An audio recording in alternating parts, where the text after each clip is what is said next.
The Master Key by L. W. de Laurence, originally published in 1914. The book's narration will be performed by Ken Vanlith. The Master Key book is divided into 6 parts, and this video contains parts 4 through 6. Enjoy.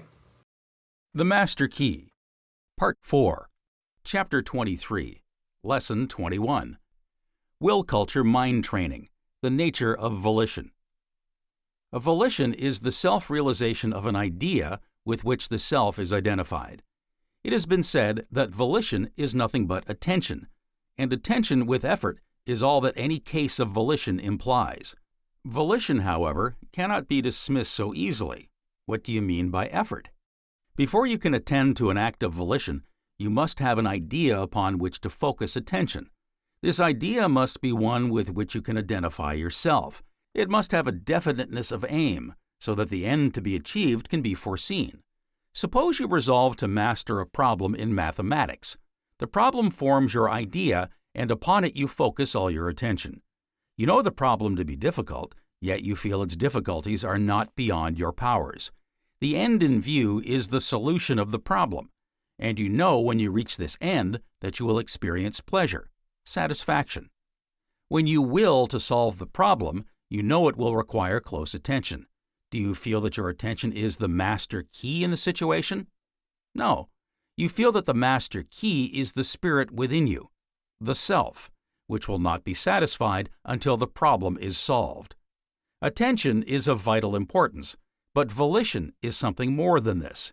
It is the conative spirit within you, the striving, urging, driving, won't-be-beaten element, which will not rest until it is satisfied, and then, like all conation, ceases, leaving will triumphant. But suppose while you are attending to the problem, some idea other than the problem enters consciousness, an idea rooted in your instincts or impulses, and suppose this idea is strong enough to make you abandon the problem. This alien idea will not be volition, for it is not identified with the self. It was not willed by you. You will now see that for an idea to constitute a volition, it must be one that is identified with you. You must be able to keep it at the focus of consciousness. You must be able to inhibit all other ideas. And the power that is going to enable you to do this is the thought of what you are going to do, coupled with the conative spirit within you, urging you to satisfy it. This forms your impulse to action, and according to its strength will be the probability of your succeeding in solving the problem. So recognized is this that when you speak of a certain type of man as about to do something, we say, "Oh, he is sure to succeed. He has got it in him." This initial impulse calls upon the whole organism to support its efforts. Common speech recognizes this when it says, "Smith has succeeded, but it took it out of him." Just as the thought of strength adds to our strength, this initial impulse with its mental and physical helpers forms the motor force which lies behind attention, and as it gathers strength, forces you to attend. The conative element, the striving, struggling, driving element, is therefore the prime essential in volition, and attention may therefore be said to be merely its attendant. Factors that influence volition. Every time you will to do something, that is, every time you focus attention on an idea with the object of carrying it out in fact, there are certain things which help you and certain things that hinder you in the volitional process. These things or factors have a dual nature. Sometimes they are friendly to your cause and help you enormously. At other times they wreck your resolutions and plunge you into despair. That you may consider these factors, I will group them as follows. First, emotions and instincts. Second, desires and motives. Third, suggestion. The student should examine each of these 3 groups carefully, for their analysis will help greatly when he comes to the question of how to educate the will. Students are therefore requested to give particular attention to the remarks under each group. The emotions and instincts. In treating the emotions and instincts, I shall deal first with the nature of emotion, next, the nature of instinct, and lastly, the emotions and their correlate instincts. The nature of emotion. That the student may understand better what is meant by emotion, I will here give the order of the events in an emotional state. First, perception of an existing object. Second, mental shock. Third, correlation of bodily disturbance or commotion with the shock. If you are walking through a field and you suddenly see a bull coming tearing after you, the perception of this exciting object causes you a mental shock. The mental distress is immediately followed by bodily distress. The emotion of fear now arouses its correlate instinct, flight, and you take to your heels as best as your mental and bodily distress will allow. The above illustrates the perceptual class of emotional states. The other classes are the ideational class and the organic class. Thus, sometimes the thought of something, the mere idea, is sufficient to commence the emotional process. At other times, organic changes, that is, a disturbance in the viscera or any bodily organ, is sufficient to arouse an emotion. Drugs and alcohol have a like effect. Thus, bromides will render a brave man, one quick to anger, timid and dull, while tonics, caffeine, cola, or alcohol, taken in excess, can make one who is generally low-spirited and not particularly heroic, merry, adventurous, or even cruel. Emotions are marked by two characteristic outstanding features. First, their tendency to persist when once aroused. Second, to attack any object which presents itself. This latter feature is very marked in animals. Thus, a number of dogs attracted by and failing to understand the cause of another dog's howling commence to fight with each other. Their emotions having been aroused, the dog seize on the first thing that presents itself, another dog. Men are like animals in this respect. Let the emotion of anger be aroused, and they are ready to fight with their dearest and closest friends. The nature of instinct. Primitive man was dominated by his instincts. If he was angry, he let go without considering the result. If he was afraid, he took to his heels at once. If he wanted a wife, he did not wait to get her parents' consent. He took her by force if need be. With primitive man, his instincts were impulses to act immediately, and this feature is still prominent today.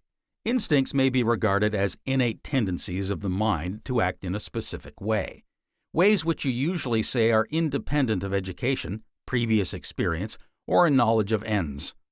They are distinguished from a reflex action since they involve perception as well as sensational factors. They cannot be acquired nor entirely eradicated, but suffer modification to a certain extent through environment. Many instincts are not constant. They ripen at a certain age and then die away. It is owing to the power of instincts that education has such feeble results in molding character. To understand a child, you must understand its dominant instincts. All your fault-finding, your admonition, your punishments will be of little avail unless you understand the part a child's instincts plays in its life. And this applies to yourself also. If you wish to understand yourself, you must study your instincts and the part they play, and have played in your life. Your instincts are the hidden forces that are constantly spurring you on to good or evil.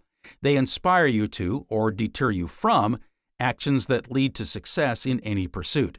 They color all your thoughts. They can plunge you into the depths of despair or raise you to the heights of bliss. You cannot ignore them. The emotions and their correlate instincts.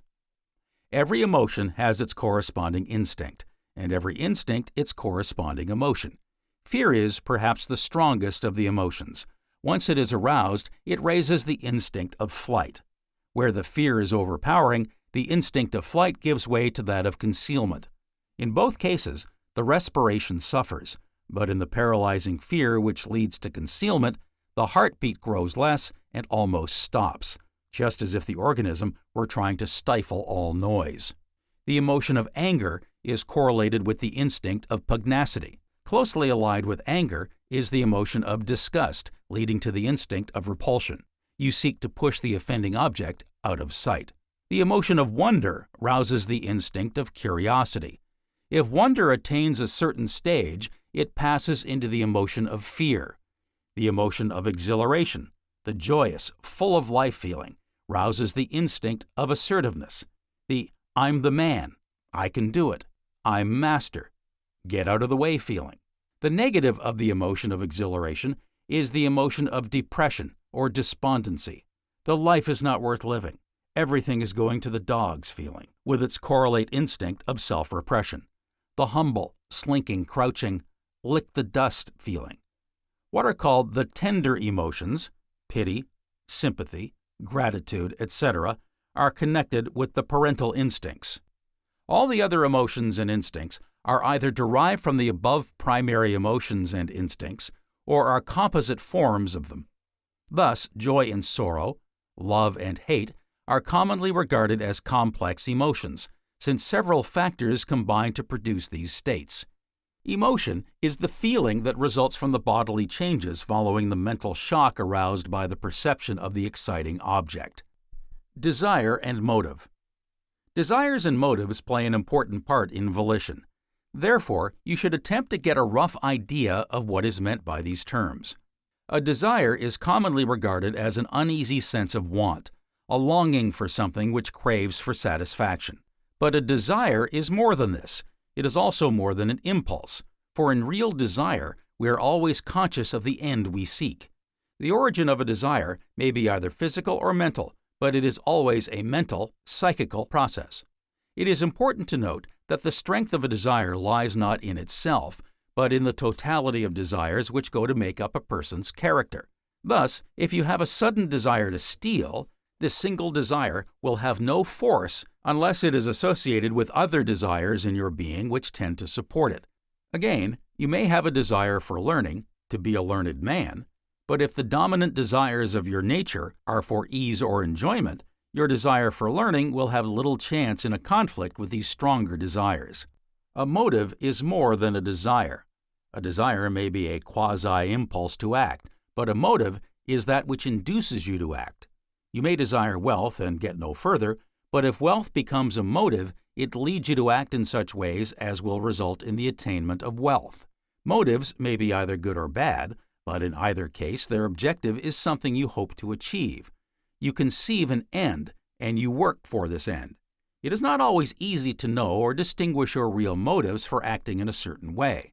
And in nothing do you deceive yourself so much as when you say your motive for doing a certain thing was so and so. It is only when you come to analyze your motive that you find it something totally different from what you thought it was. Suggestion. Suggestion is of vital importance in understanding the volitional process. Consider for a moment the part it plays in your life.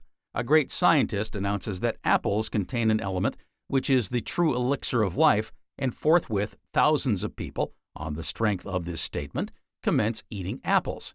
A fashion paper announces that a certain color will be the vogue in the coming season, and thousands of ladies order their dresses accordingly. A music teacher has certain little mannerisms in playing. All his pupils tend to copy these as part of his system. A medical student conceives that his professor, in going through the wards, has perfect bedside manner. He adopts this unhesitatingly when he gains a practice of his own. The writer need not extend the list. If you reflect a little, you will be convinced that everyone in some way is influenced by suggestion. Suggestion seems to be rooted in the innate tendency of animals to imitate or copy the actions of other animals. Just as we can hardly think of a movement without some attempt to carry it out, so when we see other people doing a certain act that appeals to us, we feel the impulse to follow their example. Watch a football crowd, and you will notice how the crowd breaks out into movement when the players get the ball away. Note in yourself the impulse to run when you see in a rugby game a three-quarter back rush down the field with the ball. Similarly, when seated in a cab, hurrying to catch a train, many people can hardly resist the impulse to be up and doing, and you will find them in continual motion all the way to the train. Suggestion is a process of communication resulting in the acceptance with conviction of the communicated proposition in the absence of logically adequate grounds for its acceptance. Liability to suggestion depends on the following factors. If the suggestion is made by a person, its power over you will depend on, first, the strength of the personality of the one making the suggestion, second, his relations to you, third, the degree of your knowledge involved in the suggestion, fourth, your receptiveness at the time when the suggestion is made. Under first, note that personality is complex. Some people impress you by the manner in which they make the suggestion. It may be conveyed in an impressive manner, or by a hint, gesture, or command. Personality, again, passes into, second, your relation to the person making the suggestion, whether as superior, in position or intelligence, employer, teacher, friend. Clergymen and doctors may be taken as types of relational suggestion. If your doctor says you look better, you feel better. Note, too, the part the instinct of assertiveness plays in relational suggestion. If you feel you're in the presence of your inferiors, as regards position, influence, wealth, learning, the impulse to assert yourself becomes dominant, whereas in the presence of your superiors, the instinct of self-repression, the keep-in-the-background feeling, tends to manifest itself. The degree of your knowledge, third, or convictions in any subject will be the measure of your suggestibility in that subject. You will understand this better if you reflect how readily children accept a suggestion owing to the limitations of their knowledge. If a suggestion is in agreement with your convictions, it has you in its power at once. Your receptiveness, fourth in suggestion, varies greatly according to time, place, and circumstances. If you are tired, suggestions to give up what you are doing will have great weight with you. A suggestion to reform which in ordinary circumstances would have no weight becomes, well, nigh irresistible when made by a popular preacher from his pulpit. I will now consider briefly the circumstances under which suggestions come to you, not from a person, but from outside influences. Such are books, newspapers, travel, advertisements, plays.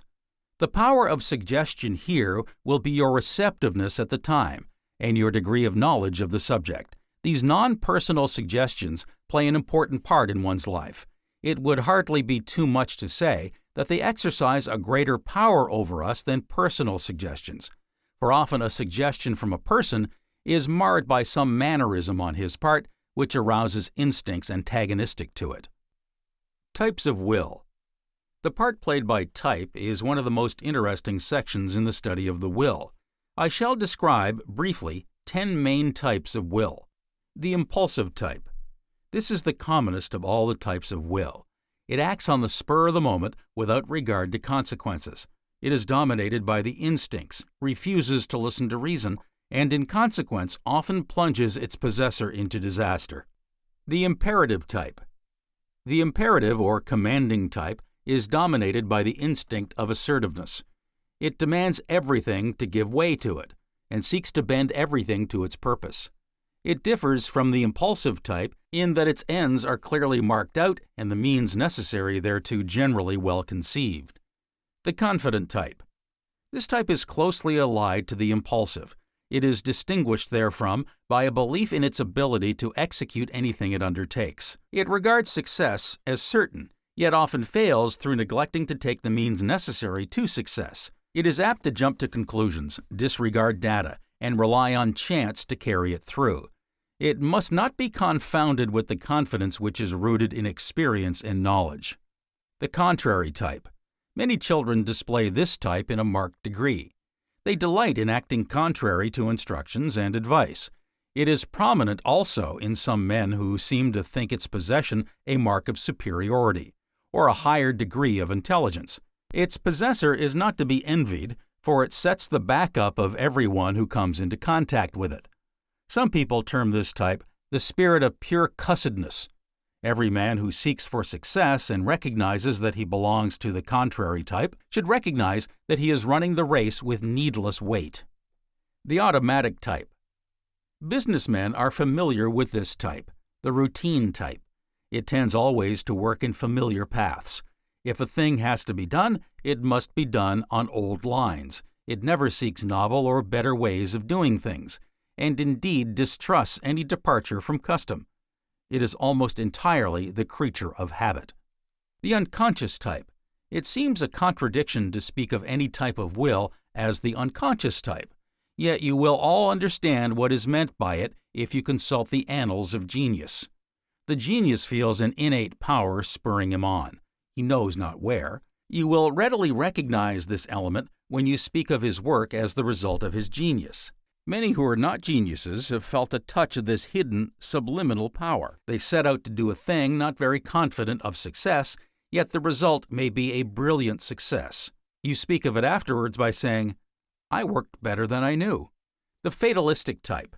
This type works under peculiar conditions. If a thing is to be a success, it will be a success. If it is not to be a success, it will not be a success. Often, this type recognizes that reason is against its mode of working, but it shuts its eyes to the fact and keeps to its course. The indecisive type. Everyone will recognize this type. We have perhaps all belonged to it at some time or other. It conceives an end and the means to an end, but almost immediately other ends are conceived which negative the former. The mind wavers between ideas, and very often the project gets no further than the initial stage. The thoughtful type. This type makes everything subject to reason. Nothing must be decided upon until it has been carefully worked out. It is often marked by indecision or fatalism if the thought is unduly prolonged. The ideal type. It is important that you should get rid of the habit of thinking of the ideal as something too good to be true. You should regard it rather as the principle which determines your actions. The ideal type, then, is distinguished from the other types in that it seeks to make use of everything that will help its purpose. It understands and makes use of its impulses. It knows when to assert itself. Its confidence is based on its own powers correlated with its past experience and knowledge. It knows when to differ from an opponent and is not above correction. It knows what part in action can be left with safety to automatism. And it knows also the value of a careful, thoughtful review before acting. This is the type I commend to you, to take as your guide in the volitional process. The freedom of the will. You are suddenly faced with a temptation to steal. You have two alternatives: to obey the impulse or to dismiss it. Determinists or necessitarians hold that whichever way you choose is determined by laws over which you have no control. Your present decision is the resultant of past decisions. It represents your present circumstances, your past history, and your character as a whole.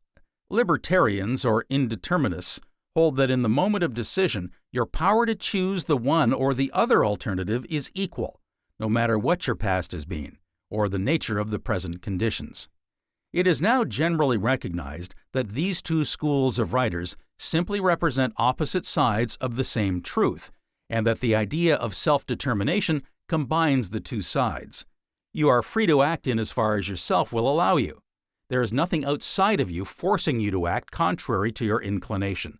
The resistance, if there be any, comes from within you.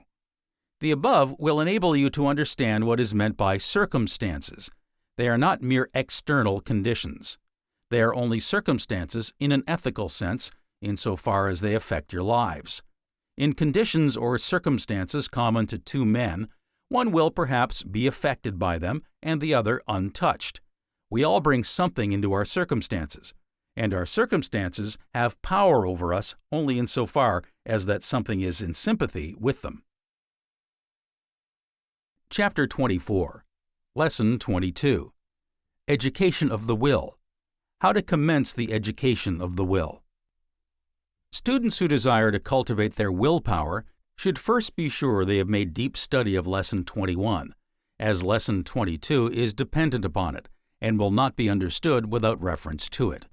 Every student of will culture and mind training should understand to which type he belongs, as explained in Lesson 21 under section Types of Will, for this will reveal to a great extent his mental attitude.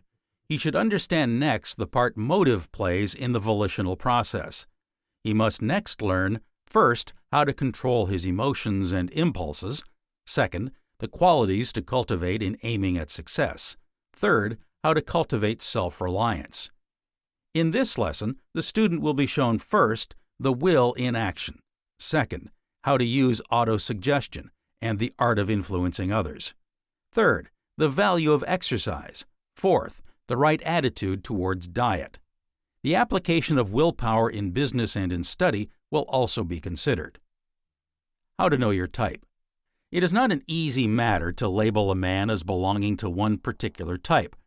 For instance, you may be conscious of being a medley of types. Sometimes you seem to belong to the impulsive type, at others to the imperative, automatic, or indecisive types. How then shall you know your type? In this way, your type is the type that is dominant, the type that plays the leading role in your life, the type your intimate friends mostly know you by. If you were asked to name the type to which your friend Baker belonged, You would not judge him by occasional glimpses of his character.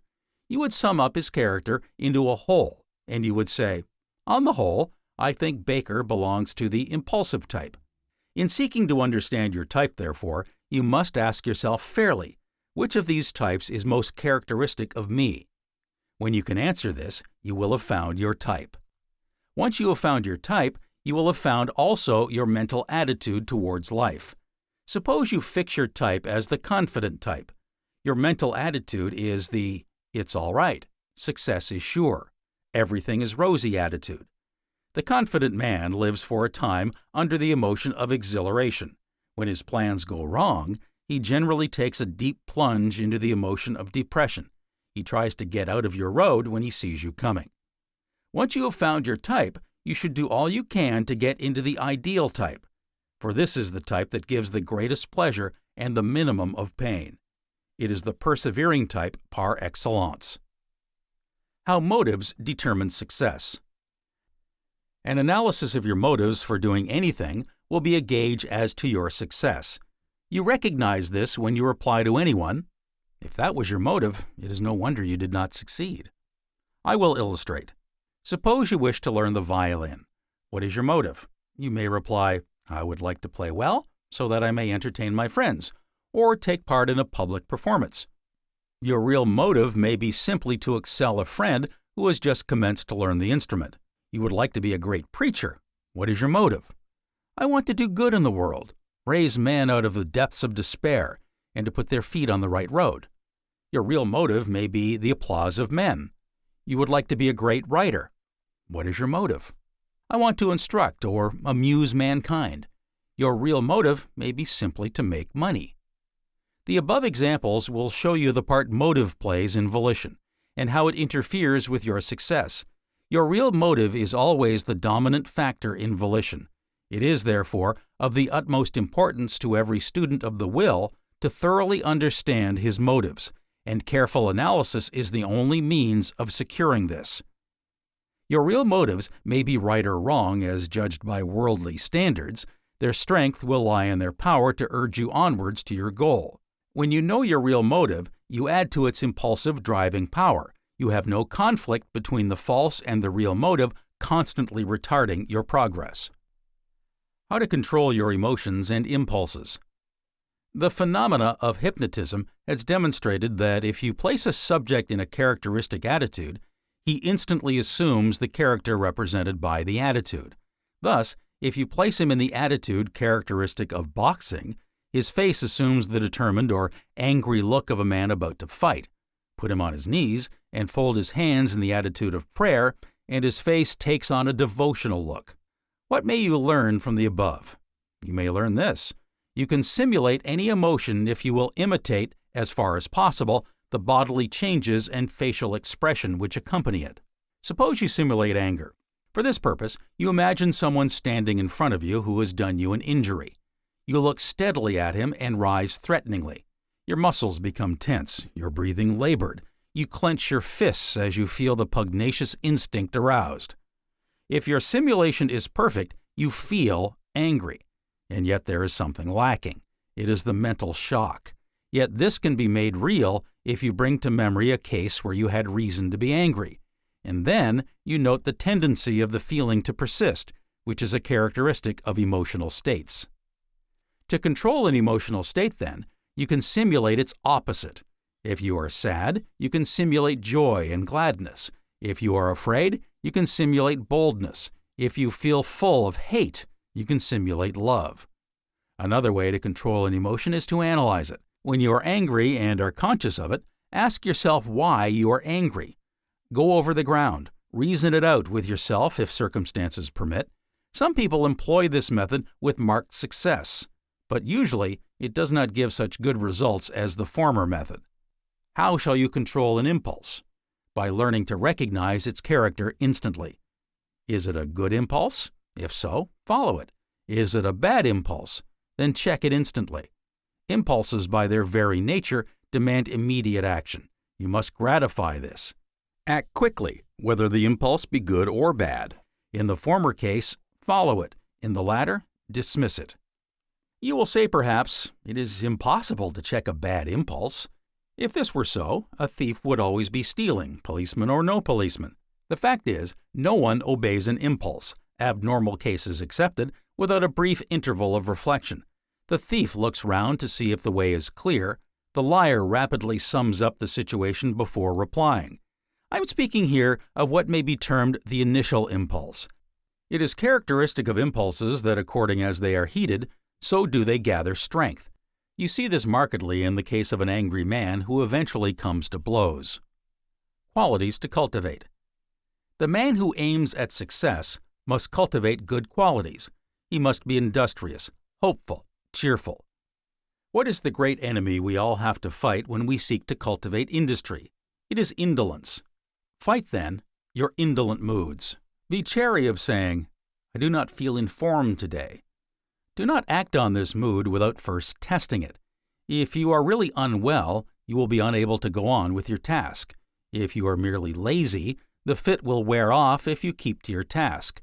The best way to fight indolence is to have set times for doing things and keep to these times. Make a time chart and stick to it. Live by rule. Hope is a quality that is possessed by every successful man, and it is a quality that can be acquired. The hope you must acquire must have its basis in faith in yourself. This hope is very different from the macabre type, the hope that hopes that something will turn up. When you have faith in yourself, you feel that you can hope, ought to hope. Make milestones on the road of hope. That is, review your work occasionally and note the progress you are making. A merry heart maketh a cheerful countenance, but by sorrow of the heart the spirit is broken. Proverbs 15, chapter 13. He that is of a merry heart hath a continual feast. Proverbs 15, chapter 15. Cheerfulness must be cultivated. Cheerfulness is largely a habit of mind, and like all habits can be acquired. We all like to meet the cheerful man. We feel he is an inspiration to us. But the cheerful man is more than this. He is an inspiration to himself. He feels that his cheerfulness increases his energy, enables him to work easier. He feels, too, that it attracts people to him, and gains him an audience at doors where the despondent man knocks unheeded. But remember, true cheerfulness is not a veneer. It is solid, all of a piece. It is the whole man. A merry heart doeth good like a medicine, but a broken spirit drieth the bones. Proverbs 27, chapter 22. To cultivate cheerfulness, you must adopt the attitude of the cheerful man. You must encourage cheerful, joyful thoughts and be on the lookout for them. You must encourage such words as happy, joyful, merry. Get amongst people in books of this type, but be sure they are the right type with no veneer or lack of backbone about them. Get up in the morning determined to be cheerful. Greet your friends and associates with a smile that is the essence of good nature. Cultivate the art of smiling by looking at yourself in a mirror. Note how the mind takes on a different attitude when you smile. If you can keep on smiling, despondency must say goodbye. Do not confuse a smile with the idiotic or silly grin which some people seem to think it. Remember, smiling is an art and must be used with art. Cultivate politeness and courtesy. If you wish to make the wheels of life run smoothly, you will be polite and courteous. Note that politeness is really a bending down, as it were, of a superior to an inferior. It therefore demands infinite tact. A polite man is an educated, refined man, one who seeks opportunities to please, one who is full of delicate attentions and seeks to anticipate the wishes of others. A courteous man is one who pays particular regard to address and manners. Courtesy is practiced between strangers. True politeness is practiced between strangers and friends alike. To cultivate politeness and courtesy, you must have models. Study the people with whom you come into contact. The best of us can learn in this way, for no man can claim to be an absolute model. Note specially what is pleasing to you, and note also its effect on others when you come to employ the methods and art of your model. You will learn much in this way if you are observant. Cultivate charm. Charm is an elusive and indefinable quality. I speak of the charms of person and of mind. It is an inherent quality. That is, its springs are within. Charm is always interesting, always potent. To cultivate it, as in the case of politeness and courtesy, you must have models. Note the persons who seem to you to possess charm, and try to discover by careful observation and analysis wherein lies their charm. Its elusiveness will probably defeat you in discovering all its secrets, yet if you can take away something of it, you will have done well. How to cultivate self-reliance. One of the first rules for a man who wishes to cultivate self-reliance is the rule given in Lesson 2 of this work, viz., keep your mouth shut. This does not mean merely compressing the lips. It means the action of setting the teeth together, just as you would do in biting something. This braces the biting muscles and gives the face that set, square-jawed look which is so characteristic of the man of grim determination, the man of strong will. This setting of the teeth is closely connected with the pugnacious instinct. In prehistoric man, his teeth were weapons of defense and attack, and with him the setting of his teeth together was the preliminary to attacking his enemy. Something of this old fighting spirit or instinct still survives with us when we set our teeth close and shut our mouth.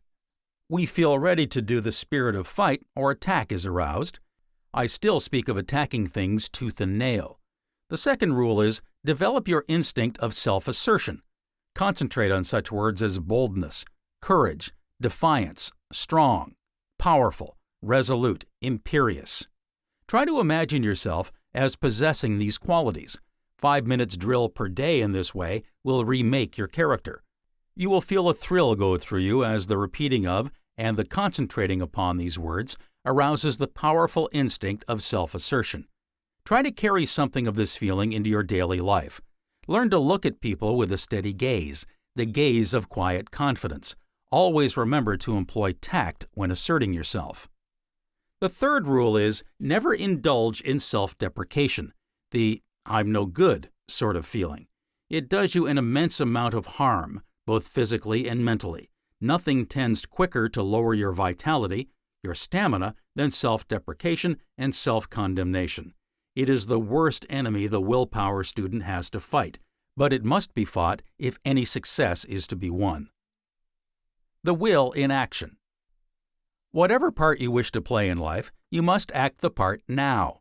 Suppose you join a dramatic society and are called upon to take your part in a play. The book of the play is handed to you, and forthwith you commence to study your part. As you dwell upon the character you are to play, you gain a conception of how he will act in certain situations. You study how your man will talk, how he will walk, his manners. You will carry this conception with you on the stage. If your conception is wrong, the stage manager will draw your attention to it, forcibly if need be. While the play is being rehearsed, you will find yourself, even at your work, living in the character and times of the man you are to play. For the time being, you are your part, your character. Now, life is a stage on a larger scale. You must take a part. There is no escape. There is this difference, however, the number of parts to choose from is almost infinite. What part will you play? What the writer is seeking to impress upon the student is the fact that whatever part you wish to play in life, you must act the part. And first, you must know definitely the character you wish to represent. It is no use saying, "I wish to play the part of a wealthy merchant." You must know what kind of merchant, his business. When you know this, you have something to go on. You will then study the line of action necessary to reach the end you seek. You will employ the aid of books, of friends, strangers, experts. You will make use of everything and everybody to aid you to be your typical merchant. You must work and toil as this man worked, yet avoiding, as far as possible, the mistakes he made. You must practice his habits of self-denial, his industry, his hopefulness, his perseverance, and you must commence now. All that I said above in reference to the dramatic society applies to your part in life. You must dwell upon the character you are to play. You must conceive how he will talk, act, and work. Life itself will be the stage manager and point out where you are wrong. It will teach you to avoid anything that offends in the character you are representing. For fortunately, you are not compelled, as you are in the dramatic world, to represent the follies and weaknesses of your part. Experience will teach you how to avoid these and how to copy only such qualities and characteristics as are worthy of being copied. And now let the student of success study how to act the part, and he shall find the great secret of success. Autosuggestion. It is customary with certain people to dismiss as unworthy of serious consideration any reference to autosuggestion. This is owing partly, no doubt, to the influx of late years of a mass of so-called occult literature by surface writers. Some absurd statements are made in many of these books, and this has naturally tended to disgust a number of people who feel that they cannot come in contact with these subjects or their teachers without becoming contaminated. A little reflection, however, will show you that there is not a man, woman, or child but uses autosuggestion in some form. Take the question of health. How often do you catch yourself saying or thinking, "I am not well today. I'll take it easy," or "I'm out of sorts. My liver, I suppose?" Such statements are forms of autosuggestion, for the body tends to fall in line with the thought. To autosuggestion, self-thought, must be ascribed many of the ills from which mankind suffers. It is the mainspring of man's habits. It dominates his thoughts and actions. It can ruin him body and soul. For you are what you think. Your constant thoughts make or mar you. For much of your thinking is really a talking mentally to yourself, telling yourself what you are going to do, what things you will not do, etc. All this is autosuggestion. Everybody is using it more or less unconsciously every day of their lives. Now, autosuggestion, when used consciously, can make you a different being. But mark, it must be fully meant. No amount of repetition of phrases such as, "I am well," "I am happy," "I have every confidence in myself," will do you much good unless you act the part and strive for it. Believe it. Your mental attitude towards autosuggestion must be one of true faith and belief. When you use autosuggestion unconscious, you always believe it and act upon it, and that is the reason why it often works such mischief in your life. If you believe in it consciously, it will make a success of your life. Every man or woman, therefore, who desires to make something of himself should see that he uses autosuggestion consciously and only in the interest of his life as a whole. Keep repeating to yourself every day, "I shall succeed. I'm determined to succeed." Say it until it is a belief with you, a creed.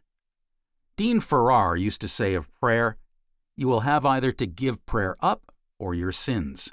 In the same way, you will have either to give up affirming as above, or the affirming will force you to seek the means that will lead you to success.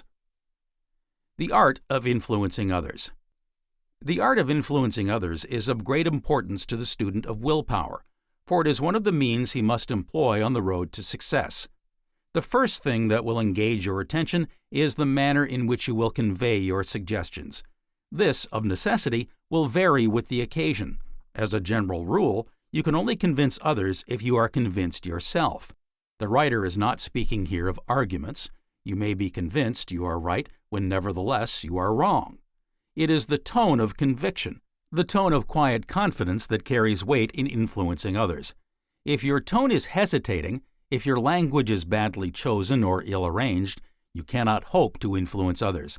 It is essential also that you feel within yourself a sense of power while speaking, a feeling that you can influence the person to whom you are speaking. Once you gain this power, you will find it an effective weapon in influencing others. You must also be on your guard when seeking to influence a person against using unconscious language, for this will reveal you. A slip in expression, an unconsidered word, will betray you to a keen observer more than all your well-considered phrases. It is for this reason that you should be careful of what you say and do when alone. If you wish to appear polished and refined when in society, you must be polished and refined when alone. If you wish to talk correctly when in the world outside, you must talk correctly when in the privacy of your own home. If you wish to be self-reliant and controlled when engaged in your work, business, or profession, you must be self-reliant and controlled when by yourself. If, then, you desire to influence others, the preparation must be done in private. If you wish to get the thoughts of the person with whom you are speaking, you should look steadily at his face, and at the same time keep perfectly still so as to receive any impression possible. Everyone tends to reveal his thoughts in this way, and that is why I advise students to gain control over their facial muscles. If you wish to induce emotions in others, you can do this by counterfeiting the expressions which are manifested in such emotions. Again, if it suits your purpose to let anyone imagine they are influencing you, the same plan may be adopted. Thus, while your face may express surprise, enthusiasm, or interest, you are conscious all the time that you have yourself well in hand. The value of exercise.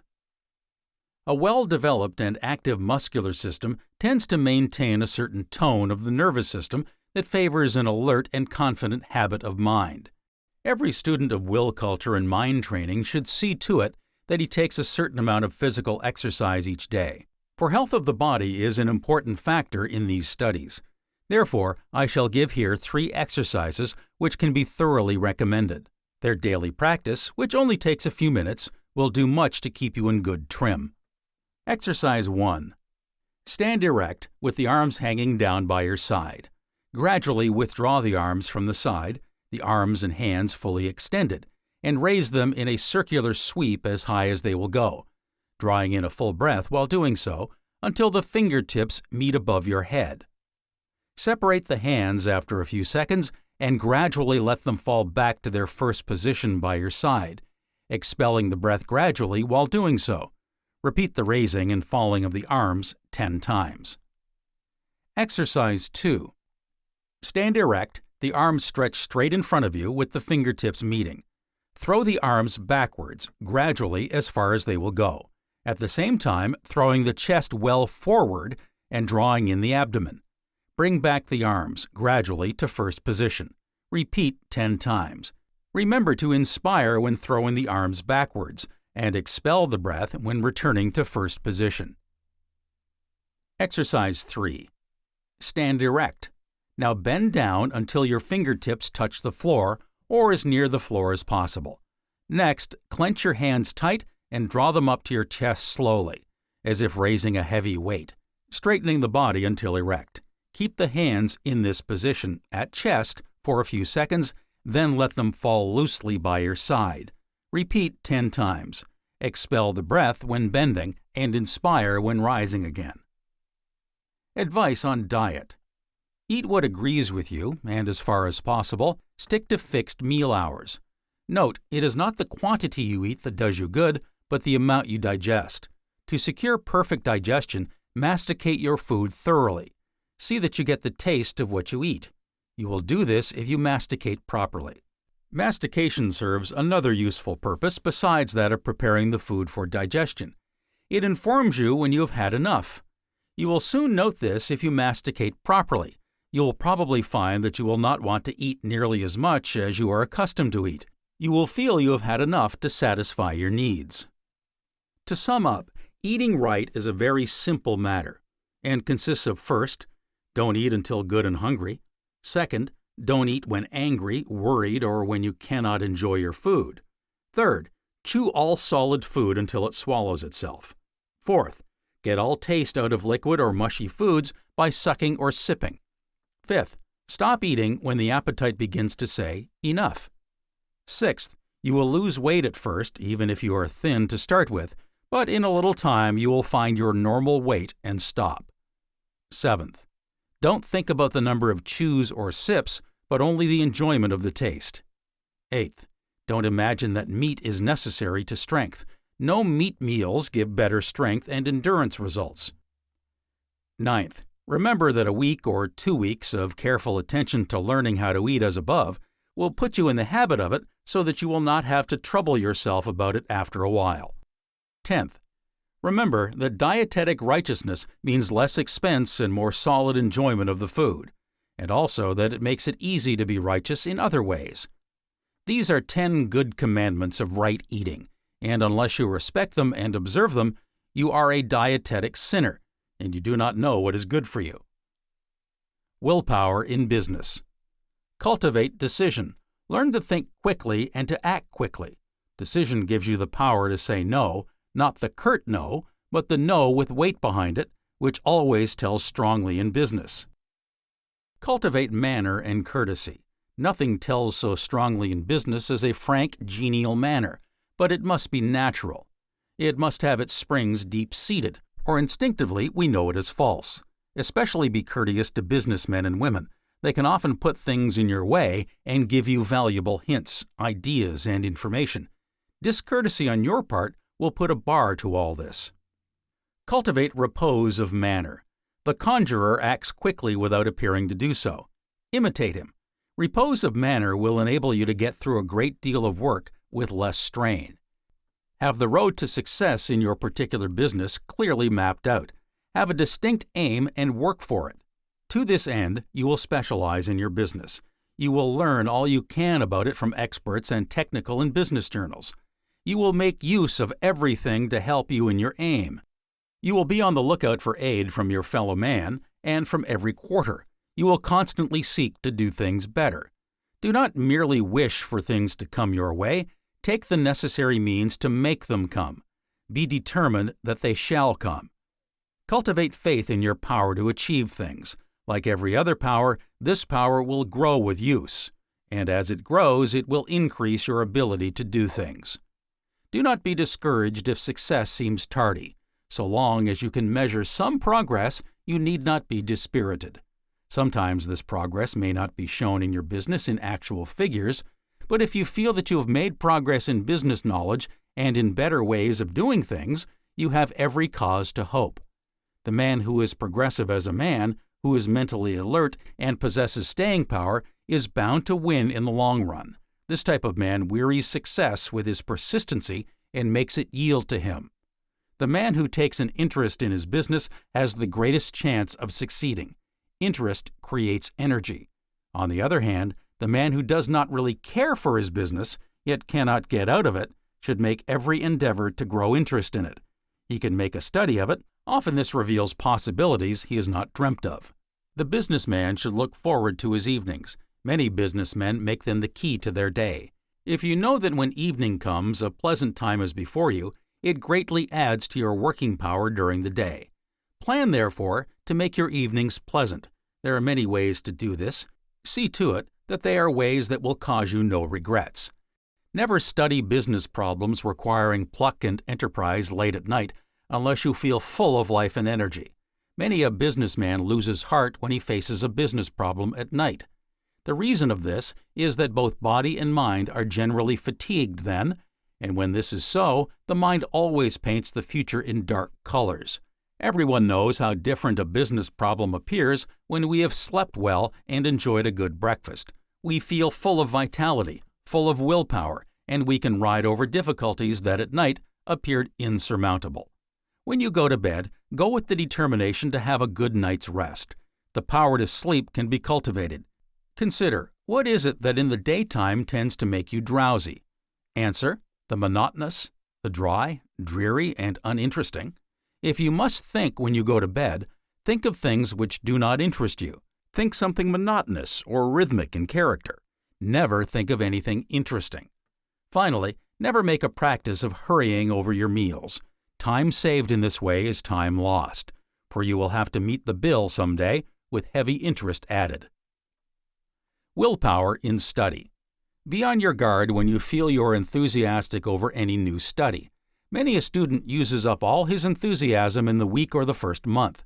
He has none left for afterwards, and so the study which at first seems so fair and rosy is allowed to droop and die. The reason is this. If you touch one end of the scale of feeling, you are bound to come to the other end.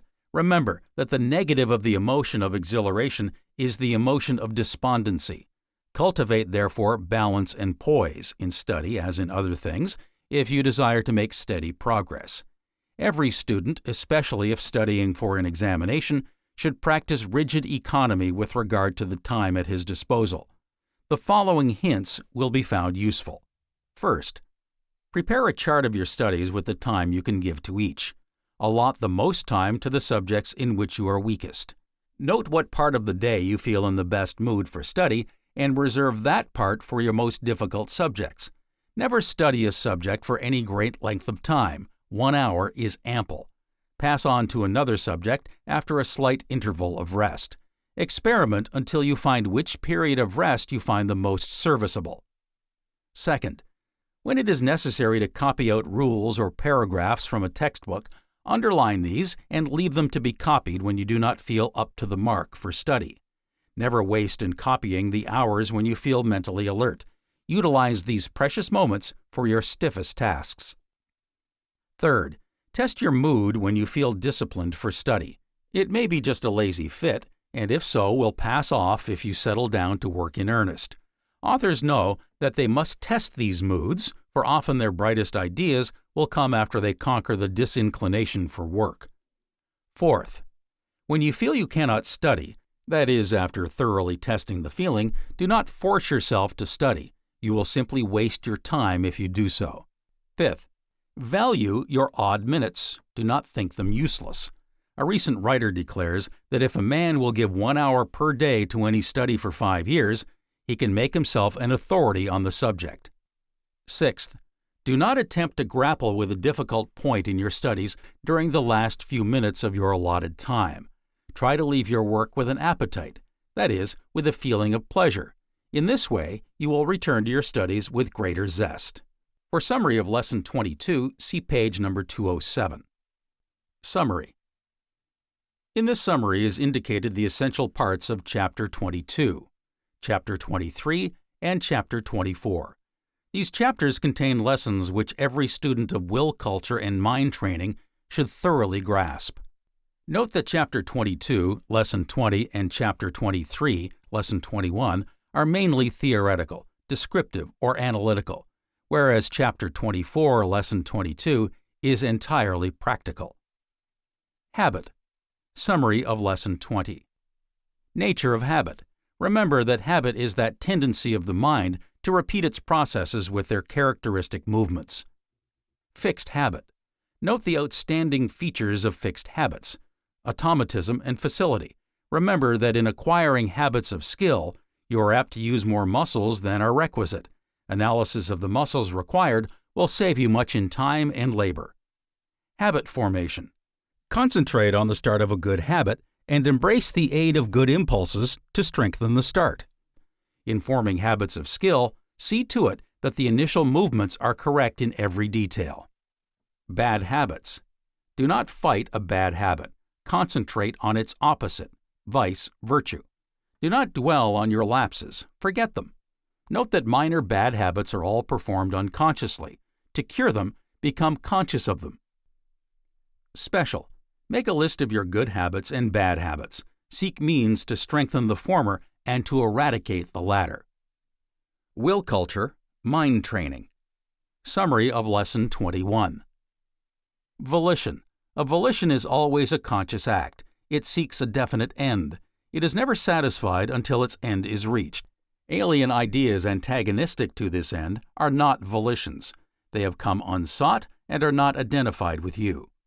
Emotions and instincts. These are two of the principal factors that influence volition. Note the order of the events of an emotional state, also the 3 classes of emotions: the perceptual, the ideational, and the organic. Note that instincts are independent of education and are distinguished from reflex actions. The section on the emotions and their correlate instincts is very important. Desire and motive. Note that the strength of a desire lies not in itself, but in the totality or universe of your desires. Remember that a motive induces you to act, whereas a desire often ends in inaction. Suggestion. Seek to understand the part suggestion plays in your life. Note the things and persons that influence you and the ways in which they influence you.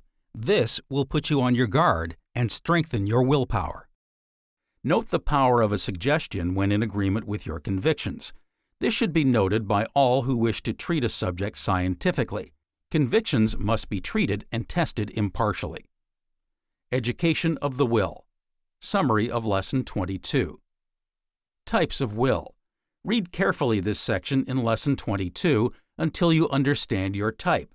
Endeavor to cultivate the ideal type. Motives and success. Analyze your motives, for this will reveal their strength.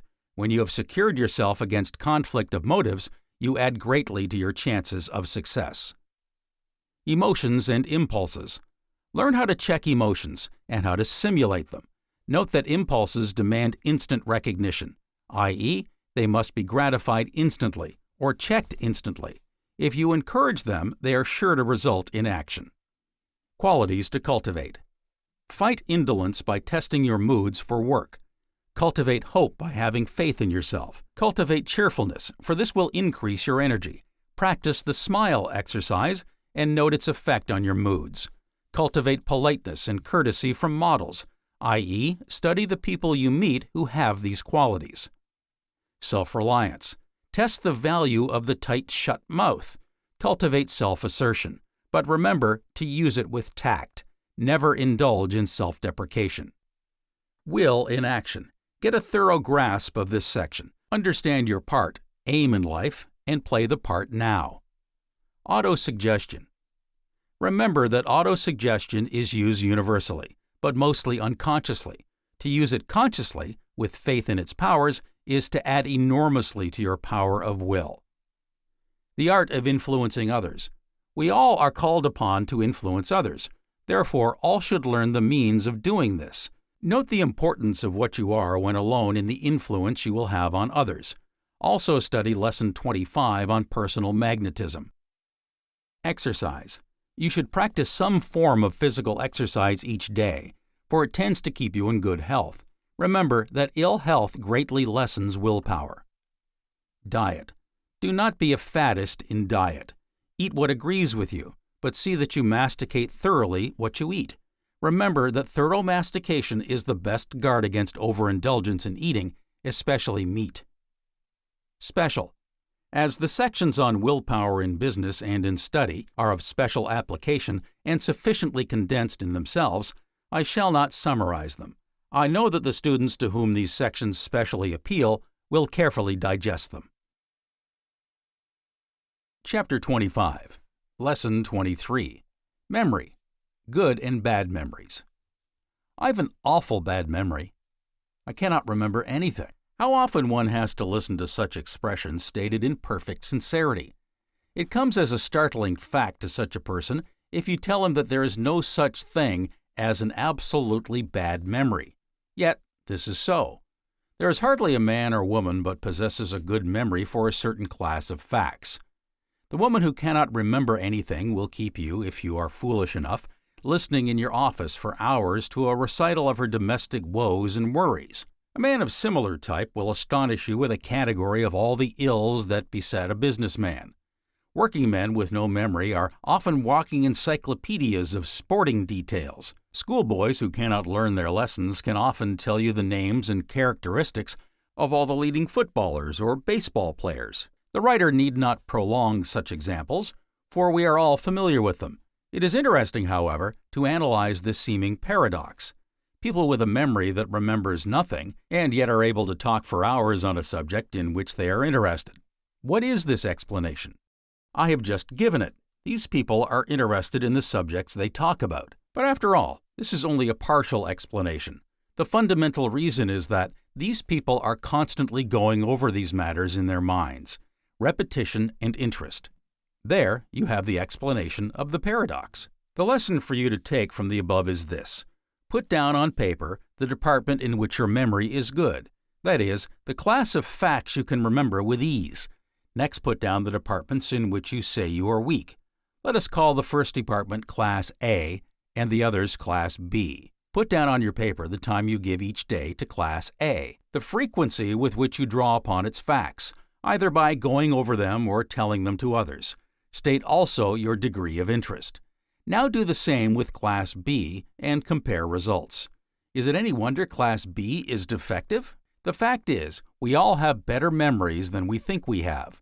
Further, we all act in some class of facts in harmony with the fundamental laws which regulate memory. The trouble is that we do this unconsciously, that is, in ignorance of these laws. It is the purpose of the writer to make these laws clear to you. Their application will then rest with you. What is meant by memory? Memory has been defined as the power to recall prior experiences. This involves the theory of retention. But memory means more than retention and the power to recall an experience, for the memory of things often comes to one unasked. You do not seek to recall them. It is better, therefore, to look at memory as both active and passive. In the former, Recall is a conscious, determinate act. In the latter, association tracts in the brain, under stimulation, bring without your asking or seeking the past once more into consciousness. Memory is, therefore, seen to be to some extent dependent upon will, and to some extent independent of will. Memory has two further aspects: the physical, bodily, and the psychical, mental. On the physical side, we have retention, the theory that prior experiences produce residual dispositions which determine subsequent experiences. And on the psychical side, we have to consider the factors that aid retention and so enable us to bring back former experiences to mind. It is well for the student to understand that memory is not a faculty, that is, a distinct localization of brain area. Memory is really a complex of faculties. We have not a memory, but memories, as distinct as our several needs. In other words, there are as many memories as there are classes of things to remember. Native retentiveness. Why is it that some people have much better memories than others? Training and varied interests partially explain these differences, but the principal reason is congenital. All are born with a certain capacity for retention, and therefore it is easier, much easier, for some people to retain what they see or hear, for instance, than it is for others. This native retentiveness, so far as our present knowledge goes, cannot be improved by any training.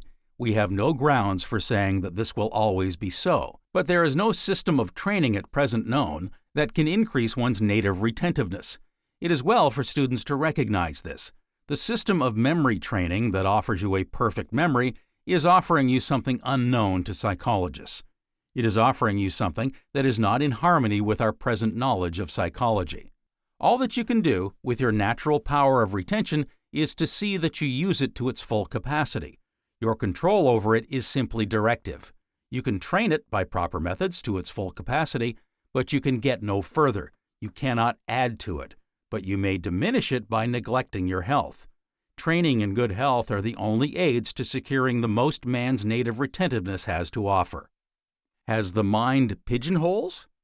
One of the theories that used to be common in connection with memory was that every idea had its special pigeonhole, or storehouse in the mind. If you wanted to recall the word abracadabra, you must turn to pigeonhole number 242326, so to speak. Today, certain people point to the fact that according to laboratory research, there are 3,000 millions to 9,000 millions of cells in the brain. If ideas are not stored in the pigeonholes of the mind, then surely they are stored up in these millions of brain cells. Both theories are fallacious. Ideas are not stored away to be recalled at will. They have no existence except when before our consciousness. There are no such things as permanent ideas. Every idea that enters the mind must travel along neural brain paths. The effect of this is to leave what is termed a disposition. The idea persists, not exists, in these neural traces. Let these brain paths, or residual traces, be stimulated again, and the idea will tend to come again into consciousness. You have no conscious knowledge of retention. You only infer that there is such a thing because of the fact that you do recall past experiences. By retention, therefore, you simply mean the possibility or probability of your being able to recall facts. Is it possible to forget? It used to be held that it was impossible to forget anything you had once experienced. Within certain limits, this may be true, but cerebral physiology is now able to prove that you can forget an experience and forget it completely, i.e., it is impossible for you ever to recall it again. Physiologists are able to prove that the hemispheres of the brain have zones, allocations, or localizations commanding definite movements or responses. Should these zones be injured in any way, the movements dependent on that particular brain area will be impaired, perhaps rendered impossible. Thus, certain of these zones control sight, others hearing, taste, speech, writing, trunk movements, head and eye movements, conjoint, thigh movements, knee movements, ankle movements, toe movements. Now, if any of the nerves connected with these zones are destroyed, their respective movements are impossible. Thus, if the nerves in the sight zone are destroyed, sight is impossible. Or if only some of them are destroyed, your power to remember words from their visual presentation may be destroyed.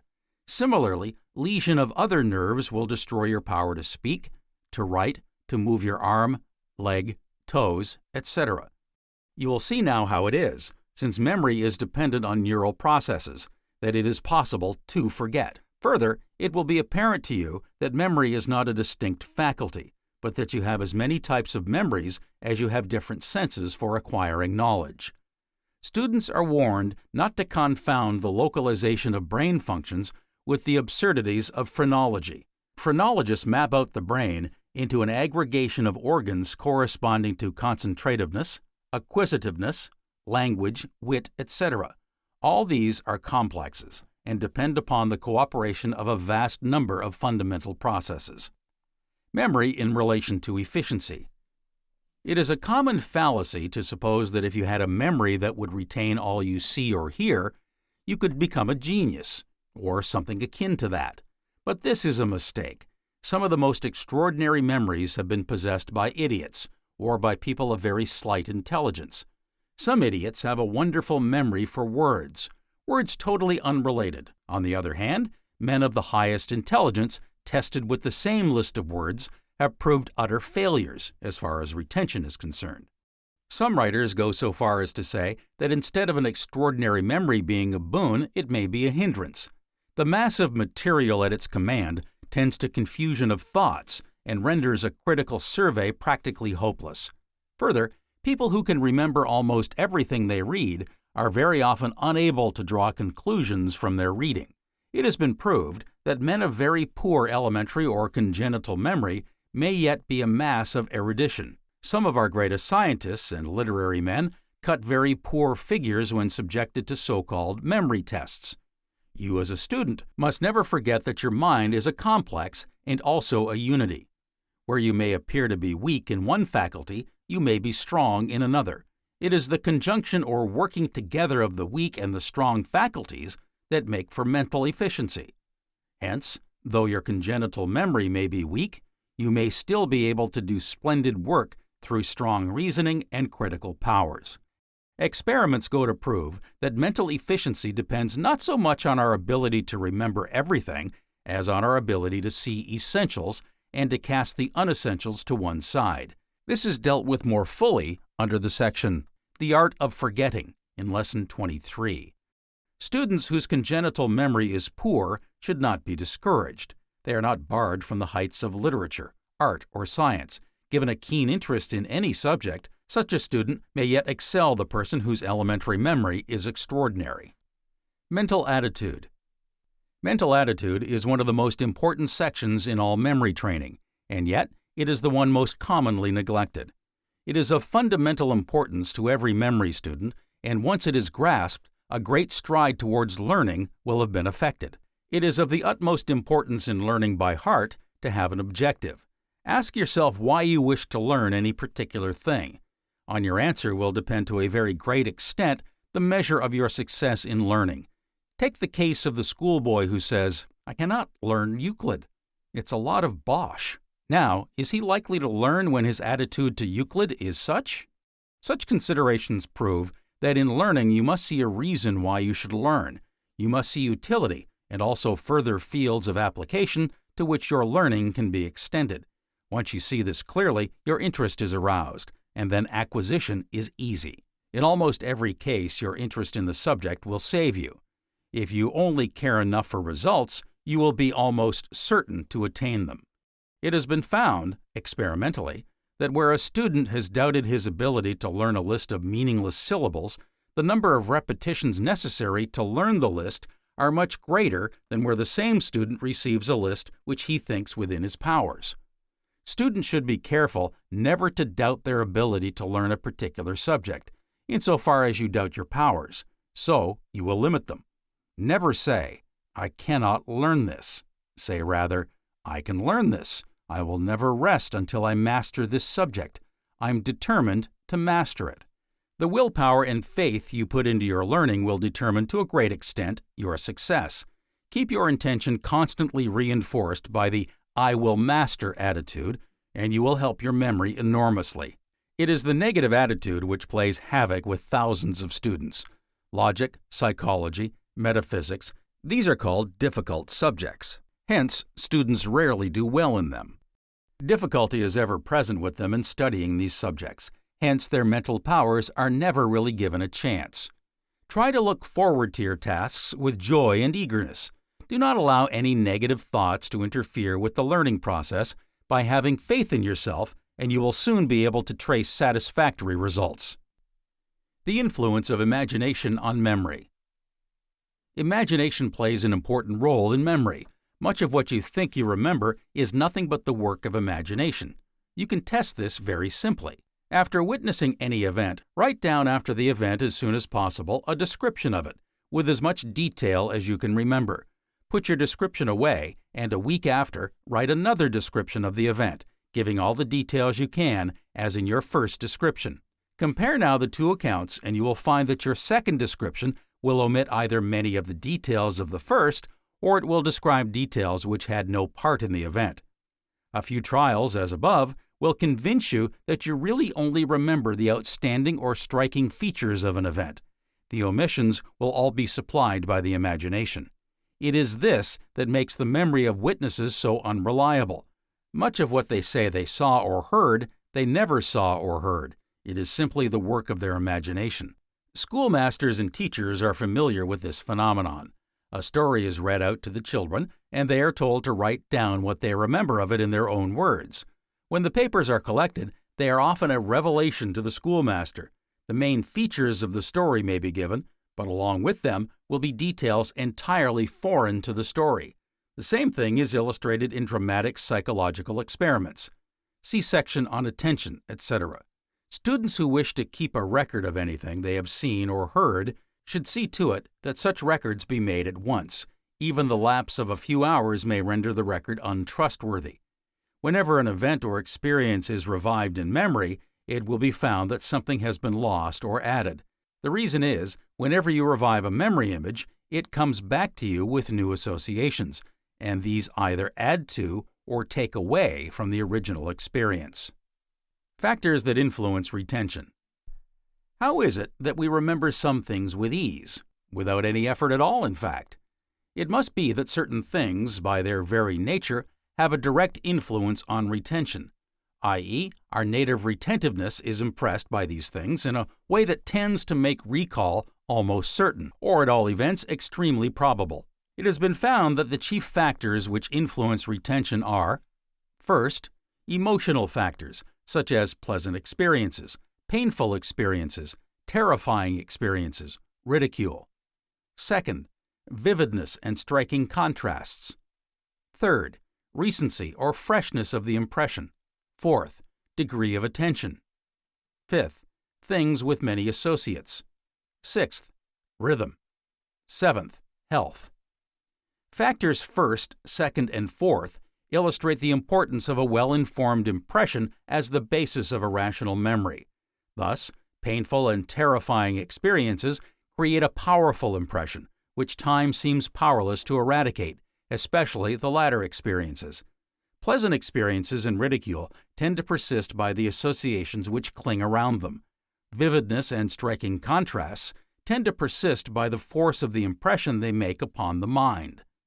Recency influences retention simply because it is new to the mind. It does not tend to persist unless it falls under some of the other heads. The degree of attention is an important factor in retention. The better our attention, the better are our chances of remembering. Things with many associates, such as holidays, weddings, social events, tend to persist because of their complexity, and because any one of the associates may call up the others. Rhythm is an important aid to retention. Its effect is strongly marked in poetry and music. Children are strongly influenced by it. Health is an important factor in retention.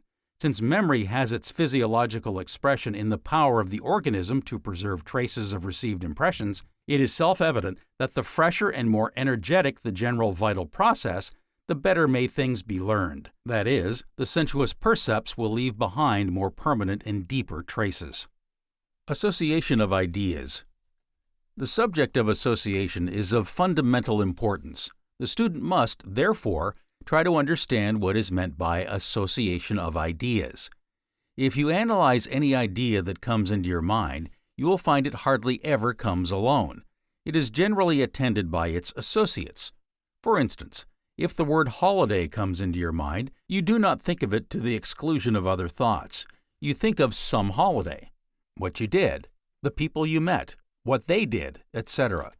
The reason of this is because all your thoughts are connected with other thoughts forming part of your prior experiences.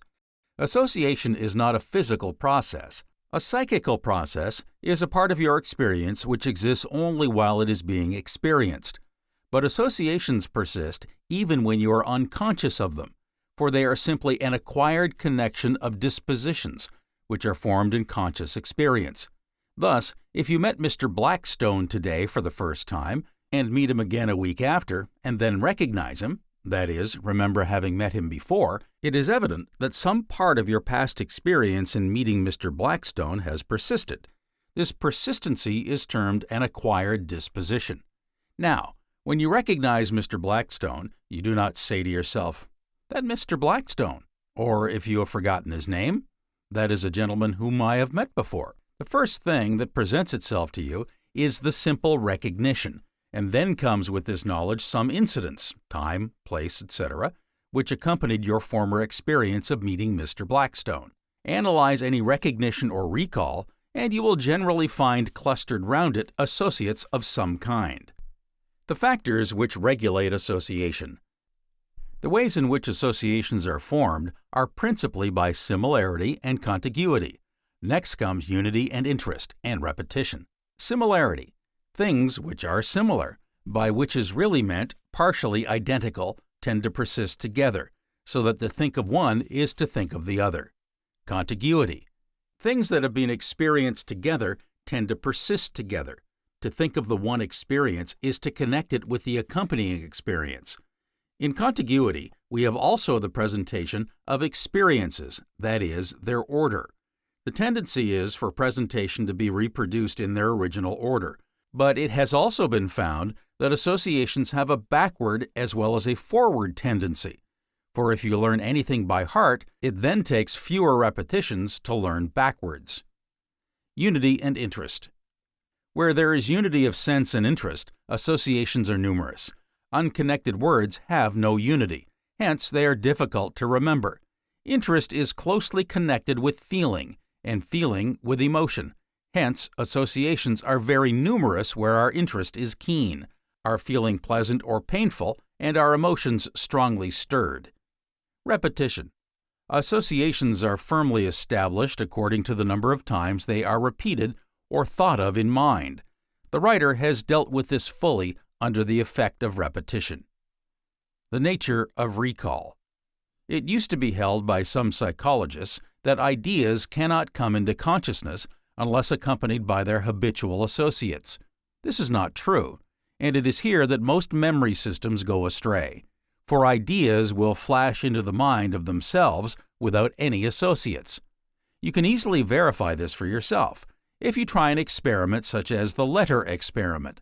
See section under Aids to Remembering. You will find that sometimes it is not the associate fixed upon that recalls the fact that you must post a letter.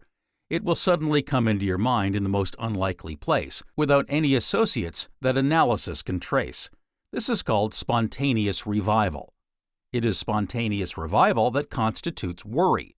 The worrying idea keeps coming into the mind in all places and at all times. Frequency and recency are the great determinants of recall, yet sometimes they misfire or seem to go astray, for ideas sometimes part company, divergent revival, with their habitual associates and come into consciousness with strange associates. Highly emotional states are largely responsible for this. One cannot think the same when depressed as when they are filled with joyous, happy feelings. There are three ways in which ideas are principally revived. First, by explicit revival. Second, by explicit reinstatement.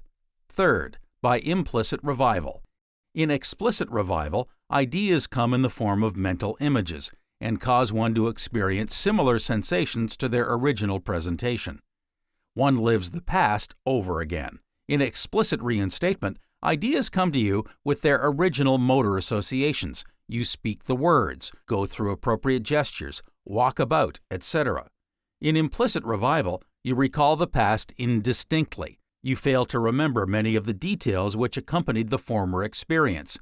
There is always a fringe which defies your efforts to pierce. Implicit revival plays a great part in our experience. It forms the greater part of all our recalling. It brings the past back to us in a more or less shadowy form and bids us call upon our imagination to fill the gaps that are missing. How to recall a fact. Now that the student has learned something of the nature of recall, he can understand better the modus operandi in recalling a fact to his memory. In trying to recall a fact, the first thing you must do is to pay a visit to its associates. The following is an example. Recalling a person's name. The general rule for recalling a person's name is think of as many things as you can associated or connected with the person. Thus, you will think of his appearance, dress, walk, where he lives, his occupation, his friends. If these fail to bring his name to memory, you will think of where you saw him last, what he was doing, what he said, and so on. You thus go over everything connected with the man in the hope that some of the associates will bring his name to mind. In some cases, when you are trying to recall a person's name, you remember that it begins with a certain letter. In this case, it is usual to associate this letter with the other letters of the alphabet. Thus, supposing you were sure that your friend's name began with the letter B, the name to be recalled being Beatty, you would associate B with the vowels and consonants in alphabetical order, as back, bad, bag, beck, bed, beg, and so on, until possibly, when you commence the combination of B and T with the various vowels, the B and the T would send the name flashing into your mind. Sometimes, while you are busy associating the initial letter with other letters, suggestions of other words will appear. Thus, in trying to remember the word beady, you will suddenly say, "The name I want has something to do with striking." Then, after a while, the word beating suggests itself, and almost immediately as you repeat it, the name Beatty will stand out clear. In trying to remember the name of an author, many people find it helpful, where they know the title of one of his works, to try to picture what the book is like, how it is bound and lettered, its price, the nature of its contents, where they saw it last. In this way, some association with the author's name is often found. If the above methods fail, it is best to leave the matter for a time and go on with some other work. Many people adopt this plan with success. They find that spontaneous revival conies to their aid, and in the midst of totally unrelated ideas and circumstances, the man's name flashes into consciousness. In recalling facts connected with study, students are advised not to worry over the unremembered facts. To think, and to think of facts in this way, in a vain attempt to bring them back to memory, is to set up wrong associations, which will certainly cause you trouble on some future occasion. It is much better to go over the ground again than to indulge in guesses. Review your work, strengthen the associates of the facts you wish to remember, and you will get much better results. Many people cultivate trust in memory with remarkable success. They say to themselves, "Now, I shall remember that next time I want it." And they find that this trusting of the memory yields excellent results. It is well, too, in trying to recall, to think of any motor associations which accompany the facts you wish to bring to mind. Some people find that if they walk about or talk aloud, that associates are aroused which help them to recall the facts desired. People who belong to the auditory type of memory, see next section, find it a distinct help in recalling to close their eyes. The brain is then shut off from visual impressions, and auditory images have a better chance of coming back to consciousness. Visuals sometimes adopt the same plan. Students should experiment and find which method of recall is most natural to them, and stick to that method in future. The next section will help to that end. Mental imagery. In all our remembering or recalling, we mostly think of imagery. If you begin to think of a horse, you see it in mind. Your mental ear hears the noise it makes as it gallops along, and your mental eye sees it galloping. You perhaps imagine also touching it at the close of its gallop. All this you image in mind. Similarly, you associate lightning with the sight of the flash, its swiftness and the noise of the thunder. But you never think of it in terms of touch, smell, or taste. Now it has been found that all of us have our own peculiar method, or type as it is generally called, of imaging in mind, and in trying to remember, we principally employ one type to bring into consciousness that which we seek to recall. There are three main types of imagery: the visual type, the auditory type, and the motor or motile type. The gustatory, the olfactory, and the tactile types are less used, but nevertheless play their part in influencing recall. The visual type has a good memory for form and color, the auditory for sounds, the motile for movements of every kind, the gustatory for the taste of anything, the tactile for the sensations of touch, and the olfactory for smells of all kinds. This subject of mental imagery is of the greatest importance in the cultivation of memory, for it tells you which methods, according to your type of imagery, are the best to employ in anything which you wish to learn, to make your own. People with strong visualization in recalling anything always see it. If it is something they have read, they can see in mind the letters and words, their appearance, the look of the page, etc. The auditory type remember by sound. All the time they are reading, their mental ear is hearing the sound of each word, and it reproduces these when they seek to remember what they have read. The motor type remember by movement. In drawing, they follow the movement of the pencil. In silent reading, they are inclined to move their lips and even to whisper words. In reading aloud, they are apt to gesticulate, to sway their body, and to pose into various attitudes. It must not be imagined that we are all divided into these distinct types in the sense that we use one type and one only. This is erroneous. The generality of people use a complex of all these types in remembering, but the fact remains that in every person one of these types predominates, and therefore it is important to know which type plays the greatest part in our life. How to know which type of imagery predominates? Apart from the special apparatus of the psychological laboratory, it is not easy to determine with any preciseness the type of imagery predominating in an individual. There are several experiments, however, which give what may be termed a good idea of each type of imagery. Experiment number 1. On the next page are 3 lists of words marked respectively A, B, C. Read list A aloud 3 times at a fixed rate, and then put it to one side. Take now a sheet of paper and mark it A, and write down as many words as you can remember. Next, read list B silently, with your mouth closed and lips compressed to avoid any movement. Read 3 times and then write down what you remember, marking your list B. Now get a friend to write down a list of 12 words, as in list C, and let him read these over to you 3 times. You yourself must not have seen the list. The words must be different from those in list C, which is merely an example, and then write down what you remember, marking your list C.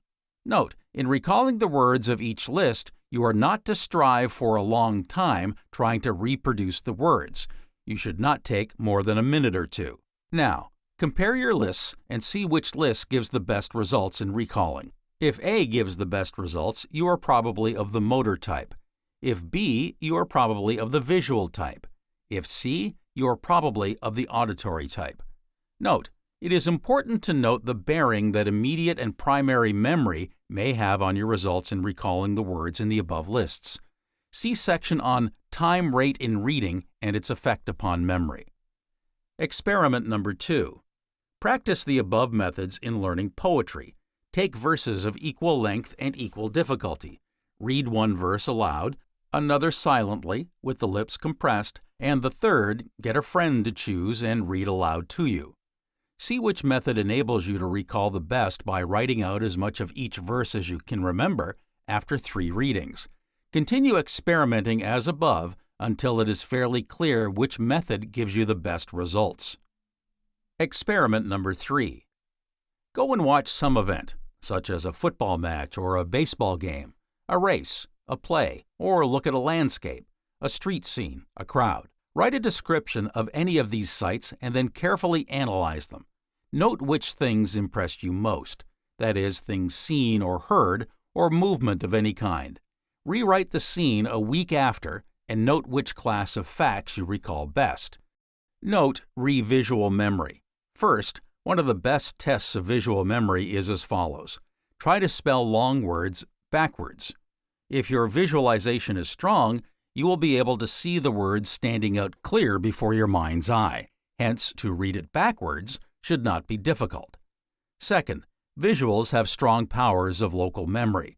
Thus, if you look at a public clock and note the time, afterwards, when you recall the time you passed the clock, the image of the clock will stand out clear, marking the time. Mistakes common to various types of imagery. First, if your memory is visual, you are liable to make the following mistakes. A. To confuse letters which are much alike in appearance. B. To mistake words which appear alike but sound different. C. To grasp the appearance of words as wholes, thus overlooking errors in spelling. Second, if your memory is auditory, you will make the opposite mistake to that made by visuals under B. You will also be liable to make more errors in consonants than in vowels. Third, if your memory is motor, you are liable A. to confuse letters articulated alike, such as BP, TD, CJ, FV. B. To speak while learning or thinking. Note what errors you are liable to make in reading or in writing and see which head they fall under. This will help you to decide as to your type of imagery. Note, students are warned not to decide as to their type of imagery after making only one of the tests in this section. They should decide only after a thorough trial of all the tests. The influence of repetition. Repetition is of fundamental importance in memory. Viewed genetically, it falls under the law of habit. Just as the oftener we do a thing, the easier does its performance tend to become. So by frequent repetition in learning anything, the easier is the tendency to retain it. If we view repetition analytically, we find that both physical and psychical processes not only tend to become easier to do or remember by frequent repetition, but they entail a less expenditure of nervous energy and conscious force. The value of repetition is greater in subjects that lack interest to us. Where there is unity of interest, ideas tend to persist better, and consequently, repetition is not needed so much. The student can economize in repetition. If this student is careful to give his first repetition the full force of attention, paying strict heed to every detail required or involved, he will greatly aid the repetitions following. Students should, therefore, pay great attention to the first repetition and see that they put concentrative conscious force into it, and not repeat in parrot fashion. Repetition without conscious attention has little reproductive value. Note, the first reading in the learning process is more important than any single subsequent reading. It is important to note also that concentrated attention during the learning process reduces the number of repetitions necessary for immediate reproduction. Repetition is made much more effective by the way you divide it up or distribute it. The more extended the distribution of repetitions, the easier it is to learn, and the better able you are to reproduce what you have learned.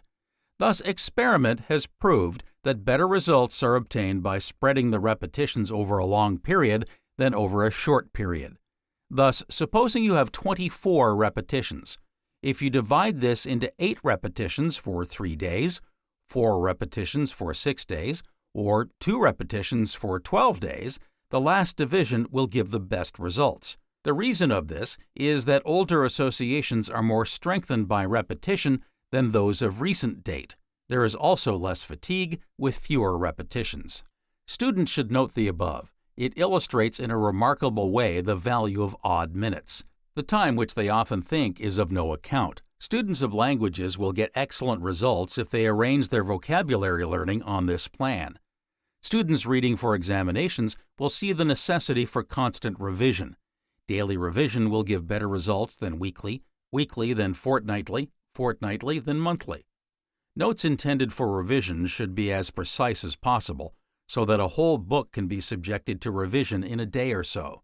The side notes in good textbooks are models in this respect. Rational learning and its subsequent effect on relearning. If you have once really learned anything, say a poem, a portion of a play, a formula, etc., you have done something which will never be obliterated unless accident or illness intervene. It has been observed that even 22 years after a piece of poetry has been learned, a saving of 7% may be effected. That is to say, it will be easier for you to relearn this piece of poetry than it will be to learn a poem new to you. You should test the above by experimenting on a poem learned to repeat during your youth. You will find that even where it seems to have entirely faded away, it will require very little effort to make it yours once more. This should prove to you the value of rational learning over stuffing the mind. Once make a thing your own by thoroughly understanding it, and it only requires an occasional touching up to make it a permanent possession. Time rate in reading and its effect on memory. The rate at which you read has an important bearing on your power to reproduce what you have read. Experimental data is not sufficiently advanced to enable psychologists to speak with precision on the relation of time rate to the rate of forgetting. But it is fairly well established that fast readers are the best immediate reproducers. The reason seems to be in the fact that in fast reading, the mind is pinned to its subject and not drawn aside by irrelevant thoughts. Much, of course, depends on the type of mind. Many scientific men and literary men who are accustomed to weigh well what they read are slow readers. On the other hand, men of quick understanding and effective perception are all fast readers. Note, in connection with the above, students should distinguish between immediate memory and primary memory. If a passage is read out to you, and you are asked to write it out at once, you will be using immediate memory. If you are required to write out the passage some hours later, you will be using primary memory. Some people have a strong immediate memory, but a weak primary memory, and vice versa. Students are warned that there is no relation between the quick grasp of a subject and mental efficiency. A quick grasp is too often associated with a tendency to forget as quickly. Hastily learned, hastily forgotten is common to many minds, especially the type that stuffs itself for examination work. This fact should not be taken as a warning against fast reading. Students should cultivate reading as fast as they can with due regard to pronunciation and an appreciation of the sense of what they are reading. To guard against the proneness to forget after a time, which so often accompanies fast reading, students should make permanent their reading by frequent repetition and by making notes of the essential points in everything they read. Businessmen and professional men should cultivate fast reading and a quick grasp of the matter read. It is often of vital importance to apprehend quickly. In many situations in life, it marks the turning point in a man's career, for decision cannot always wait on convenience. Cultivate, then, the type of mind that says in a quick, decisive tone, "What does that mean? Do I understand that? Is that clear to me?" You will find it a friend in need in many a trying situation. The rate of forgetting. The rate of forgetting has been the subject of much experiment by a student of a certain memory teacher. He experimented with a set of meaningless syllables, and he found that after having learned them sufficiently to repeat them by the end of an hour, he had forgotten 2/3, and at the end of a month he could only repeat 1/5 of his list.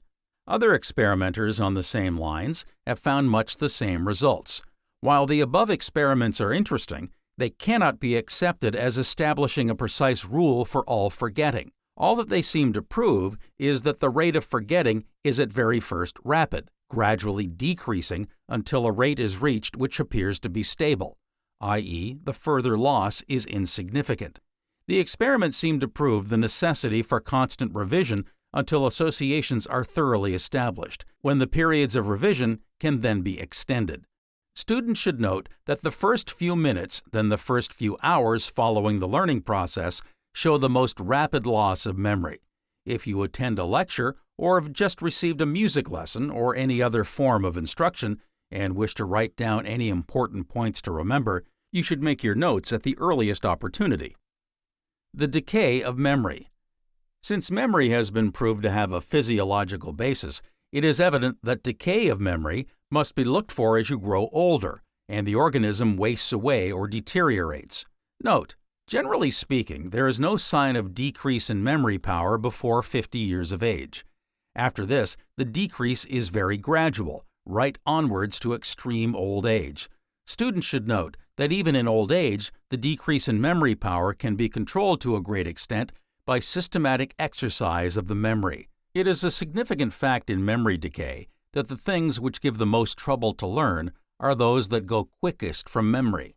Now, the hardest things to learn and to recall are proper names and nouns generally. They give one of the most trouble to acquire, and they are the first words you forget when your memory begins to decay.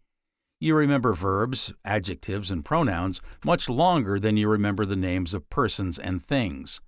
The reason of this lies in the fact that you can image things, but not their qualities. In thinking of persons and things, you think in mental imagery. In thinking of the qualities of persons and things, you must employ language, and in doing so, you of necessity are much more complex, for to describe a thing requires the use of a number of words. Hence, associations are stronger and the impressions made on the neural brain paths are more numerous and deeper. Students should therefore pay special attention to names in learning. They should try to create a deep impression and practice constant revision until the names are firmly fixed in memory. Note, students who find a difficulty in remembering the names of persons will find the following helpful. Make it a practice whenever you call up in mind the face and general appearance of a person, always to associate the name of the person with the mental image. If you make this a constant practice, you will find that the difficulty of remembering a person's name will be greatly diminished. Remember that the mental image is easier to recall than the name. Hence, in recalling, give emphasis to the name. The art of forgetting. The paradox of memory. Facility of forgetting and of driving out one train of ideas by a new train is almost as essential to a well-trained intellect as facility of retention. To remember, it is necessary to forget. This has been termed the paradox of memory. If you wish to make advancement, you must know how to forget. It is the stepping stone to all progress. This is recognized in business. Said a great businessman once, "I have no use for the man who remembers past achievements." Many men deal every day with a mass of facts, most of which it is useless to remember. A mind that could remember all these things would be a mind encumbered, not equipped. All real memory, therefore, must involve selection and rejection if we are to advance in knowledge. It would seem as if our organism looked at memory strictly from a utilitarian point of view. What it thinks is of no use to its progress, it ruthlessly casts to one side. Even the things which seem to contradict this view may be reconciled if we look at them from a biological point of view. And do not we ourselves seem to act in this same utilitarian spirit? What we have no use for, or where we cannot see utility, we speedily forget. Now, since you cannot remember everything, it is evident you must decide what you wish to remember. If you wish to succeed, you must know what to forget. Men of strong character acquire unusual facility in refusing attention to the things they desire to forget. The general rule of forgetting is, disregard non-essentials and concentrate upon essentials. Do not waste time trying to remember everything. Make utility your standpoint, utility as applied to your profession or business, to your hobbies or amusements, to your social life, moral life, or religious life. Note, the ability to see the essential in anything is that which distinguishes one man from another. To acquire this power, you must constantly ask yourself questions. Thus, in study, the student's attitude must be, what are the really vital parts in this textbook, grammar, etc.? If he cannot discover this himself, he must get expert advice. In games of skill or playing musical instruments, piano, violin, etc., the beginner makes a great number of unnecessary movements, calling into play muscles antagonistic to each other. Expert guidance is absolutely necessary here to know which movements are essential to the development of skill. But there is another side to this subject of forgetting. Themistocles, when Simonides offered to teach him the art of memory, replied, "I would rather learn to forget. I remember what I do not wish to remember, but cannot forget what I wish to forget." How are we to proceed to forget ideas which we do not wish to remember, ideas we do not seem able to forget? Students should note that the ideas we find troublesome to forget are generally those involving emotional factors, that is, experiences that give us pain or cause us annoyance whenever they rise into consciousness. The following rules will be found helpful in such cases. 3 rules for forgetting. Rule 1. Give the idea you wish to forget lack of attention. Rule 2. Give the idea you wish to forget lack of repetition. Rule 3. Substitute for the idea you wish to forget some opposing idea. Students will note that Rule 2 readily follows from Rule 1. When you attend to emotional or annoying experiences of the past, you tend to repeat these by going over the ground time after time. Students should refuse to give these ideas attention or repetition. The instant they come before consciousness, the mind should be turned aside to thoughts of an opposite nature. Students must remember that they cannot oppose directly memory images of past experiences. Such ideas must always be opposed, as above, by substituting for them ideas of an opposite nature. Chapter 26. Lesson 24. Cultivation of Memory. How to improve your memory. Fundamental laws for the cultivation of memory. The prime law for the cultivation of memory is concentrate your attention on that which you wish to remember. For concentrated attention is the foundation of all memory cultivation. It intensifies mental images, keeps your thoughts pinned to the subject matter, and stimulates thinking. According to the power of your attention, native retentiveness apart, will be the power of your memory. To secure readiness in recalling facts, you must go over them from time to time. Repetition is, therefore, of fundamental importance in memory cultivation. The great difficulty in using repetition is to make it conscious. You must know what you are repeating and why you are repeating it. This applies with special force to the first repetition. Mechanical repetition is of little avail. This brings the observing student to another great law. If his repetition is to be conscious, he must have an aim, and this involves interest. If the student's interest is to be strong and of real use, his aim must be clearly defined. But this is not all. The aim should be of such a nature as to make its attainment desirable and the way to that attainment agreeable and pleasant. Lacking the latter, it is much more difficult to remember. Aim and interest must work hand in hand if your memory is to be reliable. Another fundamental law is that what you seek to learn must be of use to you. Utility is of the greatest importance for the permanency of memory. Unless you can see utility in what you learn, you are almost certain to forget it, unless it falls under some of the heads noticed in factors that influence retention. This explains why so many of the students after leaving school, college, or university forget the greater part of what they have learned. They have no use for it, and therefore it fades away. The law of utility leads the student to another law of fundamental importance. Simple facts tend to die. Complex facts tend to stay with us. The reason for this is obvious. Complexity means a greater number of associations, hence the greater chance of some of these associations leading to the remembrance of the fact we wish to recall. This brings us to what is sometimes called the most fundamental law of memory, association of ideas. This I have already dealt with in a previous section. Another great law is what may be termed the law of understanding. When you clearly and thoroughly understand a subject, it does not give you nearly so much trouble to remember it. Examiners make use of this law. They know that a great number of students get up a subject in parrot fashion. They therefore vary their questions so as to give them a different complexion, with the result that the parrot student is floored. Aids to remembering. Students should stand out as much as possible against using mnemonics as an aid to remembering. In the first place, they are irrational, and in the second place, they are burdensome and cumbersome and tend to decay quickly. Note, students should recognize that mnemonics are only of use where immediacy is concerned. A lawyer getting up facts or details for a case, a student getting up various facts or figures for an examination, a professional man or businessman preparing matter for an interview, or a public speaker preparing headings for his speech may use mnemonic devices to aid him at such times. But it will be found that as soon as the time or occasion in question is over, the facts mnemonically grasped tend to fade very rapidly from memory. To the student who wishes to make his knowledge a permanent possession, mnemonics are of very little use.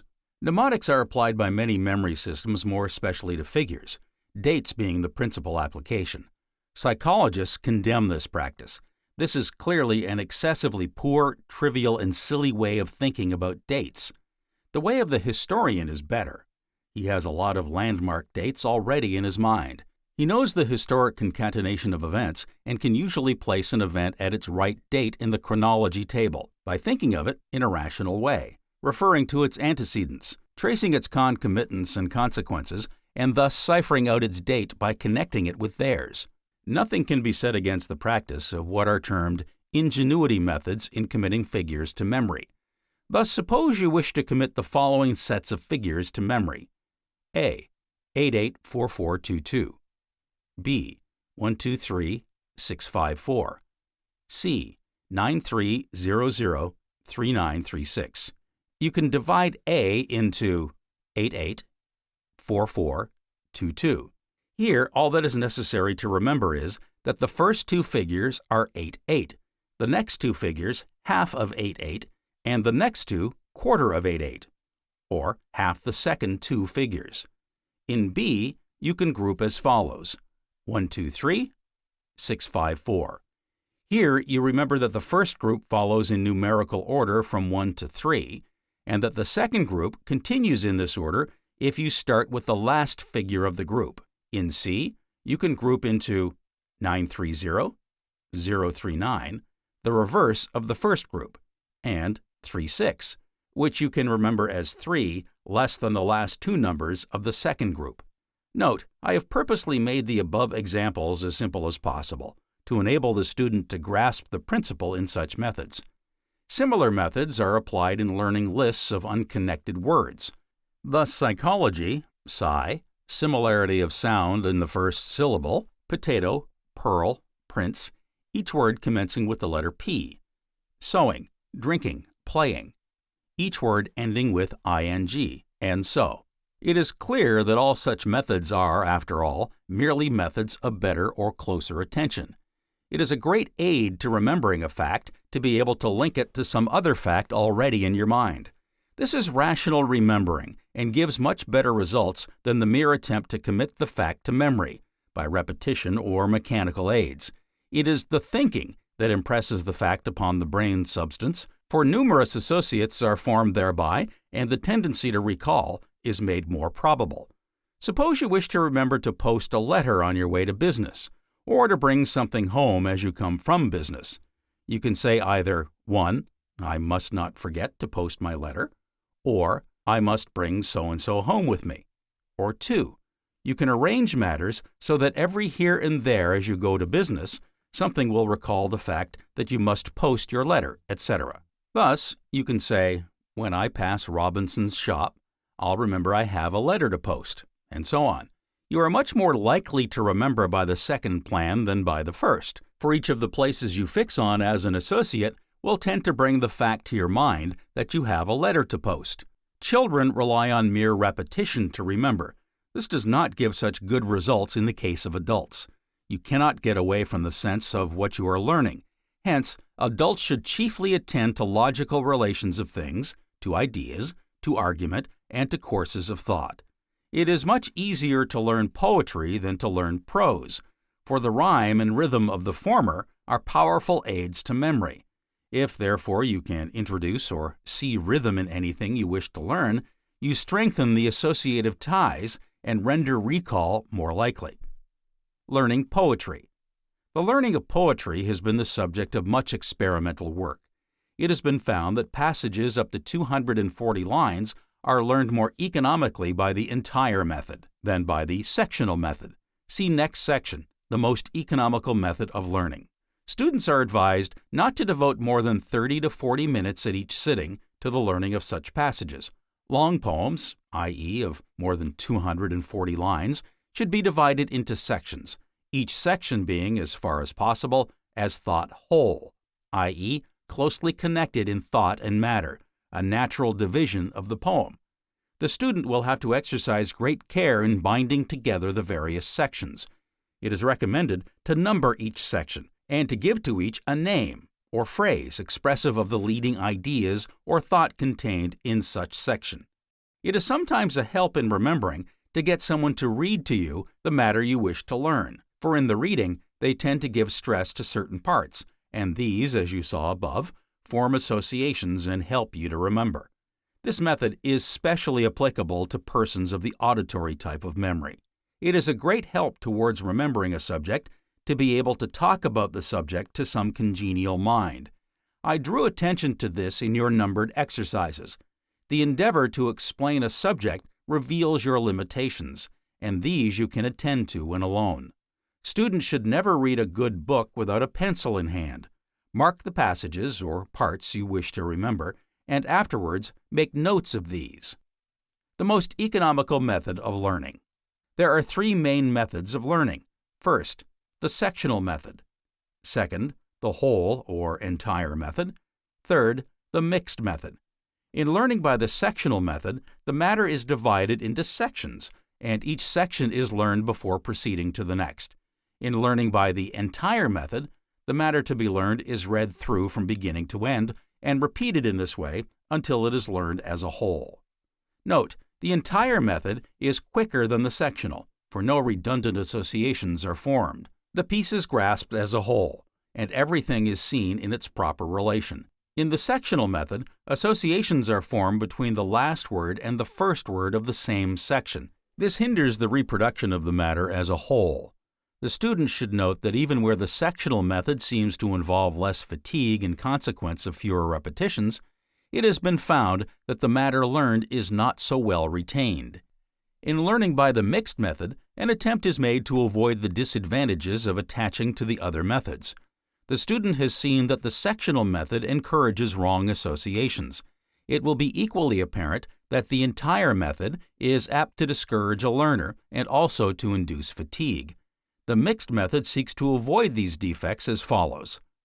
The matter to be learned is divided into sections. Each section must be read through on the principle of the entire method. But as soon as the end of the section is reached, a pause must be made before reading the section over again. The pause should be sufficiently long to be felt as a distinct break before the passage is repeated again. This rests the brain, that is, minimizes fatigue, and no unnecessary associations are formed. Students are advised to map out the learning process as follows. Read through carefully for a few times, from beginning to end, the whole of the matter to be learned. Note in your reading how the matter may be divided up into sections, so that each section forms a logical division of the whole. Pick out the difficult sections and learn these by the mixed method, and as soon as possible, return to the entire method. Learning by heart with the minimum of fatigue. In experimental psychology, various experiments have been carried out to test individual differences in memory, the best methods of recall, etc. In order to make the conditions of wide application, a series of meaningless syllables is chosen, generally of 3 letters, such as gar, lem, ped, meb, etc. There are 3 methods that have been extensively used in testing the reproduction of such a series, viz. First, the learning and saving method. Second, the prompting method. Third, the scoring method. In the learning and saving method, a series of meaningless syllables is read over and over until the list can be repeated. The number of repetitions requisite to learn the list is noted, and after a certain interval, by which time many of the words of the series will have been forgotten, the list is gone over again and the number of repetitions requisite for its reproduction noted.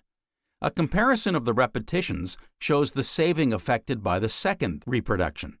In the prompting method, the series is read over for a certain number of times, but not sufficient to reproduce the list. Note is taken of the number of promptings necessary to enable the pupil to reproduce the series. In the scoring method, the syllables of the series are learned in pairs, the second syllable in each pair being strongly accented. The series is read over a certain number of times, not sufficient for complete reproduction, and then the first syllable in each pair is exposed on a screen, and the pupil is required to give the corresponding syllable to complete the pair. When he answers correctly, it is counted as a score, hence the name of the method. I have found that the scoring method is not so fatiguing on the student as the other methods, and also gives better results. A good exercise in this method is to write the words as shown here, and then read the pairs over 6 times, accenting the second word in each pair. Coat-song, race-sour, rough, noxious, shop-salt, shrill-cold, running-smell. Next, cover the right-hand words and see if you can reproduce them as soon as you expose each of the left-hand words. When you can reproduce them perfectly, reverse the process.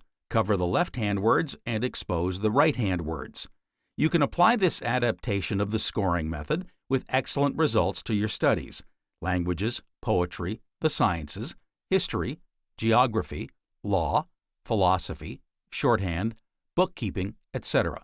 All that is necessary is to make your notes as concise as possible and then skeletonize them. Thus, suppose you have a note as follows: Ethics is the study of the ultimate good of man. You arrange it thus: ethics, study, ultimate good, man.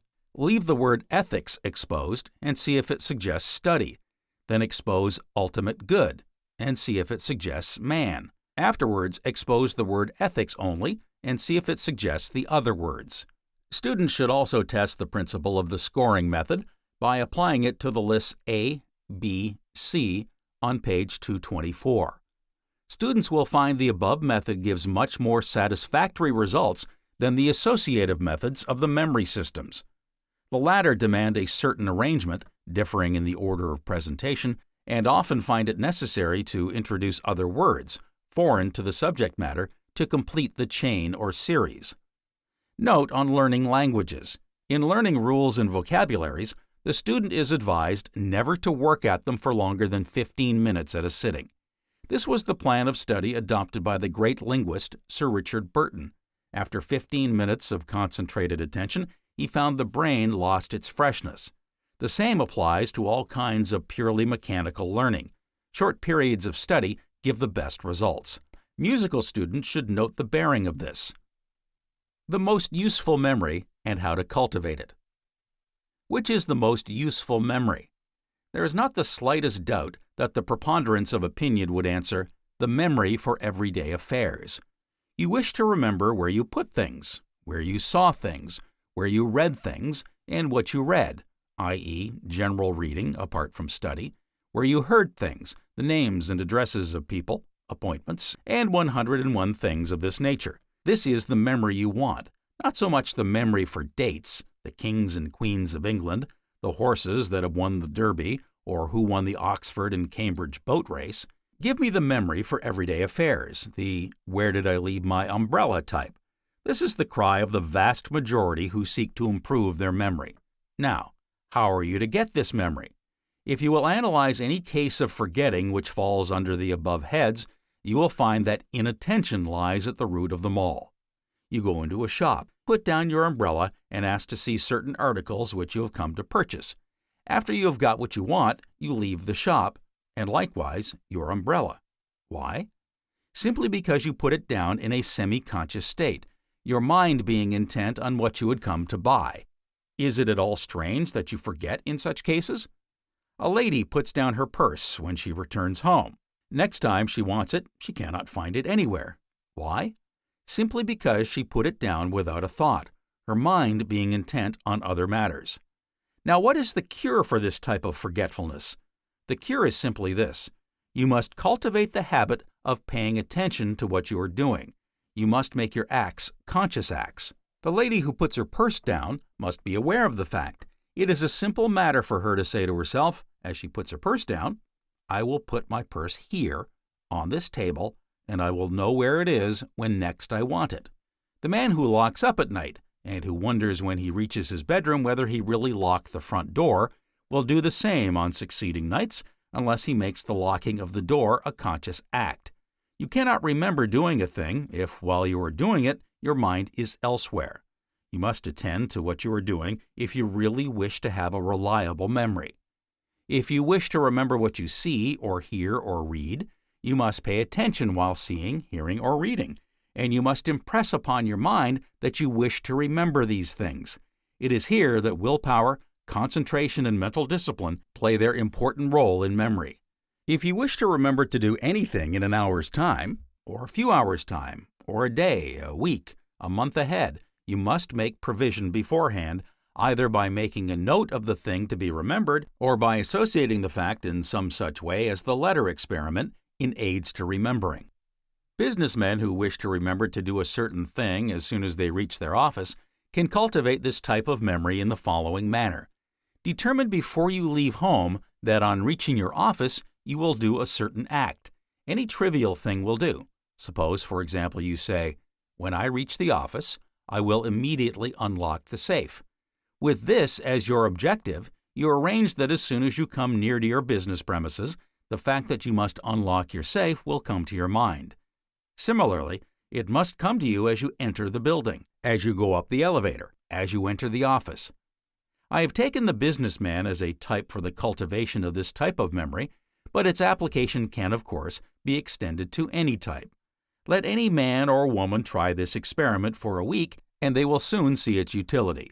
Extend the exercise by determining to do some particular act, such as lifting or touching an ornament, taking down a particular book from its shelf as soon as you reach home, associating the act with stages in your homecoming as above, and you will be surprised how your memory for this class of facts will improve. Words of advice on memory. Students are requested to pay particular attention to this summary and to carry out the instructions. The headlines or titles of each note direct your attention to the principal sections in memory cultivation as mentioned in this volume. Defects. Note where your memory is weak and concentrate on that weakness. Health. Remember that good memory depends on good health. Look after your health as the first consideration in memory training. Mental attitude. Read this section until you understand it thoroughly. Learn the value of willpower and concentration and use them in your work. Cultivate also trust in memory. Imagination. Understand the part that imagination plays in memory. To understand is to be on your guard. Retention. Note the factors that influence retention and seek to know what bearing they have on your memory. Association. A thorough understanding of association is necessary and also of the factors that regulate it. Analyze a train of thought and see how one idea suggests another. Recall. Understand the nature of recall and the methods to employ secure recall. Mental imagery. Experiment until you find to what type of imagery you belong, and employ this type in learning by heart. Repetition. Understand the value of repetition, where it is most successfully employed, and how to distribute it to the best advantage. Time rate. Cultivate quick reading and a quick grasp of the subject matter read. Forgetting. Cultivate the art of forgetting by concentrating on essentials only. Précis writing is a valuable aid to this end. It also cultivates your thinking powers. Learning. Learn rationally. Employ mnemonics as little as possible and only where immediacy is involved. Remember that rational learning is not mechanical learning. It is the acquirement of knowledge by thinking, analyzing, synthesizing, and correlating experience. Economy. Experiment with the scoring method and other methods of learning laid down in the work, and note which yields you the best results with the minimum of fatigue. Be economical in study as in means. Attention. Understand the value of paying attention to everyday matters as noted under the most useful memory. Reread the sections on attention and observation.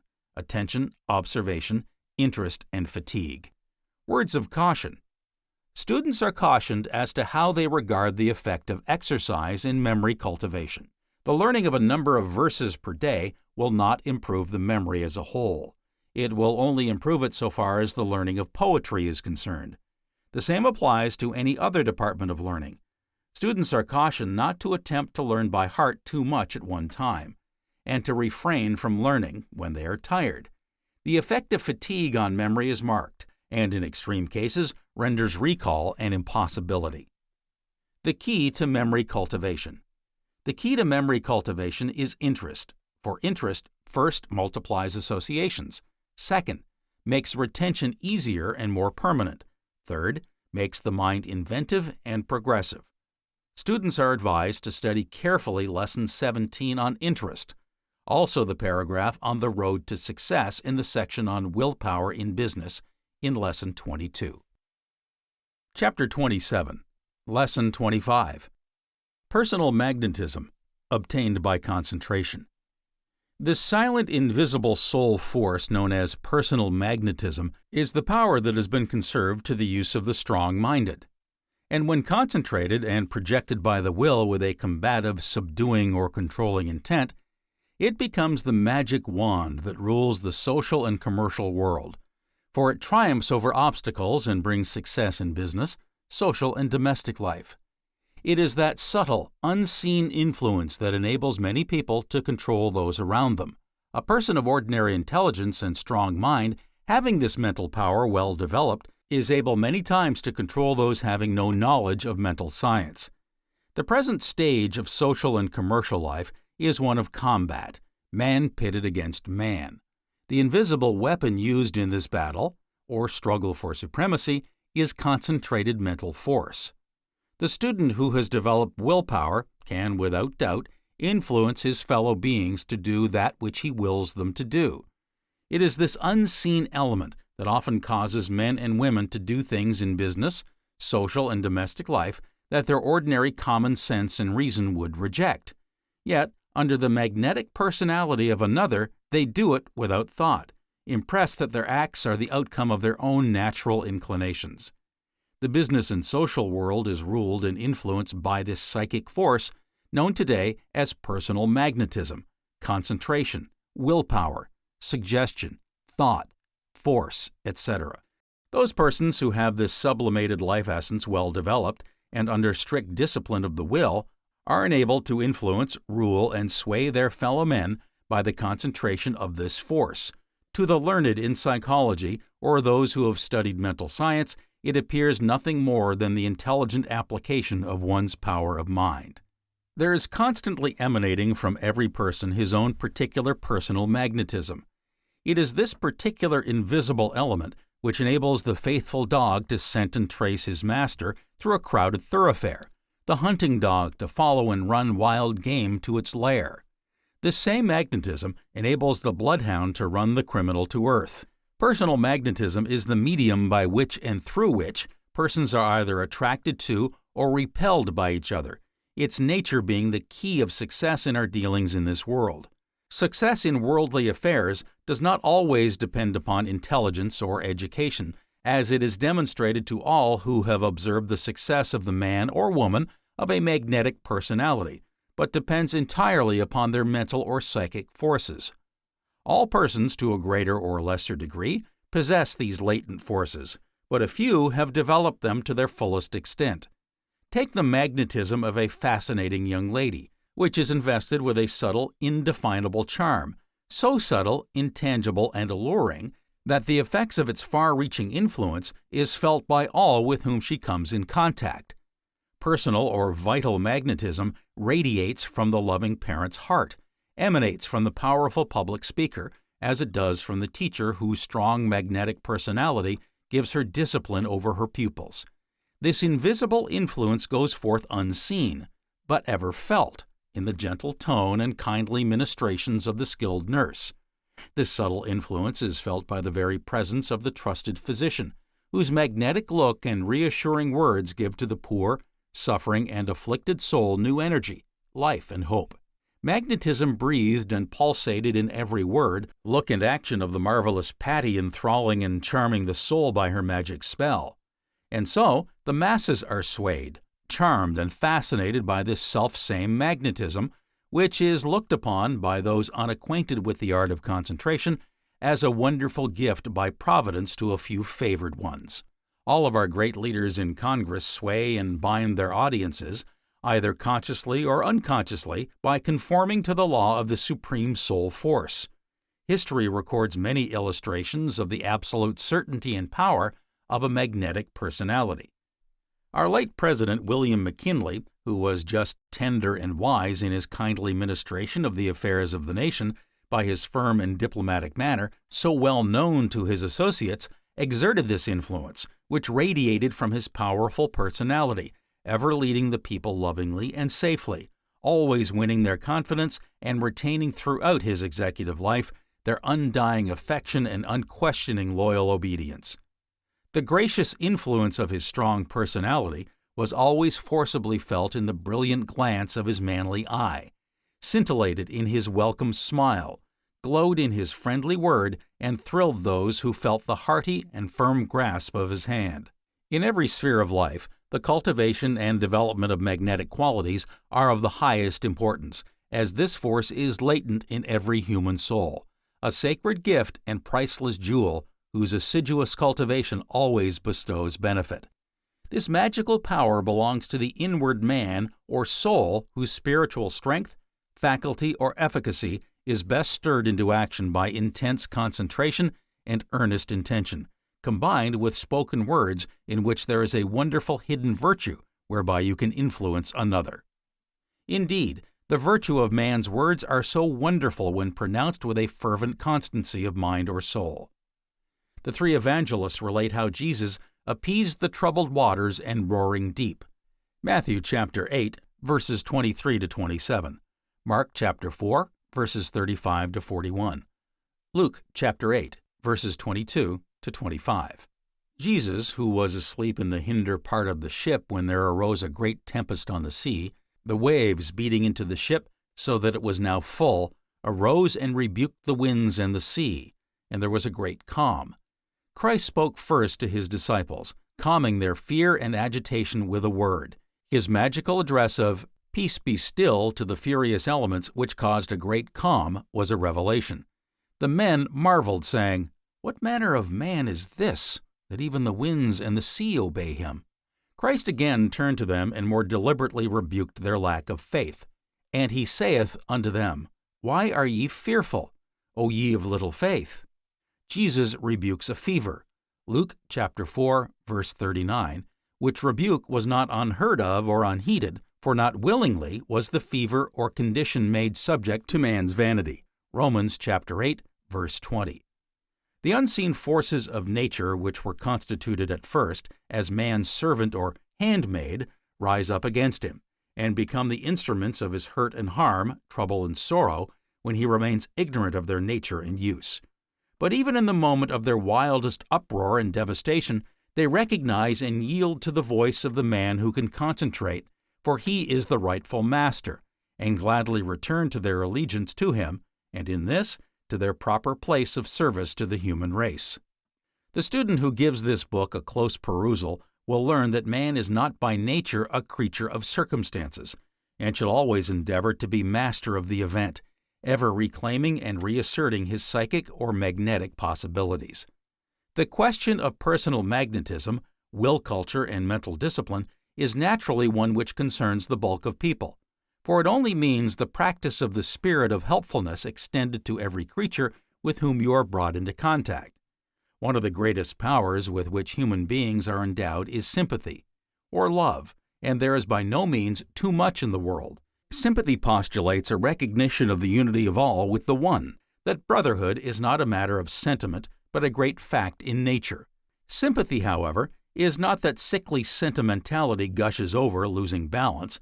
It is essentially something strong, something inherent with power. Wherever there is a great love flowing out to one's fellows, that character is strong and commands the homage of all, for everyone admires strength. Some writers have endeavored to surround personal magnetism with mystery, but there is no need whatever. Every human being is surrounded by an envelope composed of fine etheric matter, or aura, which Dr. Kilner has now rendered visible to the majority by means of chemical screens he has made. This human atmosphere is composed of various colors, and character readers who can see it find no difficulty in giving a pretty accurate delineation of a character from it. It is this finely constituted envelope which stands out round an individual, which is sensed by others as soon as their and his auras impinge upon each other. The interpretation of each will cause many people to make up their minds at once as to whether they like or dislike a stranger. They cannot explain why, but they have certain feelings which either attract or repel them from one whom they have not met before. It is thought by some writers that only those in robust health possess personal magnetism, but there are plenty of individuals with a superfluity of vitality who do not attract others towards them. The more unselfish a life is led, the more one will generate and diffuse this essence. To secure it, therefore, the way is obvious. Concentrate daily upon its increasing in the system. Picture your highest and best thoughts and wishes raying out all over the world to all men, though you can commence at first with those nearest to you. Take an interest in your fellow beings. Seek to be of service, remembering that I serve is the motto of all great souls, and service the keynote of all of the greatest characters known to history. The more you do, the more you are able to do, and to help should be regarded as a privilege. The reason why those with this Catholic spirit possess so much personal magnetism and are thereby able to influence people is that such an attitude allows of a free flowing of a magnetic personality. The man who lives to himself shrivels and contracts all his vehicles. He becomes self-centered to the exclusion of all better feelings and promptings, and it is a scientific fact that no man or woman can live only to themselves. The exclusive spirit must be abandoned. The barriers erected by a spirit of narrowness to keep the world out must be broken down if one wishes to be popular or successful. It follows from the above that sex attraction is very similar. Were the question of love between the sexes relegated to the higher part of the nature, there would be less marital friction, divorces, and domestic trouble. Through bringing marriage down to a purely animal and commercial level, it has been debased, and those concerned have only sensed the outermost sheath of the individual. Good looks count with some as the only consideration, character being a minor matter, yet character should come first. When you have come across one whom you think will make a good partner for life, let a mental image of the person be made, when alone, and concentrate intently on it. Ask the higher mind to say whether this person is suited to you or not. Consult your good judgment. In some cases, the answer has come like a flash. Much depends upon the advancement of the person in practical psychology. But if it does not come, then drop the idea and try again the next day, and the day after that, and several days if need be. It must not be forgotten that to make a conscious contact between one's lower and higher vehicles is not a thing to be accomplished with one or two attempts. There are businessmen today who undertake no important matter without first submitting it to their higher judgment. And in going over this work, the observing student will notice that a great deal has been said with regard to training the judgment.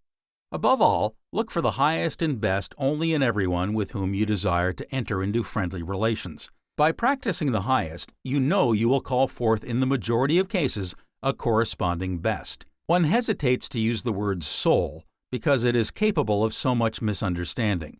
But where the highest part of the nature feels an irresistible attraction towards another person, there is not likely to be any cause, dissension, or disappointment. The eyes may be made a medium for the reading of another's innermost nature, and one will know intuitively sometimes whether a person can be trusted. To do this with absolute certainty, of course, means a high state of mental development on the part of the experimentalist. In the same way, one may convey one's wishes to another by expressing them through the eyes, as well as through the voice. Integrity, scientific concentration, and mental discipline, coupled with literal faith and confidence in oneself, are the talismans used in all cases, and without these essentials, the student will have little or no success. Naturally, one would never wish to impose his will upon another, because they are not acting harmoniously. For wherever there is inharmony of any kind, there is loss of power, magnetism, and a tangle of vibrations. You cannot do any creature a wrong without risking your own stability. You can hoodwink others, but never your inner consciousness. And it is this knowledge which jars through the whole of the vibratory system of all the mental forces.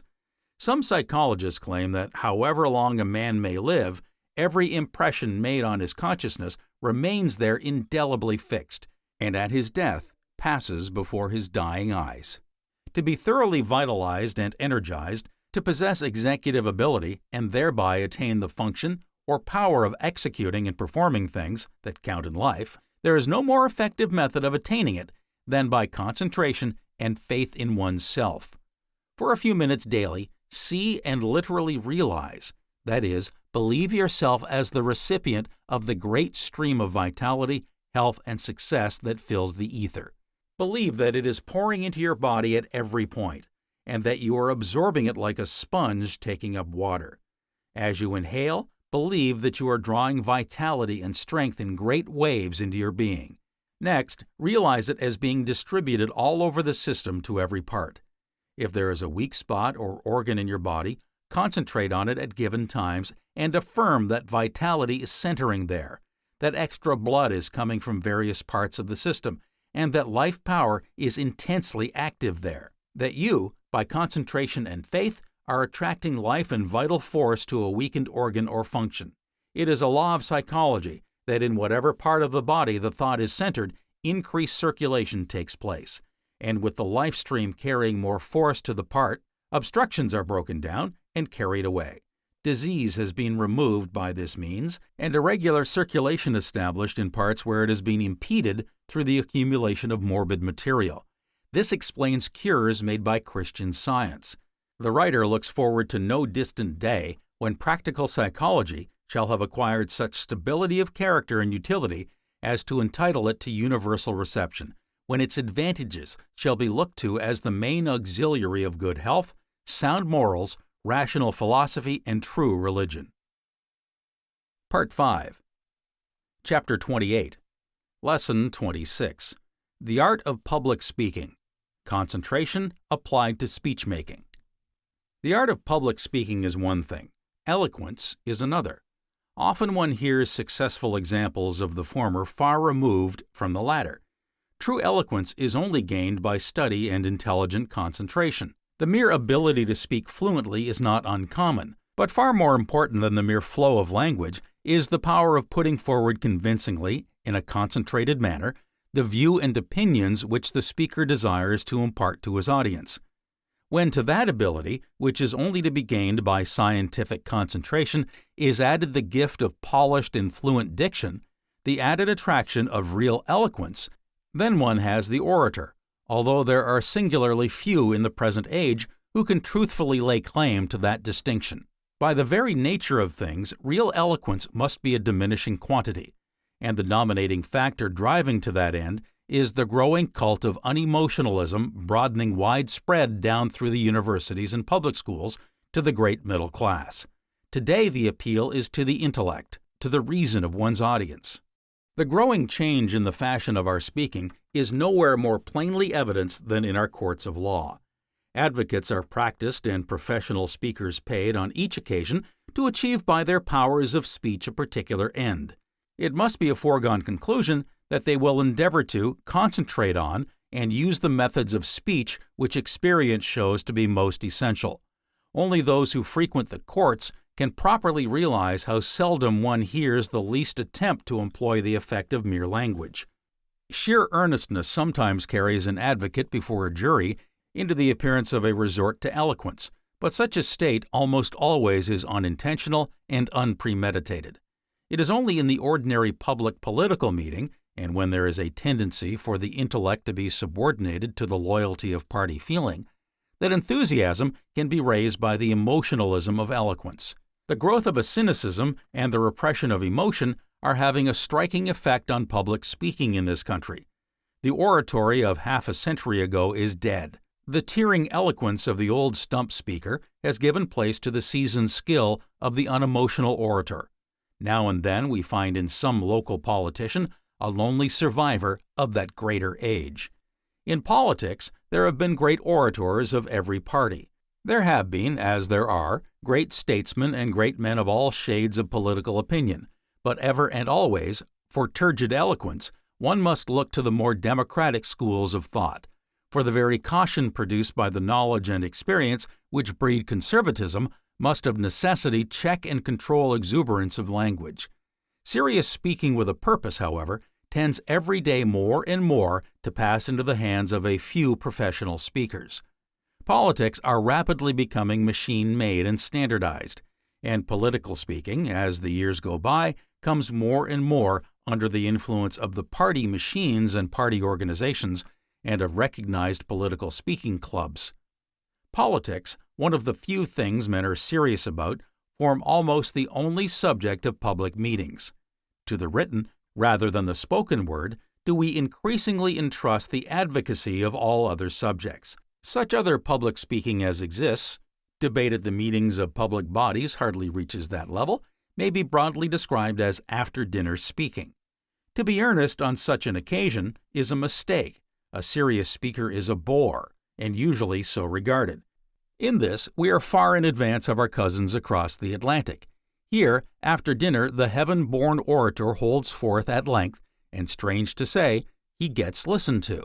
If the amateur orator is not to hand, a professional speaker is hired. We hire a musician or an expert in funny stories, and a long toast list is only less anathema than a succession of long speeches. The result is that a type of speech has been evolved which is a type more difficult of attainment than any other. As a rule, it needs careful preparation, which nevertheless it must not indicate in any way. It must be brief, it must be witty, it must be clever, it must be delivered fluently without a trace of hesitation. It must be to the point, and it needs to be as light in its persiflage as the soufflé which was preceded it. To some, such a speech comes naturally.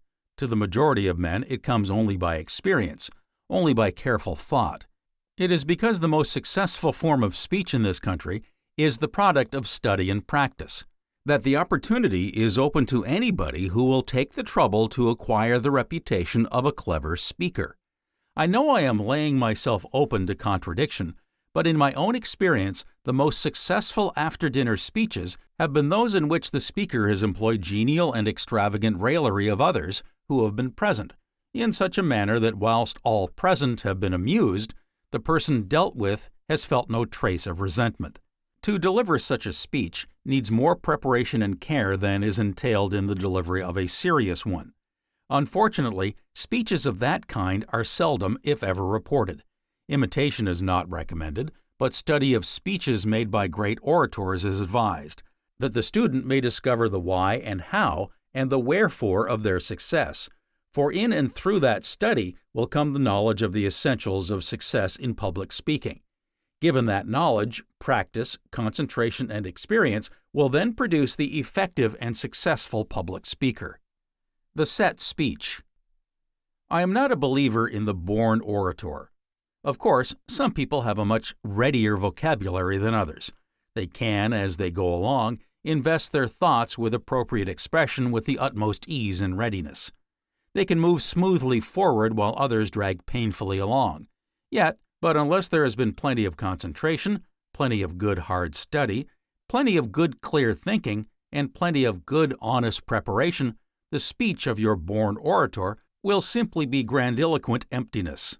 Whenever I hear a man say that he is going to trust to the inspiration of the moment, I know that I am going to listen to a speech that isn't going to add very much of value to the discussion.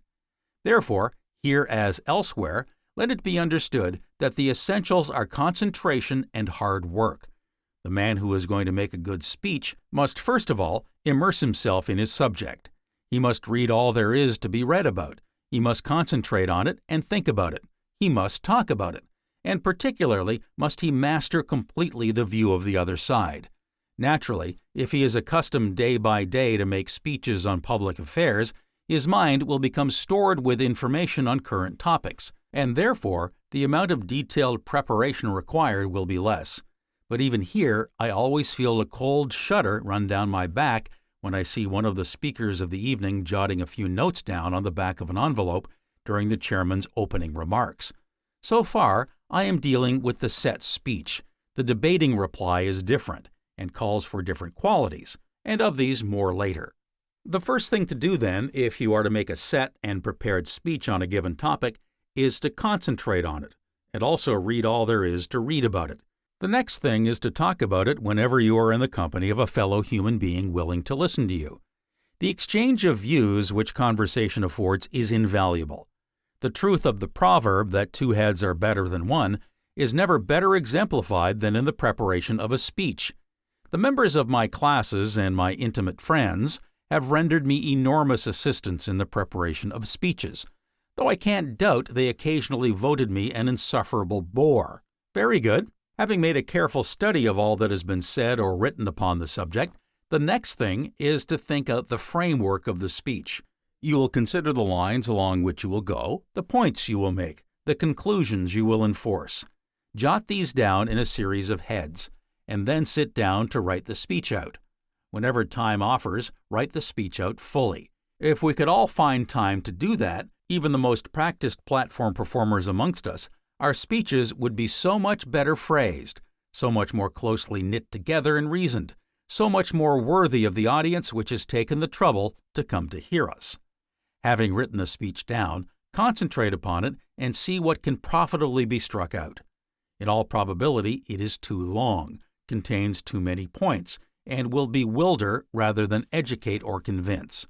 Most speakers, even the most experienced, try to cover too much ground. The real art in speech-making lies in selecting for enforcement just those 3 or 4 significant points upon which everything else depends. And, in the exercise of that art, comes success. Now comes the work of translating the written speech into speaking notes. A very great deal will depend upon the way this is accomplished. If you can spare the time, you should make 2 or 3 separate sets of notes, each succeeding set more condensed than the former. Use quarter-size sheets of paper, write on one side only, and write boldly and clearly. Your preliminary notes should really be the text of the speech, with all the less important words omitted. Your final notes need not be much more than the barest outline of the points you intend to make. Mark each note off by a line drawn across the paper. You will find it is a good plan to use red ink as well as black. I often use red alternately with black for my notes. I find it more easy for the eye to pick them up when thus written. Concentrate on the striking phrases of your speech and learn them by heart. You will then deliver them far more effectively and forcibly. Study your notes over again and again until the eye becomes so accustomed to them that it can take in the whole page full at a glance. But while I lay great stress upon the necessity for hard work and care in the preparation of your notes, I would beg of you to try and depend upon them less and less as your speech-making proceeds. You may easily become so much a slave to them that you will lose all capacity for spontaneous statement. You may find yourself incapable of expressing any thought save that set down on your tablets. That will cripple you seriously and render you hopelessly unable to take an effective part in a debating reply. Your mind will become petrified by too much reliance upon your notes. Undoubtedly, the presence of your notes on the table will prove a most effectual preventative of nervousness in your early day. But, as I say, do not become too much enslaved to them. If you have a quick and retentive verbal memory, you may learn your speech by heart. People would be astonished if they knew how many efforts of spontaneous coruscation have been laboriously committed to memory beforehand. There are many exponents of the value of learning by heart. It is positively uncanny to watch a public speaker of this kind talking away and talking very well, indeed at high speed and without a note before him. I always admire this performance, but I can't help thinking that much of the wonder of it really belongs to great industry, concentration, and quick and retentive memory. I do not speak disparagingly of all that. Quite the contrary. It is entirely in keeping with my general proposition that here, as elsewhere, concentration and hard work is the only road that leads to success. Delivery of a public speech. But now I turn to the delivery of the speech. First of all, put your notes frankly on the table in front of you. Don't roll them up in your hand as though you were ashamed of them. Keeping them behind your back, save for a furtive and hasty glance at them when you begin to get flurried and nervous. It is most amusing to watch the attitude of many speakers towards their notes. It is quite clear that they are shamefaced about them. Put them frankly down on the table and have done with it. Better still, get a flat box, say 2 feet high, put that on the table and put the notes on the box. If you must have a reading stand, let it be a flat one. The sloping music stand is a trap for the unwary. Demosthenes himself would have looked ridiculous gathering up his scattered notes from the floor. Begin quietly, incisively, and slowly, and above all, be natural and unaffected. Don't strive after effect and don't mouth. Simply talk, but talk slowly and impressively. Try not to look severe or nervous if you can help it. A pleasant manner will put you into touch with your audience quicker than many eloquent periods. Move forward slowly and give each word its due weight. If you think any point hasn't gone home, repeat it. And don't be afraid to pause frequently to let your points sink in. Speakers, as a rule, do not realize the value of the pause. They know all about the subject themselves, and they fall into the mistake of imagining that their audiences are similarly equipped. The fact is, the speaker is really a teacher in an adult school. He must adopt the method of the teacher, without, of course, being pedantic, and he will be well advised if he takes very little indeed for granted. I remember some time ago speaking for an hour to an audience on the subject of psychology and mental discipline, with all the simplicity of method of the old school teacher. In my audience was a very distinguished and justly renowned lawyer. He left the meeting with me and made a comment, the justice of which I at once recognized. He said, "Do you suppose the people understood what you meant by moral clairvoyance?" The phrase was one I had used several times and without explanation. I assumed that my audience knew what it meant, as I did. They did not, and my assumption left the contingent parts of my speech more or less unintelligible. Remember that the voice will play a leading part in the success or failure of your speech. As I say, begin quietly and always keep plenty in reserve. Above all, never shout. If you want to emphasize, let it be by intensity rather than loudness. If you know how, you can make a whisper far more startling than the loudest whoop. If you ever have the good fortune to hear this kind of a delivery, you will at once know what I mean. With this kind of a speaker, his most moving passages are no louder than the main current of his discourse, but unconsciously he puts an intensity, I know of no other word for it, behind the passages he feels most, and the effect upon his audience is instantaneous. Intensity is replied to by intensity. I remember a peroration of a certain speaker of this type that impressed me very much at the time, and I have often thought of it since. He had been recounting what he hoped to do in the field of social reform with the income which would be placed at the country's disposal by the budget of 1909-10. The audience consisted of a couple of thousand working men in one of the poorer parts of South London. He concluded something like this: "In my country, when the people look out of a morning and see the mist rolling away above the mountain tops, they say, 'It is going to be a fine day.'" Leaning forward with a smile upon his face, and with marked but quiet emphasis and great deliberation, he said, "Gentlemen, it is going to be a fine day." I have often recalled the scene.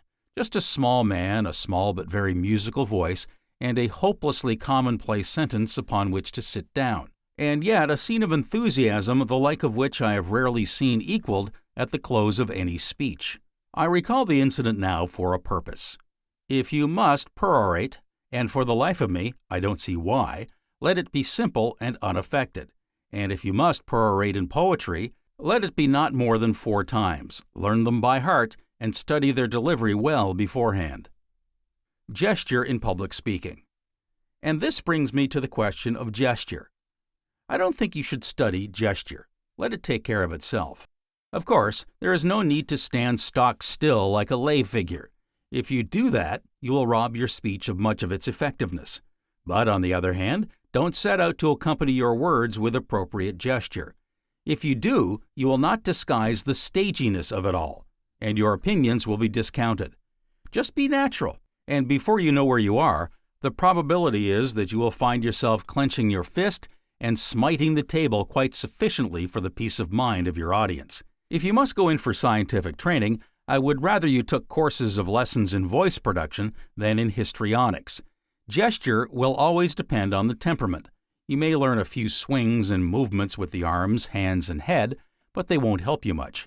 The only gesture, in my opinion, which enhances the value of a speech is the natural and unconscious gesture. Be careful when you undertake to make a speech to ascertain precisely how long you are expected to speak and who and how many other speakers there will be. There's nothing more disconcerting than to come with a carefully prepared speech of half an hour's duration and find that you will be allowed 5 minutes.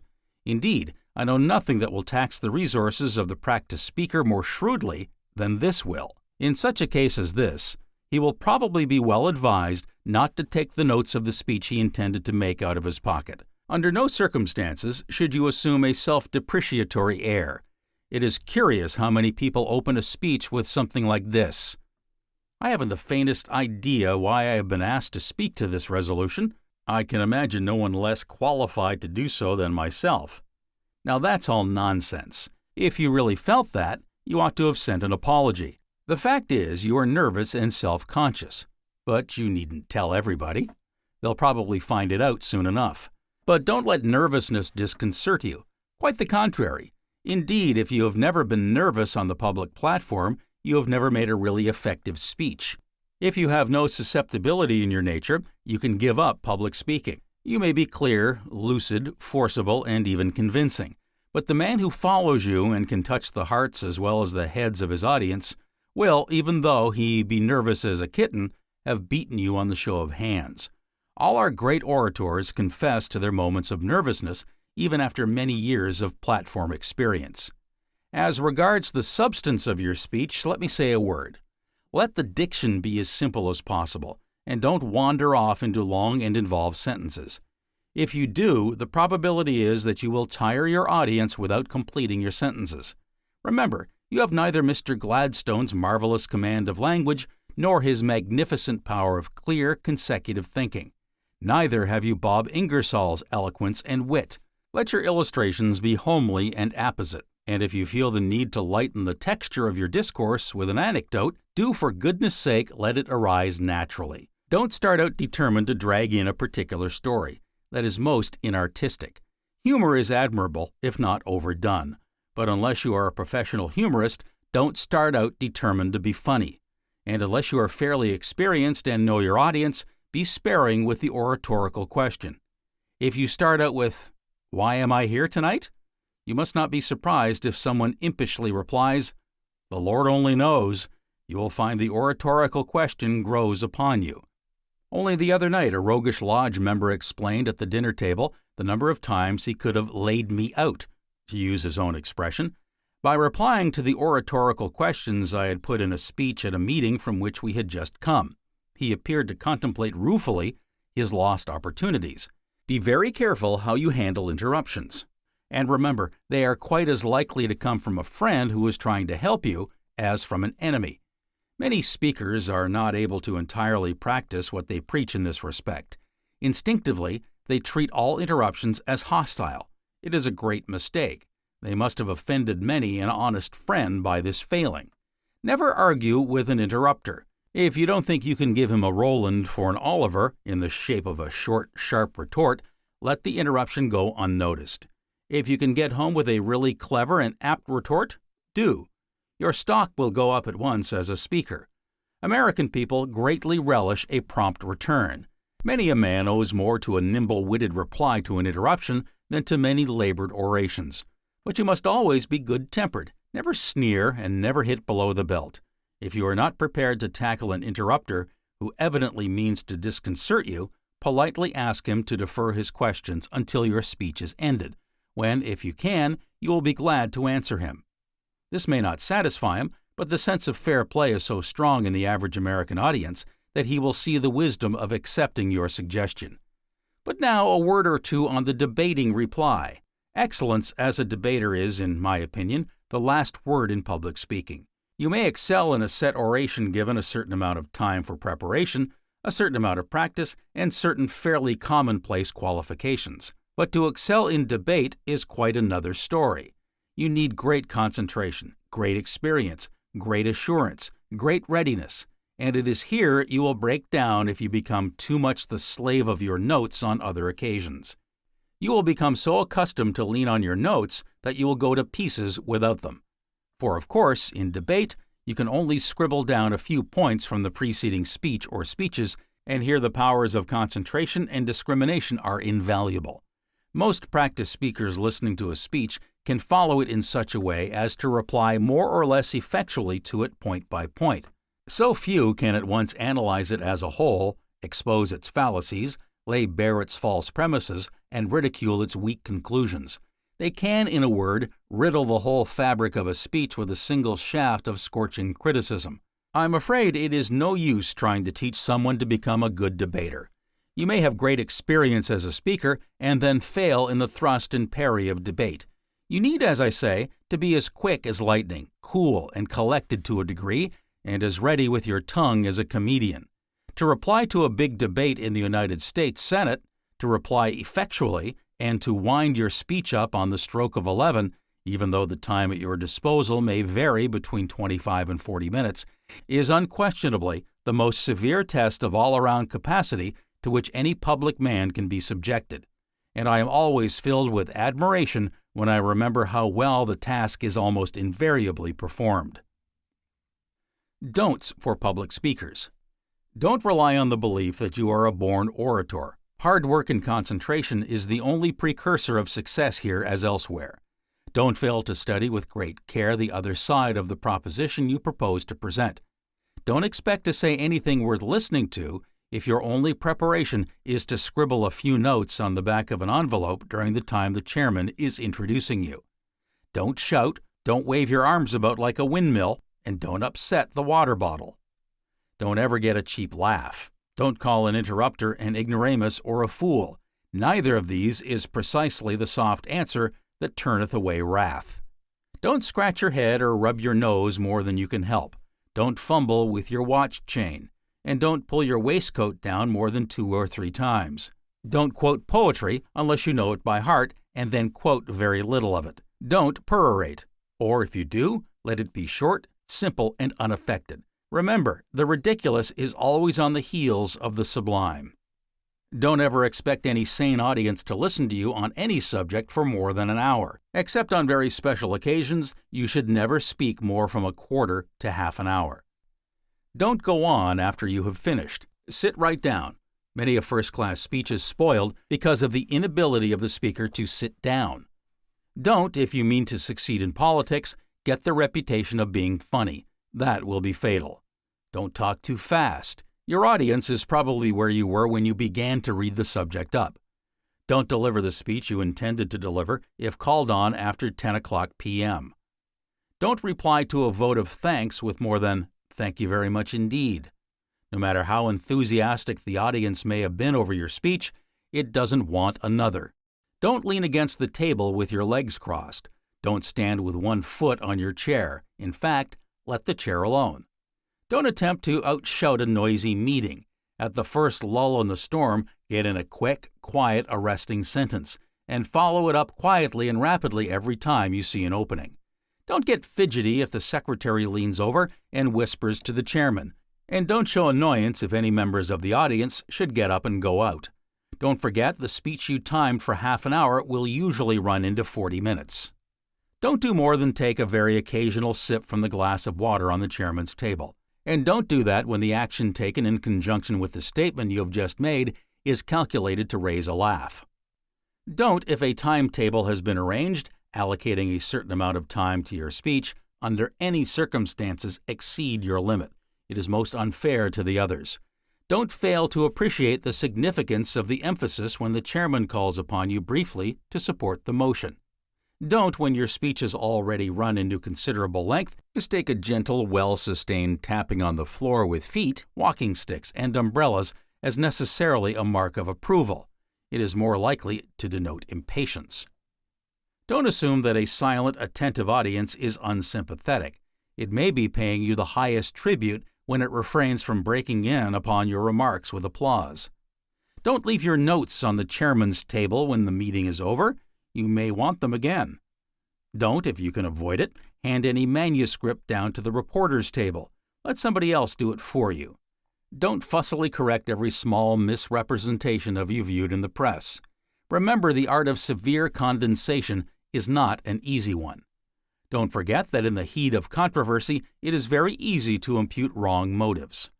Don't let your enthusiasm for a cause lead you to believe that the advocates of the other side must necessarily be evilly disposed persons.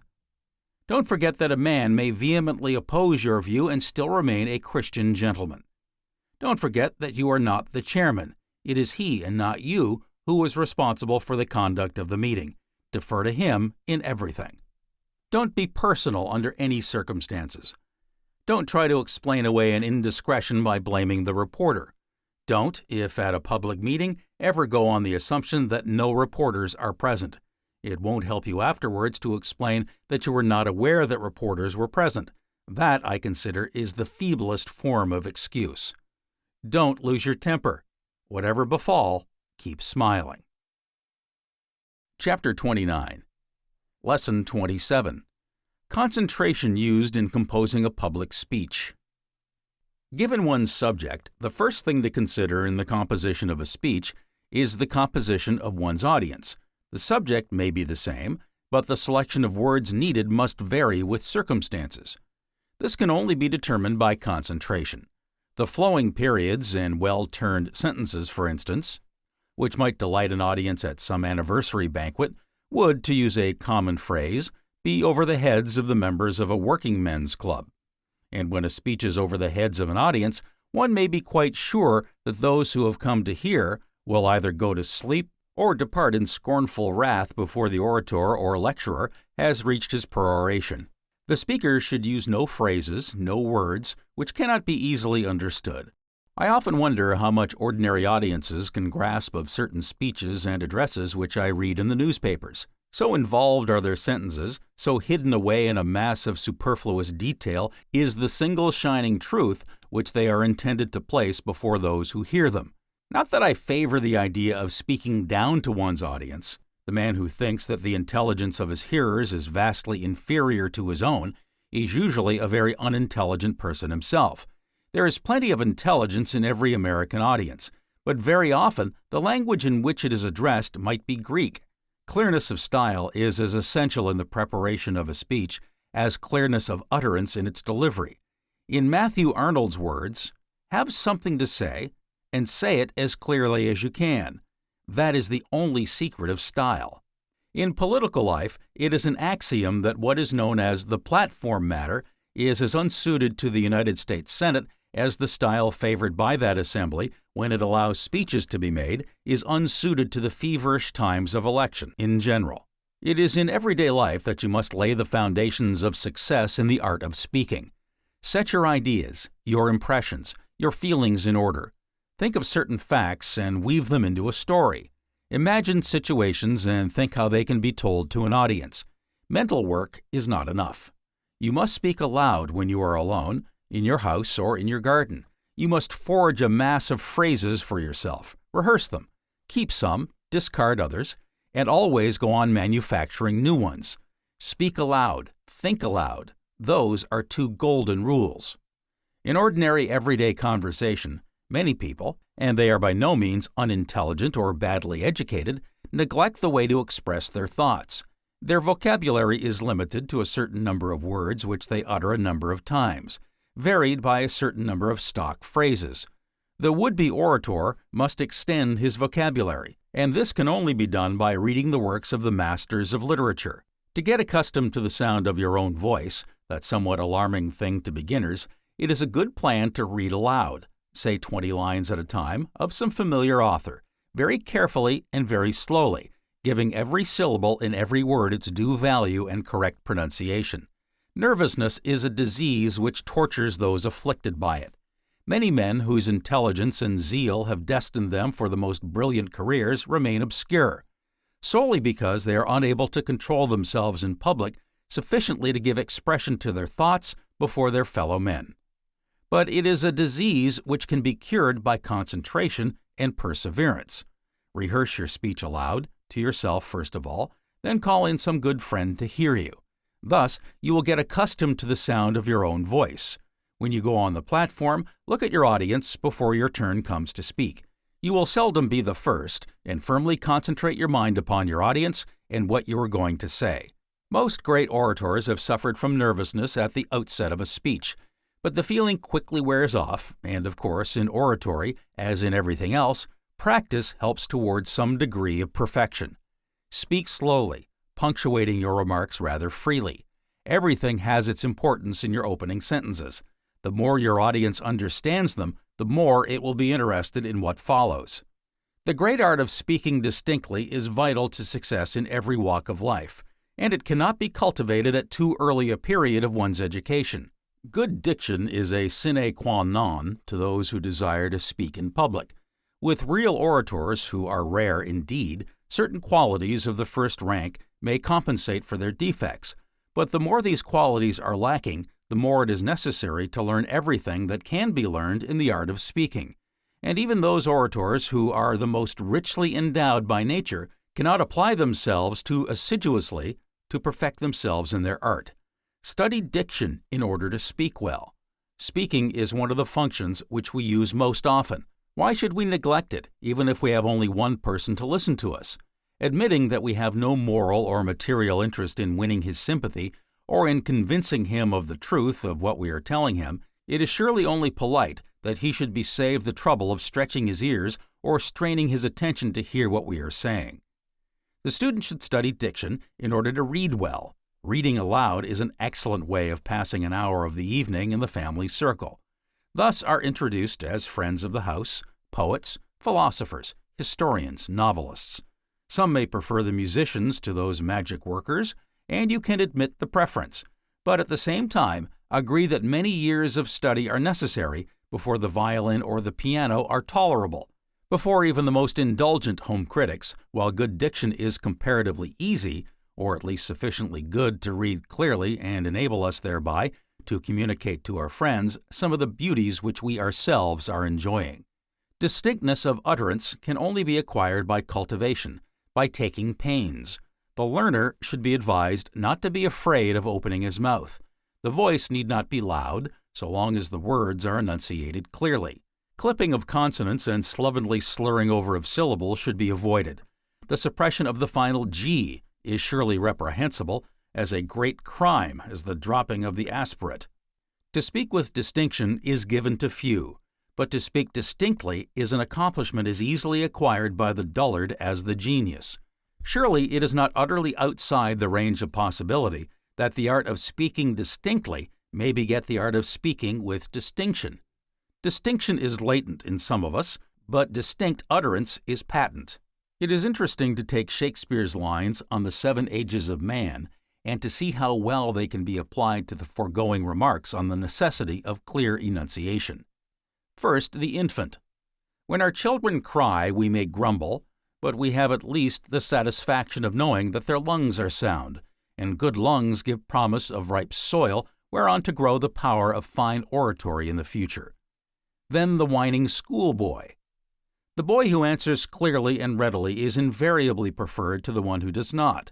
Many a punishment is escaped by the boy who dashes boldly at some horribly intricate piece of viva voce work, while he who mumbles and hesitates is lost. Then the lover.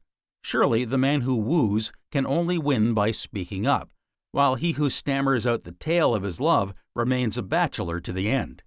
Then the soldier.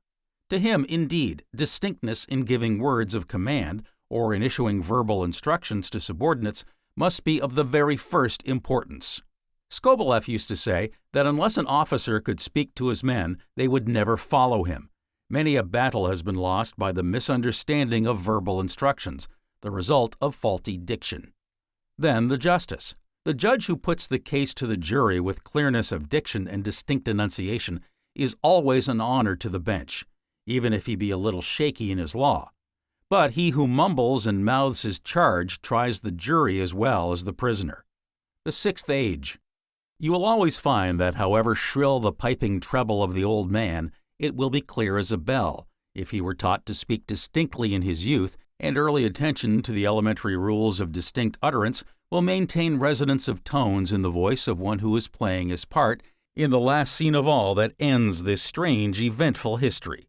Cultivation of the art of speaking distinctly is the very first principle of all oratory.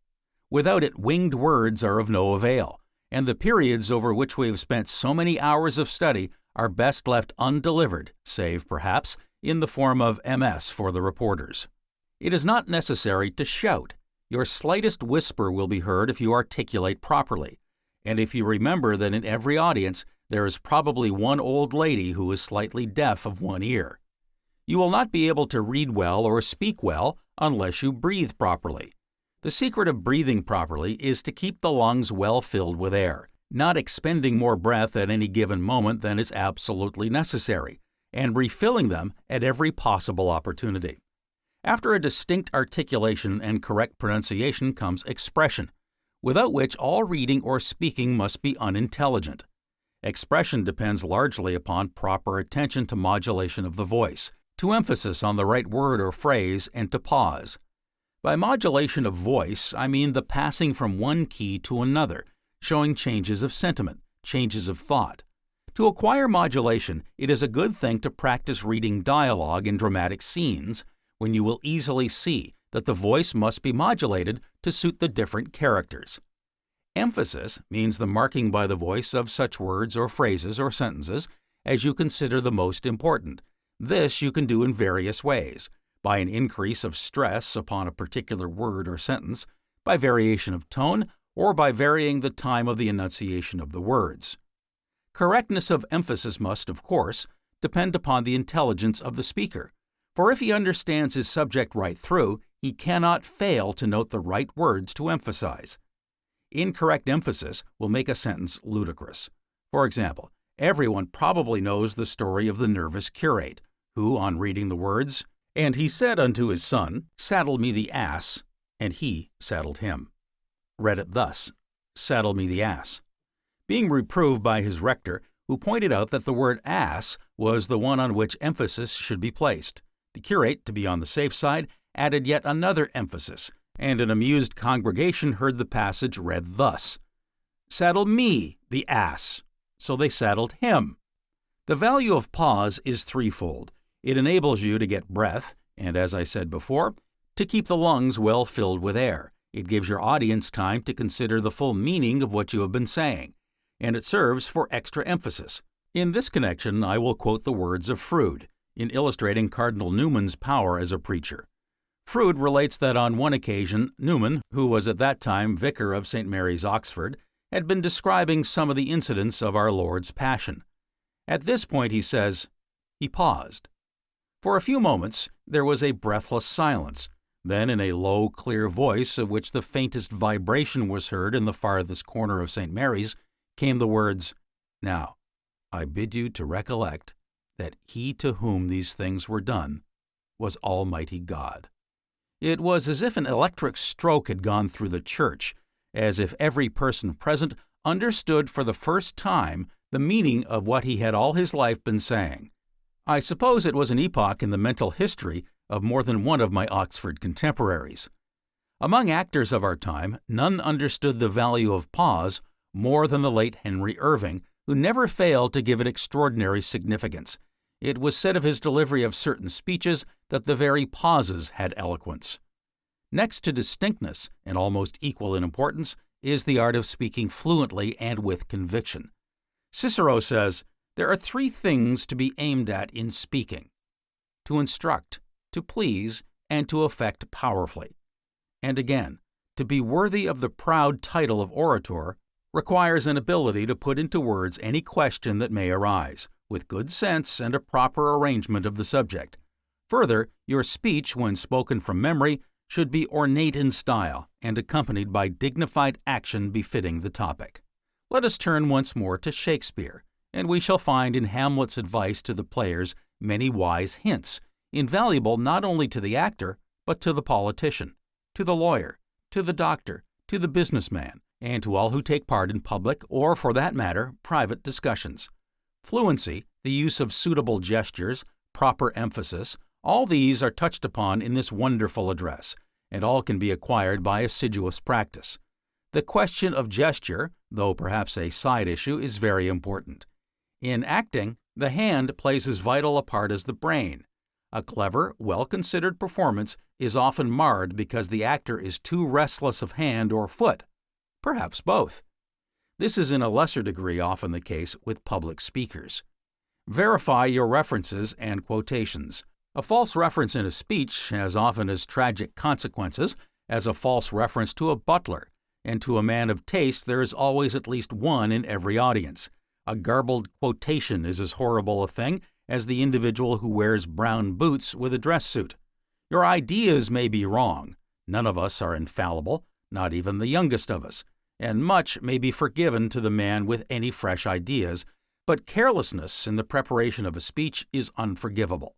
And now, let me insist, with all the force that in me lies, that in speaking, or in preaching, or in acting, the only real bond which joins man to man is sympathy, and without sincerity and conviction, that bond of sympathy cannot exist. Cor ad cor loquitur. Heart speaks to heart. However lost a cause may seem, it is never wholly lost as long as it is defended with sincerity and conviction. Si vis mi fiere, dolendum est primum ipsi tibi. The barrister pleading for his client's life, the statesman defending an unpopular cause in a hostile House or Senate, the businessman addressing a stormy meeting of shareholders, the actor playing an unusually bad part before an exasperatingly critical audience, all these can triumph if they but show that they believe what they are saying, and even if they fail, we can say of them that they were faithful failures. Having mastered his subject, the question of the best method to become acquainted with all the points of his speech must be left to the individual. Some speakers, and they among the greatest, learn their speeches by heart. Others make a bare outline of what they want to say within their minds, and only give their thoughts concrete form before their audience. Others, again, improvise as they go along. The first system is the safest, at any rate, for beginners. Write out your speech and then learn it by heart. But it has its disadvantages. What often happens is this: a man knows every word of his speech by heart to his own satisfaction, but in the presence of an audience, something goes wrong. He may forget his opening sentence, which is the keynote to what is to follow. And again, I must repeat, the opening is everything. Then he stammers and seeks another phrase, but too often the thread of his argument is lost, and it is a long time before he gets on terms with himself. Thus, it does not do to trust too much to one's memory. A few notes consulted from time to time will save a speaker much tribulation, but the less often he has to consult them, the better, for in the reading, his gestures, his play of features are lost upon the audience, and the less he has to do with a bundle of papers, the better. The Roman Catholic Church, for instance, teaches its priests to dispense with notes in the delivery of their sermons, and the Scottish Church, the parish ministers of which were elected by popular vote, does not encourage them. But he reads, has sometimes been the indignant comment on the merits of a sermon by a young candidate, from whom, however, many a mumbling curate might take a lesson in clearness of utterance. Every speech, like every dog, should have a head, a middle, and a tail, and it should be remembered by every orator, however practiced in his art, that he must, above all, spend special pains on your peroration. You never know how soon you will require it. Be careful, too, to suit your wit to your audience. An ill-considered jest, harmless enough in itself, has cost its perpetrator very dear before now. There is the warning instance of the London barrister, who, in his courtship of a Scottish constituency, made a jesting allusion to the haggis. It was held that an insult to the national delicacy showed want of taste in more ways than one, and a vote of no confidence in the candidate was promptly passed. Further, I would offer this advice to the young orator. When you are before an audience, you must banish from your mind all the 1,001 details of the art of speaking. You must speak sufficiently loud to be heard, sufficiently clear to be understood, and sufficiently naturally not to give an impression of finicky superiority. But you must forget all such details as I have laid stress upon in the foregoing pages. Emphasis, pause, punctuation, gesture. These must come naturally, or your discourse will seem stilted and artificial and devoid of inspiration. Do not exaggerate the importance of your own defects. The more you develop your good qualities, the less will these defects displease. What your audience wants is to be interested, to be moved. But do not stop at merely pleasing it. Try to give it something to think about and talk about long enough after the next day's newspaper is a back number.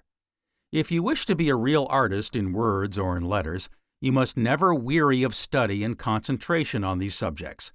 The more you learn, the more you will wish to learn. In Leonardo da Vinci's phrase, "The more we know, the more we love." Finally, in the words of Abraham Lincoln, make your speech with malice towards none, with charity for all, with firmness in the right, as God gives us to see the right. And always bear in mind those noble words of St. Paul. Whatsoever things are true, whatsoever things are just, whatsoever things are pure, whatsoever things are amiable, whatsoever things are of good report, if there be any virtue, and if there be any praise, have these in your mind. Let your thoughts run upon these. Chapter 30, Lesson 28. After Dinner Speech. personality of the speaker. In a consideration of oratory, I shall include not only the spoken word, but that intangible, elusive, and dominant quality which we call the personality of the speaker. It is frequently referred to as magnetism, but however it may be described, it is the mysterious power in an orator which charms and coerces his audience and causes it to applaud sentiments with which it may not have the slightest sympathy. As we read a speech of long ago, which seems cold and lifeless upon the printed page, we wonder how the audience in listening to it could have been moved to tears or laughter, to indignation or scorn, to outbursts of frenzied delight, or to a display of grim determination. Was the effect produced by a peculiarly attractive quality in the voice, by an unusual mastery of expression, by some subtle power of understanding and interpretation, or was it indeed produced at all? In our perplexity, we read some of the passages again, and finding that they only provoke a languid interest, conclude that contemporary judgment was wrong, or that audiences then were far less critical and far more demonstrative than they are in our own time. It would be an erroneous conclusion, however, because of our failure to realize how different is the quiet and tranquil atmosphere of the study from that of the banqueting hall, the legislative chamber, or the crowded public meeting. Imagine the eager throng, the upturned faces, the absorbed attention, the vibrant air, and the tumultuous applause, all reacting upon the speaker so that he gave something of himself to his audience which cannot be recaptured and reproduced, and the miracle is explained. Oratory has been defined as the art of making speeches, highly colored presentment of facts, eloquent or exaggerating language. The definition is inadequate and misleading, since it only accentuates that meretricious kind of oratory which may dazzle with its rhetoric, but whose spell is broken when the last word is spoken. The people, as they disperse, gossip about the opera or the latest novel, or the next baseball contest, about anything and everything except the speech itself, which they have already forgotten. The examples of the best oratory with which I am familiar are characterized by moderation and restraint instead of by exaggeration, and evidently depended for their effect upon understatement rather than upon overemphasis.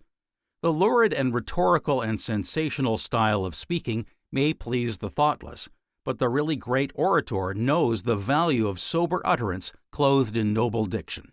The statement is frequently made that oratory has lost its power, and that with the spread of education and the multiplication of newspapers and magazines and books, men and women have become so well informed that they no longer care to listen to speeches. May it not be, however, that instead of a waning interest in oratory, there has been in recent years a notable lack of great orators? Commenting upon speakers in the United States Senate, a Washington correspondent for a large newspaper stated it was an unusual happening to hear an eloquent speech at the national Capitol. But eloquence, like genius, is a thing apart, and there were very few men in any generation who possessed the great gift. There was plenty of rhetoric, but eloquence was fire, and rhetoric even at its best was only fireworks. 3 things were essential to good speaking. The first was elocution. The second was that the speaker should think only of his speech and absolutely forget himself. And the third quality was readiness resource in impromptu speaking. The really good speech, which it was a pleasure to read as well as to listen to, was impossible without previous preparation. Never, I am satisfied, were people more eager than they are today to listen to one who has really something to say, and who knows how to say it, and never were they less inclined to be tolerant with the mere clever phrasing of platitudes and commonplaces. The present age is so practical, so direct in its methods, and so impatient for quick results, that the orator embodying the spirit of his time is apt to present his theme in such a bald form, and with such an entire absence of embellishment, as to make it about as interesting as a businessman's report of an unprofitable trade year. The style of oratory has changed radically since the time when a speech was received with little favor, unless it was long and abounded in classical quotations and familiar allusions. It was a style of oratory which was adapted to those who refused to be hurried, who disliked surprises, and who insisted that the speaker should approach his conclusions by easy and gradual stages. The winding path of oratory disclosing now and again pleasant views, and thereby stimulating the desire for the final revelation, has given place to the broad highway along which the speaker travels, passing the milestones as rapidly as possible so that he may quickly reach his goal. The aim of modern oratory would seem to be to discover the shortest possible distance between premise and conclusion. Long sentences and many-syllabled words have gone with the old stagecoach and the slow-moving sailing vessel. We must talk quickly now, or our destination will be reached before we have finished our sentence. There are many varieties of oratory, and it seldom happens that distinction is won in all departments of this great art. The platform speaker, whose words are received with rapturous applause by listeners who agree with him, but who lack his facile speech, his sonorous voice, and his self-confidence, may prove to be a very pathetic and tragic figure if he endeavors to win favor in Congress by employing the devices which endear him to his constituency. The audience is more discriminating, less sympathetic, quick to detect a false note, and easily fatigued. Impassioned appeals fall on trained ears. The hum of conversation and the departure of members are not reassuring. Finally, the only thing the orator is conscious of is an insistent desire that he should sit down and commune with himself. So much has been said of oratory generally because of its pertinence to after-dinner speaking, and yet that branch of the art occupies a very distinct and separate place, a unique place indeed, and one which seems to be little understood. Is it not strange that man who would hesitate to address a great gathering of people does not seem to have the slightest hesitancy in making, or trying to make, an after-dinner speech? He apparently believes that anything will suffice on such an occasion, and so, after expressing gratitude for the manner in which his toast has been proposed, and surprise, as well he might, at the good will with which his name has been received, begins at once to flounder in a sea of trivialities and futilities, until, with one final gasp, he sinks beneath the waves, accompanied by the fervent prayer of all his victims that he may never recover sufficiently from the shock to feel encouraged to make another attempt. If asked at any time between the soup and the savory, men wholly unaccustomed to public speaking will readily undertake to talk on a subject of which they may have only the vaguest knowledge. They give the impression that their idea of an after-dinner speech is a series of pauses, united by a poverty of thought. They indulge in numerous tedious excursions, and only occasionally return to their theme as if it were something to be avoided rather than to be embraced. Nothing is more fatiguing than to be addressed by an after-dinner speaker who wanders aimlessly about in a labyrinth of words, becoming more hopelessly entangled with each sentence he utters, until, finding no way to extricate himself, he brings his remarks to a close in a mere splutter of sounds. Types of after-dinner speakers. What a great diversity do we find in the types of after-dinner speakers. We have the man, for example, who makes the most thorough preparation, writing out word for word what he desires to say and memorizing it. His speech, however well it may read in the newspaper next morning, will be a failure when it is delivered, unless he can give his audience the impression that he is not simply performing a feat of recollection, but that he is actually developing his speech in their presence, and to some extent, at least through the inspiration of their attention and interest. Then there is the man who thinks that if he is only funny, nothing more will be required of him. How few men really possess what Lowell calls that saving sense of humor. It is a rare gift which the gods have sparingly bestowed, and one who really has it is never compelled to bend his speech in order to bring in an anecdote which a succession of audiences have attempted to laugh at for many years. The merely funny after-dinner speaker usually tells irrelevant and incongruous stories to which he attempts to give a resemblance of reality by relating them as personal experiences. There is also the sentimental speaker, so sentimental indeed that he almost weeps as he refers to the scenes of his childhood or the university at which he matriculated, but which probably never gave him a degree, or alludes to the ties that bind him to a particular locality, which in all likelihood welcomed his departure, but to the memory of which he clings with a fervor that seems to grow in intensity through the years. The after-dinner speaker must not be forgotten either, who simply has a voice, strong and robust, and who mouths his words, evidently thinking it is sound that carries conviction, rather than clearness and strength of thought. We have, too, the flippant and buoyant after-dinner speaker who goes carelessly to his fate, imagining that when he is on his feet, not only will ideas come to him, but also the appropriate language in which to express them. He suddenly discovers that he is without a prop of any sort, that there is nothing before him but a vast expanse of vacancy, and sits down weak and limp with the consciousness that he had nothing to say and that he said it. We cannot afford to overlook the pompous after-dinner speaker who never rises above the dull level of mediocrity, and who exasperates all who listen to him by the bombastic way in which he utters trivial thoughts. He is enamored of himself, and so colossal is his egotism that he honestly believes he has a message to deliver which people are impatient to hear. Rebuffs do not make the slightest impression upon him. If his audience fails to appreciate his remarks, he attributes the failure to ignorance and poor taste. Of all after-dinner speakers, the one who does not know when to quit is the most irritating. He recalls the little boy who was accustomed to say his prayers at his mother's side. He had prayed on one occasion for his father and mother, his brothers and sisters, his nurse, and his favorite dog, and then immediately proceeded to pray for them all again, and still not satisfied, began to plead for a third time that blessings might be showered upon him. His mother remarked that he had certainly prayed enough and told him to jump into bed. He drowsily replied that he had forgotten the word to stop it with. When she said, "Amen," his devotions promptly ceased. This is the trouble with so many after-dinner speakers. They have forgotten the word to stop their remarks with, and so they go on aimlessly and interminably in the hope that they will suddenly find it. They seldom do so, however, as there is no kind providence watching over them.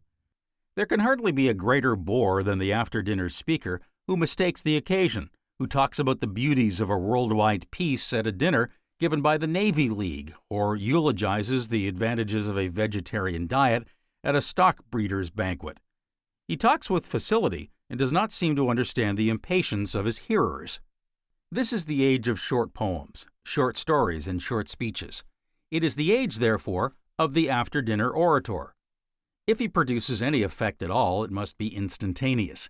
He cannot console himself with the reflection that if he has an attractive exordium and a brilliant peroration, it matters very little what goes between.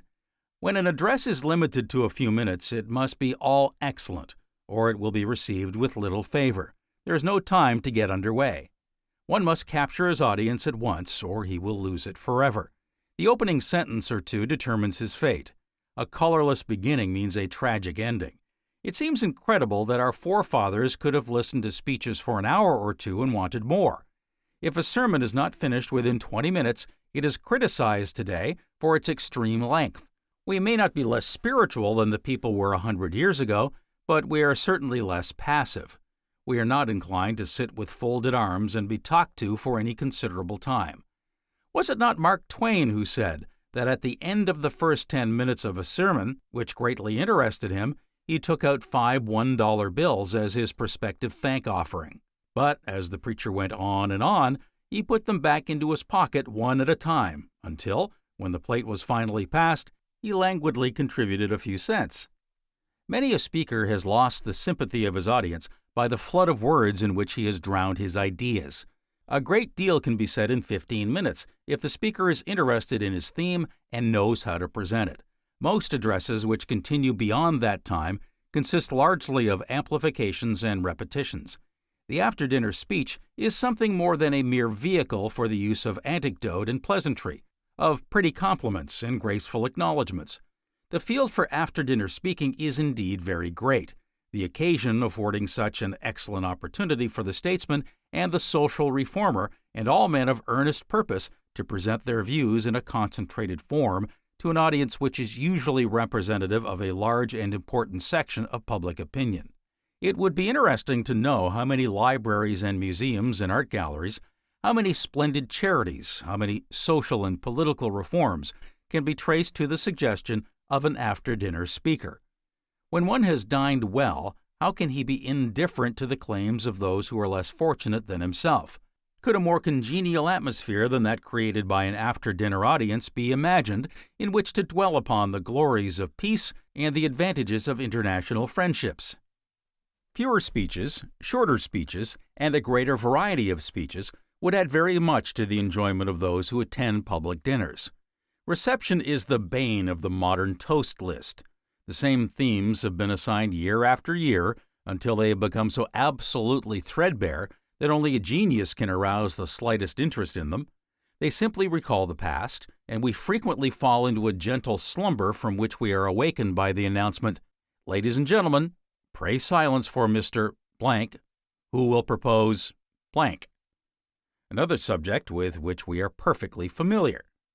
A new theme would so vitalize an after-dinner audience that a dull speaker in presenting it would probably be received with rapturous applause. I have a friend who has responded to the same toast so often that he assures me it has assumed for him a sort of tigerish form which pounces upon him at the most unexpected times and in the most unusual places. It draws nearer and nearer as the evening for the dinner approaches, with hot breath and glaring eyes and fiendish looks and hisses. "What can you say about me next time? Think of something new.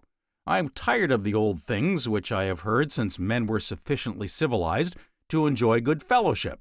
It was once said by John Bright that it was his custom in making a speech to pass from headland to headland, as he seldom found time to loiter on the way. That is what the after-dinner speaker must do in order to be effective. If he wanders very far, although of course he may occasionally pluck some stray wayside flowers of speech, he will probably lose his path and not be able to find it in the few minutes allotted to him. A good test for an orator would be to stop, as the storyteller does in the Far East when a dramatic situation has been developed, and refuse to proceed unless his hearers come to him bringing gifts. How many addresses, I wonder, would be concluded under such a stipulation? The after-dinner speech to be enjoyed must either have humor in it, or it must be so lofty in sentiment and so pure in style that men feel at once its beauty and power. Among its essential qualities are naturalness and spontaneity.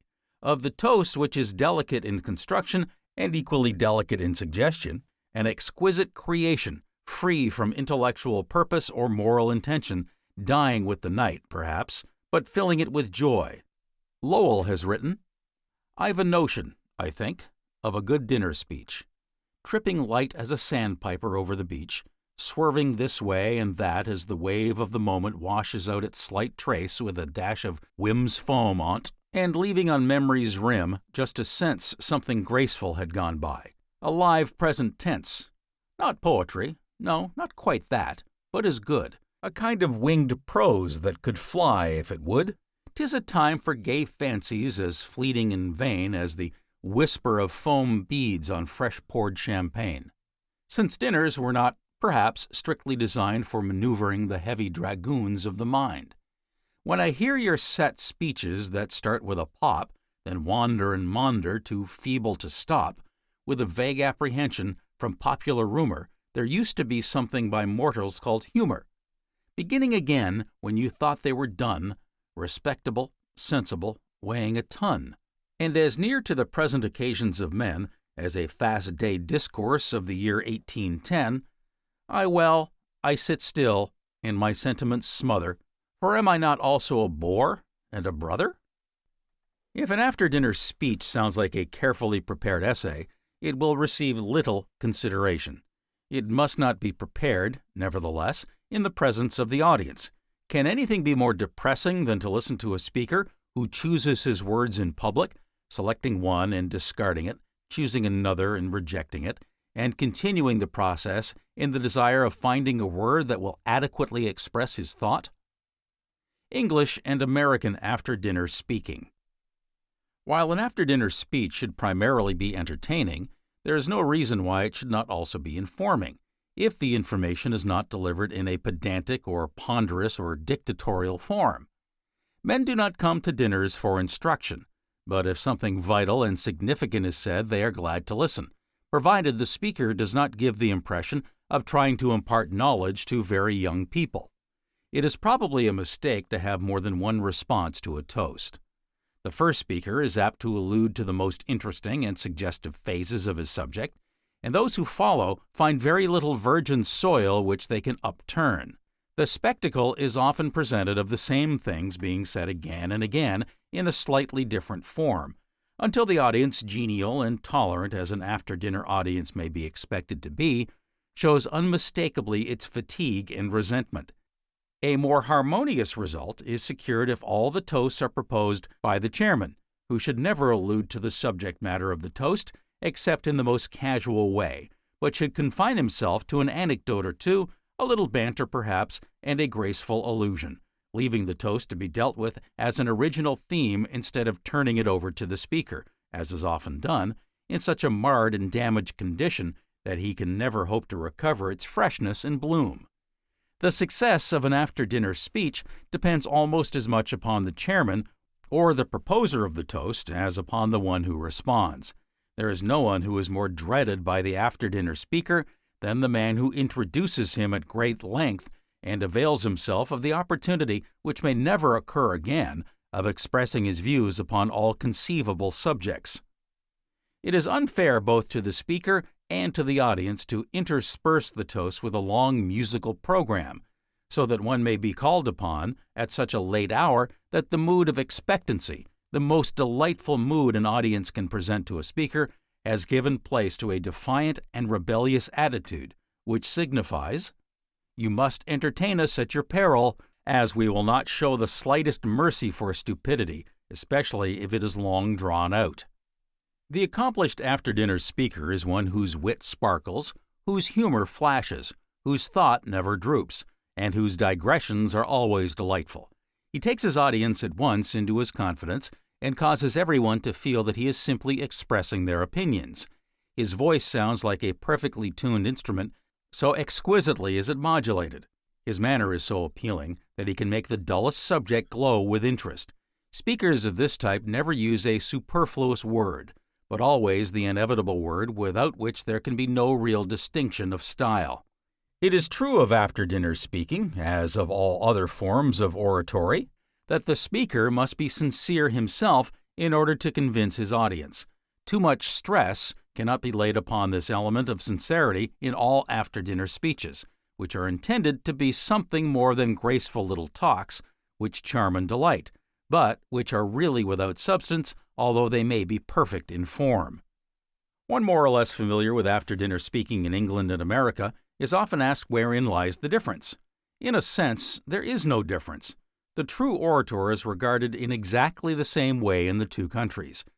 It is not a greater fallacy to say the English are devoid of humor than it is to suggest that all Americans are orators.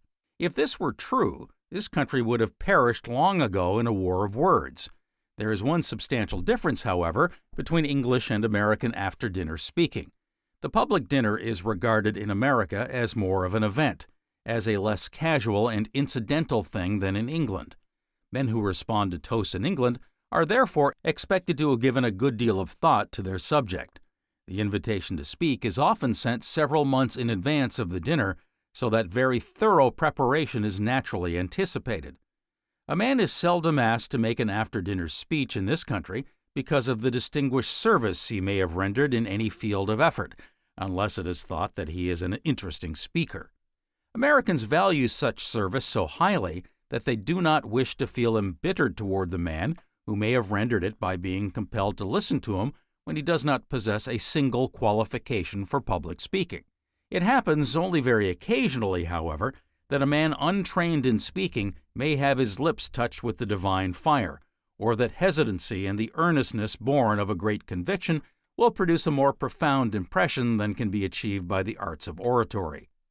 The real object of lecturing, however, is not to communicate information, but to try to plant germinal ideas in the mind, and to arouse curiosity, not to satisfy it. A lecture ought not to be the handing over of coined thoughts to be stored away in mental strongboxes. That is the work of the teachers, if indeed it is or ought to be anyone's work at all. But what one desires to do in a lecture is to make a subject interesting, to tempt one's hearers to look into it themselves, to sweep away the dreary tissue of unnecessary and useless knowledge in which many books involve a subject, and to present, if one can, ideas in an attractive form. In this country, people are suspicious of new ideas, but many people would find ideas more palatable than they think if only they did not know that they were new ideas. Lecturing is really an attempt to kindle interest and curiosity, to unveil in a desirable manner the motives which lie behind effective action. If one takes the field of political science or economics, the same end as psychology and mental science is in view, to trace the workings of the human mind, to show how people cooperate and for what purpose. But if one call in rhetoric to one's aid, the aim of it must be stimulus. It is not the dry, concise, clear teaching of the classroom with blackboard and notebook, which, after all, is but the clay for the bricks. It is an attempt to summarize and suggest lines of thought, to set the mental current moving, and to rescue people from what is the cause of many of our worst troubles, the curse of muddled thinking and the confusion of similar ideas. If a hearer, as a great teacher once said, goes away with his notebook full, his head empty, and his complacency perfect, nothing whatever has been done, and a lecture ought rather to aim at defining a few absolutely clear points from which a hearer's mind can spontaneously advance, and to do this by emphatic repetition, which must never be mistaken for wearisome iteration. Thus, a lecturer is well advised if at the beginning of his lecture he lays down very clearly what he is going to aim at, then proceeds to illustration, and finally shows at the end that he has a case, and that he has sustained his initial argument. But, after all, a lecturer must form his own methods. It is of no use to model oneself in style or manner on some other lecturer. He has his own idiosyncrasies to consult. Some speakers have their own perennial difficulties in lecturing on literature, so that they cannot effectively quote a sentimental piece of poetry because of a curious sort of hysterica passio, which tends to make them lachrymose. This is not an indication of real emotion. It is simply a mental symptom of the effects of a certain sort of sentiment upon the nerves. Many speakers have it very strongly, and can never read an impressive passage aloud without a tendency to tears. This can be overcome by concentrating on one's sympathetic nature with the object of driving out sentimentalism. This is an inconvenient failing, and it has really prevented many from lecturing on certain subjects to a great extent. One ought to be very careful if one wants to lecture effectively about one's physical condition. If your voice is not a robust one, and if you are going to give a long lecture to a big audience, it is advisable not to speak at all for an hour or two before, and to concentrate on your voice in the meantime with the sole object of making it strong. And then, too, there is that perfectly unaccountable sense of nervousness which lies in wait for many a lecturer.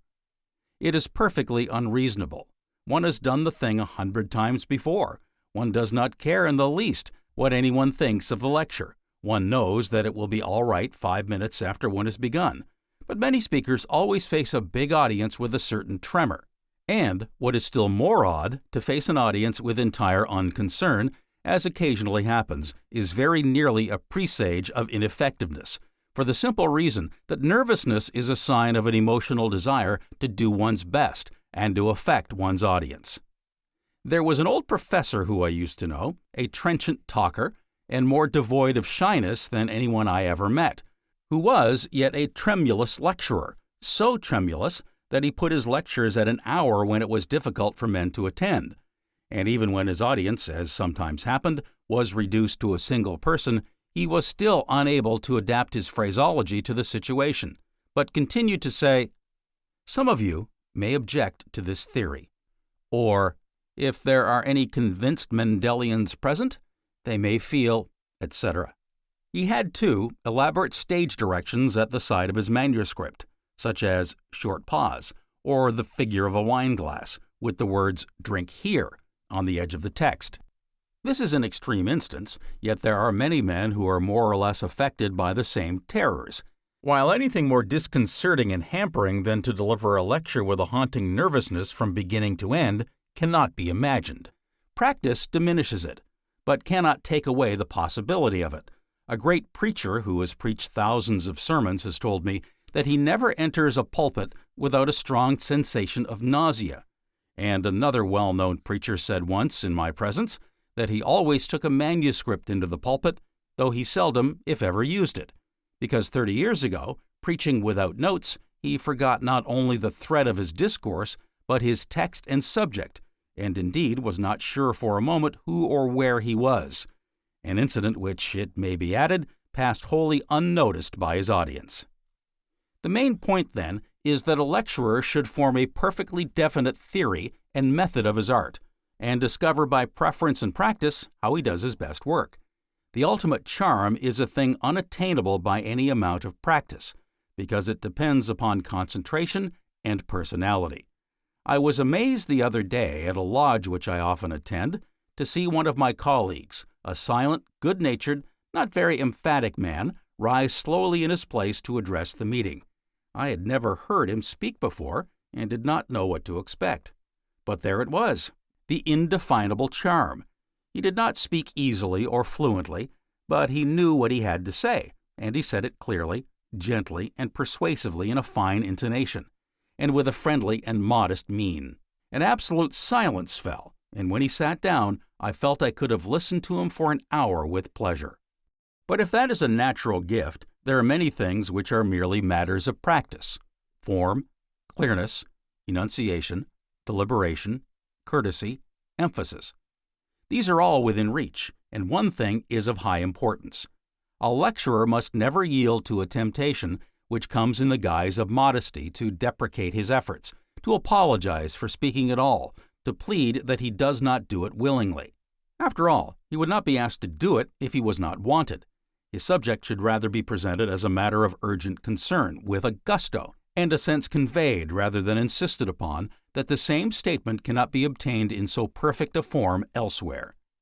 If to all this a lecturer adds the conviction of which I have spoken above, that his work is not the mere imparting of information, but analysis and synthesis, a clear defining of ideas, a bid for the universal attractiveness of the subject, if only that subject be understood, he may reach a high level of effectiveness, for the purpose of it all, as I have said, is to persuade, and to start other minds on excursions of their own.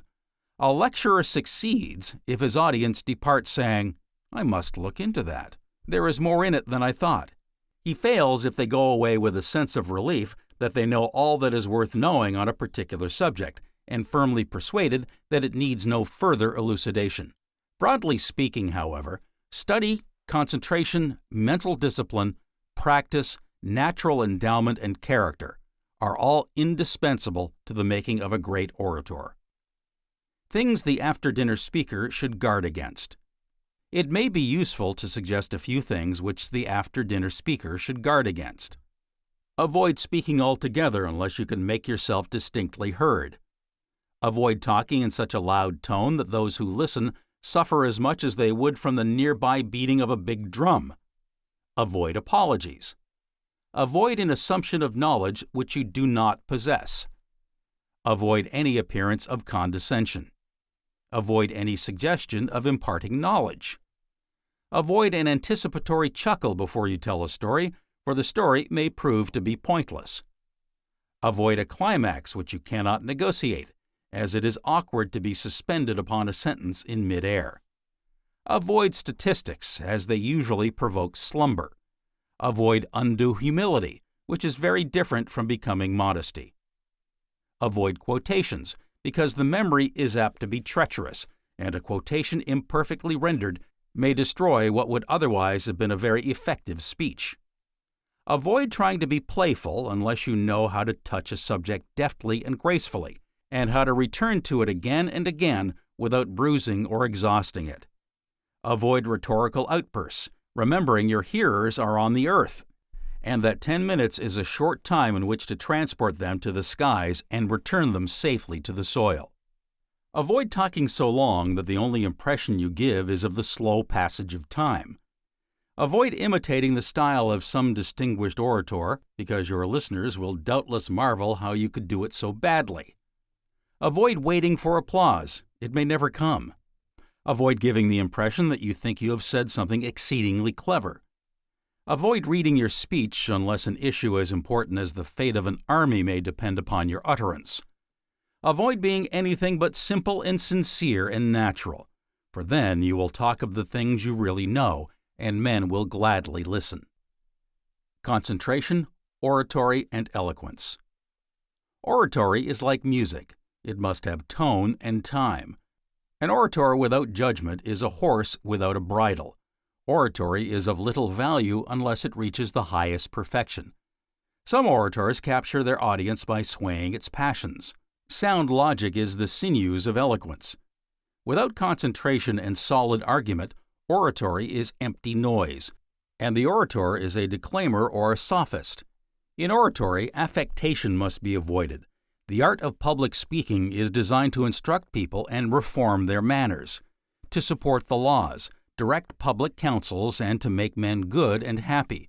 The really great speaker makes you keep your mind on the subject he is speaking of. The orator who can concentrate on his subject and send out a flood of wisdom and noble thoughts has learned the secret of concentration and mind power. Concentration, when used by the orator, is applicable everywhere, in all classes of human life. The rich and the poor alike experience the effects of its magic influence. How often, in the court of justice, does the able lawyer, by his concentration and matchless oratory, free the character of the prisoner from suspicion, allowing him to go forth a free man? To acquire the habit of concentrating on your subject is the beginning of the art of oratory and easy speaking. If you wish to acquire the habit of correct diction when speaking in public, learn to keep your mind concentrated on your subject. There are grandiloquent orators, impressive and sonorous in their language, vehement, versatile, and resourceful, well trained and prepared by faithful study and concentration to excite and turn the minds of their audience.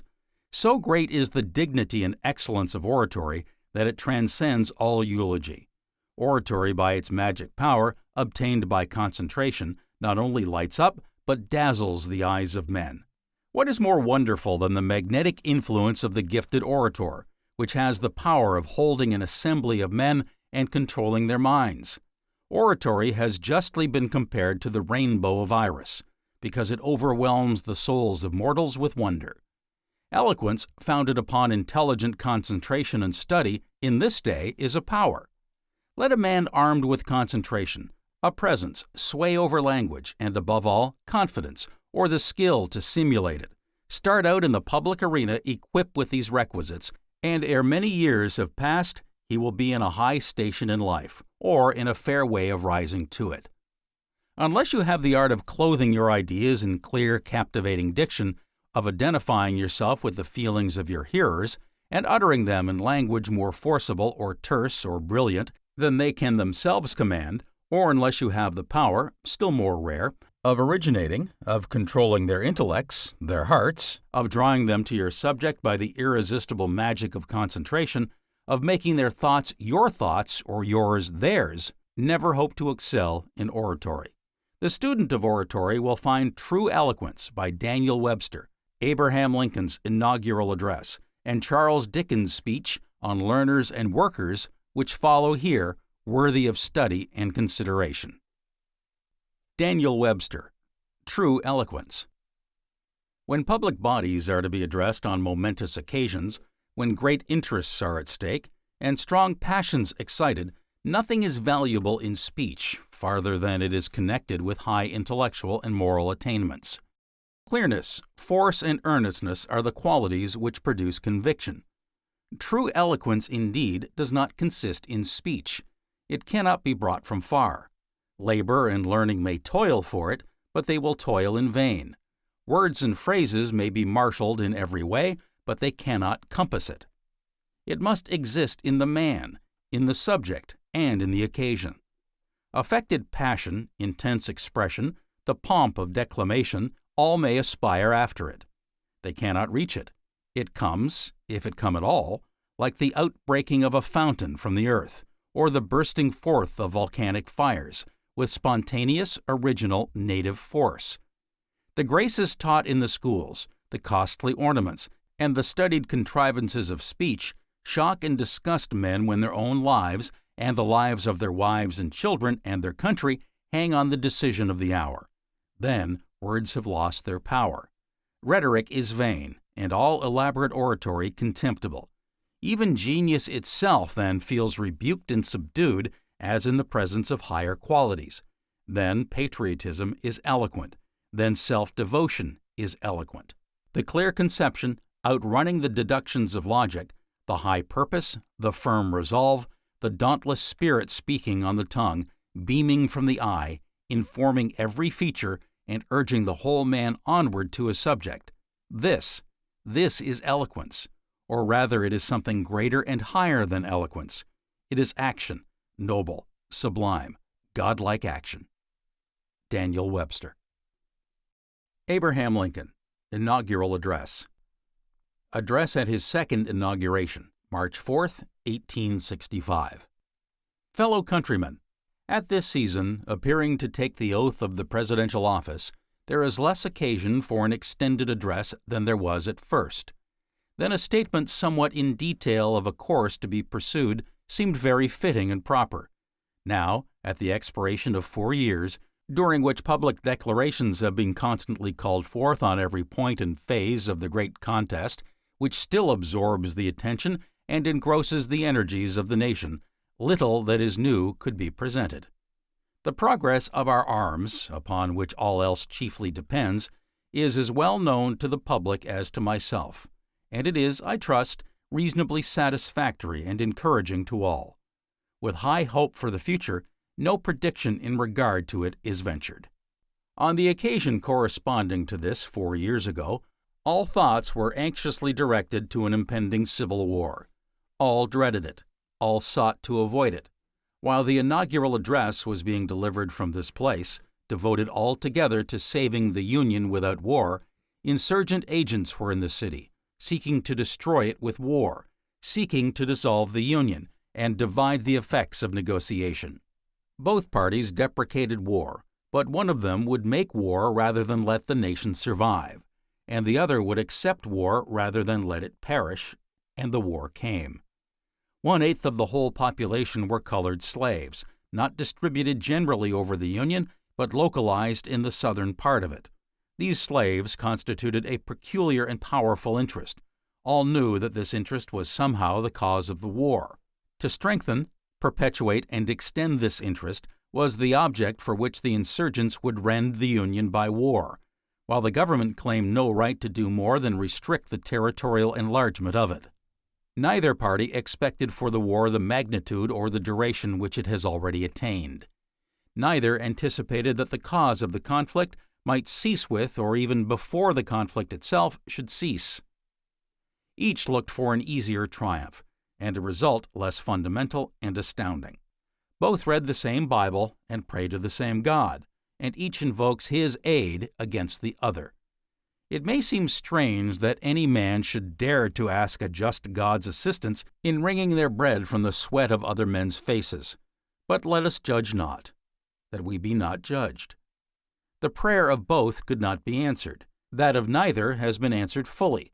The Almighty has his own purposes. Woe unto the world because of offenses.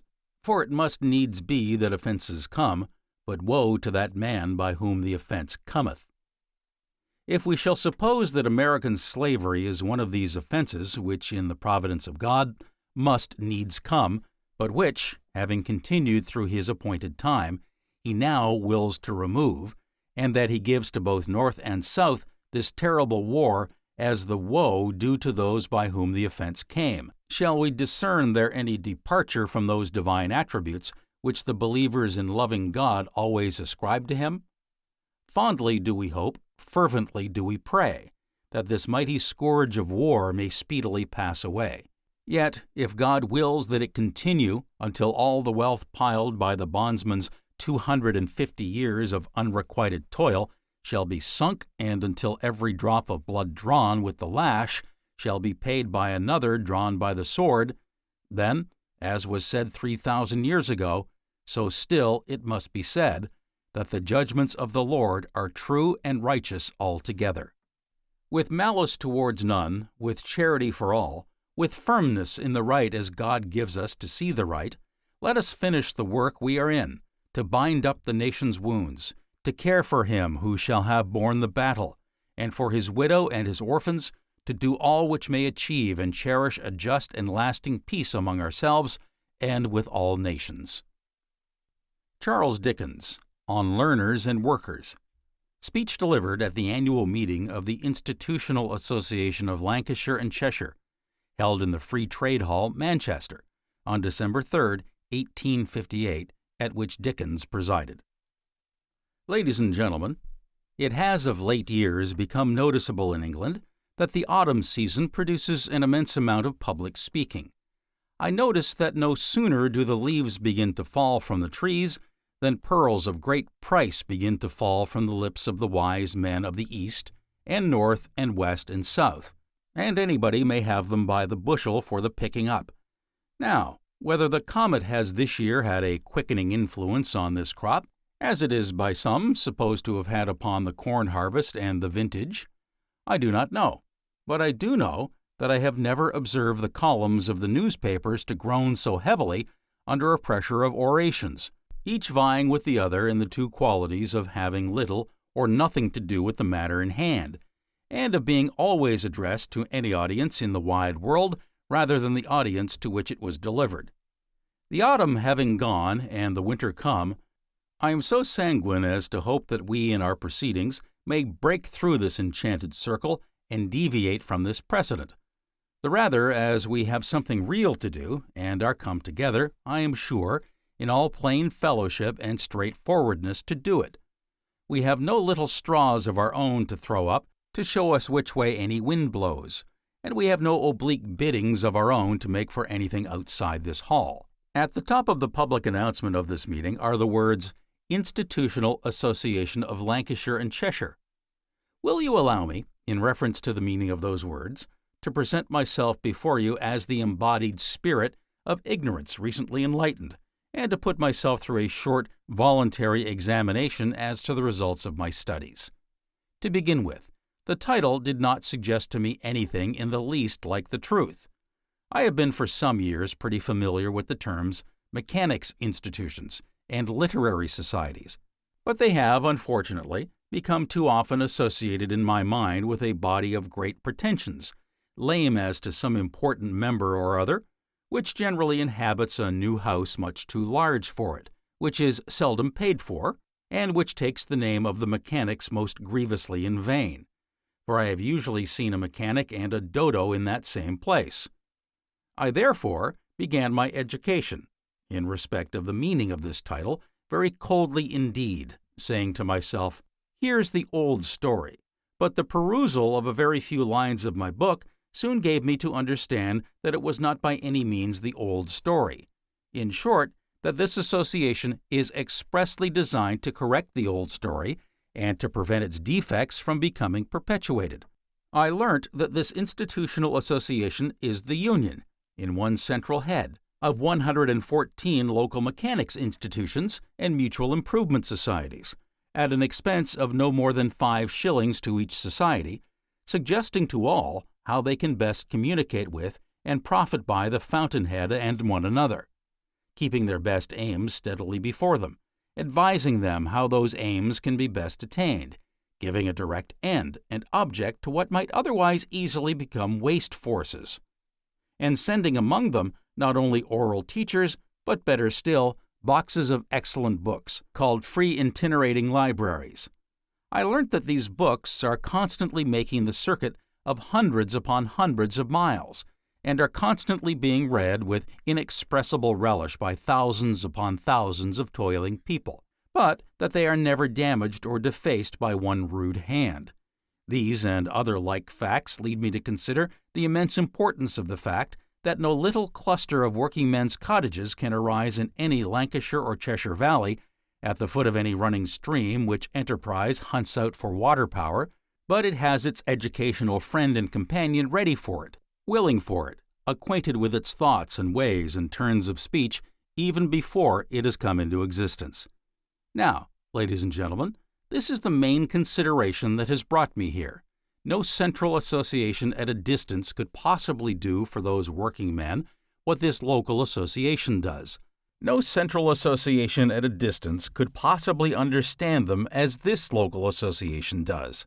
No central association at a distance could possibly put them in that familiar and easy communication, one with another, as that I, man or boy, eager for knowledge, in that valley 7 miles off, should know of you, man or boy, eager for knowledge 12 miles off, and should occasionally trudge to meet you, that you may impart your learning in one branch of acquisition to me, whilst I impart mine in another to you. Yet this is distinctly a feature, and a most important feature of this society. On the other hand, it is not to be supposed that these honest men, however zealous, could as a rule succeed in establishing and maintaining their own institutions of themselves. It is obvious that combination must materially diminish their cost, which is in time a vital consideration, and it is equally obvious that experience, essential to the success of all combination, is especially so when its object is to diffuse the results of experience and reflection. Well, ladies and gentlemen, the student of the present profitable history of this society does not stop here in this learning.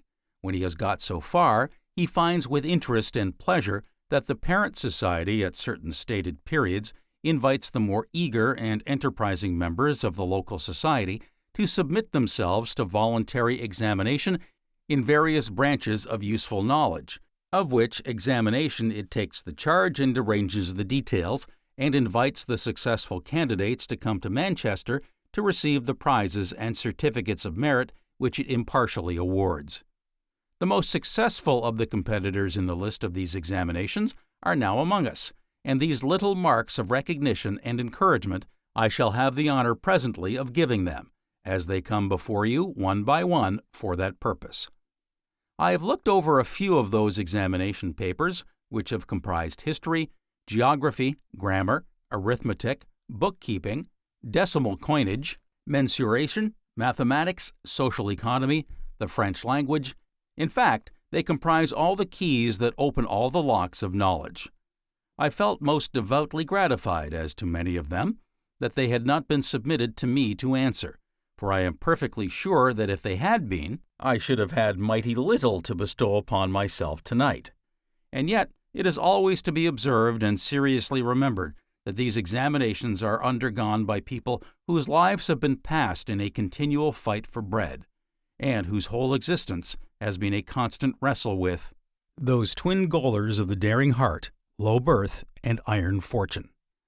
I could not but consider with extraordinary admiration that these questions have been replied to, not only by men like myself, the business whose life is with writing and with books, but by men the business of whose life is with tools and machinery. Let me endeavor to recall, as well as my memory will serve me, from among the most interesting cases of prize holders and certificate gainers who will appear before you, some 2 or 3 of the most conspicuous examples. There are 2 poor brothers from near Gourley, who work from morning to night in a coal pit, and who, in all weathers, have walked 8 miles a night, 3 nights a week, to attend the classes in which they have gained distinction. There are 2 poor boys from Bollington, who began life as piecers at 1 shilling or 18 pence a week, and the father of one whom was cut to pieces by the machinery at which he worked, but not before he had himself founded the institution in which this son has since come to be taught. These 2 poor boys will appear before you tonight, to take the 2nd-class prize in chemistry. There is a plasterer from Bury, 16 years of age, who took a 3rd-class certificate last year at the hands of Lord Brougham. He is this year again successful in a competition 3 times as severe. There is a wagon maker from the same place who knew little or absolutely nothing until he was a grown man, and who has learned all he knows, which is a great deal, in the local institution. There is a chain maker, in very humble circumstances and working hard all day, who walks 6 miles at night, 3 nights a week, to attend the classes in which he has won so famous a place. There is a moulder in an iron foundry, who, whilst he was working 12 hours a day before the furnace, got up at 4 o'clock in the morning to learn drawing. The thought of my lads, he writes in his modest account of himself, in their peaceful slumbers above me, gave me fresh courage, and I used to think that if I should never receive any personal benefit, I might instruct them when they come to be of an age to understand the mighty machines and engines which have made our country, England, preeminent in the world's history. There is a piecer at mule frames, who could not read at 18, who is now a man of little more than 30, who is the sole support of an aged mother, who is arithmetical teacher in the institution in which he himself was taught, who writes of himself that he made the resolution never to take up a subject without keeping to it, and who has kept to it with such an astonishing will that he is now well versed in Euclid and algebra, and is the best French scholar in Stockport. The drawing classes in that same Stockport are taught by a working blacksmith, and the pupils of that working blacksmith will receive the highest honors of tonight. Well may it be said of that good blacksmith, as it was written of another of his trade by the American poet. Toiling, rejoicing, sorrowing, onward through life he goes. Each morning sees some task begun, each evening sees its close. Something attempted, something done, has earned a night's repose. To pass from the successful candidates to the delegates from local societies now before me, and to content myself with one instance from amongst them.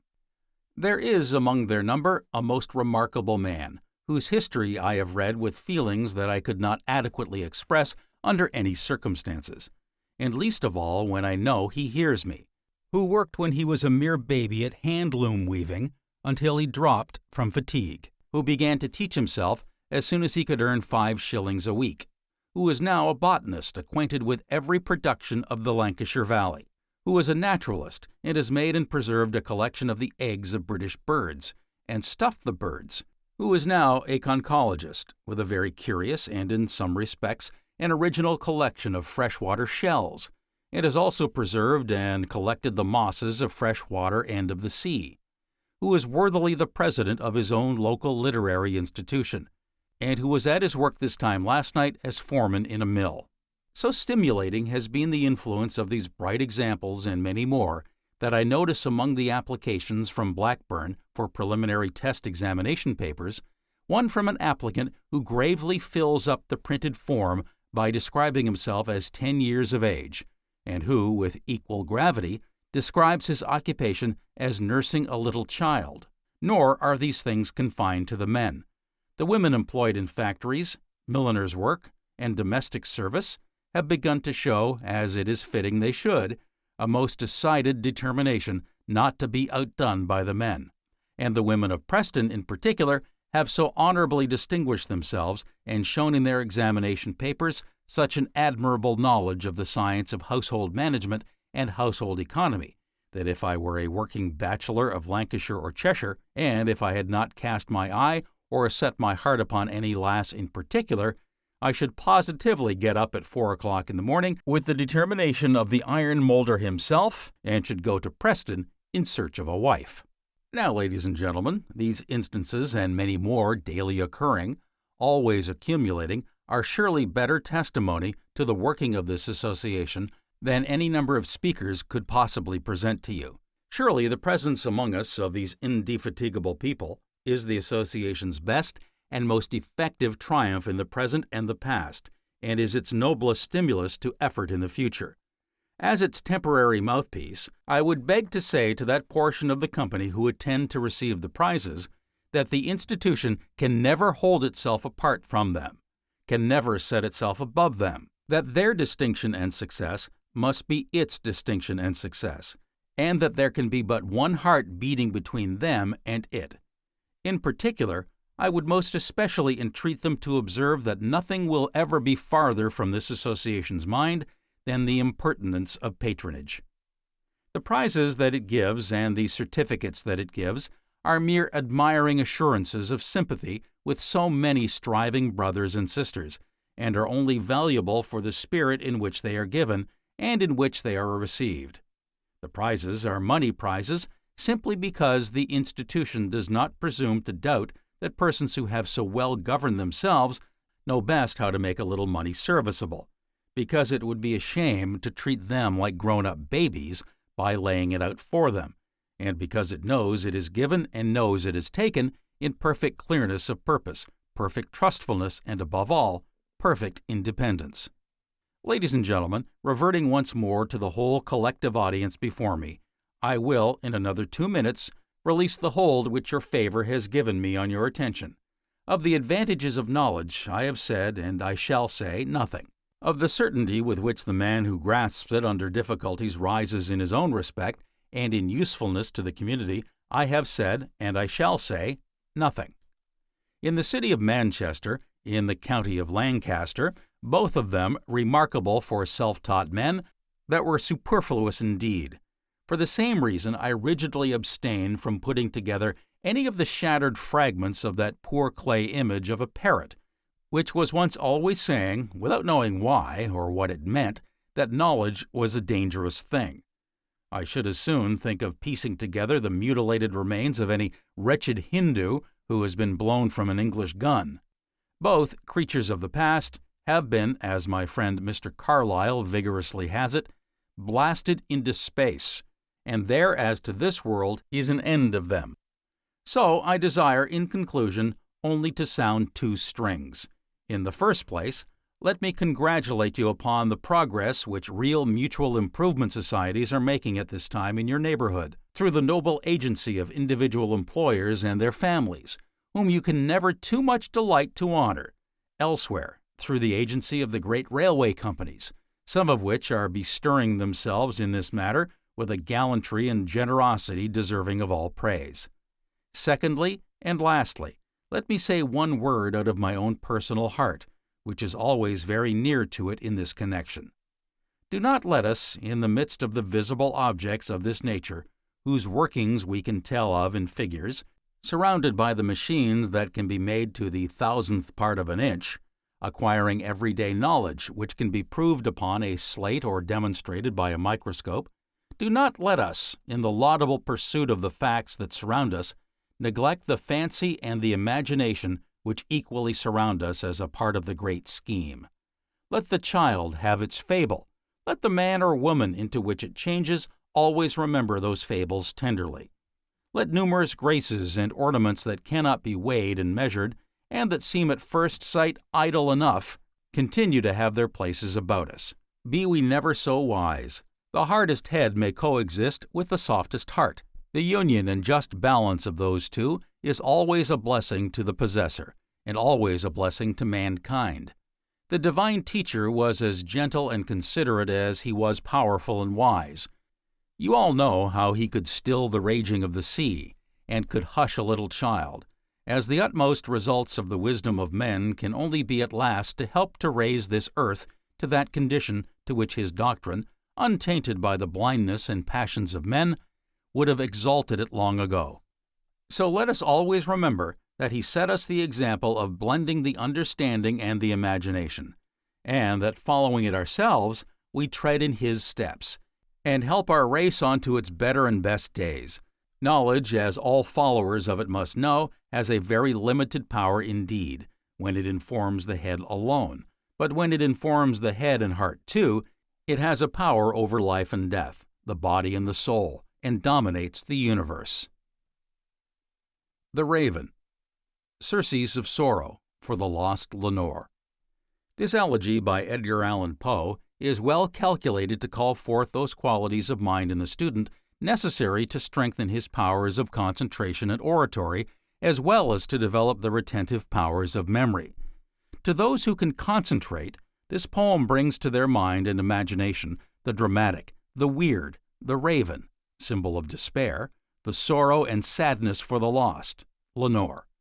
It is generally considered the most remarkable example of a harmony of sentiment with rhythmical expression to be found in any language.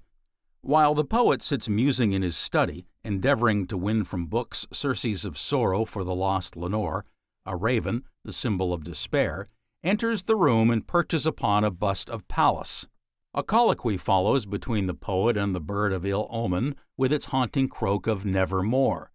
The raven has been more widely translated and more universally recited than any other selection in all literature. Once upon a midnight dreary, while I pondered, weak and weary, over many a quaint and curious volume of forgotten lore, while I nodded, nearly napping, suddenly there came a tapping, as of someone gently rapping at my chamber door. "'Tis some visitor," I muttered, tapping at my chamber door. "Only this, and nothing more." Ah, distinctly I remember, it was in the bleak December, and each separate dying ember wrought its ghost upon the floor. Eagerly I wished the morrow, vainly I had sought to borrow From my books, surcease of sorrow, sorrow for the lost Lenore, for the rare and radiant maiden whom the angels name Lenore, nameless here forevermore. And the silken, sad, uncertain rustling of each purple curtain thrilled me, filled me with fantastic terrors never felt before. So that now, to still the beating of my heart, I stood repeating, "'Tis some visitor entreating entrance at my chamber door, some late visitor entreating entrance at my chamber door. That it is, and nothing more." Presently my soul grew stronger, hesitating then no longer. "Sir," said I, "or madam, truly your forgiveness I implore. But the fact is, I was napping, and so gently you came rapping, and so faintly you came tapping, tapping at my chamber door, that I scarce was sure I heard you. Here I opened wide the door. Darkness there, and nothing more.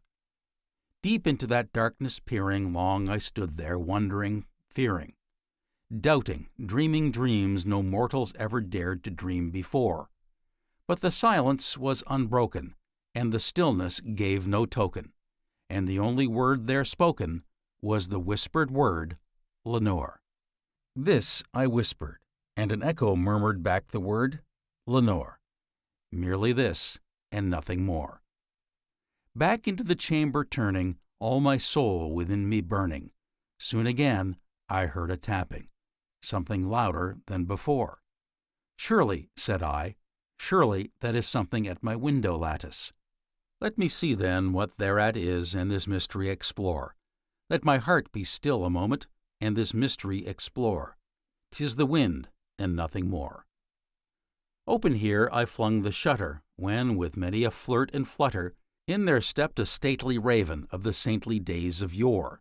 Not the least obedience made he, not a minute stopped or stayed he, but with mien of lord or lady perched above my chamber door, perched upon a bust of Pallas, just above my chamber door, perched and sat, and nothing more.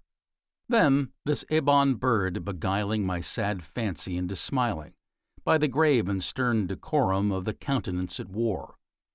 "Though thy crest be shorn and shaven, thou," I said, "art sure no craven, ghastly, grim, and ancient raven, wandering from the nightly shore.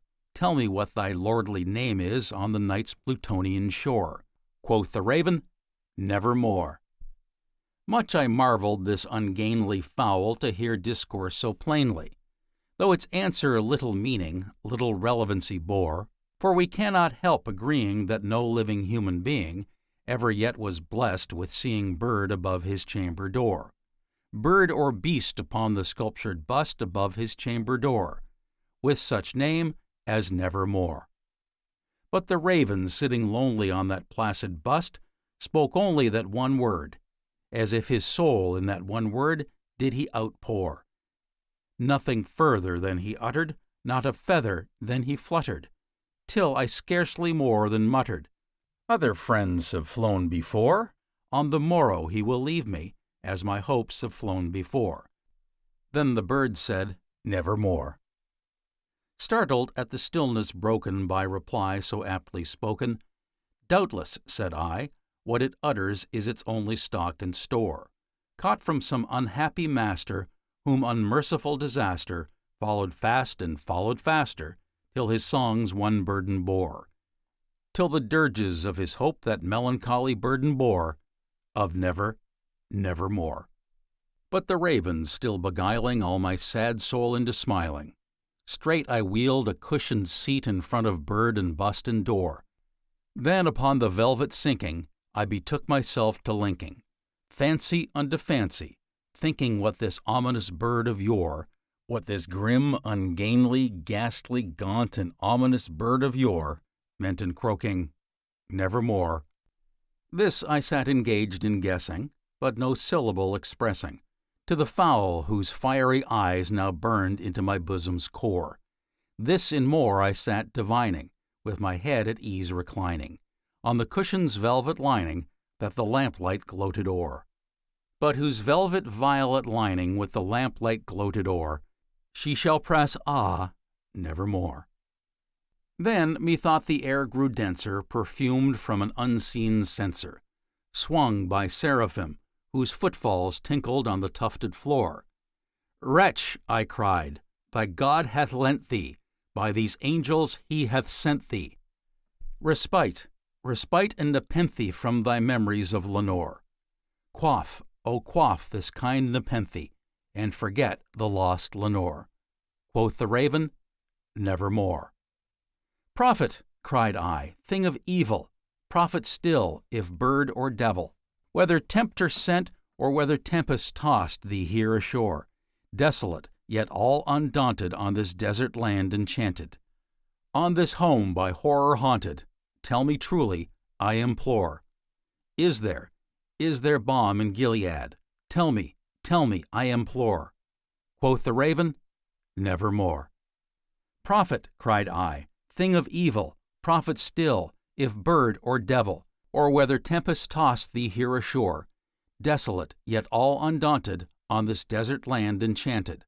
On this home by horror haunted, tell me truly, I implore. Is there balm in Gilead? Tell me, I implore. Quoth the raven, nevermore. Prophet, cried I, thing of evil, prophet still, if bird or devil. By that heaven that bends above us, by that God we both adore, tell this soul with sorrow laden, if within the distant Aidenn, it shall clasp a sainted maiden, whom the angels name Lenore, clasp a rare and radiant maiden, whom the angels name Lenore. Quoth the raven, nevermore. Be that word our sign of parting, bird or fiend? I shrieked upstarting. Get thee back into the tempest and the night's Plutonian shore. Leave no black plume as a token of that lie thy shell hath spoken. Leave my loneliness unbroken. Quit the bust above my door. Take thy beak from out of my heart, and take thy form from off my door. Quoth the raven, nevermore. And the raven, never flitting, still is sitting on the pallid bust of Pallas, just above my chamber door. And his eyes have all the seeming of a demon's that is dreaming, and the lamplight o'er him streaming throws his shadow on the floor. And my soul from out that shadow that lies floating on the floor shall be lifted nevermore. Edgar Allan Poe. Gray's Elegy. The curfew tolls the knell of parting day. The lowing herd winds slowly o'er the lea. The ploughman homeward plods his weary way, and leaves the world to darkness and to me. Now fades the glimmering landscape on the sight, and all the air a solemn stillness holds, save where the beetle wheels his droning flight, and drowsy tinklings lull the distant folds, save that from yonder ivy-mantled tower the moping owl does to the moon complain of such as, wandering near her secret bower, molest her ancient solitary reign. Beneath those rugged elms that yew trees shade, where heaves the turf in many a mouldering heap, each in his narrow cell forever laid, the rude forefathers of the hamlet sleep. The breezy call of incense-breathing morn, the swallow twittering from the straw-built shed, the cock's shrill clarion or the echoing horn, no more shall rouse them from their lowly bed. Chapter 31. Lesson 29. Rational and moral education ethically directed by concentration. The mind of man is ever restless, prone to err. Small is its infinity for right, unless ethically directed. Modern education is entirely founded upon the idea of determinism. In fact, its aim always is to make the individual accept ideas that will determine his future conduct. Education badly directed by faulty concentration strengthens the motives of the senses and renders the individual a slave to his passions and bad mental habits. If education, by intelligent concentration, is ethically directed, it raises those moral barriers which, coming between the unhealthful idea and the act, prevent the accomplishment of evil. It is still, from the psychological point of view, slavery, but a useful slavery, because it contributes to our own happiness and to that of others. We feel the chain that holds us when those who guide us make us take a direction opposite to that of our inmost wish, and we complain of this violence done to our feelings. We think ourselves free as soon as we are led in the direction we wish to go. Gaio expresses this very well when he says, "A dog held in leash by his master would consider himself perfectly free if the master wanted to go just where the dog wished and at the same pace." The young man who has not yet felt the attraction of virtue resists the counsels of a mentor. He is indignant at constraint and does not see that the advice given him regarding mental discipline is good for him, even if it restricts his liberty. But when he gets moral clairvoyance, another desire, a good one, will waken in him. He will then pursue it, and although always held in leash by the idea that has taken possession of him, he will have the feeling that the chain is loosened. He will get the illusion of liberty, like the dog, which, guided by attraction, closely follows his master.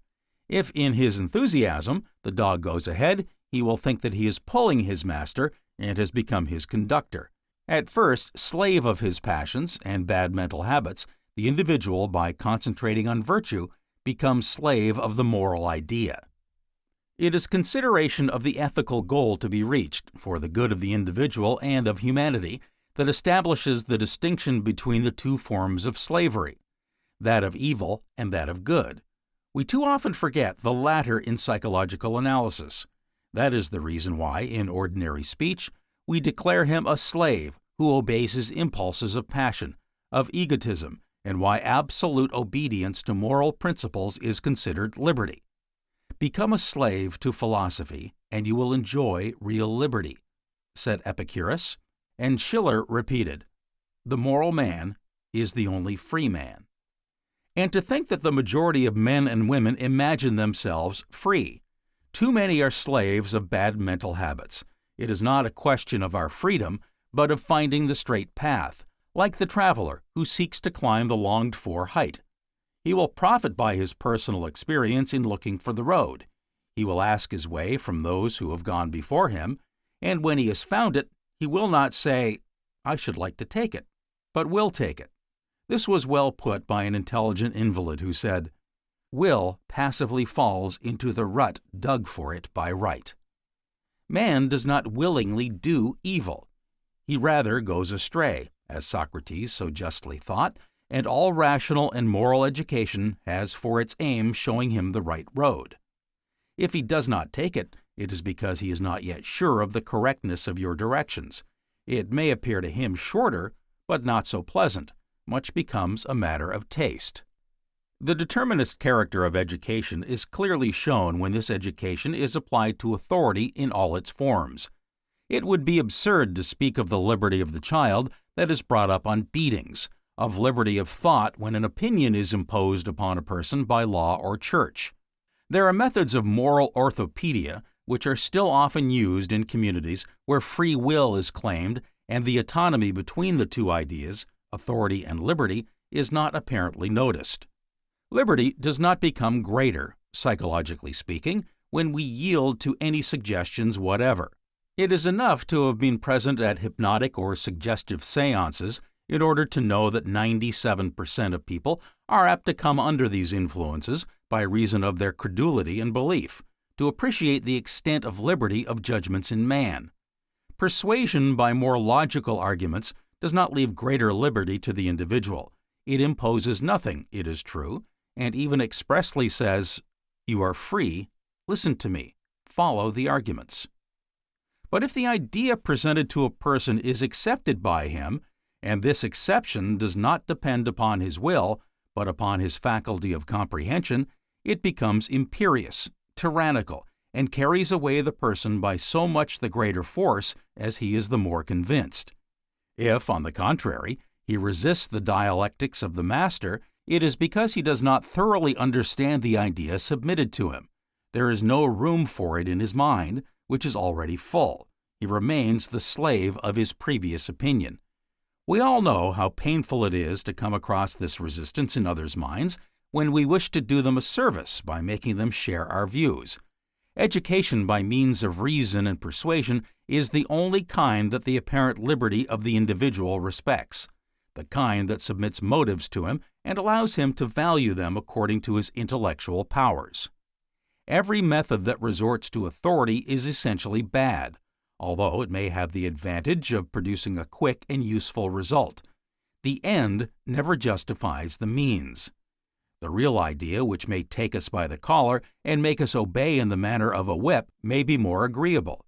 It is not because the constraint of authority comes from others that we detest it, for the ideas that govern us also come from others, from our parents, from our teachers, like the instruction they have probably given us. What is bad in authority is that it does not develop our moral clairvoyance and our perspicacity. What the student really needs in life is not will, which so many people pride themselves on having while they are only voluntaries, that is to say, slaves of their impulses. Intelligence, self-control, and properly directed concentration is what he wants. Intelligence and will properly controlled and directed are one and the same thing. Whoever has grasped this formula understands the entire question of determinism. For intelligence is a gift either of God or of nature, as you will. Mere wishing does not make one intelligent. That is why it is as absurd to reproach a person for moral ugliness as it would be to consider his physical infirmities a crime. We give a too restricted meaning to the word intelligence when we speak of those who have shown certain intellectual aptitudes as intelligent persons. It is necessary to specify in what branch of human understanding they have merited this distinction as commonplace as decorations. The Latin word intelligere means to understand. Now, every day one sees people who, though masters in the field of science, arts, and politics, do not understand and are, from an ethical point of view, idiots or weak-minded. Alas, they lack exactly the most necessary intelligence, that which makes real men. They have only the kind, more brilliant in the eyes of the world, which makes savants, artists, statesmen, and often backlegs of genius. The aim of the education that we give to others, or receive from them, should be above all to form that moral intelligence which enables us to distinguish good from evil and to lighten through life our pathway, which is surrounded by pitfalls. All other kinds of intelligence are inferior to this. For those who possess them, other kinds of intelligence may procure personal advantages, enjoyed by others, and thus contribute to the establishment of that contingent and always precarious happiness which comes from the benefits of civilization. One need scarcely be a wizard to prove that this is not real happiness. Brilliant but fragmentary minds often do so much moral harm that the gifts they bring do not pay for it. We have schools enough of this kind, which give us general and special knowledge and can turn us into excellent technicians in all branches of human activity. What the student needs is a school to make men. In writing these words, I see myself assailed in thought by a crowd of experts of existing religions who cry, "But this school exists, it is the Church." I find myself a little embarrassed in the presence of good people who see salvation only in a religion of authority. I in no way refuse their help and do not doubt their excellent intentions. I am even convinced that actual practice of Christ's morality would have brought this sought-for happiness to the earth. This is what M. Jean-Omer Joly de Fleury said in his thundering speech against the book De l'Esprit. What men would be happier than Christians if they only regulated their conduct in everything by the moral teaching of the evangelist? What gentleness of customs, what cordiality in the relations of society, what regulations, what honesty, and what justice in all our actions. Yes, it would be very fine, but I humbly confess that I am not surprised at the result obtained at the end of 1900 years. I have a deep feeling that if Jesus Christ revisited this earth, he would cover his face at the sight of the Christianity that claims to be his. Perhaps his grief would not be greatly increased by visiting those who were called in his time Gentiles. Respect for authority is passing. I observed to an excellent Jesuit father, "You have the name of being the cleverest of all religious orders. You even tell me you do not fear law for your congregations, because this little business was settled in advance." "It is true," he replied, with a satisfied expression, not dissimulated. "We have this reputation for savoir-faire." Well, do you know I find you very clumsy? How so? Because your part should be to keep your flock intact, together, and although you take all the care of sheepdogs, I see your sheep escape you and scatter afar. It is true, he replied with a slightly bitter smile. Many people do not love us, and among my own friends, although very devout, I had to beg forgiveness for joining the order. The good village priest has certainly a better influence over his sheep. I find many, nevertheless, who complain of preaching in the wilderness. There are still too many who have recourse to authority, threatening eternal punishment, without adding the wit of the cure of Cucugnan. This impotency of the Church over certain souls has been clearly recognized by a nun, a sister of the Sacred Heart, who said, "A great number of persons whom we bring up with the religious idea turn away from us in the course of life. Under the influence of social contagion, and with dogmas they abandon the morality attached to them. If, then, we want to influence these souls, we must institute a path of rational morality. Indeed, it is to those who cannot accept religious dogmas that rational moral education will most appeal, founded upon the experience of all and transmitted to all. This does not mean that Christians can do without it. Even while accepting a moral code divinely given and revealed, and upon which their faith is founded, in order to apply it, they must understand the utility of its precepts and constantly concentrate upon them either, for their relative happiness on this earth or to achieve eternal bliss. Thus, they also are obliged to understand they must have ethical intelligence, which is the fruit of pure mental habits. Obedience to good thoughts is liberty. This necessity for the control of reason is what Channing and with him, the American Unitarians generally clearly saw.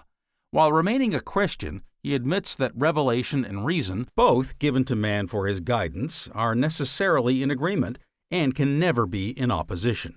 Following his comparison, both are seen to be the same light, differing as dawn and midday. One is the perfection and not the opposite of the other, completing and not overthrowing it.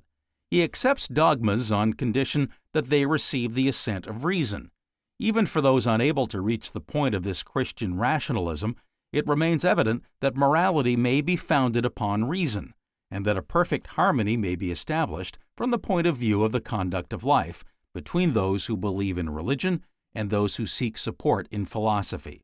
As a sign of the times, a society to study the inner meaning of the Bible has been recently founded. I say that for the flight into life, we must start from a platform able to support our spring. Christians suspend it from the heavens by chains of dogmatism. I do not deny that this can be used by those rare persons sufficiently gifted morally to truly live the Christian life. Those who do not believe construct this platform upon a broad base, upon firm layers of reason. I have no right to admit a priori that this edifice is the weaker. Besides, there have been enough virtuous rationalists to have justified the daring expression of lay saints. It is then entirely by the influence of persuasion and by showing the path of the true, the beautiful, and the good that we can influence others, and they should have recourse to the same means to educate us. Unfortunately, the result of this desired education is not always what we expect. Indeed, it stumbles against many obstacles. Like seeds sown in badly prepared ground, the moral idea is also abortive in minds warped by heredity and atavism. In a greater degree, fortuitous educative influences act surreptitiously, as unforeseen meteorological conditions act upon a plant and disconcert the sower. The word education is used in much too restricted sense, when always with the idea of liberty, one makes the objection, "Look at this. Here are two young persons, both gifted, who have received at home, at school, and from the church the same education, and yet one is a delightful fellow, and the other a good-for-nothing. The latter is blamed, as if he voluntarily shut the ears of his understanding to the excellent counsels given to him. We commit the same mistake as the gardener who would say, 'Here are two plants that I sowed in the same bed, that I have cultivated with the same care. One is well developed, and the other is a disobedient weed.' Between two brothers apparently so dissimilar, there may be less moral difference than we imagine, and some fortuitous circumstance might have been enough to invert the roles.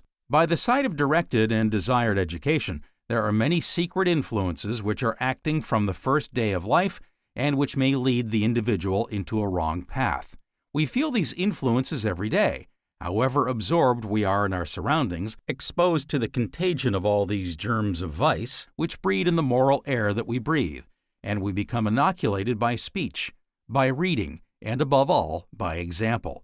It is the same with education as with the precautions we take to prevent our children catching contagious diseases such as scarlatina or measles. Sometimes we think we have succeeded, until the day when one of them comes home with measles, while his brother, sitting by his side at school, escapes. Doubtless, the intentional education the student receives does a great deal for his subsequent development, but he must not forget the material and moral influence working unknown to him, and against which he must concentrate his mind. I have said that they may, from fetal life, influence the character of the child and lead it into the path of sadness or of sullenness. At the moment of writing these words, I have received from a well-known practitioner the following communication. 2 children that I know were born 12 months apart. At the birth of the first, an excellent wet nurse was chosen. The child flourished, was raised without trouble, and the parents wondered at this big, fresh, rosy boy always laughing and who was never heard to cry. The second arrived. The nurse had been so good that the parents decided they could do not better than confide the second child to her. But the exhausted breasts were not sufficient. The child made vain efforts and, often famished, cried with all his might. Diarrhea resulted, and the cries of the child were still shriller. "You see," said the parents, "what a bad disposition this one has. He is brought up like his brother, he has the same nurse, and as the first was well behaved and gave us no trouble, the second is just the opposite, fretful and sulky." The conclusion being, what a wretched disposition. Do not let it be thought that this is a rare case, in which the parents were not intelligent. It is a typical example of that which goes on in different ways in families, in creches, in the best organized charity institutions. Doubtless, if a child has a case of well-defined sickness, kind persons will be found to take care of it. But if it be sulky without the cause being discovered, let it beware. Children who cry are not loved, nor are those who look sad or refuse to be petted. Affection is naturally given to those who are chubby and, above all, smiling. It is hard for a mother to avoid preferences, even at the very time when a keener sympathy should particularly surround the one more poorly endowed. Those preferences aggravate the state of mind of the little sufferers. Soon they wake to feelings of jealousy, and moral deformation increases. We are unjust towards those we should protect, because we forget that they are what they are able to be. We flatter ourselves on being charitable towards them when we have only thought egotistically of the annoyance they cause us. How much harder are we upon adults who no longer exercise upon us the charm of childhood? In other ways, there are contagions working surreptitiously. A word spoken before a child at a time of psychological receptivity may destroy all our moral orthopedia. Let us always bear in mind these many and powerful causes of deformation, and never throw a stone at him who has strayed from the right way. A delicate tact is needed in this reciprocal education. Its base is in the plenary indulgence that the determinist idea admits of, and in the constant worship by concentration of the moral ideal. The education the child receives from others is the first degree, the kindergarten. During the years when the intelligence is insufficiently developed, logical persuasion must not be rigorous, but a grain of authority will of necessity be mixed with teaching. We must add the least possible amount of authority. It becomes efficient only when later it is completed by advice that shows the pupil how to concentrate on the good. As soon as he feels its attraction, he will look for it alone. At the advent of the age of reason, the most efficacious education begins, the education of self. But here, let us understand each other. In the same way that there is no free thought, so there cannot be a really free education of self. It is impossible for us to will to think, to invent ourselves a new idea. We can develop only what has been acquired and enlarge the ideas with which we have been imbued. Education by others is the master's lesson. Education of self by concentration is the personal work in the individual. It works by the data of previous teaching. It is only a repetition, and if occasionally we add something not in the lesson, we use ideas taken from others or drawn from the master of us all, experience. The pupil does not voluntarily perform this work of development by the decision of a sovereign will. He can only give himself up to this increasingly serious study by reason of its attraction for him, attraction not given to him, but one he submits to from the very fact of previous cultivation. To study the piano with enthusiasm, to practice out of lessons, one must have felt attraction for it and be fond of the work. Thus can one calculate the advantages derived from it. Then and only then is our attention fixed upon the advice of our teacher, and we take pleasure in following it. But how many are never able to recognize the attraction and abandon the study? It is the same with mental and moral culture. Many are given the basis, as in music, but where are the zealous pupils who continue their education? Alas, the deserters are numerous. It is because they have not tasted its attraction. They are like the youngster who would rather play in the woods and who yawns when put at the piano, which he hates. Isn't this often due to the fact that the teacher has disgusted the pupil? The education of self and mental discipline is then not voluntary or spontaneous. The student gives himself up to it only when he has discovered the attraction attached to this work of inner perfecting. It only differs from education received from others in the fact that he teaches the lesson to himself. Attracted by its charm, his attention becomes fixed. Thought received from others becomes clear and is developed. Our fortune is increased by accumulated interest, like capital in a savings bank, yet there are people who prefer to keep their money in a stocking. It is still another illusion to consider the education of self as the result of a wish. Such education is passive in the sense that it is created from a received impulse, which the student follows only when it gives him pleasure. When an idea means nothing to it, it loses its character as a force idea, and the movement stops. Moral ideas are so naturally the result of experience that they have been in existence ever since the beginning of human thought. That is why we add nothing absolutely new to the ethical capital we have inherited from past centuries. Obedient to modern association of ideas, we express the same old thoughts under different names. We choose pictures from real life that ought to illustrate the idea, but on close inspection, it proves to be just the same old doll dressed in new furbelows. New ideas, with a particular nomenclature, spring up only when there is a fact that was unknown to our predecessors. This is what happens in the field of science, or when experience, most often fortuitous, opens new horizons to us. Thus, the discoveries in electricity, the Roentgen rays, and radium have created new words, labeling new conceptions. Only a few years are needed to make a treatise on natural philosophy old-fashioned. Moral ideas, on the contrary, remain the same throughout civilization.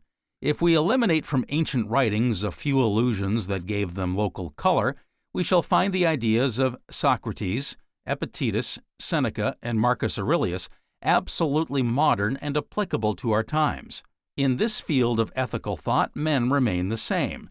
The everlasting struggle between the priests of dogma and the rationalists was long ago summed up in this speech by the Stoic slave. Why don't we do from reason what the Galileans do from habit? He added a criticism that would be pertinent today, as it was in the first century of the Christian era, when he accused the Christians of not leading a life in conformity with their doctrines. I believe that Epictetus, traveling now over our civilized world, would retract nothing from that just remark. It is precisely because man does not think as he wishes, but as he can, that education should try to enlighten him, to show him the road to that inner happiness which lives in the satisfaction of an enlightened conscience. Whoever has been touched in his moral feelings by the lessons of his childhood will feel the powerful attraction of such a state of soul. His association of ideas will fall naturally into the circle. His thought will be fixed, beset upon this task of ethical perfecting. He will live with enthusiasm for what is good, whether he depends upon a religious belief that satisfies his aspirations towards another world, or whether he tries to find his road by the light of reason. Rationalists have always been accused of pride. The reproach would be justified if they pretended to have found or invented the only truth for themselves. Their role is more modest. They have only gathered the heritage of previous generations and have taken from it what they could understand and love. We cannot ask of a man more than the consideration of ideas submitted to him. He has the right to examine them by the light of reason, even if it be defective, for it is the only lantern that he has in his search for truth. Moral clear-sightedness and self-control. The sole liberty that man enjoys is the power to react under the influence of an idea, the ability to obey either the motives of feeling, that is to say, of his passions, or the motives of reason. This obedience is willing, and that is why we call it free, but this willingness depends upon our innate and acquired mentality. To struggle against the temptation of the passions, we require not liberty, but self-control, and a uniformity of moral views that would make the mental balance lean to the right side. It would be necessary for the little head, that we suppose at the end of the indicator, to have a clear mental and moral view, a distinct vision of what is good to concentrate our thoughts on, and what is bad. Education of self alone, in its broadest sense, is able to give one this moral clear-sightedness, which in the determinist conception replaces the idea of will. The student must see the road before taking it. This education of moral conscience is made either by his experience of feeling and morals or by that of others. It begins by being receptive to the teachings of his educators, until his culture is sufficient to permit him the labor called personal. This continued culture leads him not to liberty, but to the control of himself, that is to say, to a beneficent slavery in face of moral feelings imposed upon the spirit.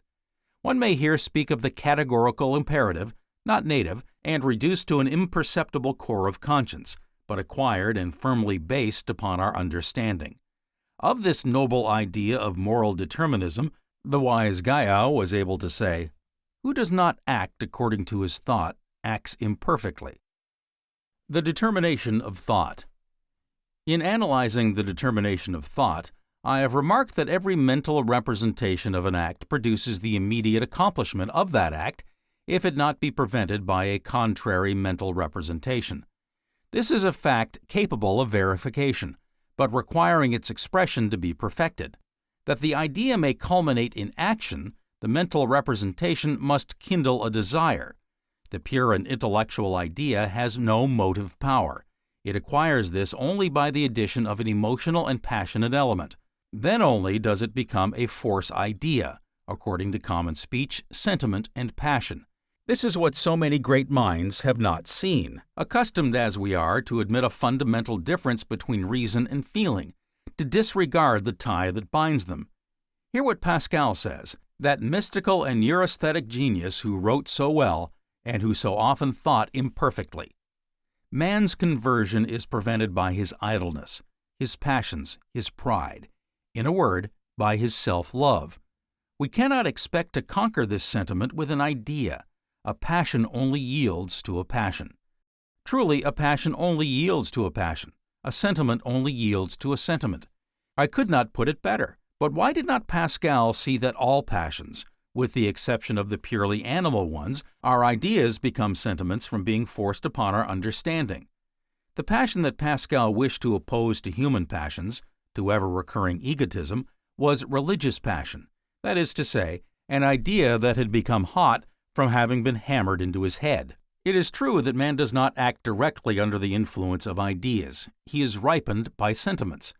The act must have an attraction for him, and if it is a question of a complex idea, of a moral conception, he must become enthusiastic before he can become its apostle. Sometimes the ethical idea presents itself to us, as does classical feminine beauty. We remain unmoved towards the body of a goddess, towards the elegant poise, towards the Grecian nose. She does not awaken love in us. But let us know her thoroughly, and we shall recognize the qualities of grace, of mind, and of heart. Beware lest she strikes like the lightning, for she is more dangerous, and we may become her slaves. Thus it is that an idea takes possession of some people and holds them in its claws. In an article upon Brunetière, a writer has shown the illustrious critic during his march towards Christianity as guided by his logic as a prisoner by his chain.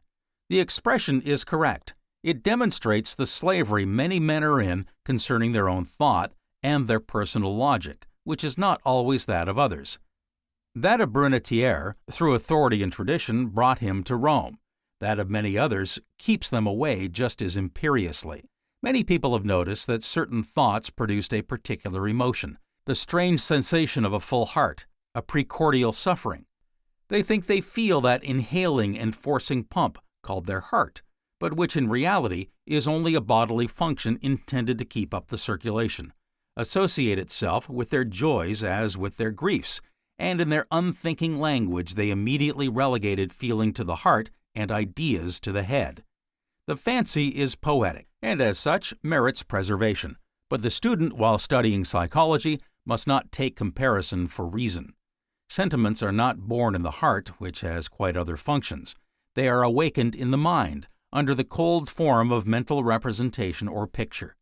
Isolated, this idea could not produce the emotional storm, but immediately associations of ideas surge up, reawakening ideas already stored in our memory, and physical preparations are set going, revealing psychic emotion. An isolated string of an instrument can vibrate alone and produce a little sound.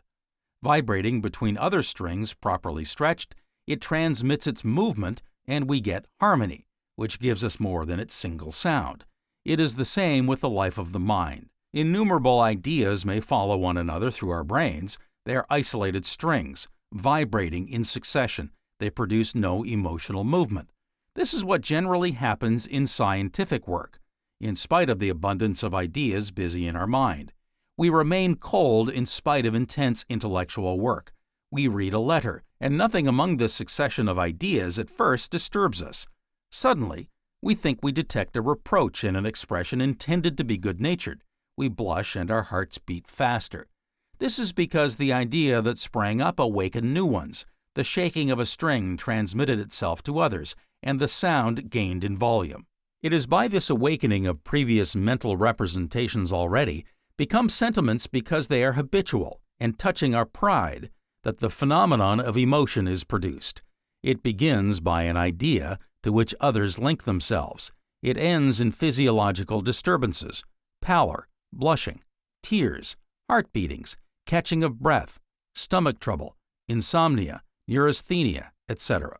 There is the same difference between the cold intellectual idea and warm feeling as between the simple, tangible sensation and the sensation of grief, which is also accompanied by analogous physiological phenomena.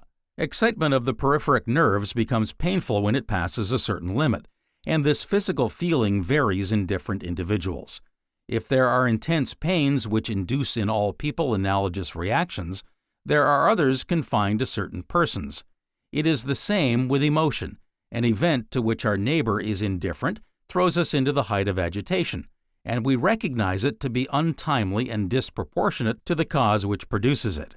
It is because we not only obey the actual mental representations, the momentary logical arguments, but obey before everything else the yoke of our previous feelings, the ideas ranged at the bottom of our personality. They also have been intellectual in their time, and they have become sentiments because they satisfied our most secret aspiration. There is not between sentiment and reason that antinomy which poets, moralists, even psychologists, and above all, those impressionable beings called nervous, are pleased to point out. The heart has no reasons that reason does not understand. What is true is that man does not think perfectly. He allows emotional storms to burst forth when cooler and prompter reflection, combined with self-control and mental discipline, would have prevented it. It is by this clear view of things that we check growing emotion, as we stop the vibration of a glass by touching it with our fingers. It would still be better not to allow it to start. Many of my patients, whose chief trouble is emotional, come to me saying they are nervous and suffer from mental troubles apart from their reason and physical ailments. The truth is that their feelings form a group apart, and their reason exists beside them. Between these two compartments there are airtight partitions, which do not allow their reason to introduce order into their feelings. I tell them, you deceive yourselves. There are no primary feelings. They are all bound to a mental representation of intellectual order, accessible to the criticism of reason. So, also, there is a logic of feelings. They should only penetrate your mind and remain there when they have received the permission of your reason. The tendency of this class of patients to separate these two fields equals the saying, so commonplace and so foolish, "It is stronger than I." This is not the spirit that leads to victory. To our passions, we can only oppose ideas, but they must be sufficiently clear for us to seize and carry them off. They then will become feelings, passions, and we will act automatically under their imperious injunction. These directing ideas, which should serve as a guide, are not voluntarily chosen in what has been called willing indifference. Our choice is determined by our sympathies. Let us call it our moral taste. In the presence of the train of ideas continually filing past their eyes, many are like the prince that had to marry and to whom a number of young girls was presented. He is graciously told, "You are free. Now choose."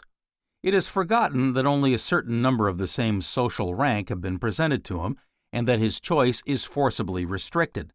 Whom will he choose? Why, she who best pleases him. Will he let himself be led by a pretty face, or by the money bags of an ugly one? Will he act under the moral constraint of his father, who gives him liberty in words only? Well, that depends upon his mind, and prince though he be, he has neither escaped the effects of heredity nor the suggestions of his education. There are people who are really lucky in this world. They are born among moral surroundings, have been brought up kindly, gently by the affection of their parents, by teaching and by example. More important still, they have learned to understand these moral ideas and have grasped the advantages of beauty.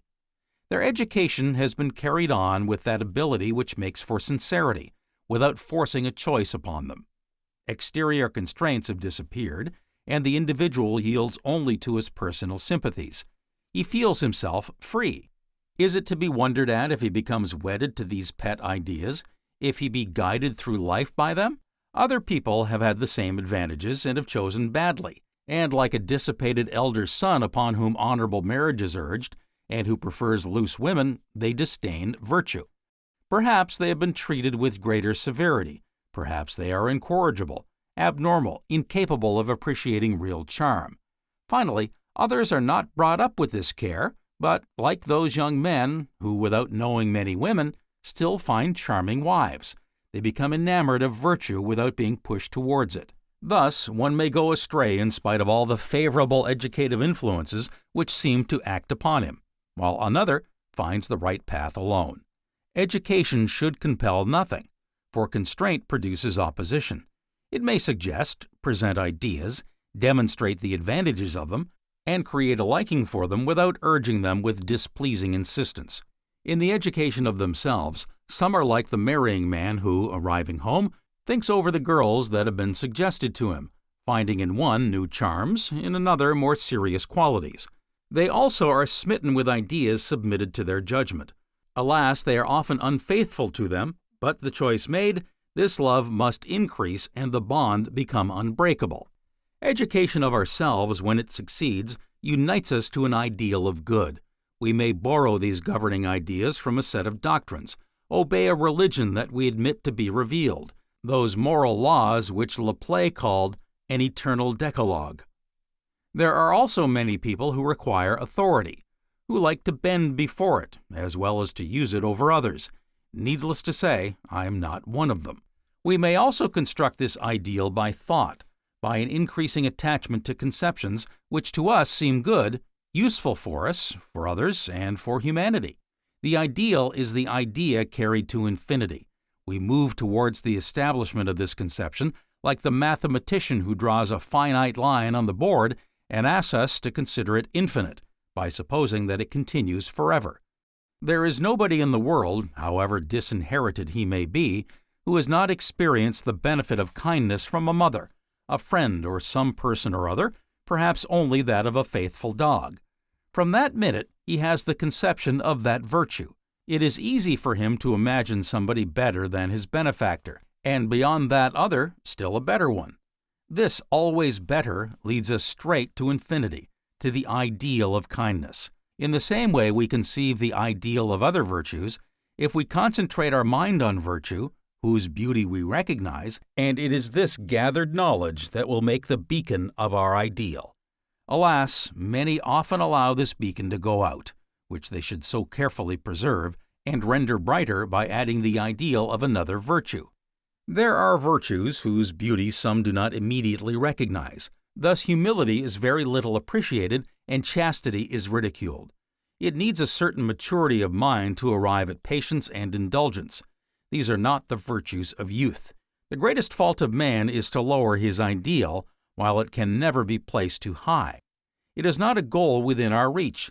It is a star in the firmament of the true faith in self that guides our feet. Doubtless, many often go astray. They forget to look at the star that should guide them, but it is always there, and so they should look up. Do not become discouraged, and to make the task easier, do not take an object nearer you as guide, a will-o'-the-wisp which is disappearing, the light of a house about to be put out, a traveler who does not know the way. Faith in yourself is the master key. You cannot make terms with virtue, nor arrangements with faith. This ideal seems lacking in the present generation.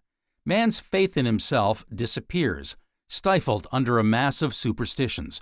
It inflames only a few isolated souls in whom education has developed tradition. It is associated with the dogmas of others, with faithful attachment to superannuated political forms, to an unchanging social order. It is the ideal of nature's deeply conservative, lost in this troubled age where everything is given up to motive, where doubt corrodes man's ideas. The result is an indescribable uneasiness from this transitory state of mind, and for man's happiness he must return to a faith in himself. That is to say, he must seek the kingdom of God within himself. A few thinkers retain a valiant religious optimism and hope that after many strayings the docile sheep will come under the crook. Their watch seems to be slow, like Brunetière, that great but wrong-headed man of letters. We must not forget the thousands of souls that reform has separated from Rome, those prosperous nations that have found in the education of themselves, in a religion of mind and self, their strongest support. We must have no illusion about the religious feeling of the masses ostensibly remaining unfaithful. The authority of the Church has only trained them to an apparent obedience. It has developed in them, not religious needs, but cultivated habits, without moral influence. It is easier to subscribe to these rites, to go to Mass or to a sermon, to eat fish, or to fast, than to change one's heart and become better today than one was yesterday.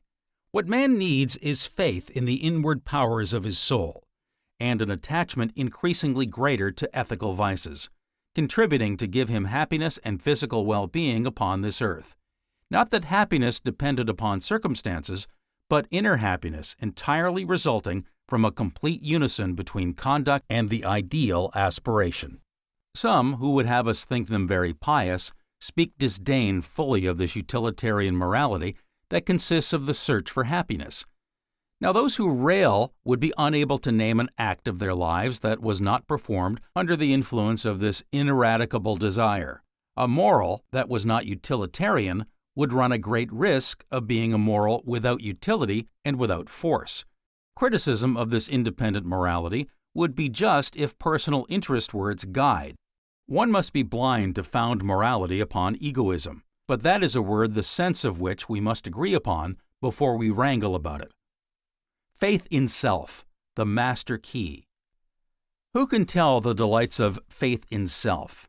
Of faith, for faith is the master key, which turns reason into sense and belief into things hoped for. Man should live by faith in himself, and this faith is the kind that draws down satisfaction, health, and success into the life of all.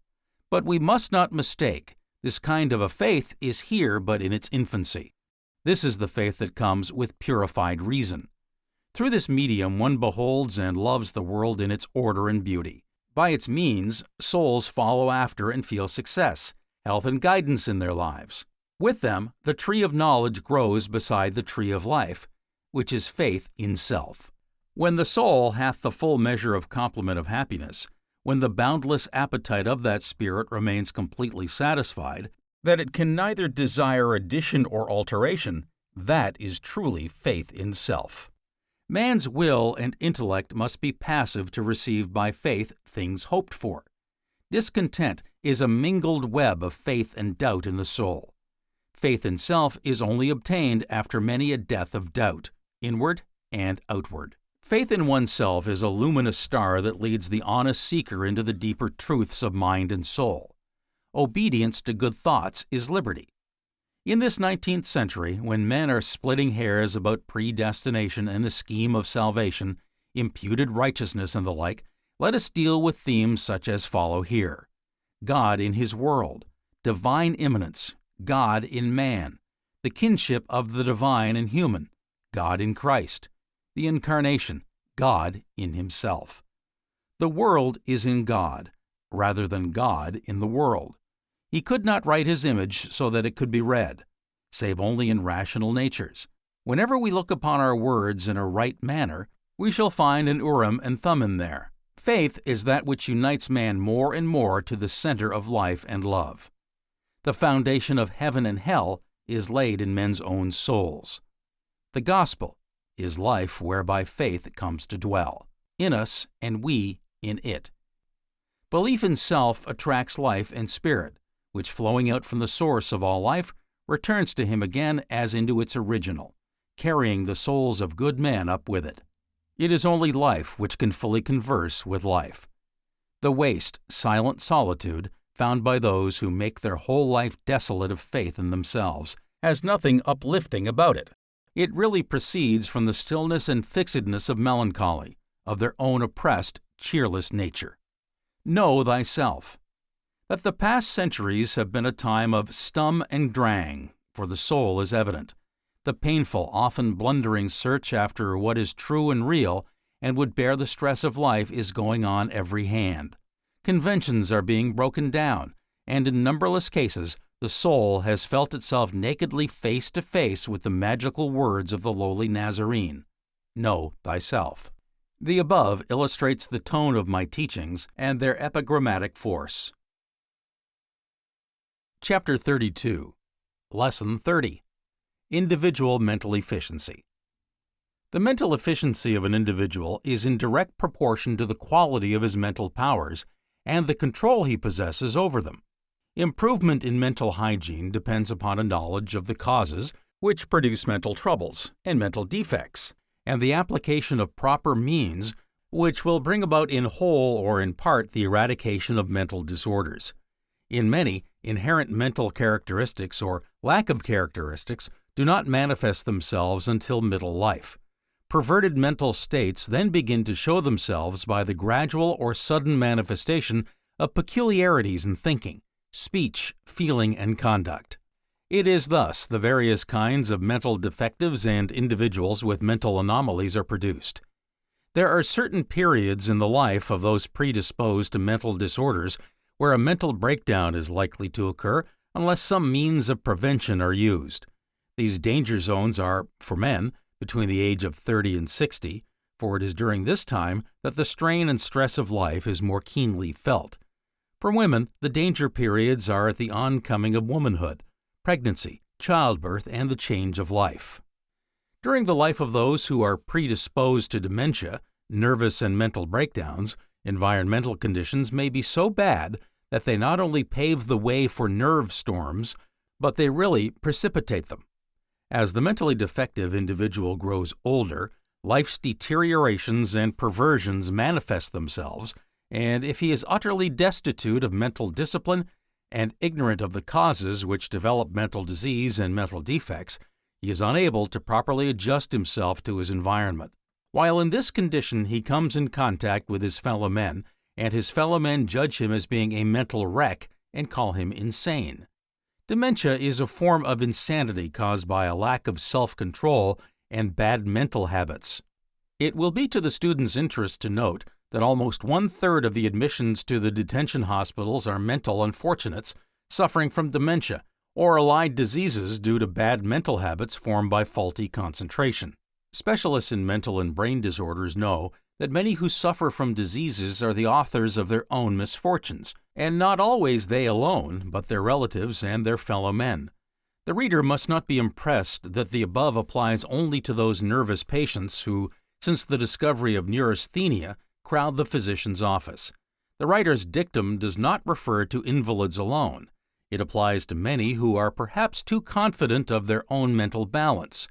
It applies to physicians equally as to patients, to educators of all kinds as well as their pupils. When one considers the life of the mind, it becomes no longer possible to divide humanity into two classes, the sick and the well. Neurasthenia, of which one hears so much nowadays, is not a disease that attacks the patient like rheumatism or consumption. It is a psychic form of mental weakness that the patient owes to his natural and hereditary defects, to his badly directed education of the causes of mental disorders, and again, to the vicious influences which act upon him during his entire physical and mental development. It is not a weakness of nerves, such as the word neurasthenia implies. It is, above all, mental debility, and psychasthenia is the word to express it. When hereditary and constitutional influences seem to predominate, the debility is accounted illness. It appears essentially physical because it manifests itself by functional troubles, by intellectual blemishes, the forerunner of mental and moral decay. It is to the physician that these disinherited, these degenerates apply. For them, the world has no sympathy only when their suffering is at its height. They are closer to us than you imagine. You who are prone to judge others severely and take pride in your own mental poise, remember that no man is a hero either to his physician or to his valet, or to those who know his private life. Each man has some defect due to heredity. None are perfect. Education itself plays an immense part in forming these pathological mental conditions. It spoils the judgment of those who call themselves normal and who imagine themselves in a position to cast a look of contemptuous pity upon their less fortunate brethren.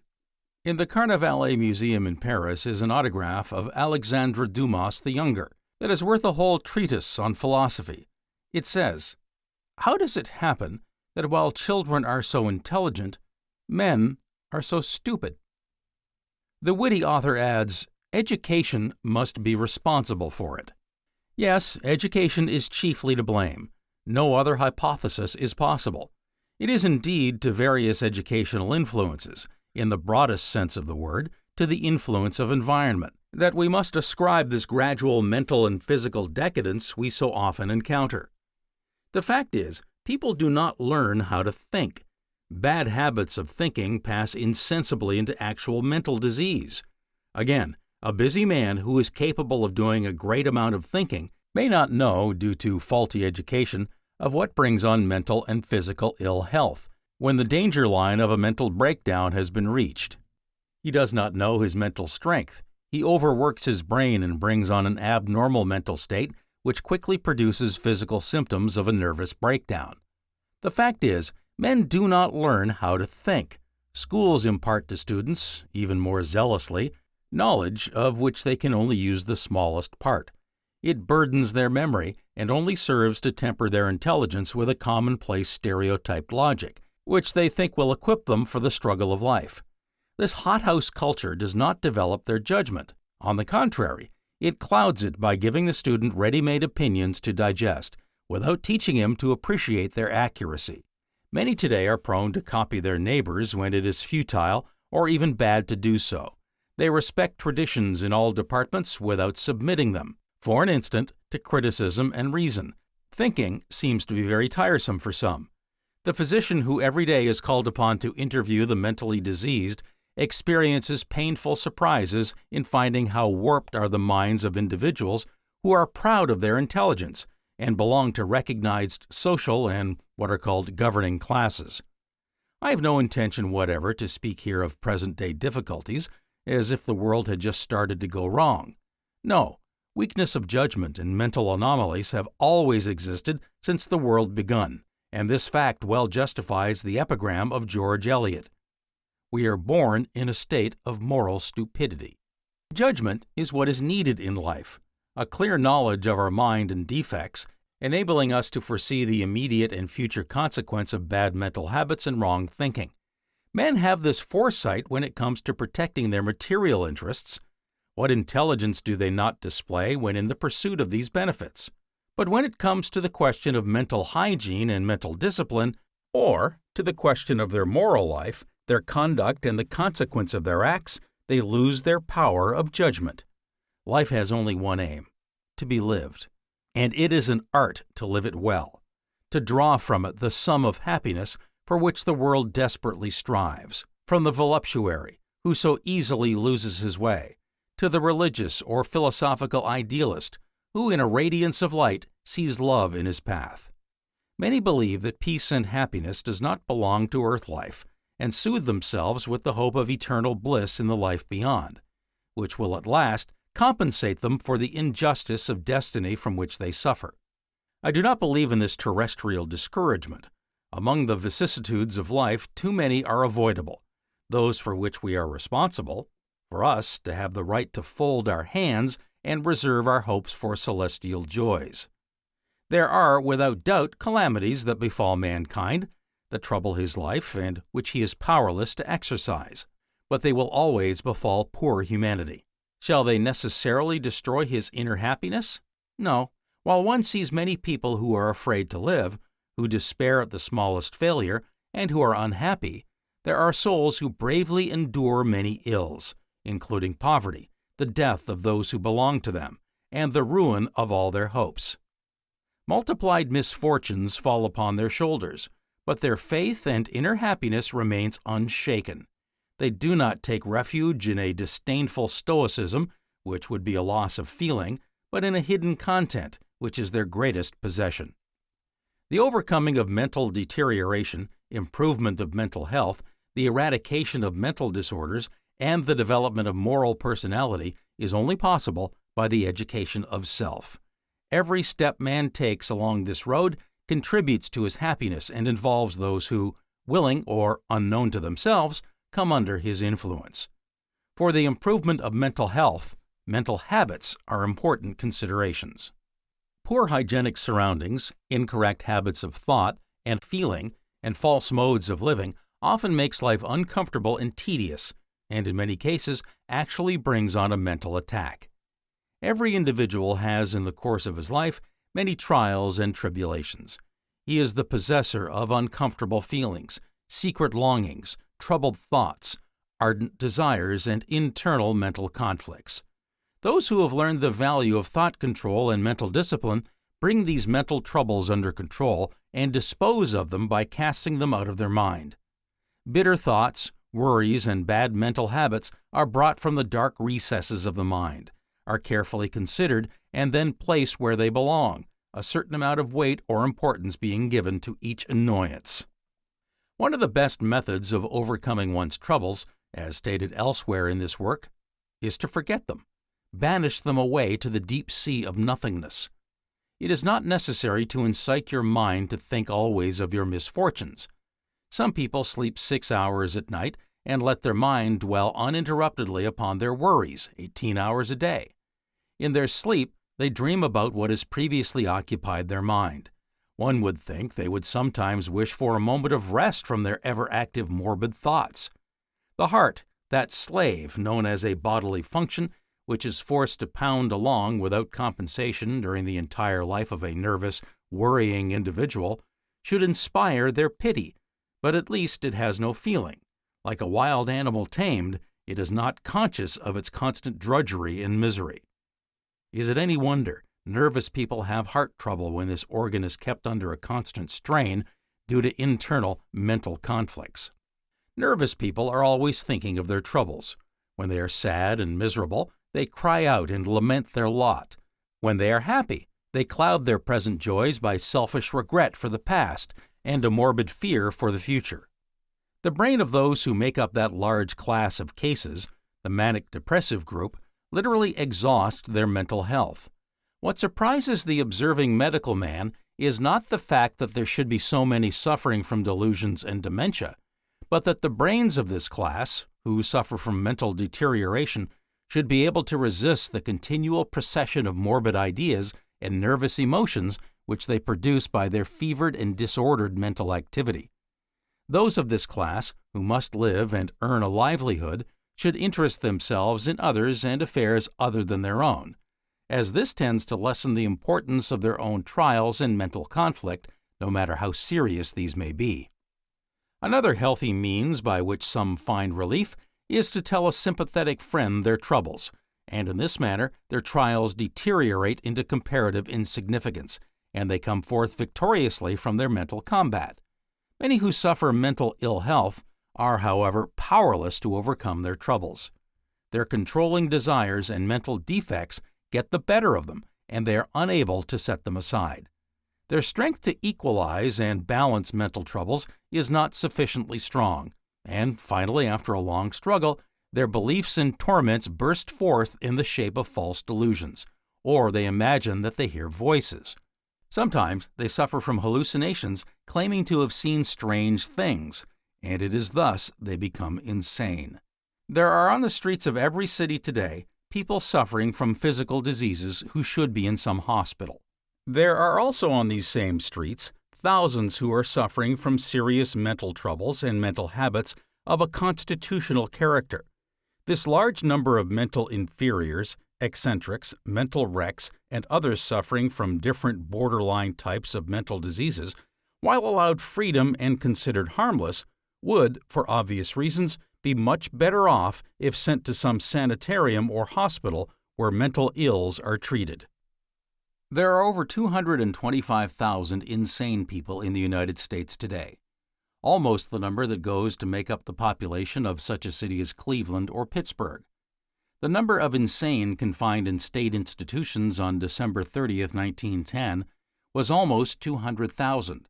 The cost of taking care of this vast army of mental unfortunates is over $30 million annually.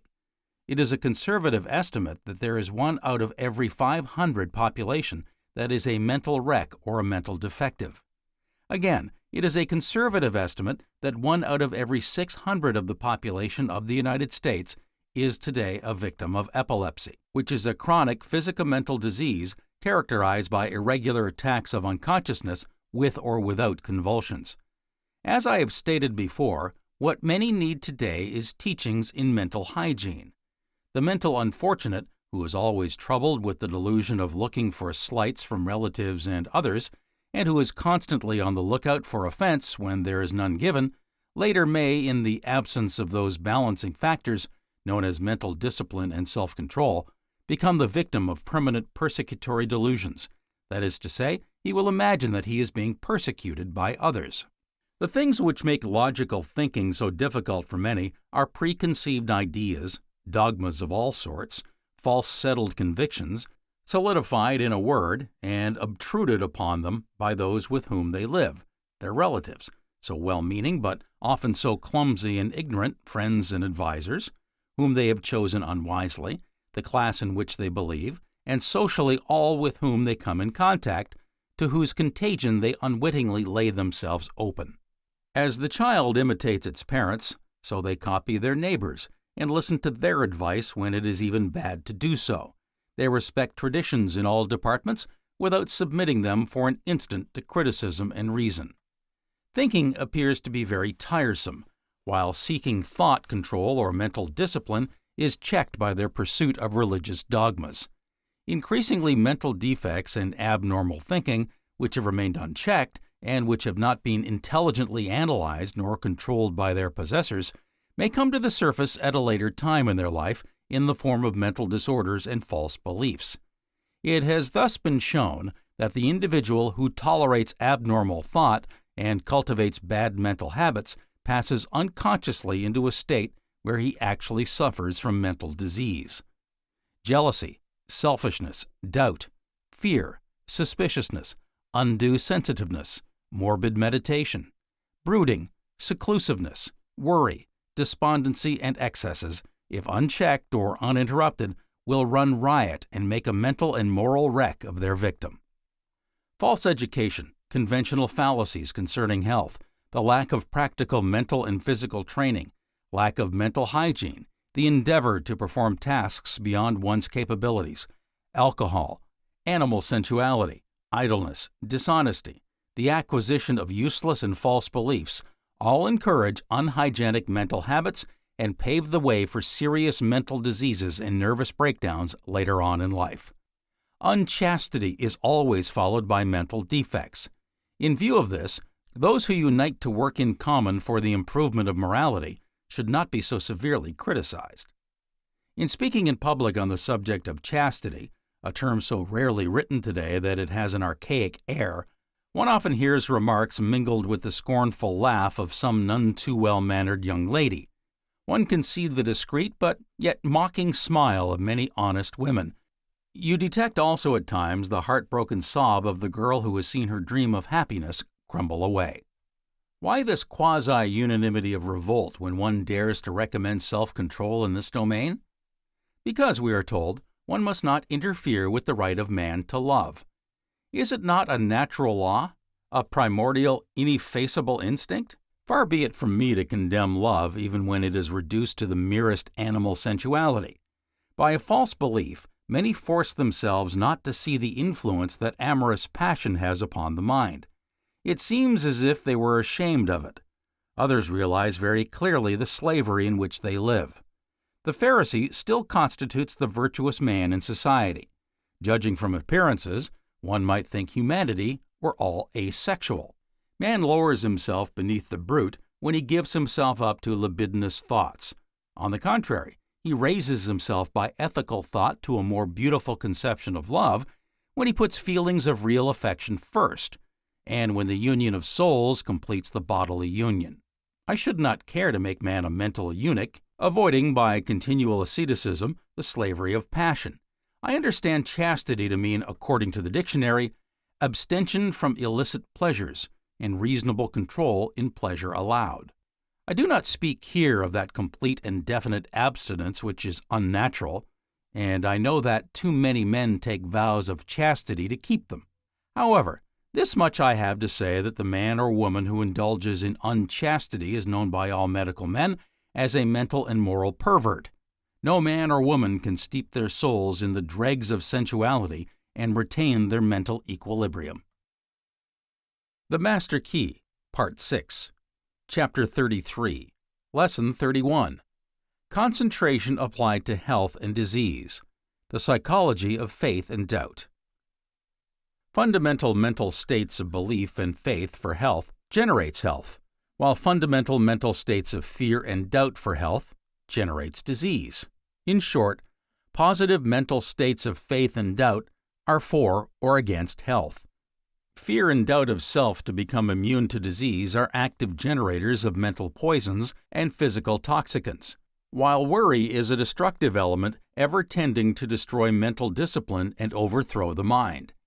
I have emphasized faith and doubt in the origin, cause, cure, and prevention of physical and mental ailments, because in the past they have always been associated with some particular religion, moral teaching, or a system of Christian healing. Right here, I desire to separate the study of mind and thought, as well as faith and doubt, from any particular cult, creed, or brands of religion. It is my object, as far as my efforts are concerned in this work, to uphold faith and belief in oneself, as the emancipators of men and women from the bondage and servitude of doubt and fear. Many are vying with others about new thought, Christian science, religious beliefs, and spirit healing, all of which are premature, unscientific, superstitious, misleading, incompetent, incomplete, oriental, and very disastrous in their misleading influence upon the minds and morals of their adherents. I would admonish the student to beware of philosophical fads, healing cults, ism, spirit healers, and the claims these people make in their literature. Let the student approach the subject with his feet treading on a foundation of common sense and reason. Let him get away from the shadow of mysticism and superstition which has darkened the path to reason for centuries. Let the student approach the subject of mind from the standpoint of the trained psychologist. Let him examine all the actual facts respecting the effect of thought, and the various mental states on the physical body during both disease and health. Let him learn from observation and experience just how thought and mental states affect the functions of the human body in disease and health. Concentration, belief, and autosuggestion is like unto a two-edged sword. It cuts both ways.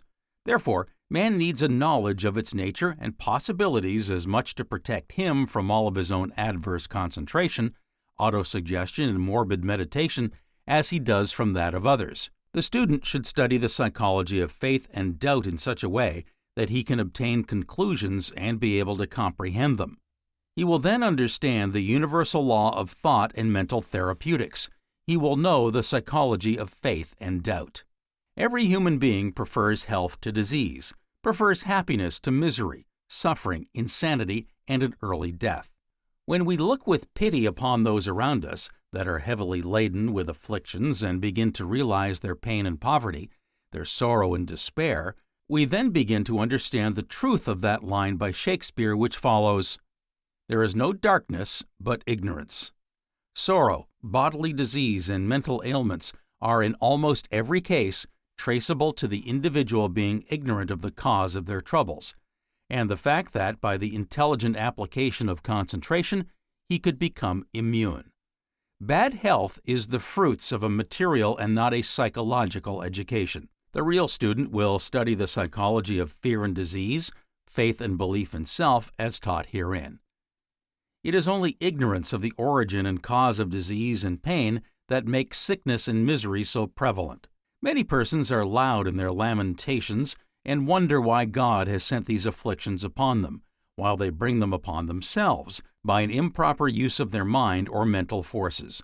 This is the great fundamental error and the cause of many nervous diseases, sorrow, and despair, as very few have any true knowledge of the science and art of living any more than they have of the psychology of faith and fear.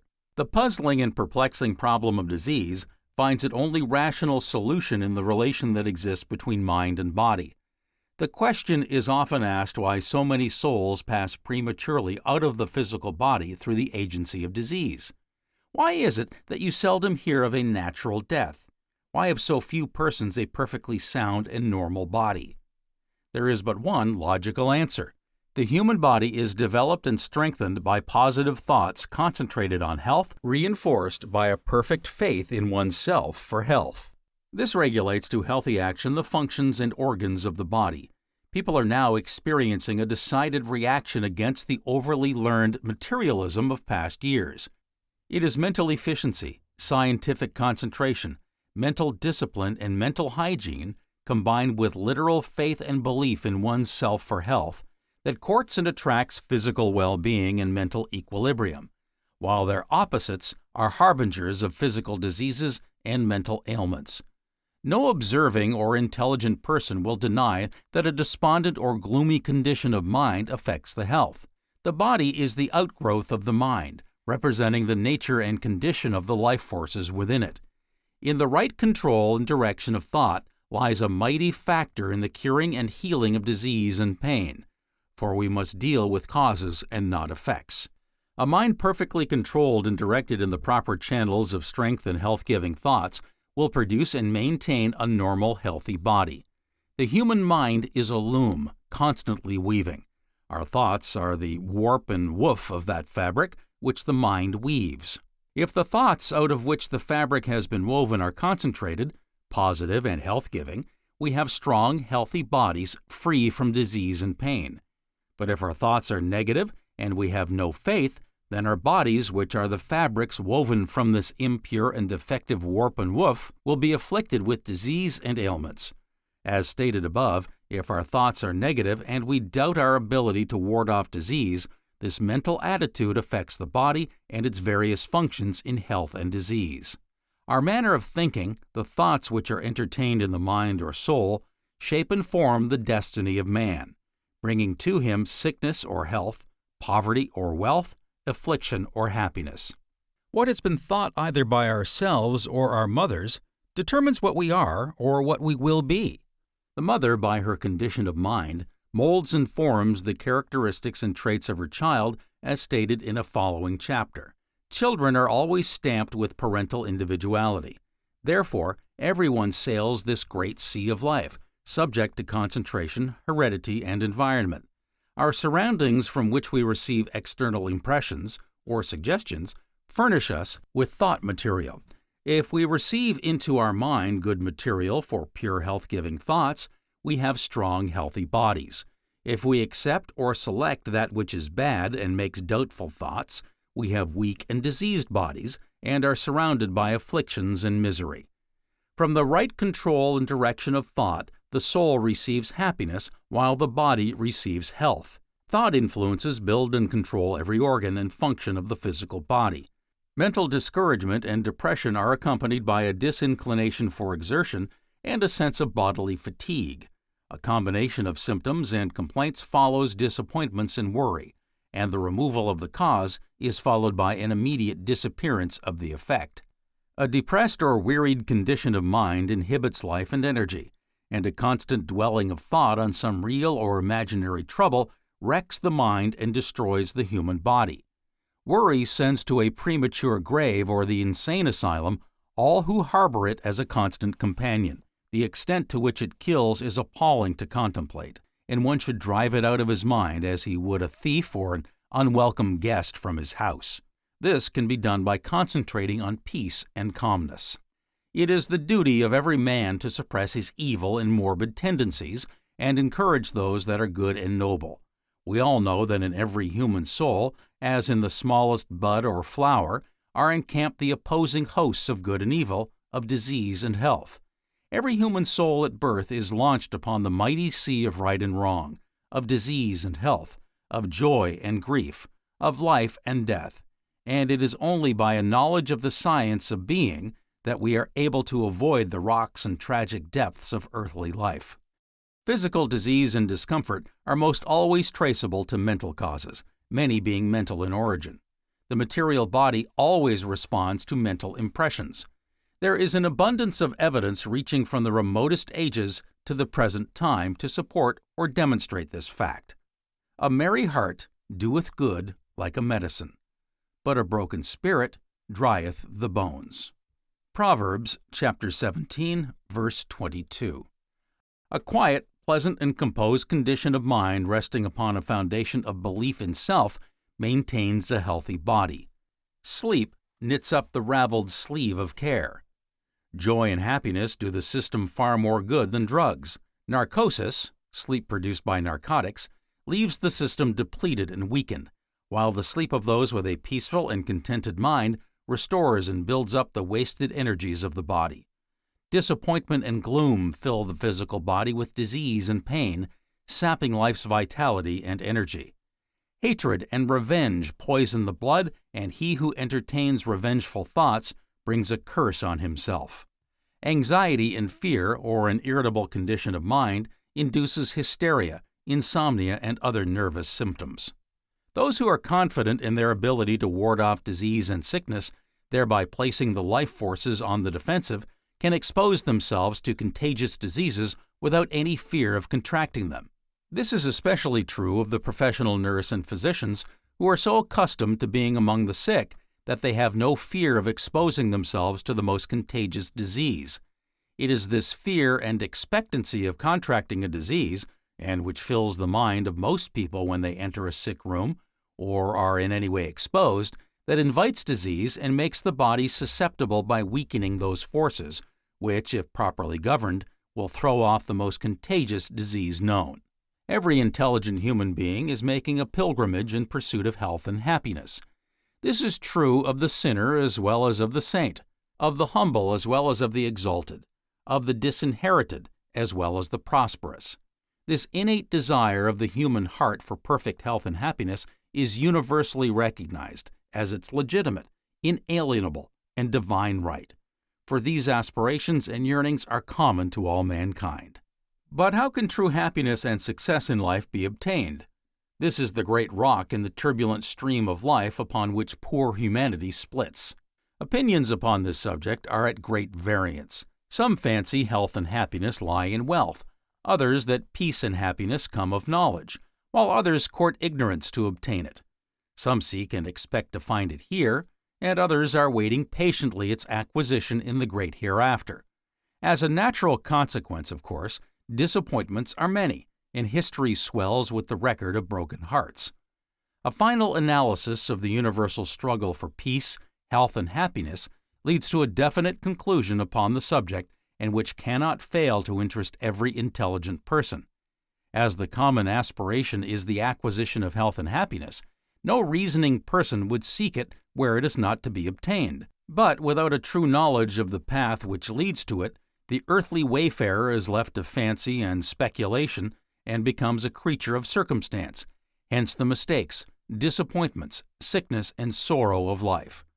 The person who imagines that health, peace of mind, and happiness lie solely in the possession of wealth is not liable to be particular as to the means by which it is obtained, and when once the coveted treasure is in his possession, he believes that all the problems of life are satisfactorily solved. If before he began his struggle for ill-gotten wealth, he could only have realized that dishonesty and selfishness are fatal to health and peace of mind, he would never have resorted to such methods. But in his ignorance of what leads to true happiness and health, he blundered. Selfishness never brings the slightest degree of that comfort and consolation which are essential to good health and happiness. A man with a true knowledge of the origin and cause of unhappiness and disease would never be jealous or covetous, for these are selfish vices, and selfishness always brings pain instead of pleasure. A man who knows that the pleasures and allurements which earth has to offer her children do not in themselves ensure health or happiness would never be proud and seek satisfaction in ostentatious display of any kind, for he would know that comparisons are extremely odious, and it would simply visit upon him the enmity of his fellow men instead of that good will in which he could find peace, comfort, and happiness. Neither would he seek political or social preferment merely for the sake of power, for he would understand that all true greatness lies in service to others and not in the glittering garb of authority. A man wise in the science and art of being would not seek health or happiness in sensuality, for he would know only too well that those who have sought it in the lusts of the flesh have indulged their appetites to satiety in vain, for the flesh profiteth nothing, and its true mission is for man's service and not his mastery. Every human being should understand the great fundamental, life-giving truth and principle, that perfect health, a physical condition, and true happiness, a mental condition, are the outcome and depend upon the right direction and control of the mind or mental forces within the body. Health and success in life are the outcome of man's individualism and depend entirely upon his knowledge of and his mastery over his own mind or soul. If man encourages and cultivates perverted mental conditions by entertaining a doubtful, apprehensive condition of mind, pain and disease will follow as surely as the cart follows the ox that draws it. If man encourages and cultivates a confident, self-possessed condition of mind and entertains pure, health-giving thoughts, health, happiness, and success will follow like a shadow that never leaves him, for they are the fruits of a pure, well-balanced, and controlled mind or soul. It is soul satisfaction obtained through true faith in self, which alone constitutes happiness and health, and is entirely independent of all material or outward considerations or circumstances. There is not the slightest doubt of the correctness of this conclusion, and all human experience must inevitably sooner or later lead to it. What man is there that is fearful and faint-hearted? Let him go and return unto his house, lest his brethren's heart faint as well. Deuteronomy, chapter 20, verse 8. Confidence, faith in yourself, and a strong mind bring health and peace, while despondency, doubt, and fear sink the soul deep into the slough of misery and despair. Inquietude and discontent will never bring success or happiness, as they contain all the elements of a doubt of self, a self-consciousness of error. By an understanding of selfhood, man is able to gain such control over his mental forces that he is able to repel or drive back those demoralizing mental conditions which are so disastrous to health and happiness, and maintaining in their stead those normal mental conditions which bring peace, happiness, and comfort, combined with wealth, success, and position. Every human being has these dormant powers, mental forces. All that is necessary is that they should, by knowledge and application, get them under such absolute control that they can at any time assume a defensive attitude against those things which wreck and ruin misguided humanity. Mental force, or thought power, is one of the strongest elements of nature, and when under the strict discipline of the will and properly directed and controlled, produces a normal body and maintains it in a state of healthy equilibrium. But when this force, through fear, ignorance, and expectancy, becomes demoralized, disease enters the system, which has become highly susceptible to it, and it invites instead of checking and repelling. It is fear and doubt of one's ability to ward it off that makes disease contagious. It is fear and expectancy that causes epidemics. The confident, fearless, and strong-minded who are able to assume a positive mental attitude are invulnerable. The wreath of curses which encircles the brow of humanity today is man's belief in his own weakness. By encouraging the self-consciousness of weakness, evil consequences are invited. The ignorant man, by doubting his own ability and believing in the strength and ability of others, assists them. He weakens himself by conceding to them that power which he does not claim for himself. The individual who is envious of the rich and who is at all times lamenting his own poverty and attributes his misfortune to an inexorable fate is one who makes the rich richer and the poor poorer. For those things which are believed to be true exercise an all-controlling influence over conditions of life.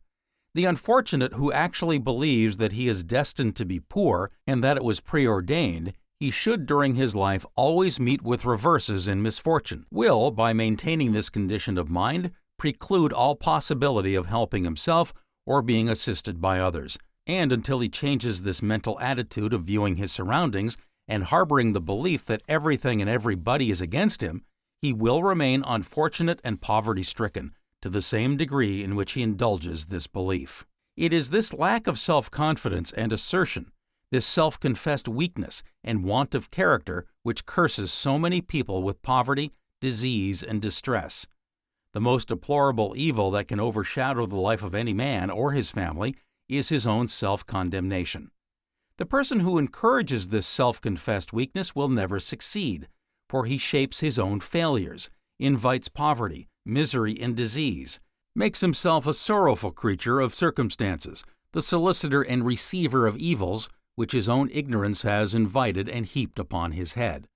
The unfortunate who has by his own self-confessed weakness become a slave to abnormal mental conditions and hence a victim of disease, poverty, and despair, can never release himself until he learns that he is not by nature a creature or victim of circumstances, but that he has latent powers or mental forces within him, which, if understood and used, will dispel all evil hallucination, and in its place establish an abiding hope, self-confidence, perfect physical health, peaceful repose of mind, and self-respect.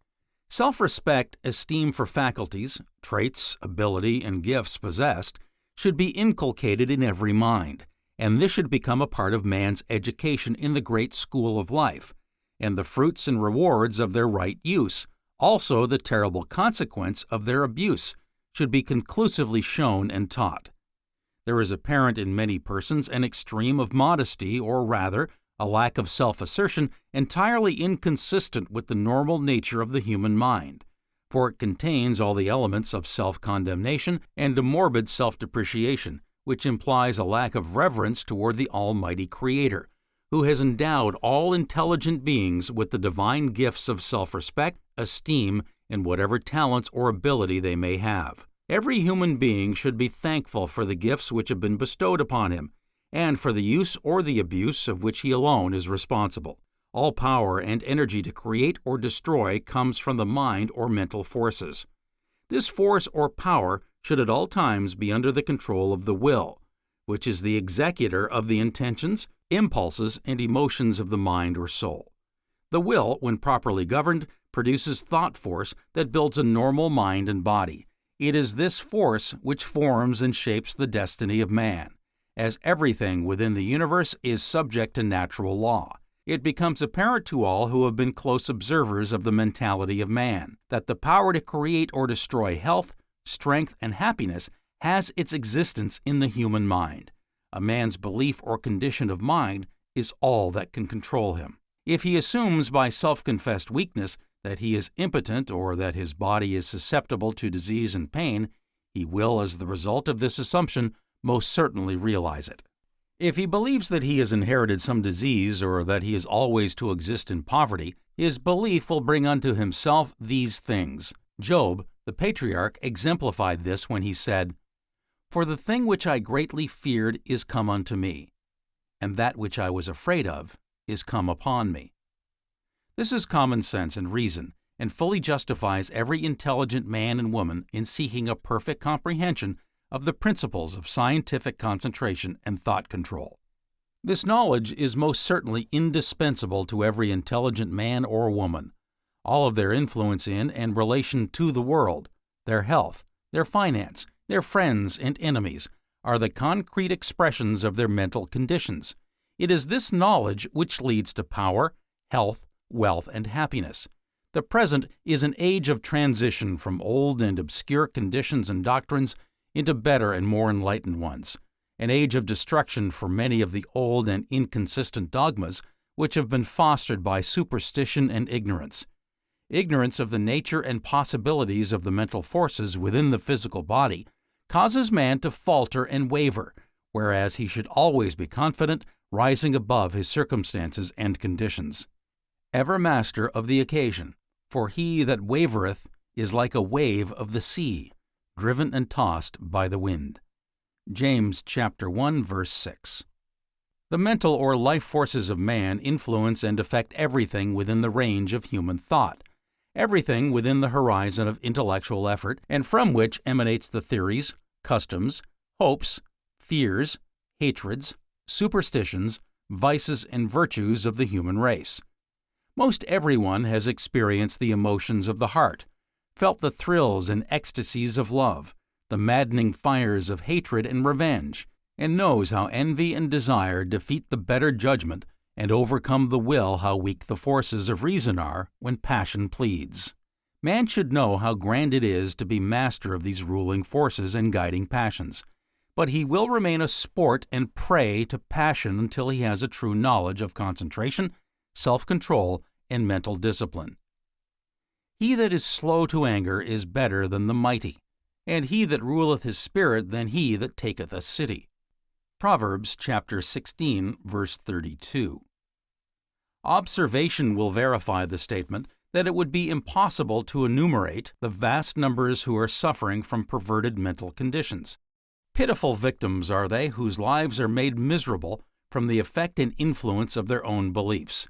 They believe themselves necessarily subject to disease, misfortune, poverty, calamity, and despair, until these unfortunate conditions actually develop as the direct result of their morbid mentality. As a man thinketh in his heart, so is he.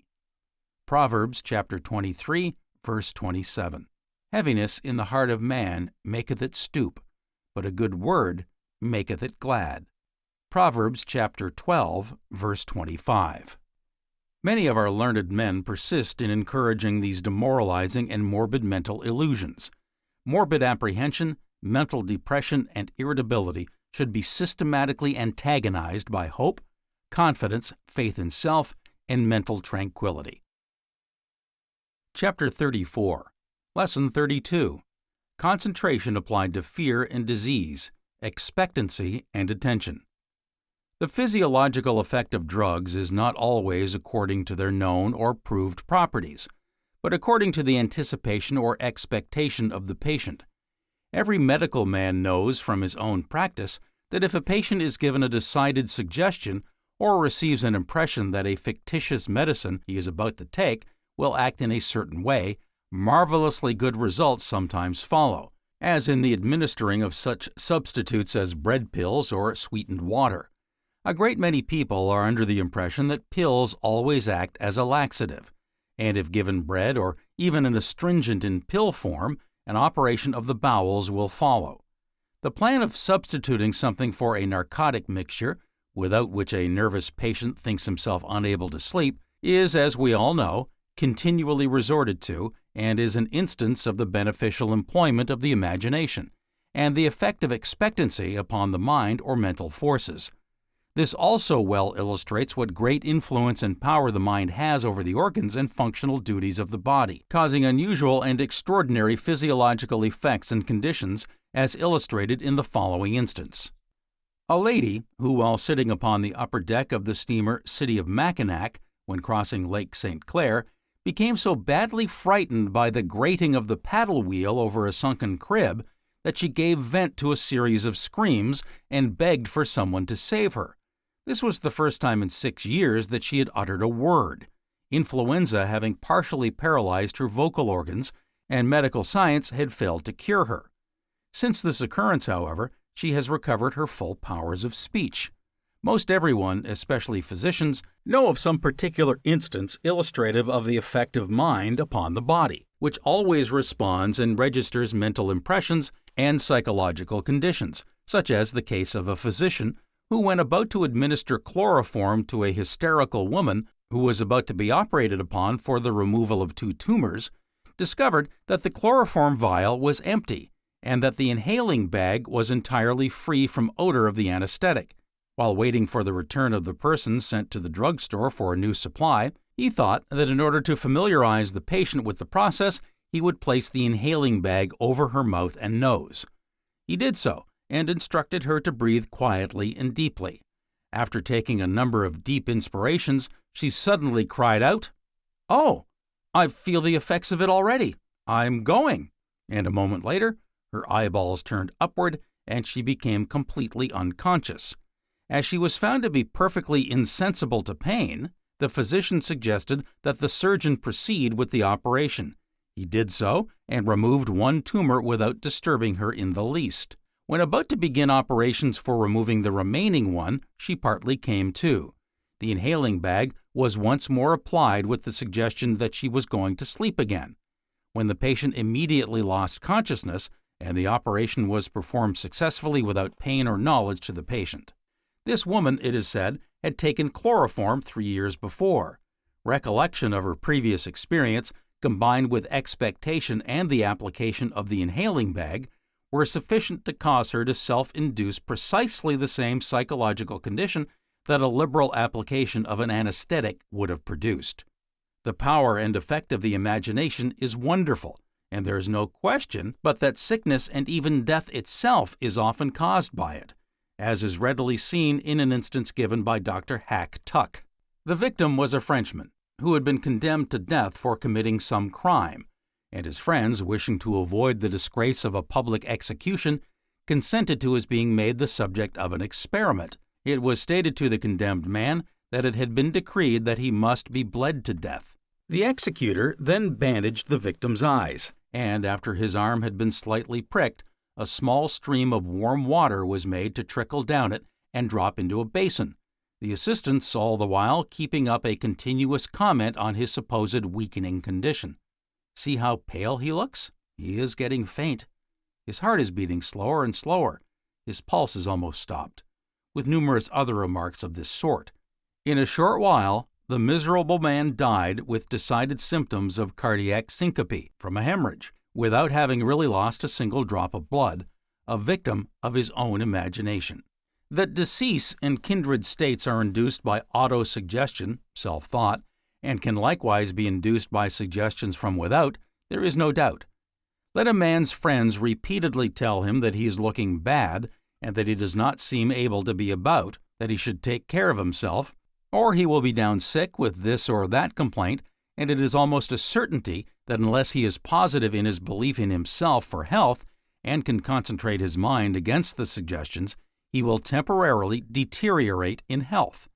As in the case of the farmer who was given suggestions of this sort for a joke, after being assured by a number of persons that he looked bad and was not able to be around, really did take to his bed and went through an unmistakable attack of fever, although he was in good health previous to the suggestions given him. This, of course, was a wrong and unwarrantable joke. Yet these same effects are often produced by well-meaning persons, who have a habit of always commiserating their friends and acquaintances for not looking well. Disease can be, and often is, caused by morbid suggestions, either auto or spoken. Disease can be, and many times is, cured by healthful suggestions, either auto or spoken. This is an indisputable fact known to all advanced psychologists, and those who have a knowledge of the nature, possibilities, and susceptibilities of the human mind and its relation to the body in both health and disease. Any person who has ever given attention to the subject will acknowledge what immense power the mind or mental forces, acting in conjunction with or apart from the will, has over the physical body. This power of mind over matter is exercised both in health and disease, but is particularly evident, perhaps because it is more closely observed in the latter condition. It is a fact well known to seamen that sufferers from seasickness almost invariably become quite well in moments of great danger when the ship is found to be imperiled. People will often lose all sense of pain by their mind becoming occupied with some affair of great interest. It is a well-established fact that alterations of tissue, irregularities, and functional disturbances have been the direct result of a morbid concentration of mind or attention to certain particular organic structures. Idleness is a well-known factor in producing all kinds of ailments, real and imaginary, of mind and body. Perhaps because the idle man, from sheer lack of interest in life, devotes too much attention to his own organism. Imagination, combined with the direction of morbid self-consciousness to certain organs or functions of the body, will produce results which have been noticed by many pathologists. In hypochondriasis, the patient, by fixing his attention on his internal organs, creates not merely disordered sensations, but disordered and abnormal action in them. With some people, there is liable to be irregular action of the heart. This is brought on and greatly increased by the persistence of attention, causing deviation from the normal condition of the functions and which frequently lapses into structural disease from the effect of this faculty of morbid attention being for a lengthened period concentrated upon this organ and its action. Hypochondriasis, being a mental state in which the patient feels and notices the action of his internal organs and is always morbidly conscious of them, has a decided tendency to grow worse, because this morbid attention becomes more and more concentrated and fixed or directed upon functions which ought to be performed automatically and unconsciously. And unless some powerful mental regulator or mental stimulant, such as scientific concentration, is applied, organic disease actually sets in. That the dangers of these perverted or morbid mental conditions are brought within the range, not only of possibility, but of probability and of actual fact, is indisputable, as there are many people of both sexes who never hear of a disease without fancying that they have it, and by pure imagination develop the symptoms of serious illness. The illness of some prominent statesman or distinguished person, the progress of which is daily recorded in the papers, will sometimes become almost epidemic, and specialists of the particular disease could give some interesting information of the increase of imaginary and real symptoms and affections during the illness of such prominent person. That fear and expectancy is conducive to and will produce disease has been abundantly proved during epidemics of typhoid, smallpox, cholera, yellow fever, and other contagious diseases. Laymen who dabble in medical science and students at the beginning of their course are apt to imagine that they have one or another of the diseases that they had been studying, heart complaint being perhaps the most common. And of this disease, many do frequently develop some of these subjective symptoms. A prominent physician's wife, who was an eyewitness to an operation made upon a woman for the removal of a cancer, shortly afterwards complained of symptoms of cancer. Her husband paid slight attention to her complaints at first, but later the symptoms became so pronounced he called a specialist for diagnosis, and it was then discovered that she was actually suffering from a cancer whose location was precisely the same as that of the woman whose operation she had witnessed. Further investigation proved that the site of the cancer and attendant operation had made such a decided impression upon the woman's mind that she had never been able to drive the sight of it from her imagination, she being always apprehensive that she would become afflicted in the same manner. There is little doubt but that this morbid condition of mind upon her part did actually cause her to become infected with the same disease. If parents did but know it, many a child has had planted in its consciousness, by concentration, the seeds of consumption. The thought that one's family had been victims of the white scourge rises to the mind from time to time, and the possibility of this passing through several generations in conformity with the almost universal belief on the subject is frequently sufficient to give a tendency to the disease. Hereditary disease finds its only rational explanation in the morbid, perverted mental condition which ever shadows the child who is a victim of a morbid self-consciousness that it must necessarily, as the result of nature's decree, inherit its parents' affliction and die an unnatural and premature death. This is a nonsensical and absurd idea. furthered and fostered by ignorance of what that mental condition of mind, which nature requires to be maintained by every human being, should be in order to promote health and strengthen the physical body. This mental perversion invites and develops disease, and also greatly aggravates and prolongs disease actually existing. Fear and expectancy, perverted mental conditions, invite and promote disease, while confidence and faith, positive mental conditions in one's ability to ward it off, is a defense against its advance, and renders one immune against the most contagious and diseases known. It only requires a superficial knowledge of electricity to understand the absolute abortiveness of the various electrical apparatus and appliances as remedial agencies. Yet, whilst positively inert, they are undoubtedly the means of accomplishing much good by reason of the suggestive effect upon the imagination of the wearer. Cholera belts, camphor bags, and divers, so-called preventatives, such as carrying a potato, buckeye, etc. in one's pocket, unquestionably act in a corresponding manner. Consequently, though these and similar contrivances are inoperative in their anticipated results, it would be a mistake to say they do not serve a useful purpose and are not beneficial to mankind. By inspiring confidence and keeping alive hope and faith, they often enable people to go unharmed in the midst of contagion, or help them to overcome disease, for there is no more effectual depressant, no super harbinger of disease than fear and expectancy. Much of the immunity from infection enjoyed by physicians and professional nurses is due partly to the preoccupation of their minds with professional duties, which leaves no room for selfish terror or fear, and partly to the confidence begotten by long familiarity with the sick room and disease. Expectant attention, mental conditions and processes, is a mighty and wonderful force. The extent of its power and influence upon our physical and moral nature, for health, for disease, for good or for evil, is beyond the comprehension of any person who has not been a close student of the mentality of man. This knowledge enables one to gain perception and possession of the great fundamental principle, the principle of being. Chapter 35, Lesson 33, Concentration applied during the period of gestation.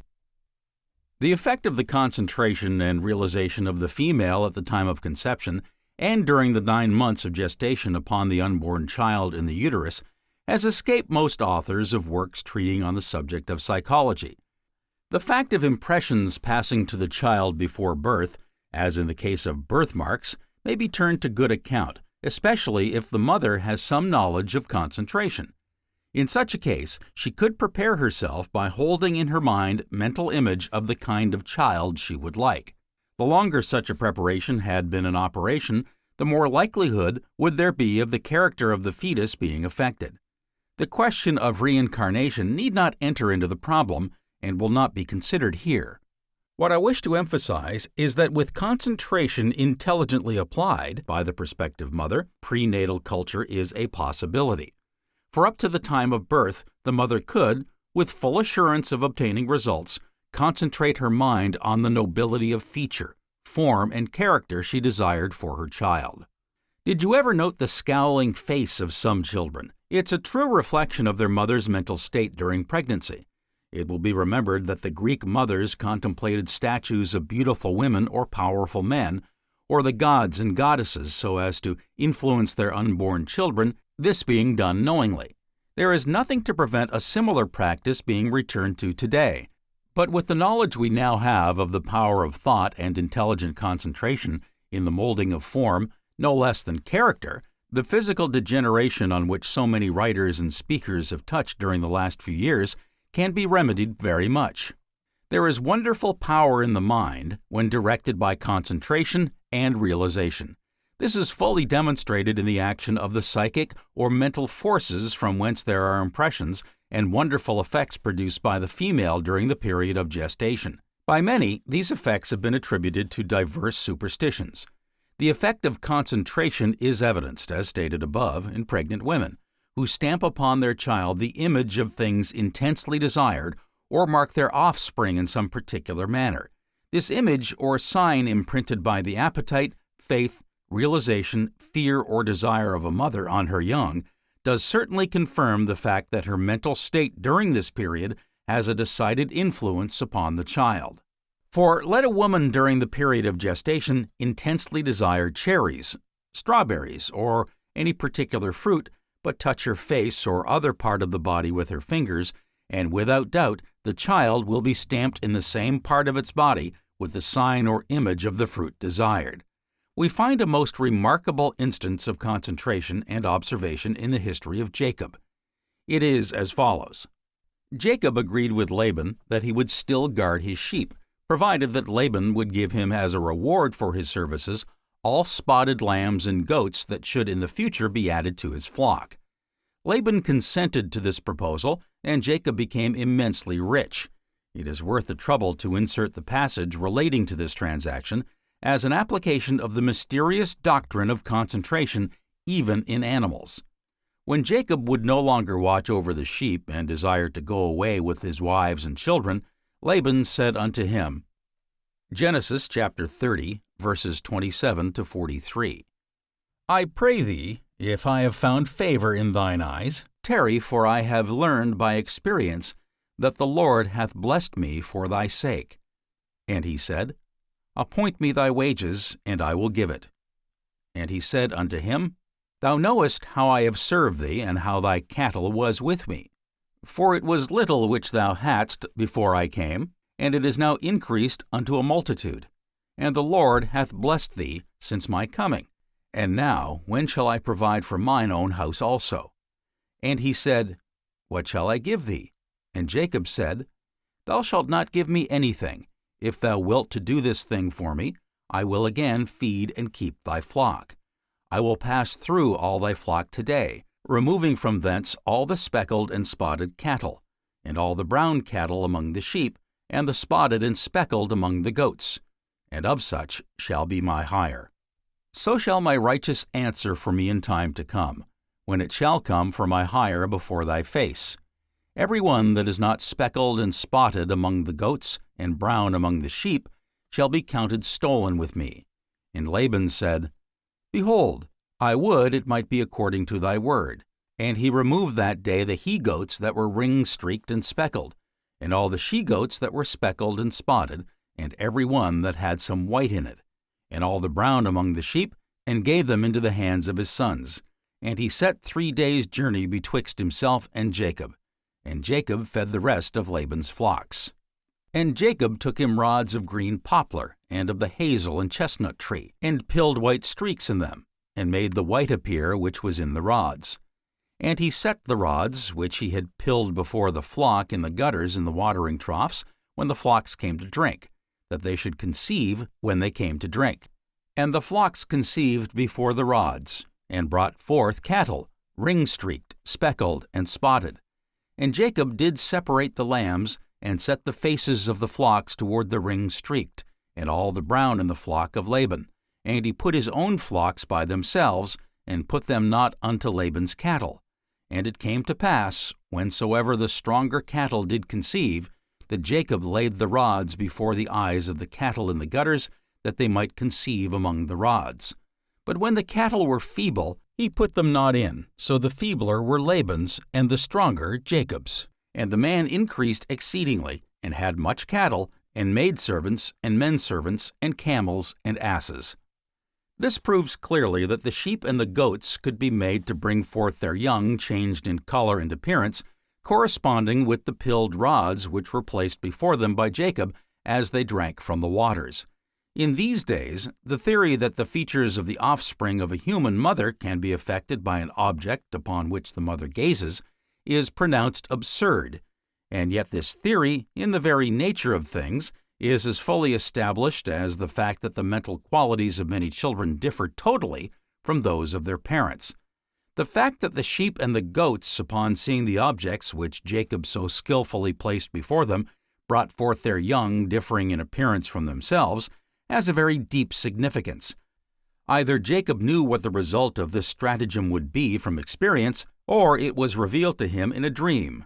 For we read Genesis chapter 31, verse 10. And it came to pass at the time the cattle conceived, that I lifted up mine eyes, and saw in a dream, and behold, The rams, which leaped upon the cattle, were ring-streaked, speckled, and grizzled.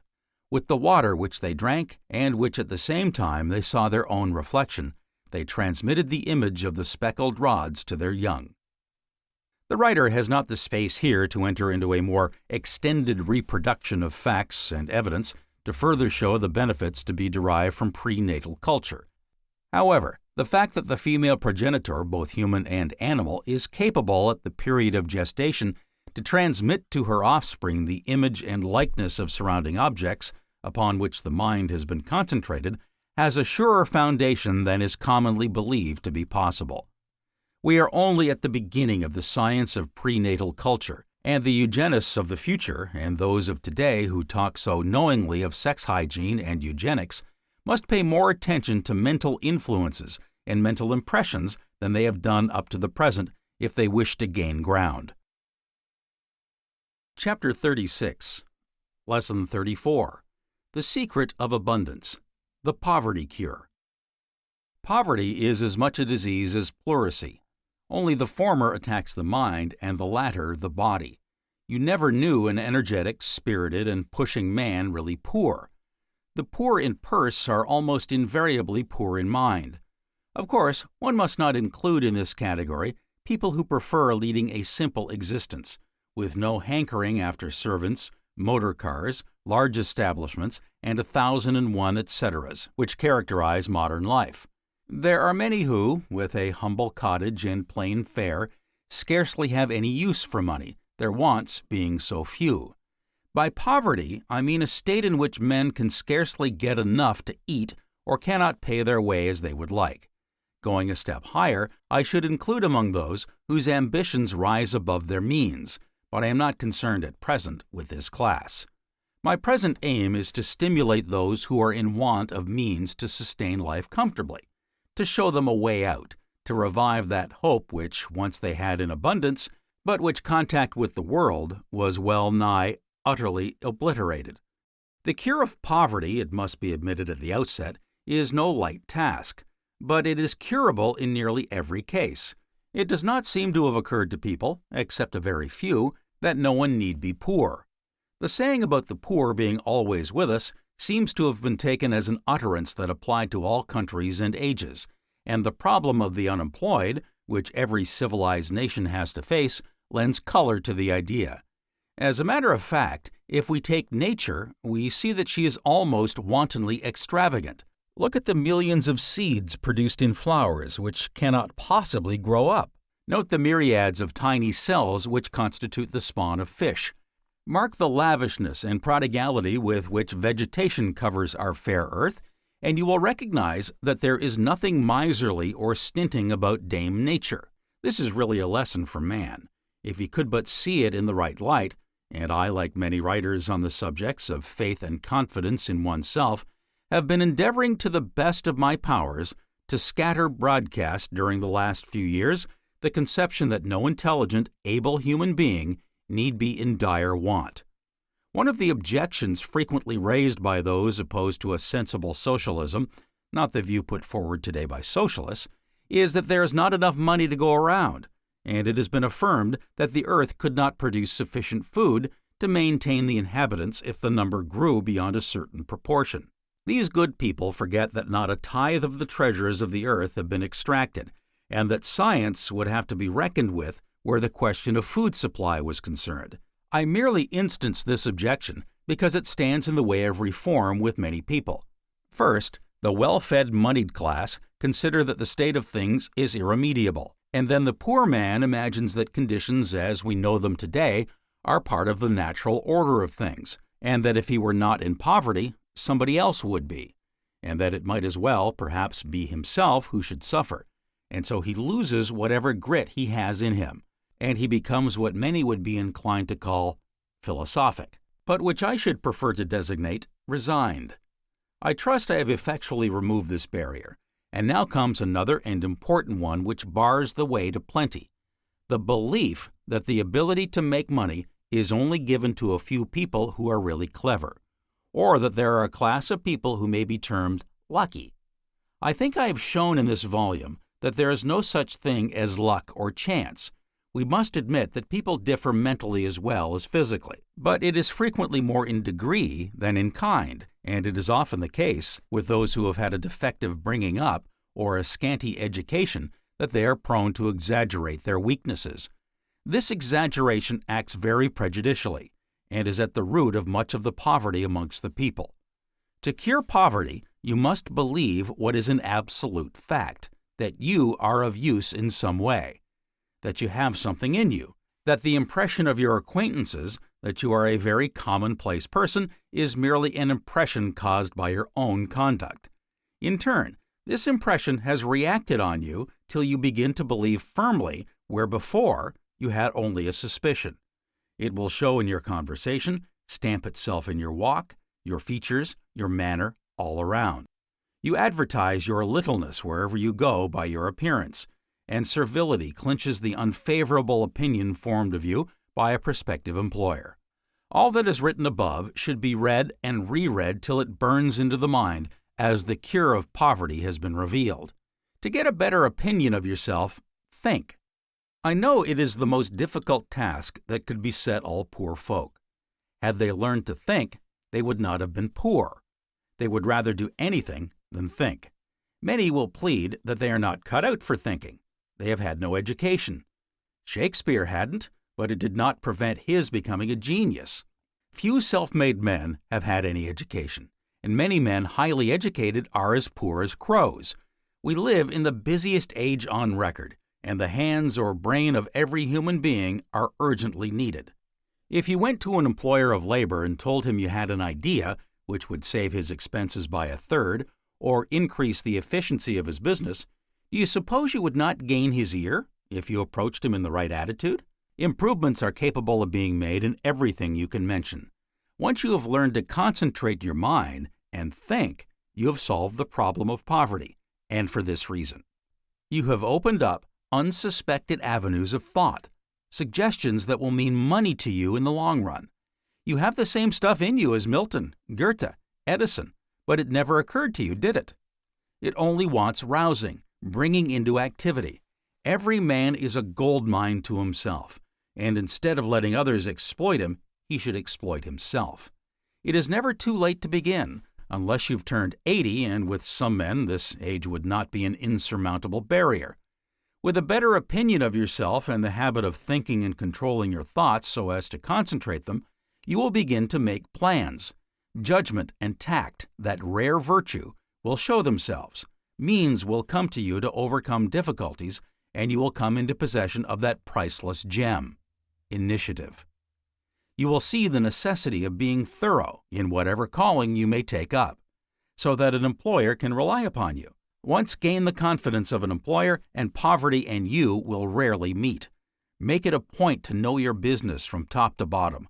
Concentrate your mind on your duties willingly, with a light heart, for you are building for the future. Get into close touch with the very poor, and you will find that they invariably consider that only people with marked ability can get on. You can have the ability just as well as anyone else. It is not the prerogative of kings. The poorest and humblest man may cultivate it.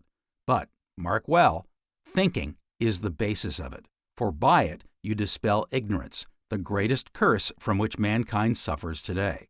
Willingness to learn is a sign of the successful man, and as ability is gained, the other dread ally of poverty, fear, they always go together, therefore by destroying the one you destroy both, will loosen its hold of your heartstrings, and hope will take up its abode.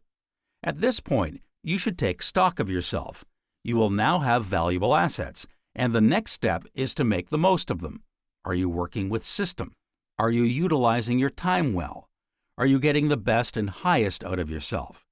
Do not be content till you do. Whatever plan you may have commenced, give it a fair trial.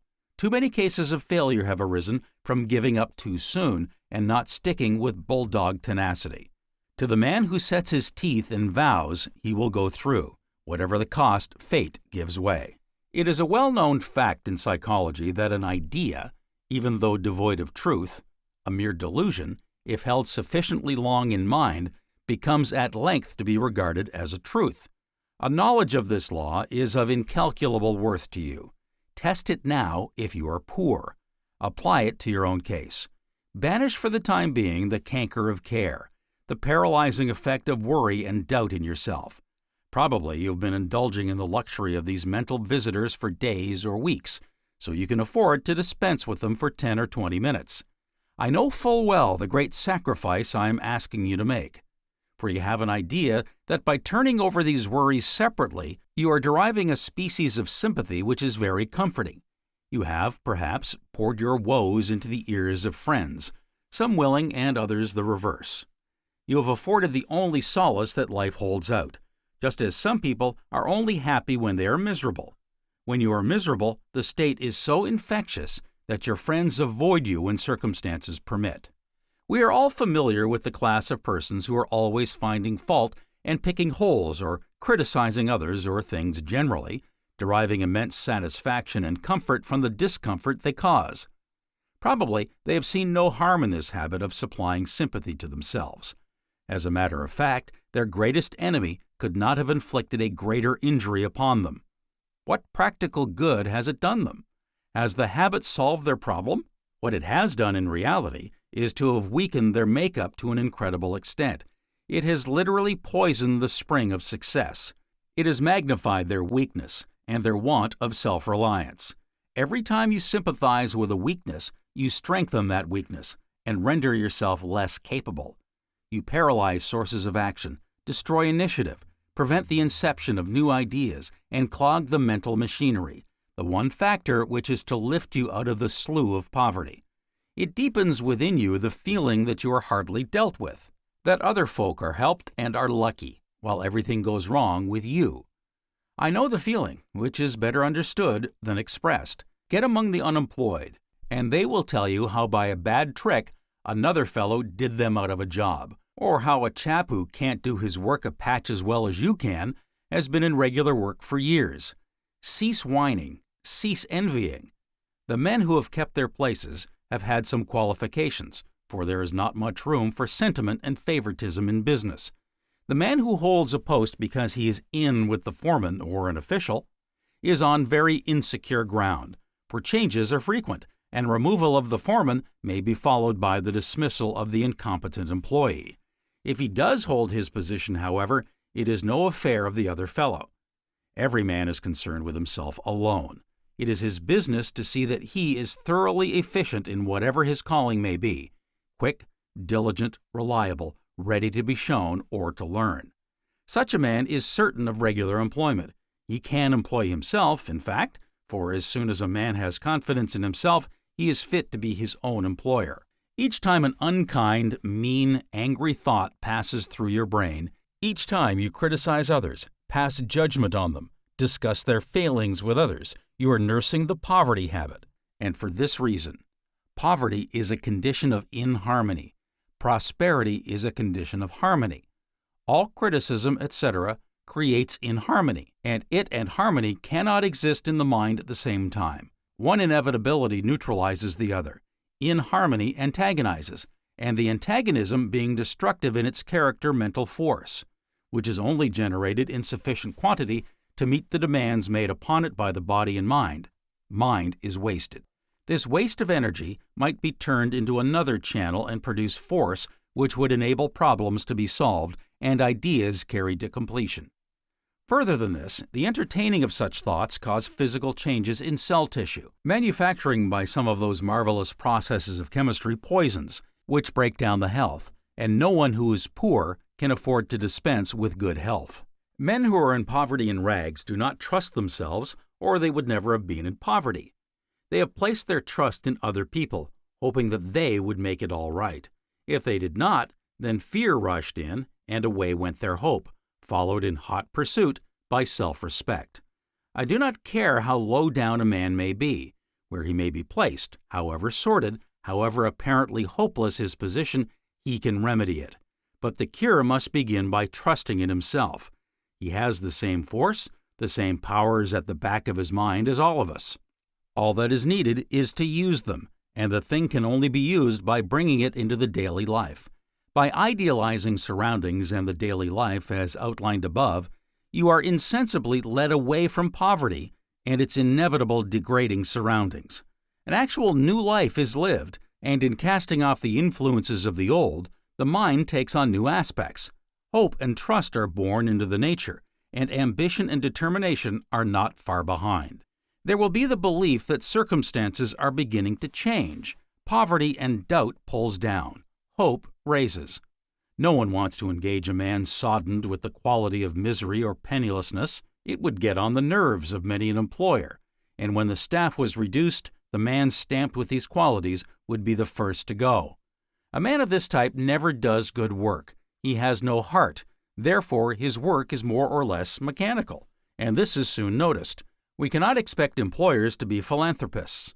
Often, they are driven on by the scourge of competition and cannot help themselves. A bright face is often quite as much a tonic to them as it is to others, and brightness often goes hand in hand with intelligence and interest in one's work. A bright disposition often brings about an alert state of mind, frequently leading to keener observation, and inventions are frequently made by workmen of this type.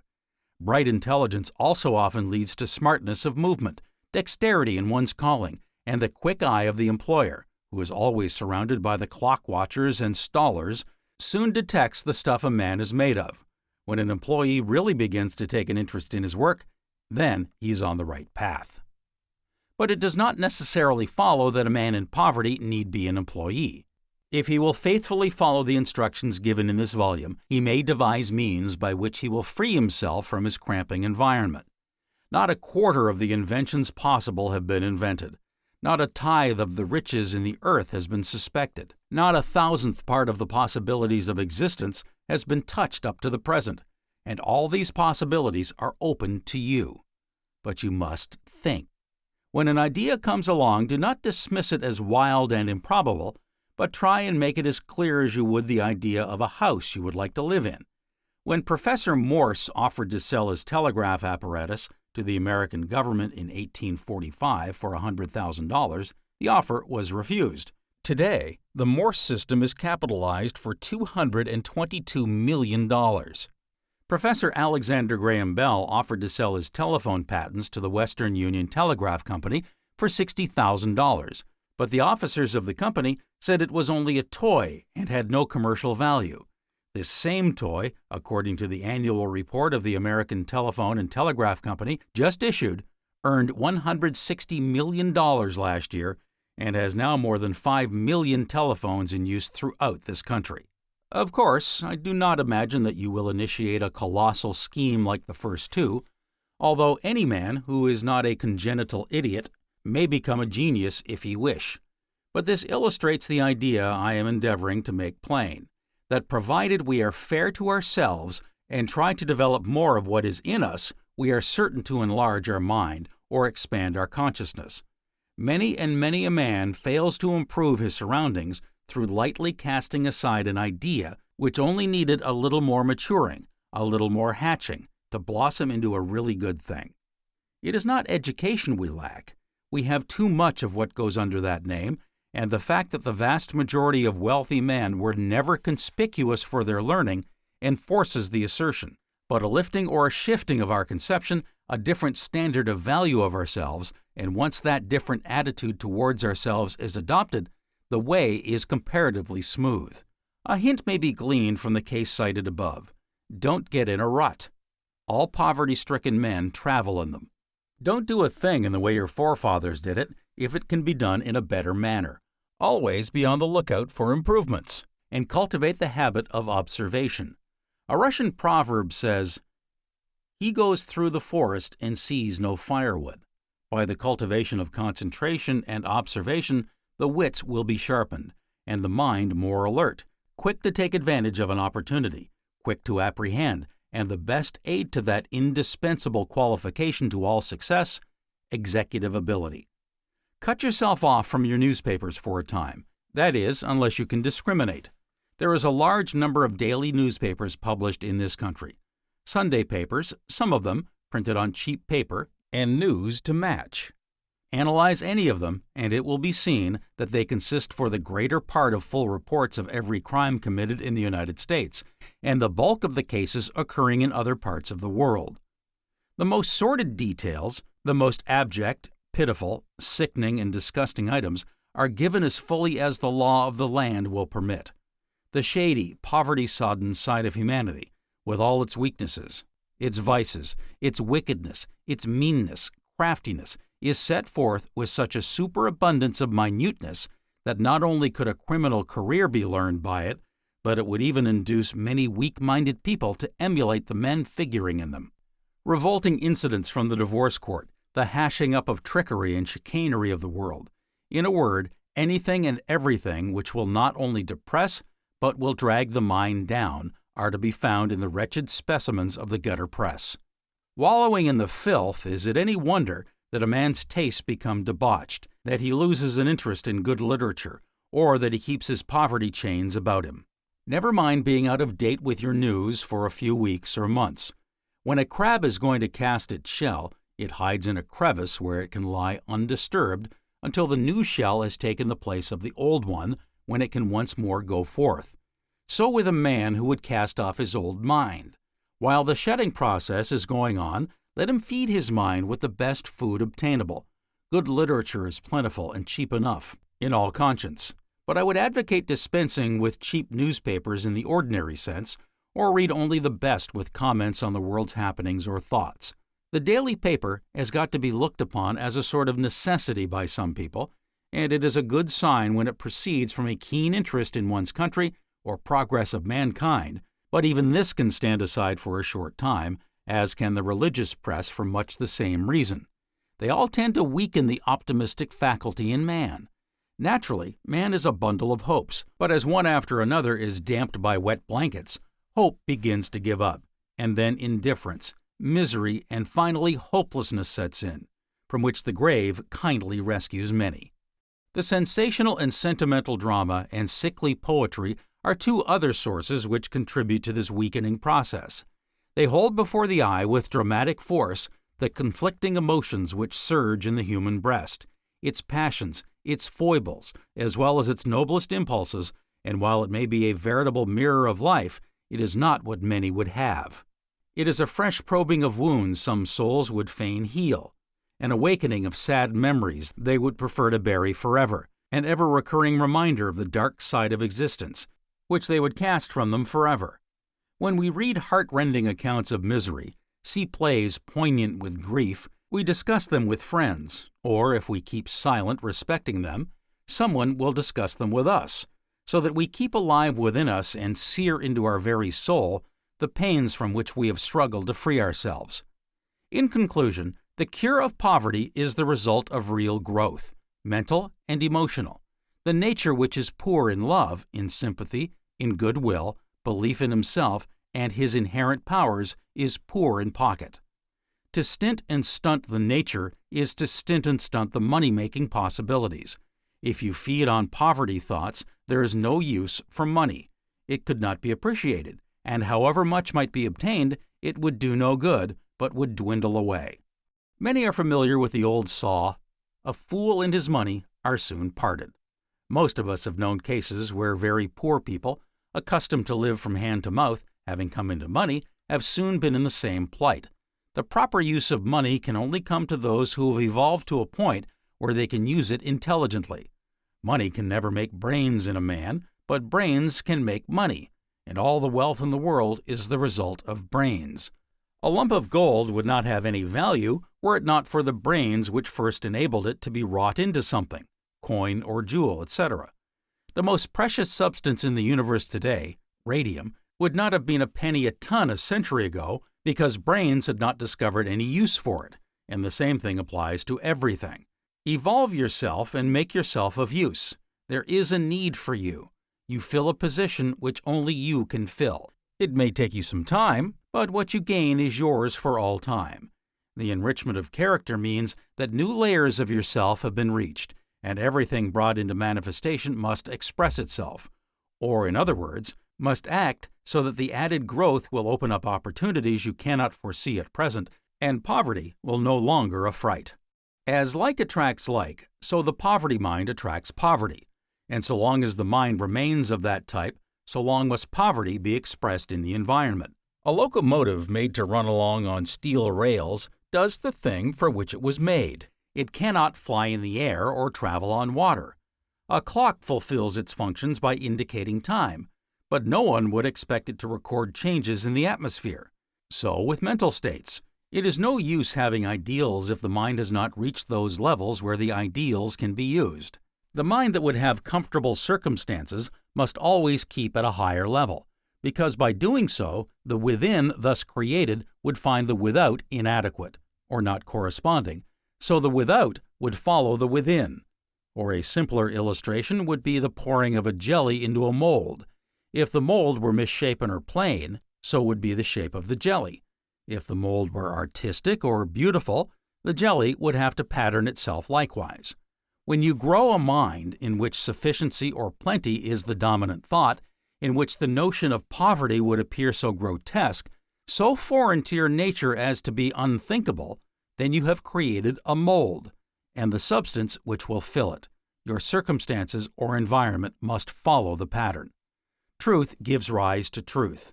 A lie breeds lies. A rose produces a rose, not a thistle. Good thoughts cannot produce bad actions. Everything fulfills the law of its being. An effect must be like its cause. Sow thoughts of prosperity by having faith in yourself, and you cannot reap anything but prosperity.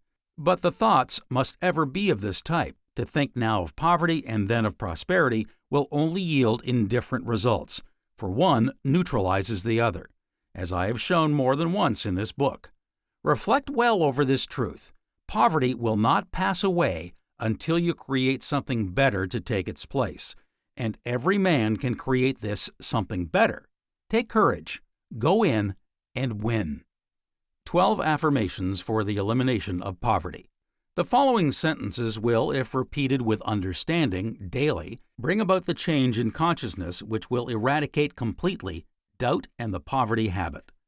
The weakest man living has the powers of concentration folded within his organization, and they will remain folded until he learns to believe in their existence, and then tries to develop them. To prepare for the life of opulence, absolutely full of the power that draws wealth, I must stand by the person I am. I must uphold my aim by believing in myself and never slacken one link of the good opinion I have formed of it. Also know, each outreach of thy soul bears deep the seal of cosmic impulse ions. That thing heart-hungry, every fiber thrills to reach, hath sought thee down the ages hungering too. You will never reach the place where you have all you want to spend, except by commanding yourself to spend, and to want to spend less than your income, whatever that may happen to be, for having all you want to spend is a state of mind, not a matter of hundreds, thousands, or millions of dollars income. It is literally true that you are what you think, and when you think, therefore, think abundance always. Every man gets just as much gold out of the world as he puts into it. All things are thought made. Every man must think his own gold into being. To him, who believes he can, everything is an opportunity. Depend only upon yourself, believe in yourself, but work in harmony with all things. Thus, you call forth the best that is in yourself and secure the best that external sources have to give. The destruction of the poor is their poverty. The soul instinctively and rightly repels the idea of skimpiness. Like the whirlwind and the waterspout, I twist my environment into my form, whether it will or not. Success, from the most material to the most transcendental idea, combines its power into a triad: desire, expectation, preparation. As a man believes, so is he. Even desultory thinking is creative and brings results. Premeditated and orderly thinking for a purpose matures that purpose into fixed form, so that you may be absolutely sure of the result of your dynamic experiment. Chapter 37, Lesson 35. The Art of Getting Rich. Opportunity in a New Light, Reaping and Sowing. More and more is it being recognized that there is scarcely a single phase of existence which is not the result of the immutable laws. At one time, it was believed that only the physical kingdom was under its sway. Later, it was seen that in the moral world, cause and effect, heredity, as it was termed, was paramount. Because the working of the law cannot be readily observed, it does not follow that it is non-existent. The law of gravitation has always existed, although it was thousands of years before it was discovered. So in the same way, there are many laws in the universe today of which we never dream. Psychology in the West is too modern a science to permit one to dogmatize as to its limitations. But in every realm of inquiry, experience is teaching man that what he once regarded as chaotic is in reality an ordered sequence. That chance and luck are merely names invented to cover our ignorance of the underlying factors at work. Every thinking man and woman is forced to the conviction that justice rules the world. Any other conception is impossible. Yet were luck or chance, the absence of which does not necessarily imply the presence of fate, an actual force in the universe, justice would be incompatible with it. Think this well over before proceeding any further, because its acceptance admits such immense possibilities. A belief in it opens up a new world, and the unlucky, the downtrodden life's failures, the friendliest, the outcast, all see in it undreamt of possibilities. Getting rich is as much under the domination of an immutable law as are the tides, and in this most wonderful of all the centuries, it will become manifest by the demonstrations of those who employ it. All successful men and women obey this law, though they do so unconsciously, for it is impossible to work outside it. No success is the result of chance, though people will point to a single incident which served to raise an individual from poverty to affluence. A man can only reap what he sows, and the stumbling across the opportunity has been prepared by the man himself previously, though he is probably unaware of it. The true inwardness of life can only be apprehended by the man who cognizes its operations upon all planes, and here and there such men have sprung up, shedding light upon what have hitherto been regarded as insoluble problems. As time goes on, this class will increase, and more will the universality of law throughout nature be proved. Within the last decade or two, the science of metaphysics has been brought down to a practical working code for the everyday life of the man in the street. And every teacher of practical psychology and scientific concentration could show from his own experience or that of his fellow students the truth of this. It is the application of this science with which many are concerned, and the application to the problems of daily life of a law which is unerring, and which places prosperity within the reach of every man or woman. In nature, there is a constant tending of things from better to best, a proceeding from simplicity to complexity, but a complexity which means wider scope, more adaptability. We name this tendency evolution, and it must not be restricted to the narrow sense in which it is generally used. Nature ever aims at perfection, and evolving or expounding, so that more life may be expressed, and however slow this process may seem to the impatient reformer, who expects with a single act of Congress to abolish poverty, crime, and injustice instantly, it is, nevertheless, very sure. Man can, however, delay the march forward. He can fall out of the ranks for the time being and rejoin later, but he must sometime or other obey the law of his being. A man of iron constitution may treat his body with impunity long past the period a more delicate man could, but later he has to pay the penalty. The purpose of evolution has not been recognized fully yet. So man has blundered along and created for himself poverty and vice, disease and old age, and thereby learned a much-needed lesson, for all experience is but a lesson. He is beginning to wriggle out of it, and when he really desires a change, he will get it. Cooperation with nature is the point to aim at, for by doing so he achieves his true goal. There is one fact from which there is no getting away.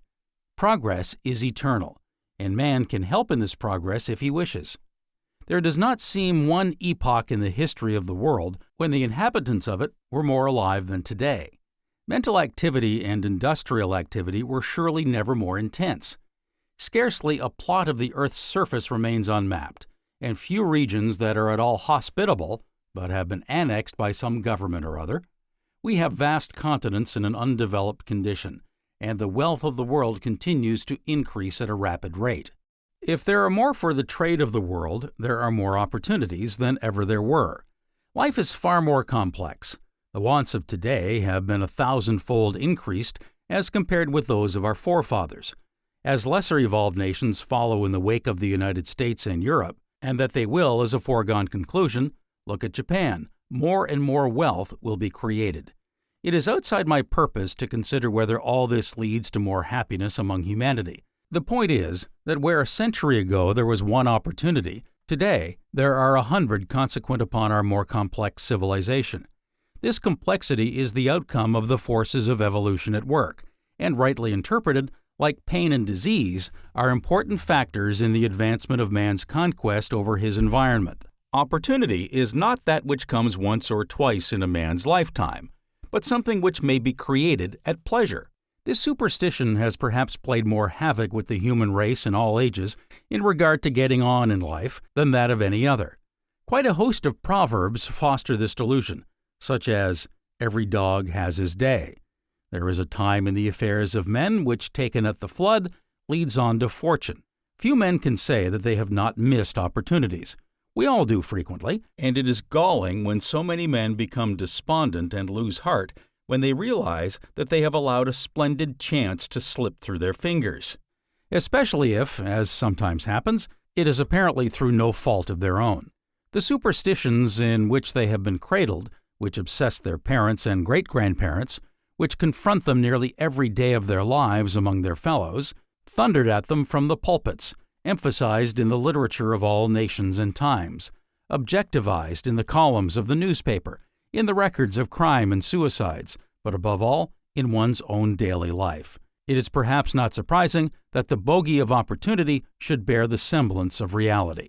How many men have not fallen under the glamour of this gigantic illusion? When tired out with writing dozens of letters or tramping many weary miles and meeting with repeated failure to secure a berth, they have exclaimed, "It's just my luck."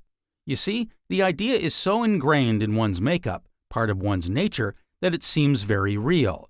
If I could convince you of its emptiness, these pages would not have been written in vain. Yet I do not hesitate to assert that opportunity is not a thing which fate provides for man, but something created by man himself.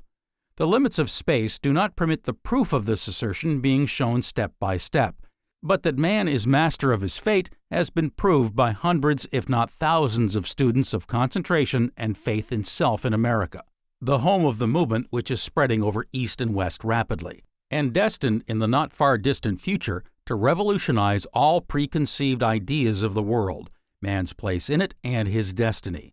This emancipation from the ogre of circumstances is not instantaneous. It is a matter of growth, because it is based on law, outside which neither gods nor men are able to step. We live in a veritable age of advancement, surmounted as we are by the triumphs of science and industry, but we are merely in the kindergarten of the powers of which men are now learning something. Create your opportunities. But how? By having belief in yourself. Remember that, "To him that hath faith in himself shall be given, but him who hath no faith in himself, even that which he hath shall be taken away." This truth, have faith in yourself, has been lost sight of except by a few, and they have not sought to force it upon a humanity which was not ready to receive it.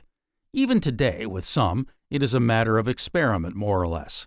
The ideas set forth here may not be fully appreciated by many, and for them the time has not arrived for the practical using of their thought force. Even otherwise intelligent literary critics have shown a deplorable want of knowledge on the most elementary laws of practical metaphysics. Luckily for their bumptiousness, their opinions are in cold type, so that the world will be able to measure their ignorance by the demonstrated powers of thought. A sign of the times is the thousands of students of concentration. He can who thinks he can. He can who thinks he can. Here is the burden of this chapter, and were it expanded to 1,000 pages, it could only reiterate the fact. Now let us see if there is any connection between what precedes this section. We have on the one hand a busy world, daily expanding, on the lookout for men with brains, willing to pay handsomely for them. Such princely salaries were unknown in bygone days, because then there were not the possibilities there are today. There are plenty of third-rate men, the market is glutted with them, but on all hands it is admitted that men cannot be found to fill the responsible positions which are waiting to be filled. Why is it the age of young men? Why are young fellows ousting men of experience in large and important business houses? Because the spirit of progress is in the air. New times demand new methods, and when men attain a certain age, their minds, like their bodies, ossify, become incapable of admitting the wave of new ideas which is spreading over the world. Old age affects temperament, and does not favor the permeation of ideas quickly, except here and there, where a mind is well up in age is tuned to a certain pitch to catch the vibrations. The root of the problem lies in one's mentality. Most men take themselves as they are. They believe that they are limited in certain directions, and therefore they never attempt to transcend those limitations. It stands to common sense that if a man has not a good opinion of himself, no one else will have. The world takes a man at his own valuation, and if he labels himself a nobody, the world is scarcely to be blamed for believing it. A man is fettered in circumstances because he is fettered in mind first. The mental outlook determines the physical one. One's circumstances are always the visible result of one's thought. All actions are the outcome of our thoughts. Therefore, our environment is self-created. Some men like to think they are the victims of circumstances. As it saves them a lot of trouble, they can then remain quiescent and put forth no new effort. When things go wrong, as they inevitably must under such circumstances, they turn round and say, "It's just what I expected. Everything's against me." Man has usually been hypnotized by the belief that he is the result of his environment, the sport of fate. What wonder when this is the attitude adopted that he cripples the aspirations which would lead him to better and higher things. Such a view of life must affect his progress, because a man is that which he believes he is. While this distorted view is held, he fetters himself, because he is then incapable of formulating ideas which would give him financial freedom. Everything which enters the avenues of the senses produces impressions, and it is within man's power to refuse admission to any set of impressions.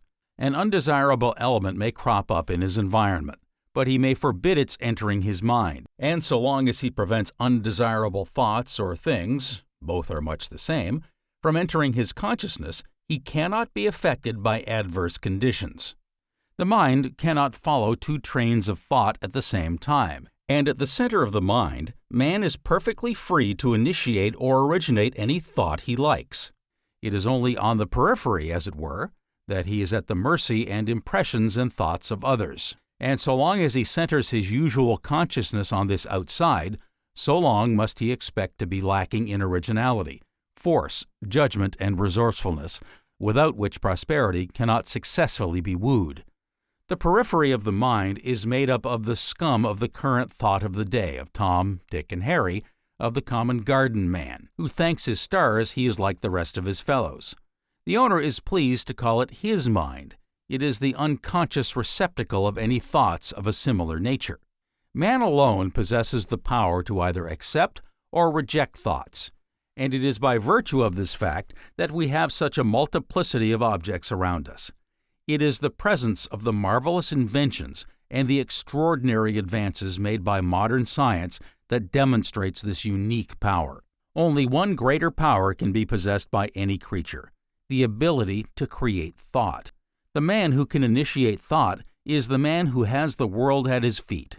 Analyze the conversation round you daily, and you will never by any chance hear an original thought, because everyone thinks from the outside of his mind, not the center. Yet that center exists, and it is the receptacle of the most precious gem the world can imagine. Its presence is unexpected because it has never been developed. It has been taken for granted that a man was what nature made him, that the brain he was born with could not be enlarged in its powers. Yet every day this view is demonstrated to be false. Dull boys have become brilliant men, lads the sons of laborers, showing no marked ability even when manhood was reached, have startled the world by their achievements in science, art, commerce, or literature. Their fellow men have regarded them as being geniuses, as being born with the faculties which have made them famous. Many a poor farmer boy has given the true source of the powers displayed, and genius is only a capacity for taking pains. So in the same way, every man may be clever in some direction or other if he only desires to be. Some men who have been absorbed in some pursuit have found that it did not yield the success they sought. It is possible in such cases to so develop their thought that ways and means will suggest themselves for improving to the fullest gifts they have created by their own efforts. "He hasn't got it in him" is a common expression applied to some men. Yet these same men, when driven to extremities, have risen above circumstances. The policy of 99 men out of 100 is to drift. When they have learned their calling, they take no more interest in it, and at that point stagnation begins. A man cannot stand still. The order of nature is eternal progress, and as man is the highest product of nature, he is a participator in this onward march. He can delay his evolution if he wishes, as already stated, but he cannot prevent it. On the other hand, he can hasten it immensely by understanding the laws. One expression of this eternal progress is the demand for the best. Even poor people want the best, whatever it be. One of the causes for the falling off of Canadian trade with England is that the goods are not packed as tidily and nicely as those of American and other competitors. There is a sense of beauty arising in even humble quarters among people one would suppose to be quite indifferent. The public is more exacting in its demands, and what was good enough for our forefathers is not good enough for us. Criticism was never more rife among every section of the community than today. No one and nothing can escape it, and the quickened intelligence is spreading among all classes. The tendency of the age is a desire for more freedom, a wider life, a broader outlook. There is desire for more power. Discontent is evident on all hands. There is a dissatisfaction with things as they exist at present, and the world is filled with organizations to remedy evils of every kind. Enough has been said to show the existence of a factor which is pushing man on, and it is a law that the presence of a desire is evidence of the provision of means to express that desire. The desire to be prosperous is a perfectly legitimate one. Those who in the old days took the vow of poverty no doubt accomplished the development they sought along other lines. But poverty under present-day conditions is a very different thing, and there is nothing to recommend it. The glamour and romance which once surrounded it have disappeared.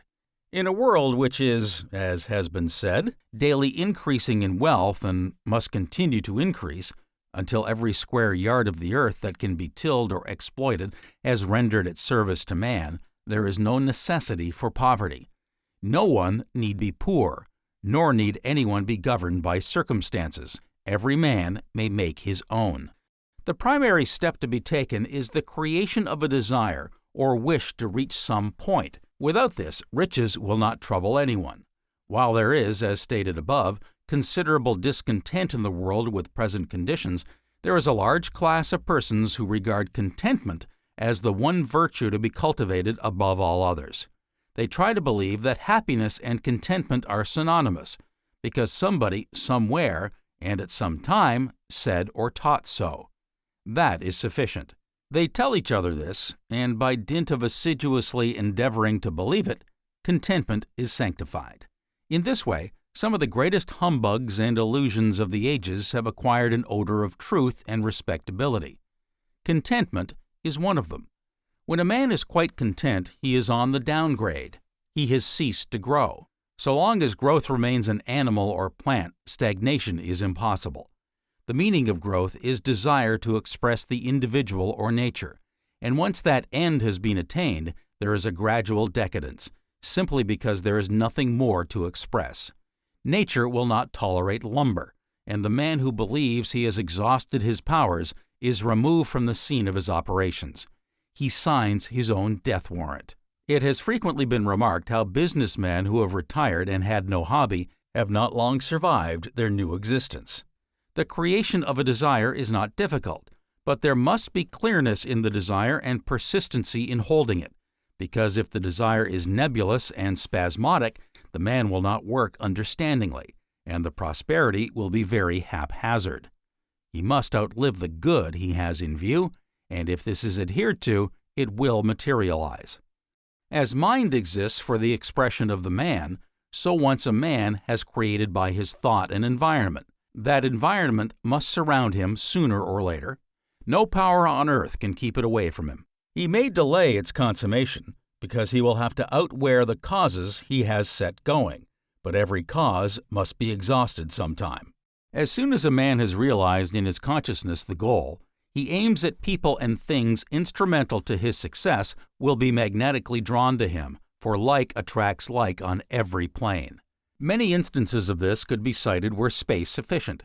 By the creation of new desires, new thoughts and ideas will spring into being, and by nursing these ideas, ways and means will occur, and the man will say, "I wonder I never thought of this before." When Edison wishes to get light on a problem, he just sits still and thinks quietly until the knowledge comes.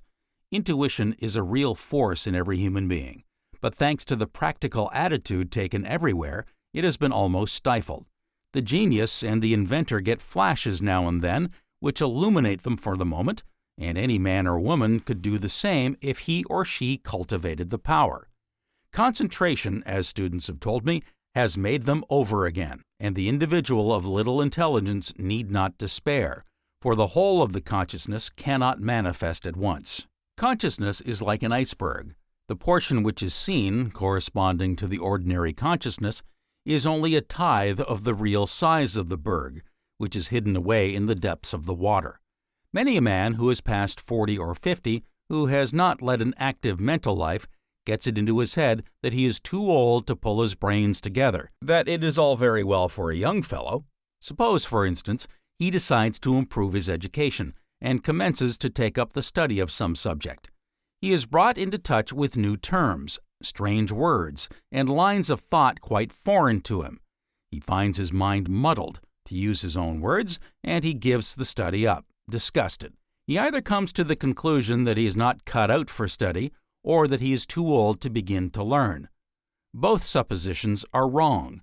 Any teacher will tell him that it is the universal experience that when new subjects are taken up, the mind rebels because it is against that law which proclaims that the path of non-resistance is always the easiest. Water will always select a channel before ground strewn with obstacles, and a man who has always done a habitual act with the right hand will experience great difficulty and awkwardness if he uses the left. Every thought marks a channel in the brain, or affects a certain area, and when a new channel is to be dug, there are many difficulties to surmount. A little patience and persistence will enable any man to take himself in hand, and he may take up the study of anything he chooses. Going back to what has been said, he will see that his mind is undisciplined, that it has bossed him up to now, and that naturally it resents being taken in hand and compelled to go along a certain line. Once desire has been awakened, the mind will cast about for some means to achieve the end it has in view, and provided it is not damped by race thought, it will mature plans which will inevitably bring to pass the goal sought. When it is remembered that every one of the millions of cells of which our body is composed has a consciousness all its own, quite independent of that of the body, often termed by some schools of psychologists the group consciousness, and that each atom before it disintegrates has the power of handing over as a legacy to the incoming tenant its own rate of vibration, it will be understood why all of us possess different natures. It will also explain why the things we would do we are unable to accomplish at first. Thanks to the law of change, which permeates every part of nature, there is no characteristic possessed by any human being which cannot be absolutely transformed, which accounts for the startling changes seen in some people. Even the eternal hills are never a moment at rest. Particle by particle changes, molecule by molecule undergoes transformation, and in the interior of the earth the same changes are taking place. Life and motion are the same thing, so-called rest being but a change of motion. It is useful to remember these facts of exact science, because they are so pertinent to the matter we are dealing with at present. As every force acts along the line of least resistance, the forces of mind inevitably flow along those channels which have been carved by habit. And habit is but another name for race thought, plus environment and education. When one applies common sense to concentration, and this is its very basis, the miraculous elements with which it is credited assume their proper proportions, and any thoughtful man is bound to accept the main propositions of the new psychology. New channels can always be made, and as the old ones are not used, they dry up, as it were, or become obliterated in time, and thoughts flow just as easily along the used ones. Keeping this in view, and the fact that the surface of the brain has always areas which are like blank phonographic records, the student will understand the need of application. The direction of a desire will be unconsciously guided along some line for which there is some taste. There is not a human being who has not some taste or tendency. If these appear to be general, and you cannot make up your mind which you should cultivate to the exclusion of the others, do not worry about the thing, but sit alone at intervals and have a good think with yourself. Try and cultivate a receptive attitude, and often you will find an idea will flash into your mind that will appeal to you instinctively as being worth noting. By dismissing it or allowing the thought to be turned out by an obtruding thought is to render its reappearance less probable, so that you should determine that you are going to think it up for all it is worth. Practical reverie of this kind is a necessary factor in prosperity building, for many suggestions undreamt of will occur spontaneously. Your brain, attuned to certain vibrations, will intercept similar vibrations of other minds by a well-known law of psychology, just as telegraphic or wireless messages are intercepted at times. Having nursed your desires and found your own line, you will find that after all questions as to ways and means are not so difficult. When this stage is reached, a course of reading of biographies of successful men should be undertaken. The material for this class of literature is easily accessible nowadays, and some points will soon be picked up. The presence in nearly every case of belief in oneself will suggest to the reader that this is an essential, almost the first essential. Some writers make belief the starting point, but I have always doubted the wisdom of this plan, as belief is one of the hardest things to induce without a motive, and desire supplies this. Want of belief has stood in the way of achievement in so many times, even in the case of earnest students, that anything which will make it more easily obtained is worth considering. Going carefully over what has been said, one will become increasingly familiar with the line of thought, and it will gradually work itself into the consciousness until it becomes part of his very being. What has so long been wanting has been a reason for things, and existing systems of thought training have not provided this. The point which the universe has reached in evolution at present enables any thoughtful observer to apprehend the why and the wherefore in a manner which would be utterly incomprehensible to our forefathers, who could only deduce from what they saw around them. The wider and grander interpretation of the cosmos was only possible to men of the 20th century, because the unfolding in the past had not proceeded at so rapid a rate as in this wonderful century, when things are accelerated in every direction. Belief being a matter which is within everyone's power to increase as he will, provided he only goes about it the right way, the student need not lose heart, because he does not achieve results rapidly. Remember that it is the same with thought as it is with food. It is not the quantity supplied to the organism, but the quantity which is assimilated that counts. Confidence is begot in oneself by carrying out whatever policy one decides upon. In other words, belief is of a twofold nature, thought and action. It is only by doing things that one comes to actually believe, and ability to achieve increases with every action performed. Begin to think better of yourself, for it is generally the people who have a poor opinion of themselves that never get anywhere. Their belief works itself out in their character, their demeanor, showing itself even in physical characteristics, such as the walk, position of the head, the carriage, the expression. Cast to the winds those enslaving old saws which used to console the failures of the past and rob them of initiative. Knowing something of the times in which they were coined, they were the natural outcome of the age, the expression of the mental life. Authority is responsible for the self-condemnation and disbelief in oneself which has spread over so many people. Make a new start. Learn to trust in yourself. You may make mistakes at first, but the more you cultivate your intuitions and rely upon them, the greater will become your reliance in your own power. When a voice speaking in England or France can be heard in America without any visible means of connection, it is not taxing your credulity to ask you to believe that space is filled by thought vibrations of various types, and that one is automatically switched on to the type which is thinking along the same lines. The success of all experiments in wireless telegraphy or telephony depends upon harmony between transmitter and receiver. Both being tuned to the same key, the waves of ether carry the vibrations set up by the transmitter to the receiver, which is keyed to respond to those particular vibrations. Now I will split up, for the purposes of illustration, the thought atmosphere into layers of differing density. The heavy, sluggish layers may be regarded as representing the thought found in the majority of the people. This layer will be composed of ordinary, dull-as-ditchwater thought, and when a man is content with an uncongenial environment, his thoughts sink down to this level. When he is inclined to be retrospective, this murky sea of thought surges round his brain.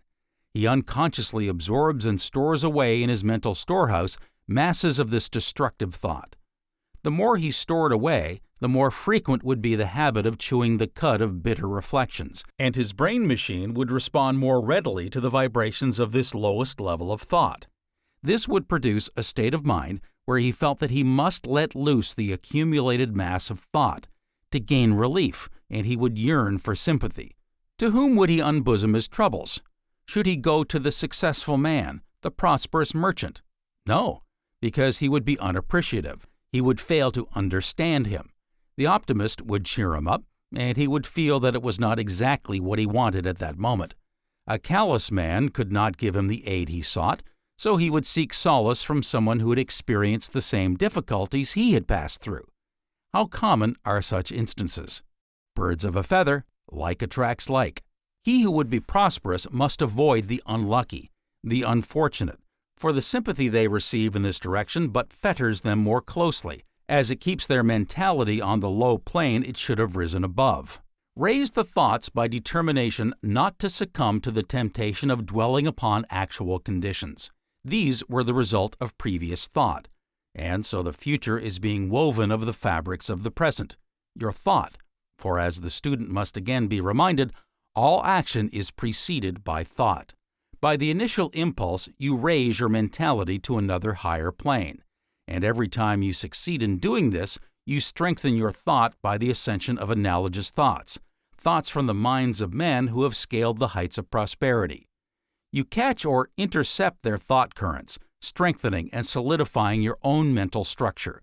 Unused brain areas will now be brought under contribution. Having created new permanent channels, it will not be found difficult to maintain them, and belief in yourself will have been achieved, the one great task which renders the accomplishment of all else comparatively simple. I will now consider some additional factors in the law of prosperity, and in the forefront of these must be placed concentration. Every time the mind wanders off, bring it back. Avoid abstract ideas when exercising for the acquirement of this faculty. Concrete examples should be taken, which the everyday life offers.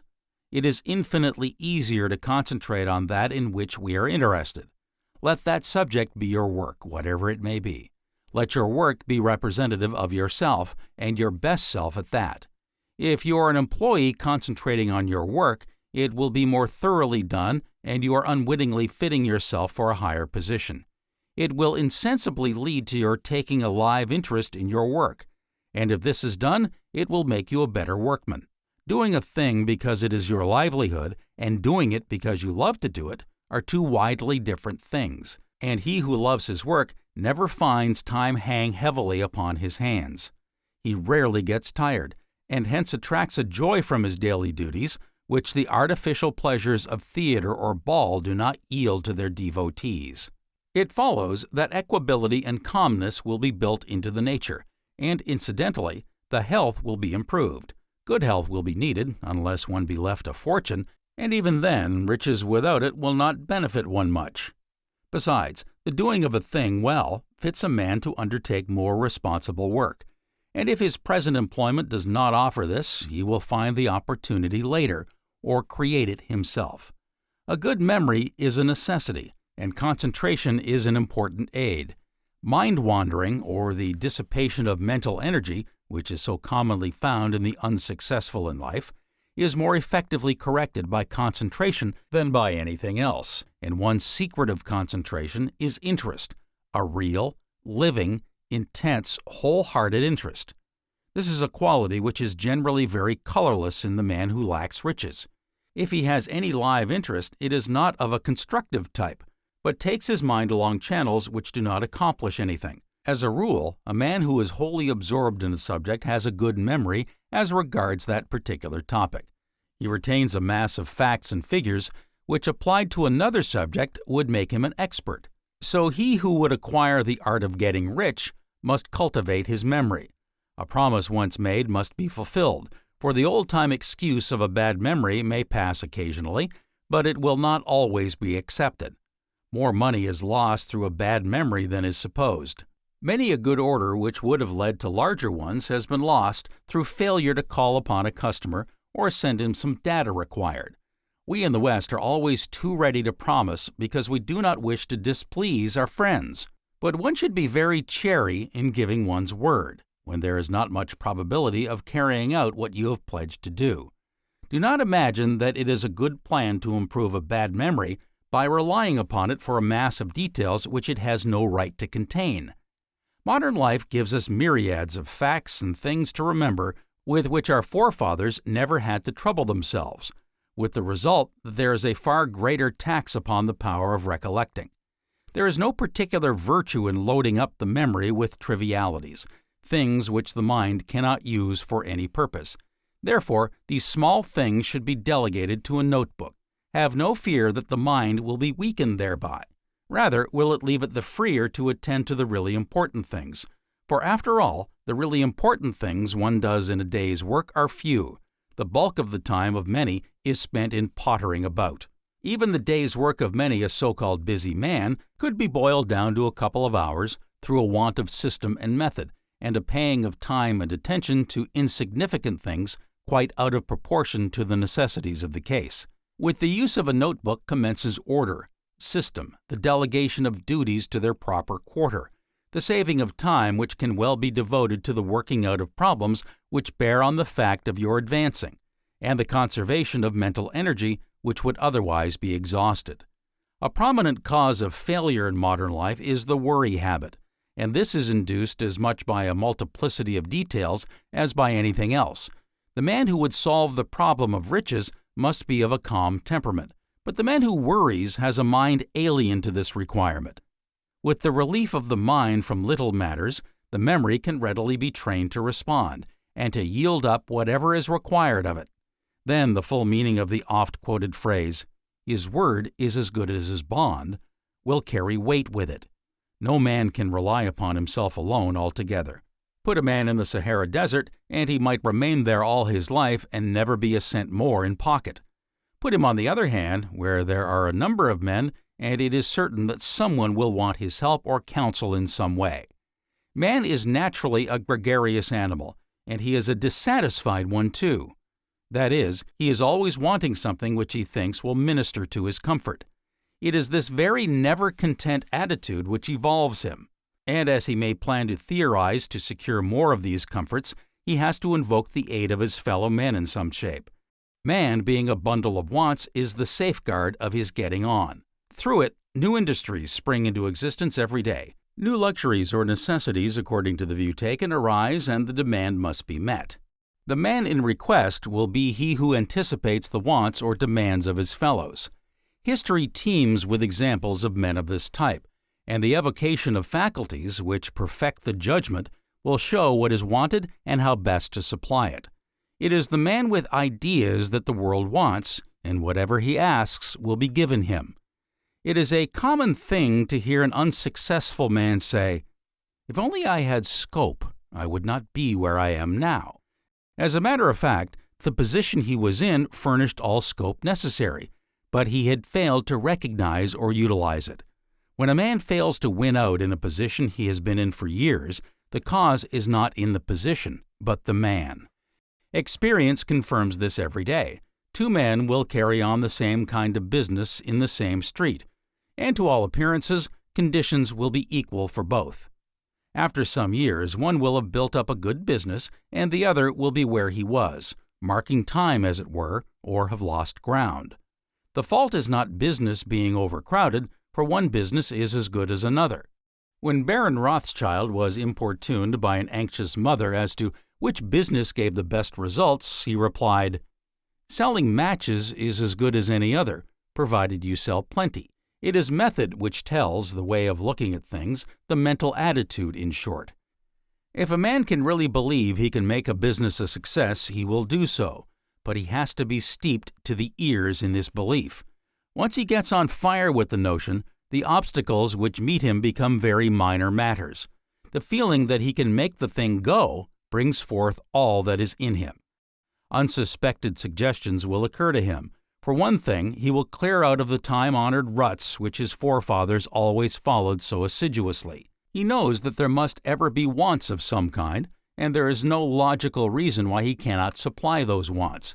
He is not, of course, bound to stay in a business or a position he does not like, but the fact that he finds himself where he is shows that he is not fit for a bigger position. Once he is ready for a more responsible position, he will gravitate towards it, provided he has the desire to. But the fault with the majority of people is that once having reached some point which they have always regarded as their objective, they have not placed a further goal in its place, so no further headway is made. The business chosen, then, is almost immaterial. The cardinal point is the manner in which it is carried on. Many of the most successful businesses of the world have been created in the first instance by a winning personality, and where there is not much capital to commence with, this is an invaluable asset. The laws of attraction and repulsion, which are seen even as low in the scale of evolution as minerals, reaches its culmination in man. The man who repels his fellow men is not the man who is likely to make a big success at anything. Even a genius or clever inventor cannot dispense entirely with his fellows. Help or cooperation of some sort is necessary, and it is only when a vast organization has been built up that the personal influences may be discounted. Exclusiveness, aloofness, reserve have been the stumbling block of many really clever men who could have marketed their ability had they gone about it the right way. It is not always that there is no scope, but that a man may be in a calling he has no taste for. In such a case, he can make the best he can of the circumstances, and when opportunity occurs, leave it. No man can be a big success in any vocation which he dislikes. Everything in connection with it is done perfunctorily. He cannot put his heart and mind into it. Therefore, his best is lacking. And only when the best is put into a thing does it yield its highest results.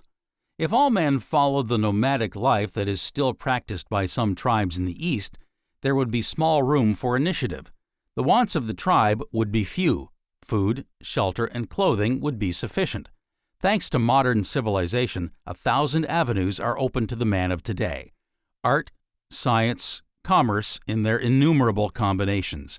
Every day new industries spring up, new minerals or materials are discovered, new uses for old things spring to light, and the future will be still more remarkable in this respect.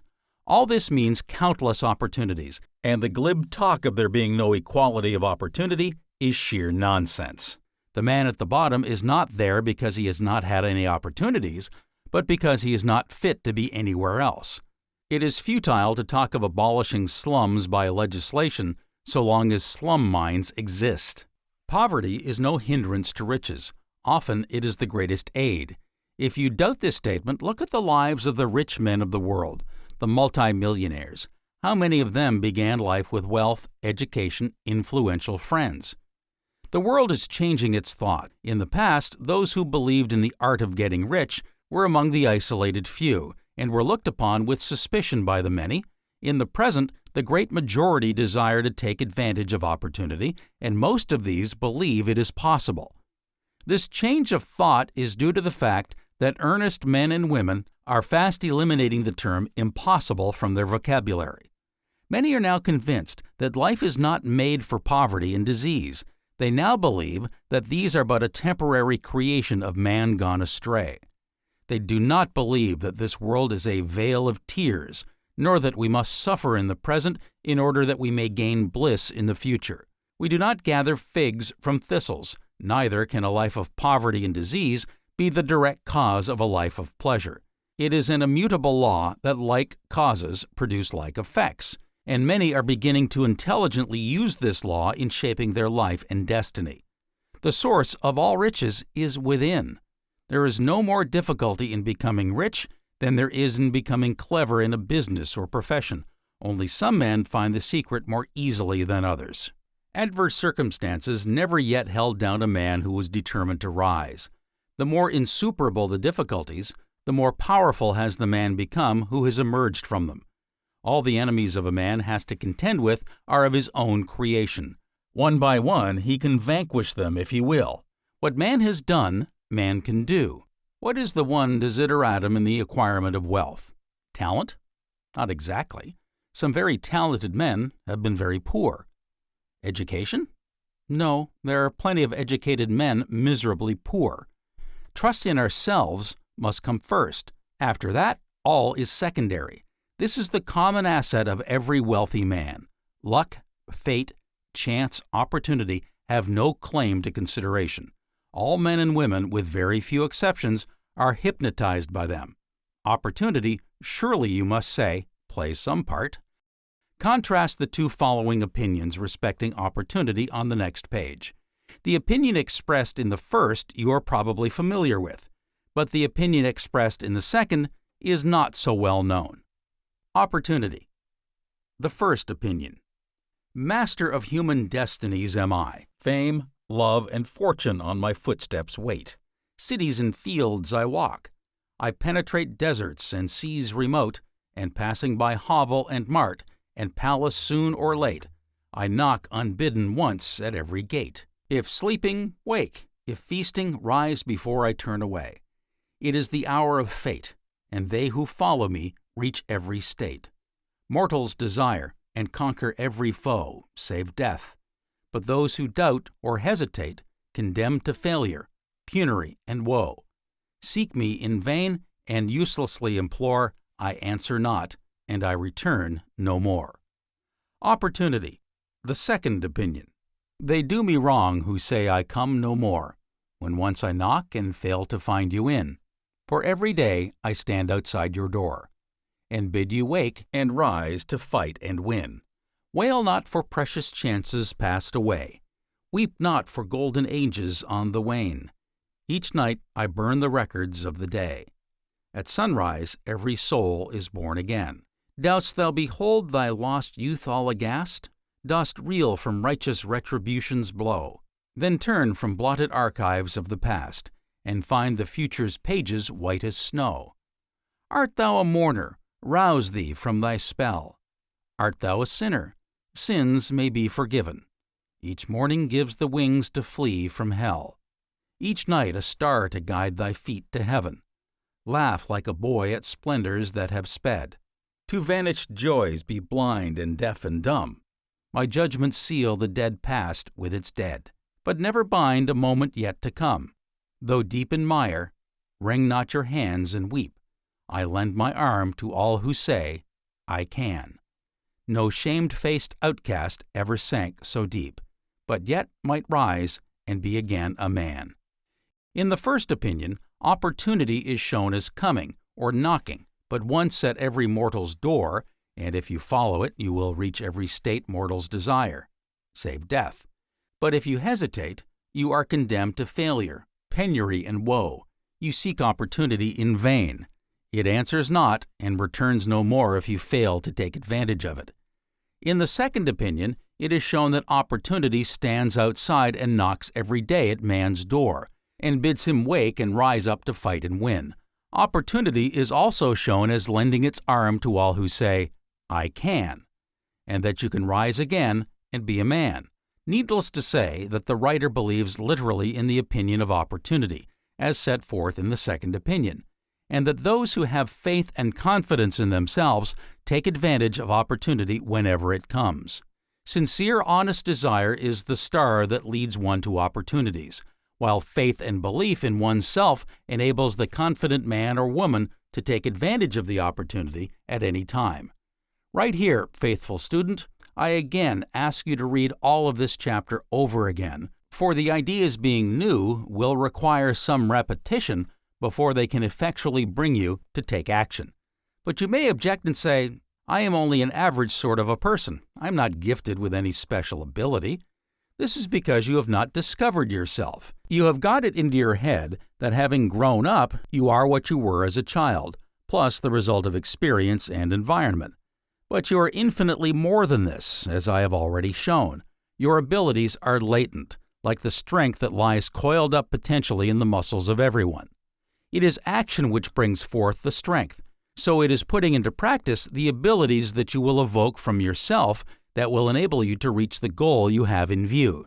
Ability is undeniably required in building up a fortune, but this ability may be cultivated. You were perhaps put into some business because either your father was in it before you, or you thought you would like it. At 20 or 30, one does not always know what one likes. Sometimes one does not discover one's life work till 40 and after that age.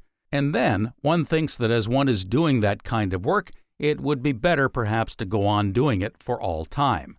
How is it possible to find out what is in one when that attitude is taken? The great within has never been suspected except in the case of our great men. Yet in this is a literal and figurative gold mine for every human being. Millions pass through life never suspecting that, as one of the wise books of the East says, "Within thyself must deliverance be sought." Hero worship diminishes heroes. Every man is potentially a hero or a great man, in some direction or other, but it usually requires a crisis to make the fact patent.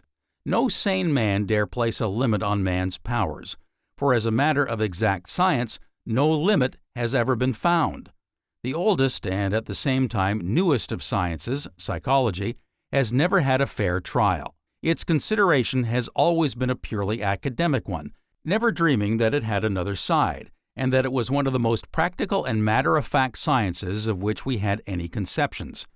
By trusting in yourself, you provide those conditions which will reveal and bring forth your ability. No two human minds are the same, and if you regard yourself as commonplace, your mind has taken you at your own estimate until all you think and do is commonplace, lacking resource, initiative, originality. The habit of trusting in yourself, of believing you are capable of much more, will enable the mind within to give you new light on problems around you, and that indefinite thing, ability, will grow day by day.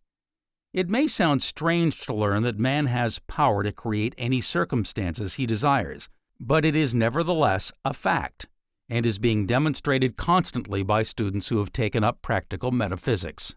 Generally, the fault is that a man does not know what he really does desire. This week or year it is this thing, next year it is something else, hence he rarely realizes his ideals. The man who would be wealthy must let this thought dominate his whole being. He must satisfy himself that he really does know what he desires. Too many people entertain a vague feeling that they would like this, that, or the other. This attitude must be altered. They must examine themselves carefully and find out what they actually do want first. It would be foolish to say, "I should like to be rich," without having something to be rich for. If a Hottentot were given a check for $100,000, it would not raise him in the slightest. If it were given to many a civilized man, it would spell physical and moral ruin. No, a man who would be rich must have evolved sufficiently in order to have a use for those riches. If he has no leanings to culture, to travel, to surround himself with the beautiful, to express outwardly what marks his growth inwardly, or no wish to benefit those of his fellow creatures who have not reached the same point he has, then the pursuit would be abortive and unmoral, for all men are brothers. All have a common origin, and whatever raises one without in some measure raising his fellows reacts prejudicially. The unrest of the modern world is struggling to voice this fact. The smarting sense of injustice to one section of the community, through its inability to protect itself from the rapacity of another section, becomes daily more articulate, more pronounced. Examine your motives with the keenest scrutiny, and once convinced of their honesty, take the plunge. Begin to develop yourself systematically. Cultivate an unconquerable ambition, an indomitable doggedness that you will accomplish the end in view. The desire must be one that is not to be swept away with the first obstacle that presents itself. The word impossible must be erased from the tablets of your mind. Your goal must stand out as clearly as the outlines of a city behind which the pale moon is rising, silhouetted against the heavens. Blurred ideals lost in a diffusive mistiness, never materialize because of their want of cohesion, of definiteness, of persistency. The law of wealth. How will the riches come, you may ask? Never mind for the moment. You have made up your mind that you are going to climb the path to prosperity, leaving the working out to your interior forces. As has just been said, there are innumerable walks in life which the one-sided, narrow existence of our forefathers rarely dreamt of. It may be through invention, through the employment of a gift which has long laid in the recesses of the mind unsuspected, through what you may call accident or luck.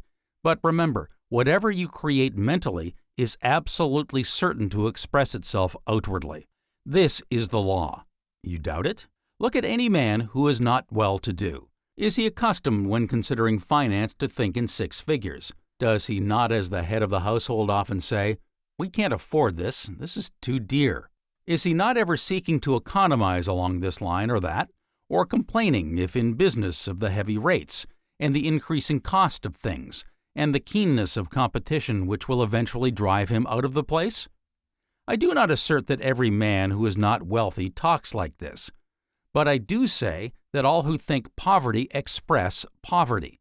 Getting into close contact with the poor will show that they never hold large ideas concerning money, and usually consider themselves incapable of organizing and conducting large concerns. They depreciate themselves, and therefore never rise above the average in regard to money. You will rarely hear them speak of what they intend to do in the future. Seldom will they go beyond a wish, which usually is expressed thus: "I wish I could find a lot of money." Most successful men become so with no knowledge of the law. It is done unconsciously. Therefore, one does not often hear of their saying beforehand what they intend being or doing. Andrew Carnegie and one or two other self-made men have put this on record, but I do not remember coming across any other instances. What I am seeking is the case of practical dreamers, who are naturally few and far between. I could cite instances of students who have put the law into operation and benefited accordingly, but the best example which will be known to most people is the conception found in fiction in the character of Svengali. You will remember that when he was in the direst straits and could not pay his rent, he would say, "One day I shall be rich. I shall have a carriage, a big fur coat, and even princes will pay me homage." He held to this ideal in spite of the squalor which seemed as though it would always surround him. He had an unquenchable faith in himself and dreamed daily of the future that he planned. This is the system upon which one should proceed. Ignore present conditions utterly. Live in an atmosphere of plenty, whatever be your actual environment. You create your future from the present, just as the present is the outcome of the past. Do not postpone, even in thought, the advent of riches. Act as though you were already wealthy, that you had achieved the goal in view. Then the wish which takes foundation will have passed into expectancy, which is a very different attitude, something far beyond even hope. From what has been said, it follows that one must practice constructive thinking, which is a very different thing from ordinary thought, a haphazard, happy-go-lucky way of thinking. By constructive thinking, you have a purposive plan where before you had no plan whatever, where the thought was merely drift, whatever presented itself to the mind. A thought repeated has a tendency to recur more readily, according as the mind may be at liberty or not disciplined. Discipline is always suggestive of something unpleasant, of duty, of something which runs in the face of the line of least resistance. A strong body results from use, from exercise, and even a robust and physically perfect body would lose its virility, its strength, by not being used. The case of the mind is just the same. The forceful, purposive mind can only result from ordered and trained thinking. The conception of training thought is a novelty to most people, but it is just as rational as training the fingers to play the piano like a Paderewski. The difference between the budding pianist, represented by the average man, and the artist is a question of time. His skill is not a gift. The only gift he possessed was an unshakable determination to master the task he had set himself, and an aptitude for hard work, and without these no man may hope to get rich. There are too many people who are always seeking a quick, get-rich method, and are doomed to disappointment, for nature never gives something for nothing. There is an increasing number who yearn for opulence, but who never raise a finger to obtain it. And it cannot be too plainly said that there is no magic, no mysteries in the lines laid down here, merely a using of the materials every human being possesses. The world is ever looking for the new, the latest, the great things, and it pays handsomely for them. Evolution being a progression, conditions are always undergoing modifications, and natural resources are more and more taxed. The mere fact of the invention of the motor car has led to the use of vast capital for the growing of rubber. The same cause has led another brain to attempt the solution of an adequate supply by the invention of a substitute for rubber, much cheaper. Such illustrations can be multiplied easily, and it is open to any man or woman to anticipate the wants of the world and provide them. By constructive thought, the faculties of the mind which have long lain dormant will be roused into activity, and in this rousing an expansion of the normal consciousness results. This gives an utterly new outlook upon life. As thought becomes constructive, all the old poverty-stricken ideas will die out. Circumstances have always dictated the type of thinking. A man in financial difficulties, if he is of a sunny or careless type, may treat them lightly, or even philosophically, but from time to time his environment compels him to face the situation. This brings his mind in line with the orthodox thought, and in this way, old thought is maintained. The habitual outlook upon life is kept intact. The self-made manacles are riveted the firmer about the victim who treads the old path, follows in the rut which the feet of countless millions have trodden. A standard is formed, and every thought is judged according to it. If it agree to it, well and good, it is accepted. If it deviate from the pattern, it is thrown aside. A man rather prides himself on having concocted such a standard of value. It seems to him that it is a piece of originality, that it places him above other men, that he possesses judgment, discernment, tact, a discriminating mind. He forgets that he has only taken another's model and labeled it his own. If a flock of sheep were passing a given spot and the first one jumped over an imaginary obstacle, each of the others would do likewise. So it is with men. Here and there a member of the community breaks away from the rank, and then we term him a great man. It has been supposed that the number of such great men were limited, just as geniuses are, but as a matter of fact, every human being is great. Every healthy mind has within untold possibilities, and the reason they have not evinced themselves is because their existence has never been suspected. For instance, possibly 80 persons out of every 100 who read these pages will smile in a superior sort of way when it is claimed that anybody can be rich who wishes. Why, they will exclaim, to amass wealth requires brains, ability, cleverness, and these are all wanting in the bulk of people. Quite true. These qualities are essential, but one is not justified in assuming they are the prerogative of the few. Read the biographies of our merchant princes, of financial magnates of the world. Your newspapers give you such cases almost daily. And note that they did not stand out brilliantly among their fellows at school. Some were among the densest, the dullest of their forms. In most cases, no evidence of their being different from the common garden man was apparent for some years later. They simply had not discovered themselves. They did not know the stuff they were made of. In the majority of examples, they unconsciously stumbled upon forces which eventuated in their success.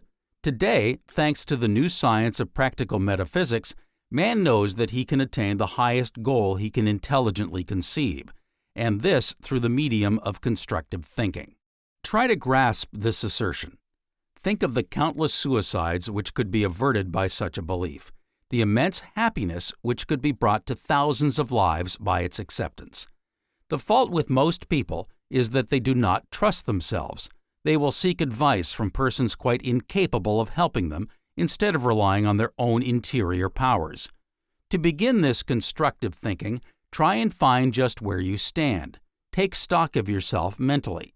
Analyze your leanings, your tastes, the bend or trend of your mind. Do this only when you are in a normal state of mind, not when worried, angry, or nervous. No doubt, several trials will be necessary to determine your line. Possibly, you have been pursuing the right track but the wrong method. Alter the method. Take a successful man and note where he differs from you. In most cases, it is executive ability.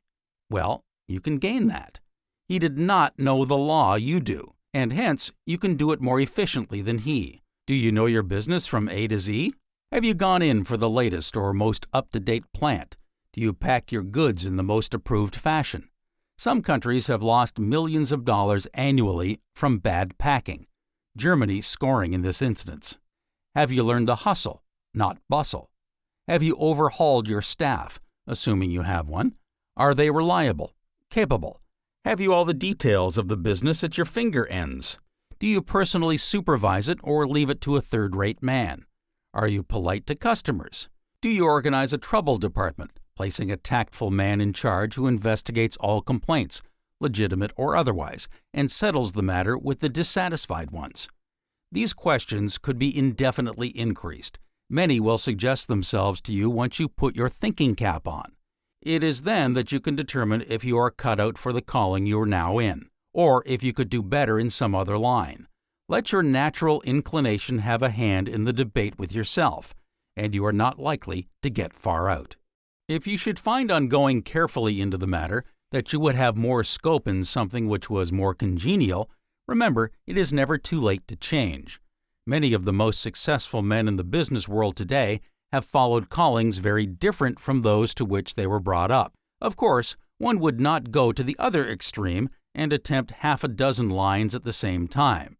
This has been a potent cause of failure, because the energies become scattered. Ideas which would bring to perfection the line on which a man chiefly depends are never realized, because before they are fully hatched, they are tucked away in the mind to make way for some other problem which presses for solution at the moment, and afterwards the half-evolved idea either becomes forgotten or the mind refuses to supply the missing threads which would make it perfect. The importance of taking a real, live interest in one's work, whatever it be, has already been emphasized, and looked at in conjunction with the above, it will be seen more clearly how success can be won.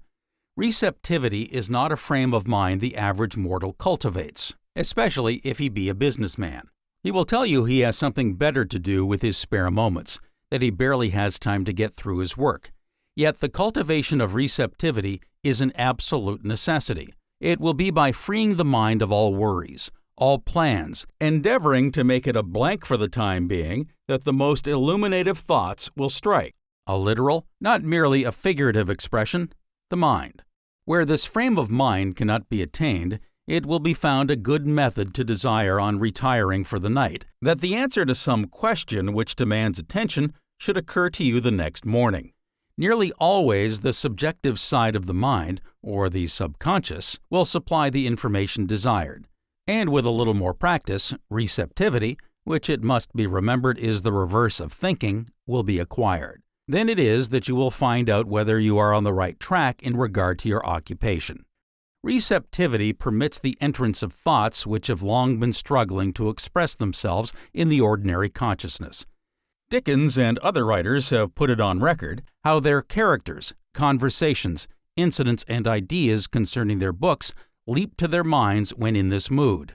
Whence they could not tell, but modern psychology has, experimentally, demonstrated the source, analyzed the mechanism of the mind, and now can not only direct many of the operations, but can absolutely create any state of mind desired. Run straight. When you indulge in sharp practices, it is not the other fellow on whom you inflict the wrong, but yourself. It is the law that two thoughts of an utterly diverse nature cannot occupy the consciousness at the same time. So long as you harbor a thought unworthy of an honest man, you polarize your power of attracting, whether it be friends or money. You can cheat others. Yourself, never. And he who essays to do so will sink back to the level of the crowd. Riches may, and often are, attained by unworthy means, but the man is the poor, for the law is absolutely just. There is no room in the universe for luck, for its existence predicates absence of law, to say nothing of injustice, and law is universal. A man who knows his inner forces, who expands his consciousness, who gains riches because as a part of the whole he is entitled to them, is oblivious to competition. He takes from the great storehouse of nature, and no one is the poorer. Rather, by his efforts are others helped. To take advantage of a fellow creature, to grind and wring the uttermost farthing from a human being, is to foul one's higher nature. For every cause there must be an effect, and like causes produce like effects, whatever be the plan, physical or moral.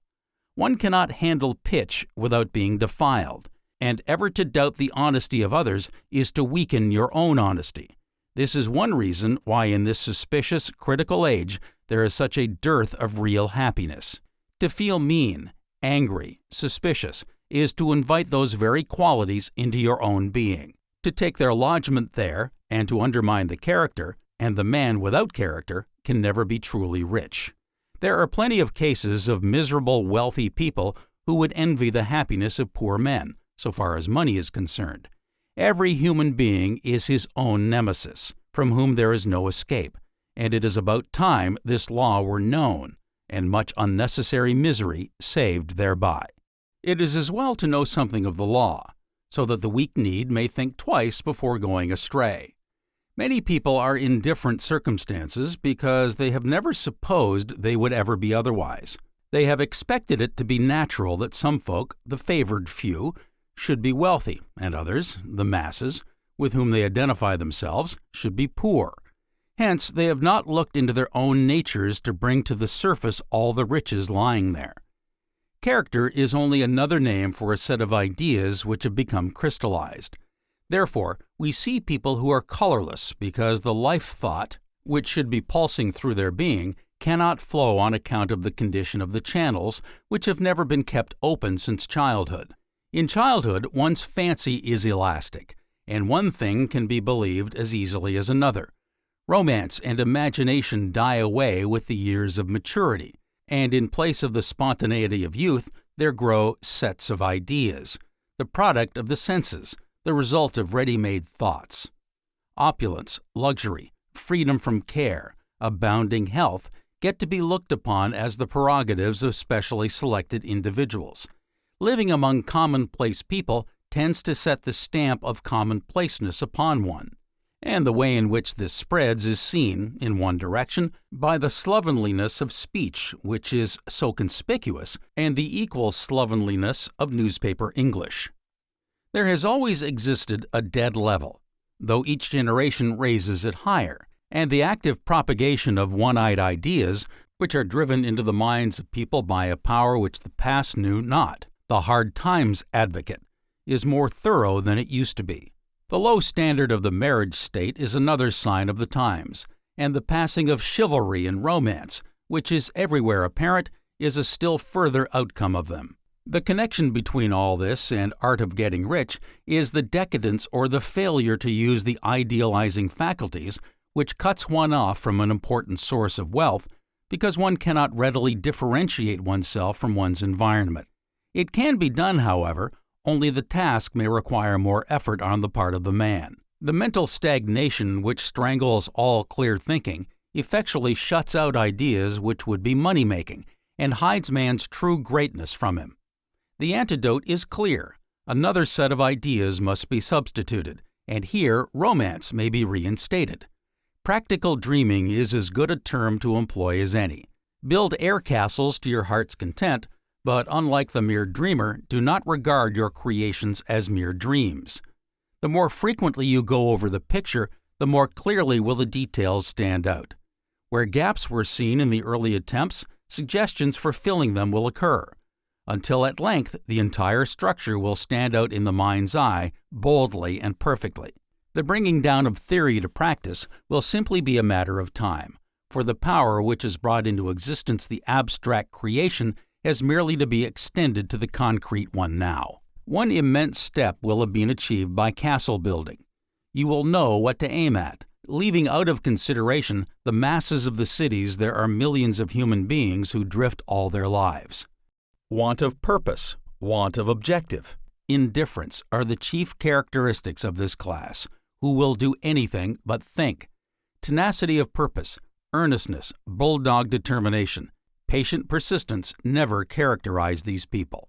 As has been said, there is no magic about the method here presented. It is the working out of unerring law, so that the man who lives the strenuous life, full of hope, full of faith in his own inherent greatness, cannot fail to become rich.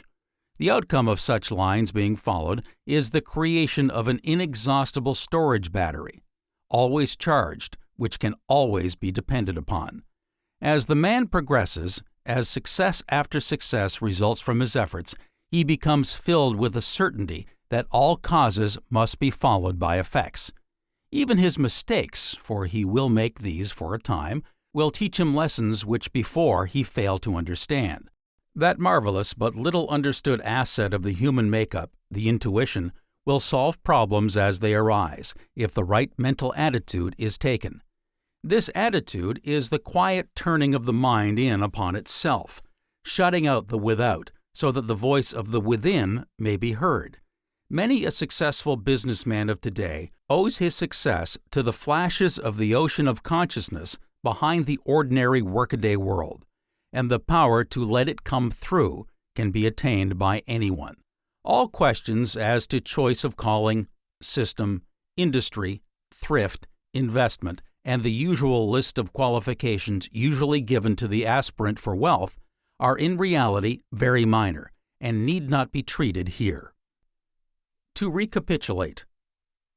It is now only necessary to recapitulate or cast into a concise form the propositions laid down in this chapter. They might be stated in these terms. First, both the world and man are in their babyhood. Second, the purpose of life is to express more life. Third, more life can only be expressed by man's desires being fulfilled. Fourth, every desire must inevitably materialize, unless neutralized by a counter-desire. Fifth, science has not yet found any limits to the power of man. Sixth, the capacity for more power comes with the fullest use of present capacities. Seventh, the only obstacle which can prevent man from entering into riches or anything else he wants is doubt of himself. Burn these statements into your brain. Concentrate your mind upon them, whether in tramcar, train, or walking, and fortify yourself by building up a strong inward confidence now and then, as opportunity offers. There is no need to devote hours per day. It is the persistency which tells, and by cutting off the supply of pessimistic thought as served up for your delectation in the press, pulpit, conversation, pictures, and literature, and seclude your thought atmosphere for a time, you will be better for it. To define riches is no light matter. Tastes differ and opinions vary. The vicar of Wakefield was passing rich on £40 a year, $194.80. But an individual with a large establishment and a high social position to uphold might consider $100,000 scarcely adequate. The writer would prefer to term that man rich who had sufficient to meet all his wants, which might be few or many, simple or extravagant. More effort would be required in the case of building up a big fortune than a modest competency, but the same principle would apply in each case. The preceding pages are written in the midst of a busy life, and no pretense to literary style is made. The sole object in view the writer has kept before him has been to aid that ever-increasing class, who in a world of plenty have not sufficient to gratify natural wants. As to the moral side of the question, the author contends that it is a duty every man owes to his country to have enough to keep him from want. By so doing, he makes one pauper the less, and is in a position to help his fellows, for no man can truly rise without raising his fellows. The new industries which have sprung into existence during the past 2 centuries, many initiated by single individuals, have found employment, some of it highly paid, to hundreds of thousands of people, in spite of what has been said of machinery ousting men. Poverty has had its day as an idyllic conception. The world has had enough of it, and there are now other factors which will develop character in a much more satisfactory manner. Let those who still sing the praise of being poverty-stricken look the facts full in the face, and they will be almost bound to admit that in nearly every case it dwarfs the man, crippling his finest feelings and stunting his higher nature. Poverty is a crime against the state, and it is also as much a disease as any physical malady, and as such is curable. The writer boldly asserts that no man or woman who applies the rules for getting rich can help becoming so, and the teachings can only be proved by being put to the test. Reading is of little use. The pages must be read and reread till they permeate one's being. No statement has been made which has not been demonstrated.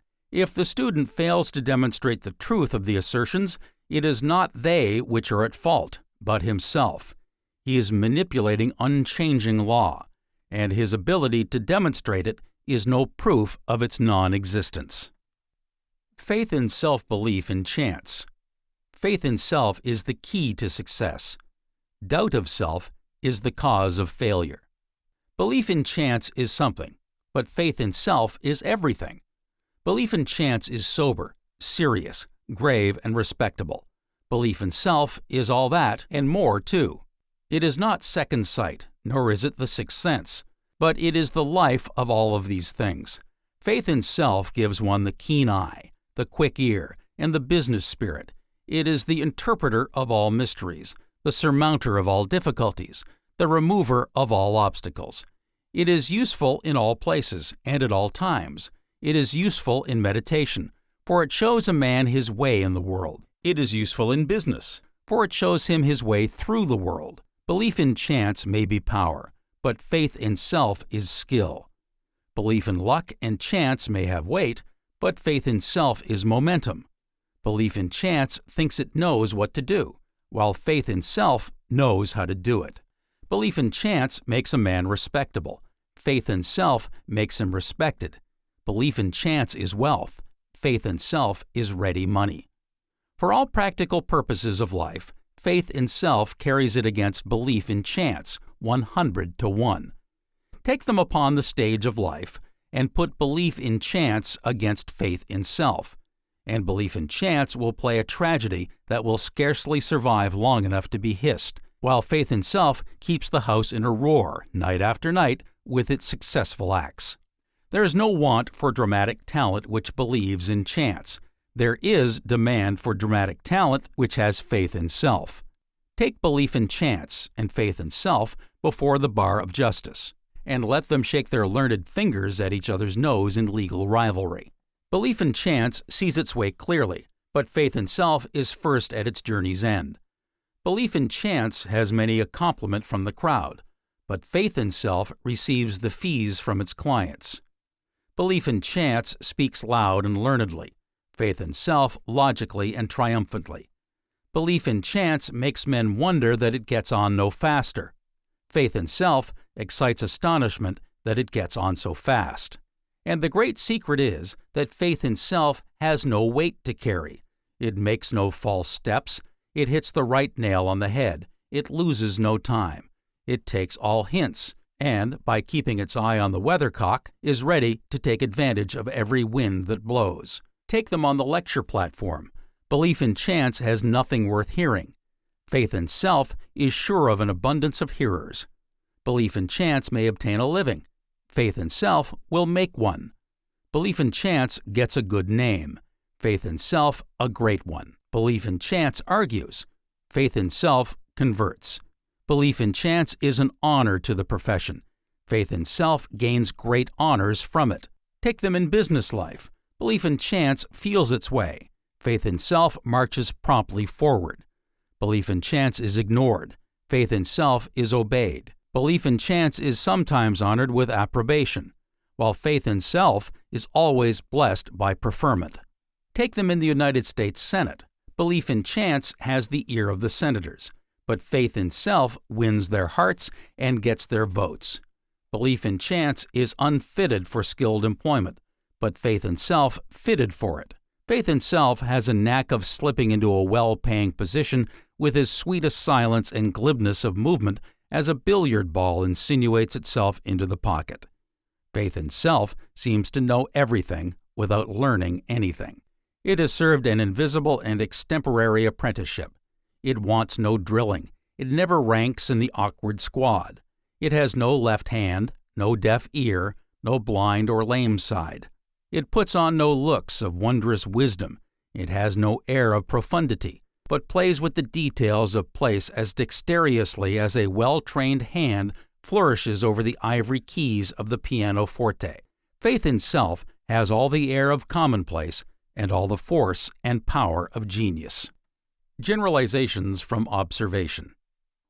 If a man possess great talents, he need not publish them. They will generally publish themselves.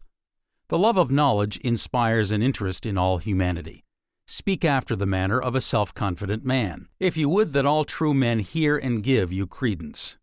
Our best opinions and thoughts are the strong ones. Selfishness and doubt are the fruits of a weak mind.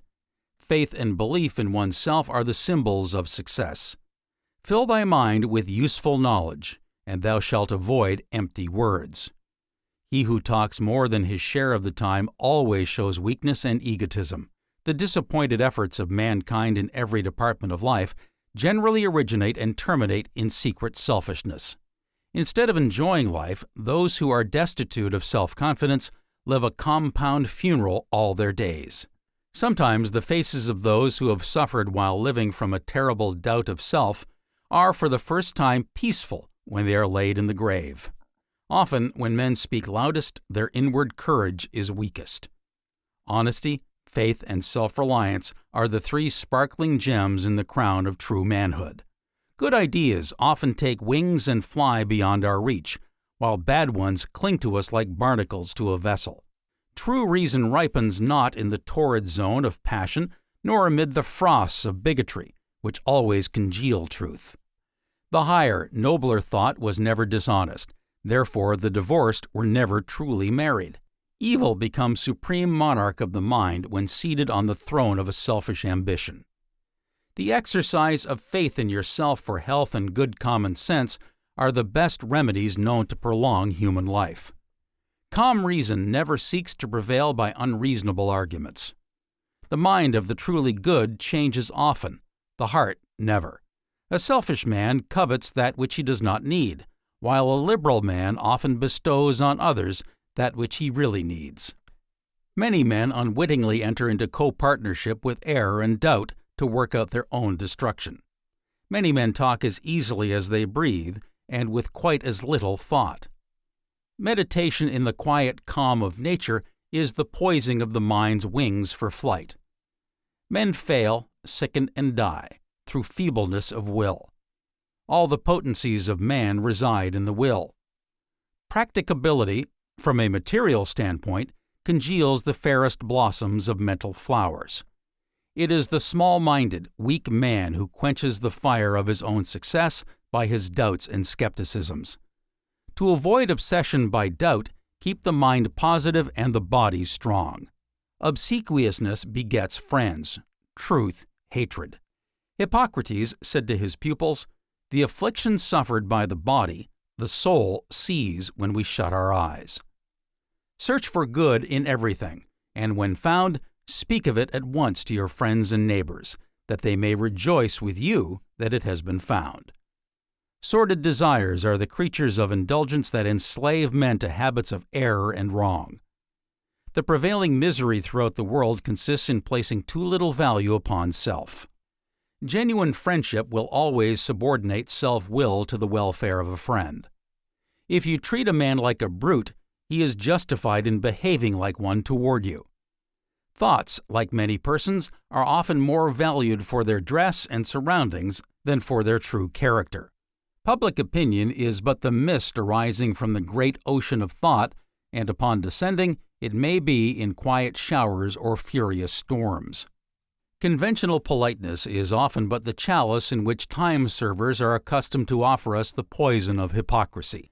A man who is always ready with an answer seldom gives the best one. He who is a disturber in his own affairs will not prove a peacemaker in those of his friends or neighbors. A profoundly calm, thoughtful person may be often sad, but never lonely. A true man may ignore the rules of modern society and the dictates of fashion, and yet not always forfeit his claim to good common sense.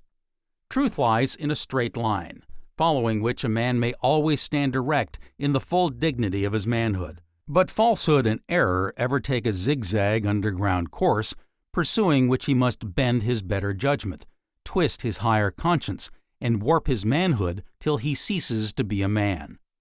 Self-praise, like a circle, ends where it begins. Many persons revolve around great centers, while others turn only on very small pivots. From every dilemma, there is always more than one way out. The largest trees have always been found in uncultivated soil. Endeavor that your forethought be as unbiased and far-reaching as your afterthought must be. A thought that does not command one's own respect and admiration very seldom commands that of others. The human will, with a silent concentration of thought, has the same effect on man's opportunities as the magnet's action upon iron. As iron is brought near the magnet, it is at once imbued with a subtle principle, capable of imparting it to other iron if brought within its immediate atmosphere. While it neither gains weight nor changes in appearance, yet we all know one of the most subtle potencies has entered into its substance. All human bodies are charged with different degrees of mental forces, whose strength varies with the condition and health of the person. Very much, if not all, nervous prostration is either overproduction or lack of this fluid to sustain polarity, the loss of which produces imperfect health.